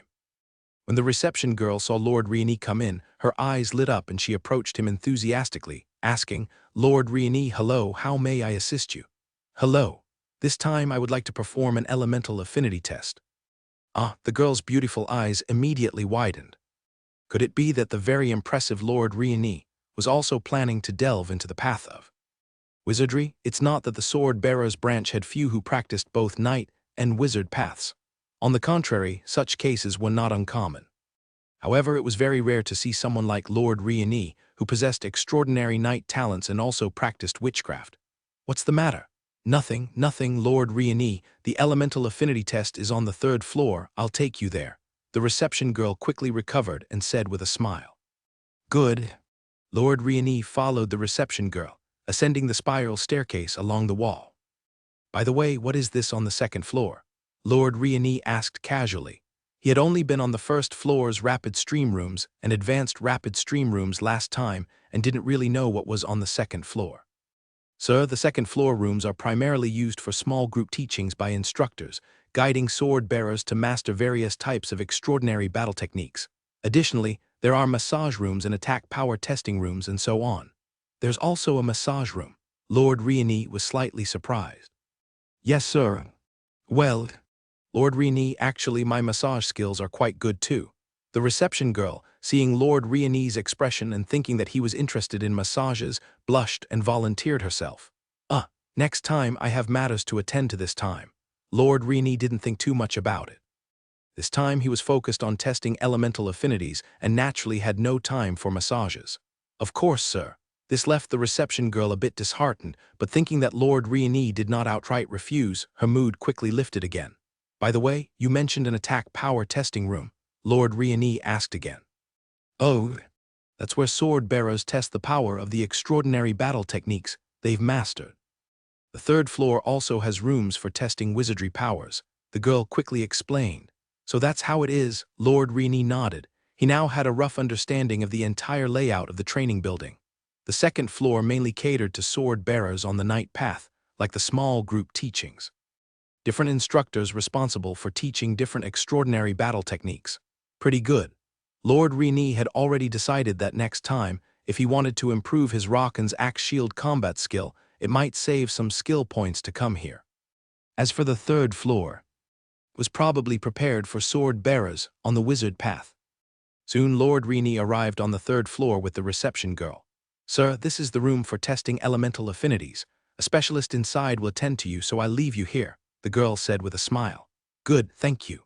Lord Riani saw that the door to this room was wide open. He could see several smaller rooms inside, and apparently there was hardly anyone. That was to be expected. Everyone's elemental affinity was innate, and unless influenced by some divine power, it wouldn't change in a lifetime, so naturally, there was no need to test it frequently. As Lord Riani walked into the room, a young girl quickly approached and asked crisply, "Sir, how may I assist you?" "I'm here to perform an elemental affinity test." "Very well, sir. This service, according to the regulations, will cost you 5 merit points. Would that be acceptable?" "That's fine." Lord Riani nodded. The girl led Lord Riani to another partition inside. Upon entering, What caught Lord Reni's eye was a prism crystal considerably taller than the Usman family's crystals, reaching 2 meters with its facets also forming equilateral triangles. The room's walls were white, and no wall lamps or other lightings were installed because the paint on the walls emitted a faint white light. Sir, the method to use this testing crystal is quite simple. Just hold it, concentrate. Try to mobilize energy particles as much as possible. The girl demonstrated briefly and explained by the side. Lord Rini nodded. Without any hesitation, Lord Rini began to hold the nearly as tall crystal prism with both hands, closed his eyes, and concentrated.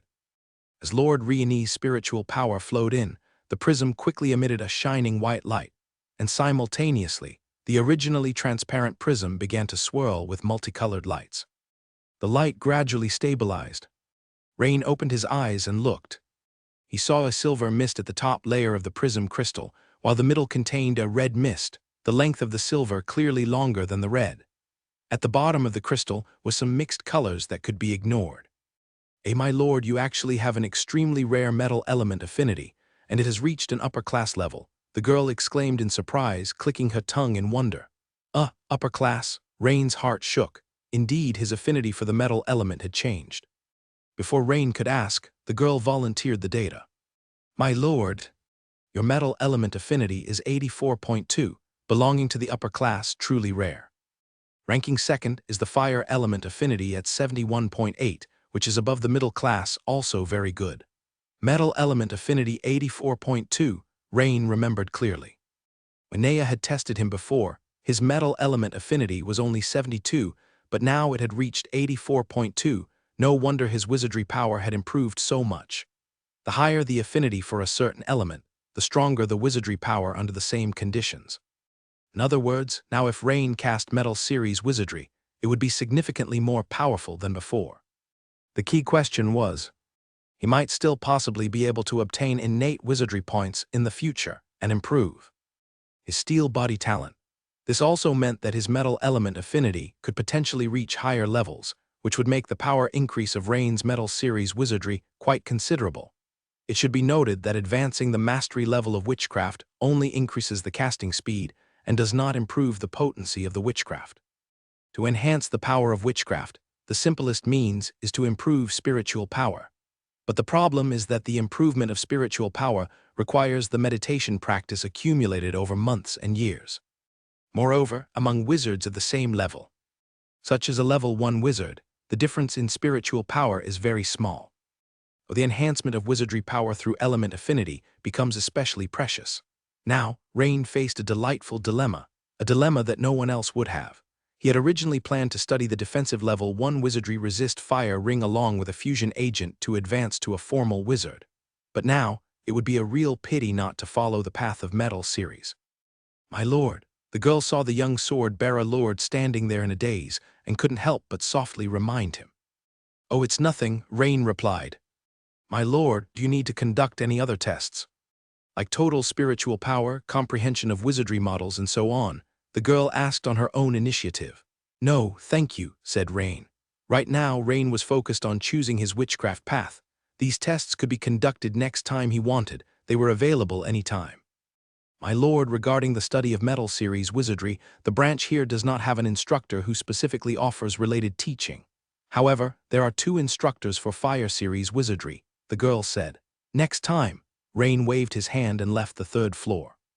All the way, Rain was still pondering. The problem is that if I choose the Metal Series, there are too few wizardries. Of course, there might also be some Metal Series wizardries in certain wizard schools, such as the Bixu Construct Guild that offers this metal morphing spell, which surely has more than just this one spell. But this still needs to be confirmed. While pondering, Rain quickly made his way to the Sword-Bearer's branch library. Inside the library. Hello, my lord, how can I assist you? A lovely girl clerk saw Rain approaching, stood up and bowed. Look up information on Metal Series wizardry for me, Rain said, while handing her his golden badge without waiting. Certainly, my lord. Please wait a moment. The girl respectfully took the badge with both hands and began searching promptly. I found them, my lord. There are 11 ancient tomes that are related to Metal Series wizardry. Include Introduction to Ancient Metal Series Wizardry, the application of Metal Series Wizardry in equipment manufacture, Introduction to Ancient Metal Series Wizardry, Steel Barrier, borrow all 11 books. Huh. The girl blinked her big eyes at Rain. All 11 books. Can he finish reading them all? Is there a problem? No, no problem. My lord, the total borrowing cost is 110 merit points. Swipe. Soon, Rain returned to his room carrying a stack of thick rubbings, immediately devouring them like a parched reader. Rain used a scanning style for fast reading. 2 hours later, he quickly clarified several issues. Firstly, the book The Application of Metal Series Wizardry in Equipment Manufacturing mentioned that the Empire had Level 1 Metal Series Wizardry such as Mercury Sword, Steel Ball Rolling, and Level 2 Metal Series Wizardry Spiky Torrent, and so on. However, due to the special applications of Metal Series Wizardry in equipment manufacturing, they were strictly regulated by the Empire. Simply put, if Rain wanted to officially acquire Metal Series Wizardry, he would continue to have to raise his rank or, in other words, his permissions. Beyond this, individual wizard schools also possessed some Metal Series Wizardry. For example, the application of Metal Series Wizardry in Construct Guild documented a Level 2 Metal Series Wizardry Construct Guard within the Bixu Construct Guild. This guild was one dedicated to studying metallic automatons and war colossi, with very few people in the entire school. After all, without an affinity for metal elements, it was impossible to dabble in this field. At the same time, multiple ancient tomes recorded that Metal Morphing Spell was a very important spell in the Metal series, providing different degrees of enhancement to other Metal Series Wizardry. Such expressions. So it seems, having Metal Morphing Spell as innate wizardry is not bad. The more he thought, the more feasible Rain found it. At that moment, Rain suddenly remembered that he hadn't checked the earlier system notification. He immediately started browsing through it. Under the Wizard Apprentice, Transcendent panel and at the top of the icon, there was a new icon. The icon depicted a twisted column of transforming metal with a hand beside it, and between them was several short arcs. These short arcs formed circles, symbolizing the hand facing the metal column, releasing some kind of mystical wave, causing the metal column to warp and transform. Below the icon, there was a line of small text. Metal Morphing Spell LV1, 1/100. Metal Morphing Spell LV1 effect. Consumes a certain amount of spiritual power to activate the surrounding metal elemental particles with a specific witchcraft model, changing the shape of the metal in the caster's hands. Note, Metal Morphing Spell is a continuous guidance type of witchcraft.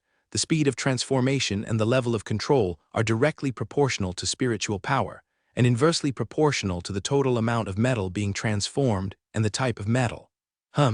Rain read the note several times over.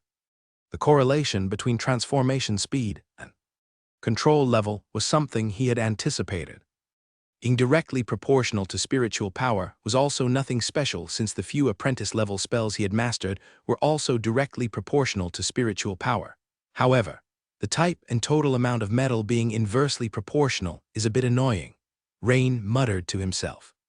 This point he had overlooked in his tests just now. He quickly picked up 2 iron ingots he had prepared and tested the Metal Morphing Spell again.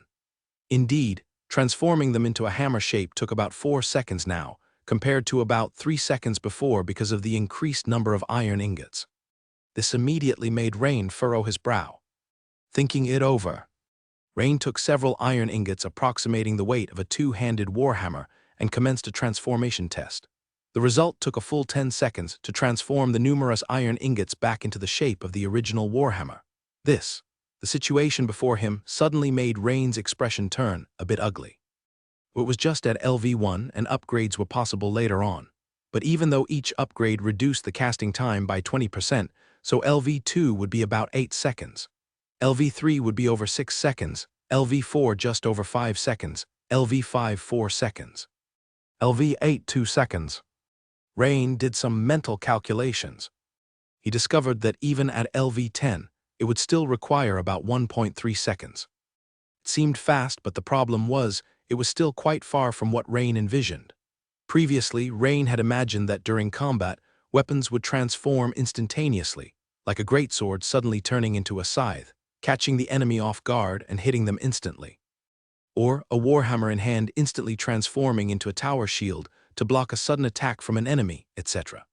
Combat among great knights was not calculated by seconds, but by 0.1 seconds or even shorter. This meant that even at LV10, he was still an order of magnitude short. No, there's also the type of metal. Rain suddenly tensed up. He realized there was a bigger problem. He quickly went to a corner of the room, picked up a handle-shaped fragment of hardened essence gold, which was exactly from his shattered warhammer. Seconds later, Rain's expression turned exceptionally grim, because he just tested it, and transforming an equivalent weight of hardened essence gold was much more difficult than iron ingots. The time it took to transform the hardened essence gold back into the original warhammer shape was nearly a full 20 seconds. This meant that his previous idea of instantaneous transformation during combat was almost impossible to achieve. Unless metal morphing spell became the innate wizardry, the consumption of spiritual power would drastically decrease while the casting speed would significantly increase. But how could that be possible? Metal morphing spell was not a defensive type of witchcraft. After thinking it over, Rain took a deep breath to calm his emotions. He decided to put the metal morphing spell aside for now. At that moment, Rain saw a wooden box containing a vaporizer agent on the table. He casually opened the box, and a bottle emanating a deep blue color mixed with golden starlight appeared before Rain's eyes. Seeing such a beautiful vaporizer agent, Rain couldn't help but pick it up and look at it closely. Just then, a system notification suddenly appeared. Ding! Host has acquired vaporizer agent, triggering conversion to wizard legendary. Preconditions for promotion to wizard legendary are 1. Wizard aptitude, 2. Spirit over 30 points, 3. Basic meditation will rune 24 over 24, 4. Mastery of any level 1 wizardry, 5. Vaporizer agent. Current conditions met. Yes/no convert to wizard legendary. Note: converting to wizard legendary will override the wizard apprentice transcendent. Profession panel. I still haven't learned flame resistance ring. How come? Rain wondered. In an instant, Rain froze. He understood. He remembered the precondition for advancing to Flame Walker Legendary, which included the 4th item, mastering the level 1 Fire Witchcraft Flame Protection. Throughout the system's descriptions, there was never any mention of defensive-oriented witchcraft. Where did this doctrine originate from? Rain thought hard again. This came from the words spoken by magician family descendant Nea Usman at the time. Wizards found that among the choices for solidifying witchcraft models, level 1 defensive witchcraft works best. In ancient times, many wizards chose offensive witchcraft, but they later found, when facing assassins or some stealthy monsters attacking, I assumed too much. So, metal morphing spell can completely become innate wizardry. I already have the intermediate steel body talent, and my defensive power is quite strong. If my talents continue to improve, it should not be weaker than any level 1 defensive witchcraft. Right, also. Metal morphing spell, transforming into a shield, armor, wouldn't that also be considered defensive witchcraft? Suddenly, Rain's eyes lit up. For a typical level 3 wizard apprentice, even with the acquisition of the vaporizing agent and all other conditions met for promotion, being prudent is crucial for a successful upgrade to wizard. After all, becoming a full-fledged wizard is quite challenging, with the possibility of failure at any moment. But Rain was different. He could achieve a 100% success rate in the promotion in a very short time. As Rain silently muttered, "Yes," the promotion began immediately. Initiating job change. Continuous transformation. Host spiritual power significantly increased. Initiating vaporization. Ding. Job change to wizard. Legendary successful. Constitution +3, Strength +3, Agility +3, Spirit +13. Acquired innate wizardry. Metal morphing spell in an instant. Rain seemed to break through some deep mental constraint within his own brain. Indistinctly, Rain felt a 3-dimensional structure identical to the metal morphing spell witchcraft model in his mind, seemingly made of spiritual power crystals. Surrounding the structure was a thin mist of silver vapor. Was this the spiritual power vaporization? Was the 3-dimensional structure innate wizardry? These things, only perceivable by his senses, left Rain unsure whether they were physical or merely ideational entities. But one thing was clear to Rain. Now his perception of the world seemed much deeper. He could feel every cell within his body buzzing with excitement and joy, and he could also sense the subtle changes in the surrounding environment, even a speck of dust falling behind him. If he wished, he could track its trajectory. On the system panel, The former wizard apprentice, transcendent, panel had disappeared, replaced by the wizard legendary job panel. The entire panel flickered with a unique blue light, almost identical to the blue glow of the weapon master, legendary. The flood of system notifications was overwhelming for Rain. However, every item displayed for his new profession was significant, therefore. Rain carefully reviewed each one. Whoa, his spirit had increased by 13 points. All other attributes had increased by 3 points. Innate wizardry. Metal morphing spell, innate wizardry, effect. Consumes a small amount of spiritual power, solidifies the witchcraft model to stimulate surrounding metallic energy particles, quickly changing the shape of the metal in the host's hand. Note, metal morphing spell is a continuous guidance-type wizardry. Transformation speed and compatibility with metal elements are proportional to spiritual power, inversely proportional to the total amount and type of metal transformed.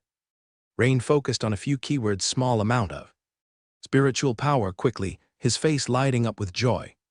Indeed, innate wizardry greatly reduces the consumption of spiritual power and significantly increases the speed of transformation. This is like the natural ability some ferocious beasts possess, executed swiftly, easily, almost instinctively. Now, I can also use metal morphing spell like this. As Rain's promotion to official wizard was taking place, solidifying metal morphing spell as innate wizardry, he naturally wanted to try out the effects of his innate wizardry. He walked to the table and picked up the iron dagger previously used for testing. Merely with a thought, in an instant, the iron dagger transformed into a small iron hammer. Its speed was nearly instant, that brought a beaming smile to Rain's face. However, the amount of metal in the dagger is too little. I need something bigger. Glancing around, Rain quickly walked over, picking up the pseudo-pig's head hammer previously formed from more than a dozen iron ingots from the corner. As Rain used the metal morphing spell, the pseudo-pig's head hammer took about 0.3 seconds to transform into a thick tower shield, followed by a rapid change to a dual-handed greatsword. Finally, it was transformed back into the style of a pig's head hammer. The few transformations, although not as nearly instantaneous as with the dagger, also took very little time. This result was quite gratifying for Rain. It seems solidifying metal morphing spell as innate wizardry was indeed worthwhile. Now the effects of metal morphing spell had completely met Rain's prior expectations. In battle, he could transform it unexpectedly. Of course, metal morphing spell wasn't without any drawbacks. For instance, although Rain could quickly transform an iron ingot in his hand into a solid iron ball or a shield into a javelin, he would still need to physically throw it to attack an enemy from a distance. The iron ball couldn't attack an enemy automatically. In other words, Rain's metal morphing spell inherently lacked long-range attack capabilities. For Rain, this was almost not a disadvantage at all, because Rain possessed the legendary profession Weapon Master. Metal morphing spell combined with Rain's Weapon Master could transform a variety of weapons, choosing the most appropriate weapon, along with extraordinary battle technique to combat enemies. Meanwhile, in the administrative building next to the newcomer building, Admiral Edward's office was located in the topmost southern room, a spacious room with an excellent view. At that moment, Admiral Edward was chatting with an elderly man dressed in a splendid red robe, who looked both kind and majestic. Suddenly, the old man's brow furrowed slightly, as if sensing something. This made Admiral Edward look slightly puzzled, prompting him to ask curiously, "Archbishop Gomez, what is it?" "Nothing much, just felt a surge of new spiritual power fluctuation nearby."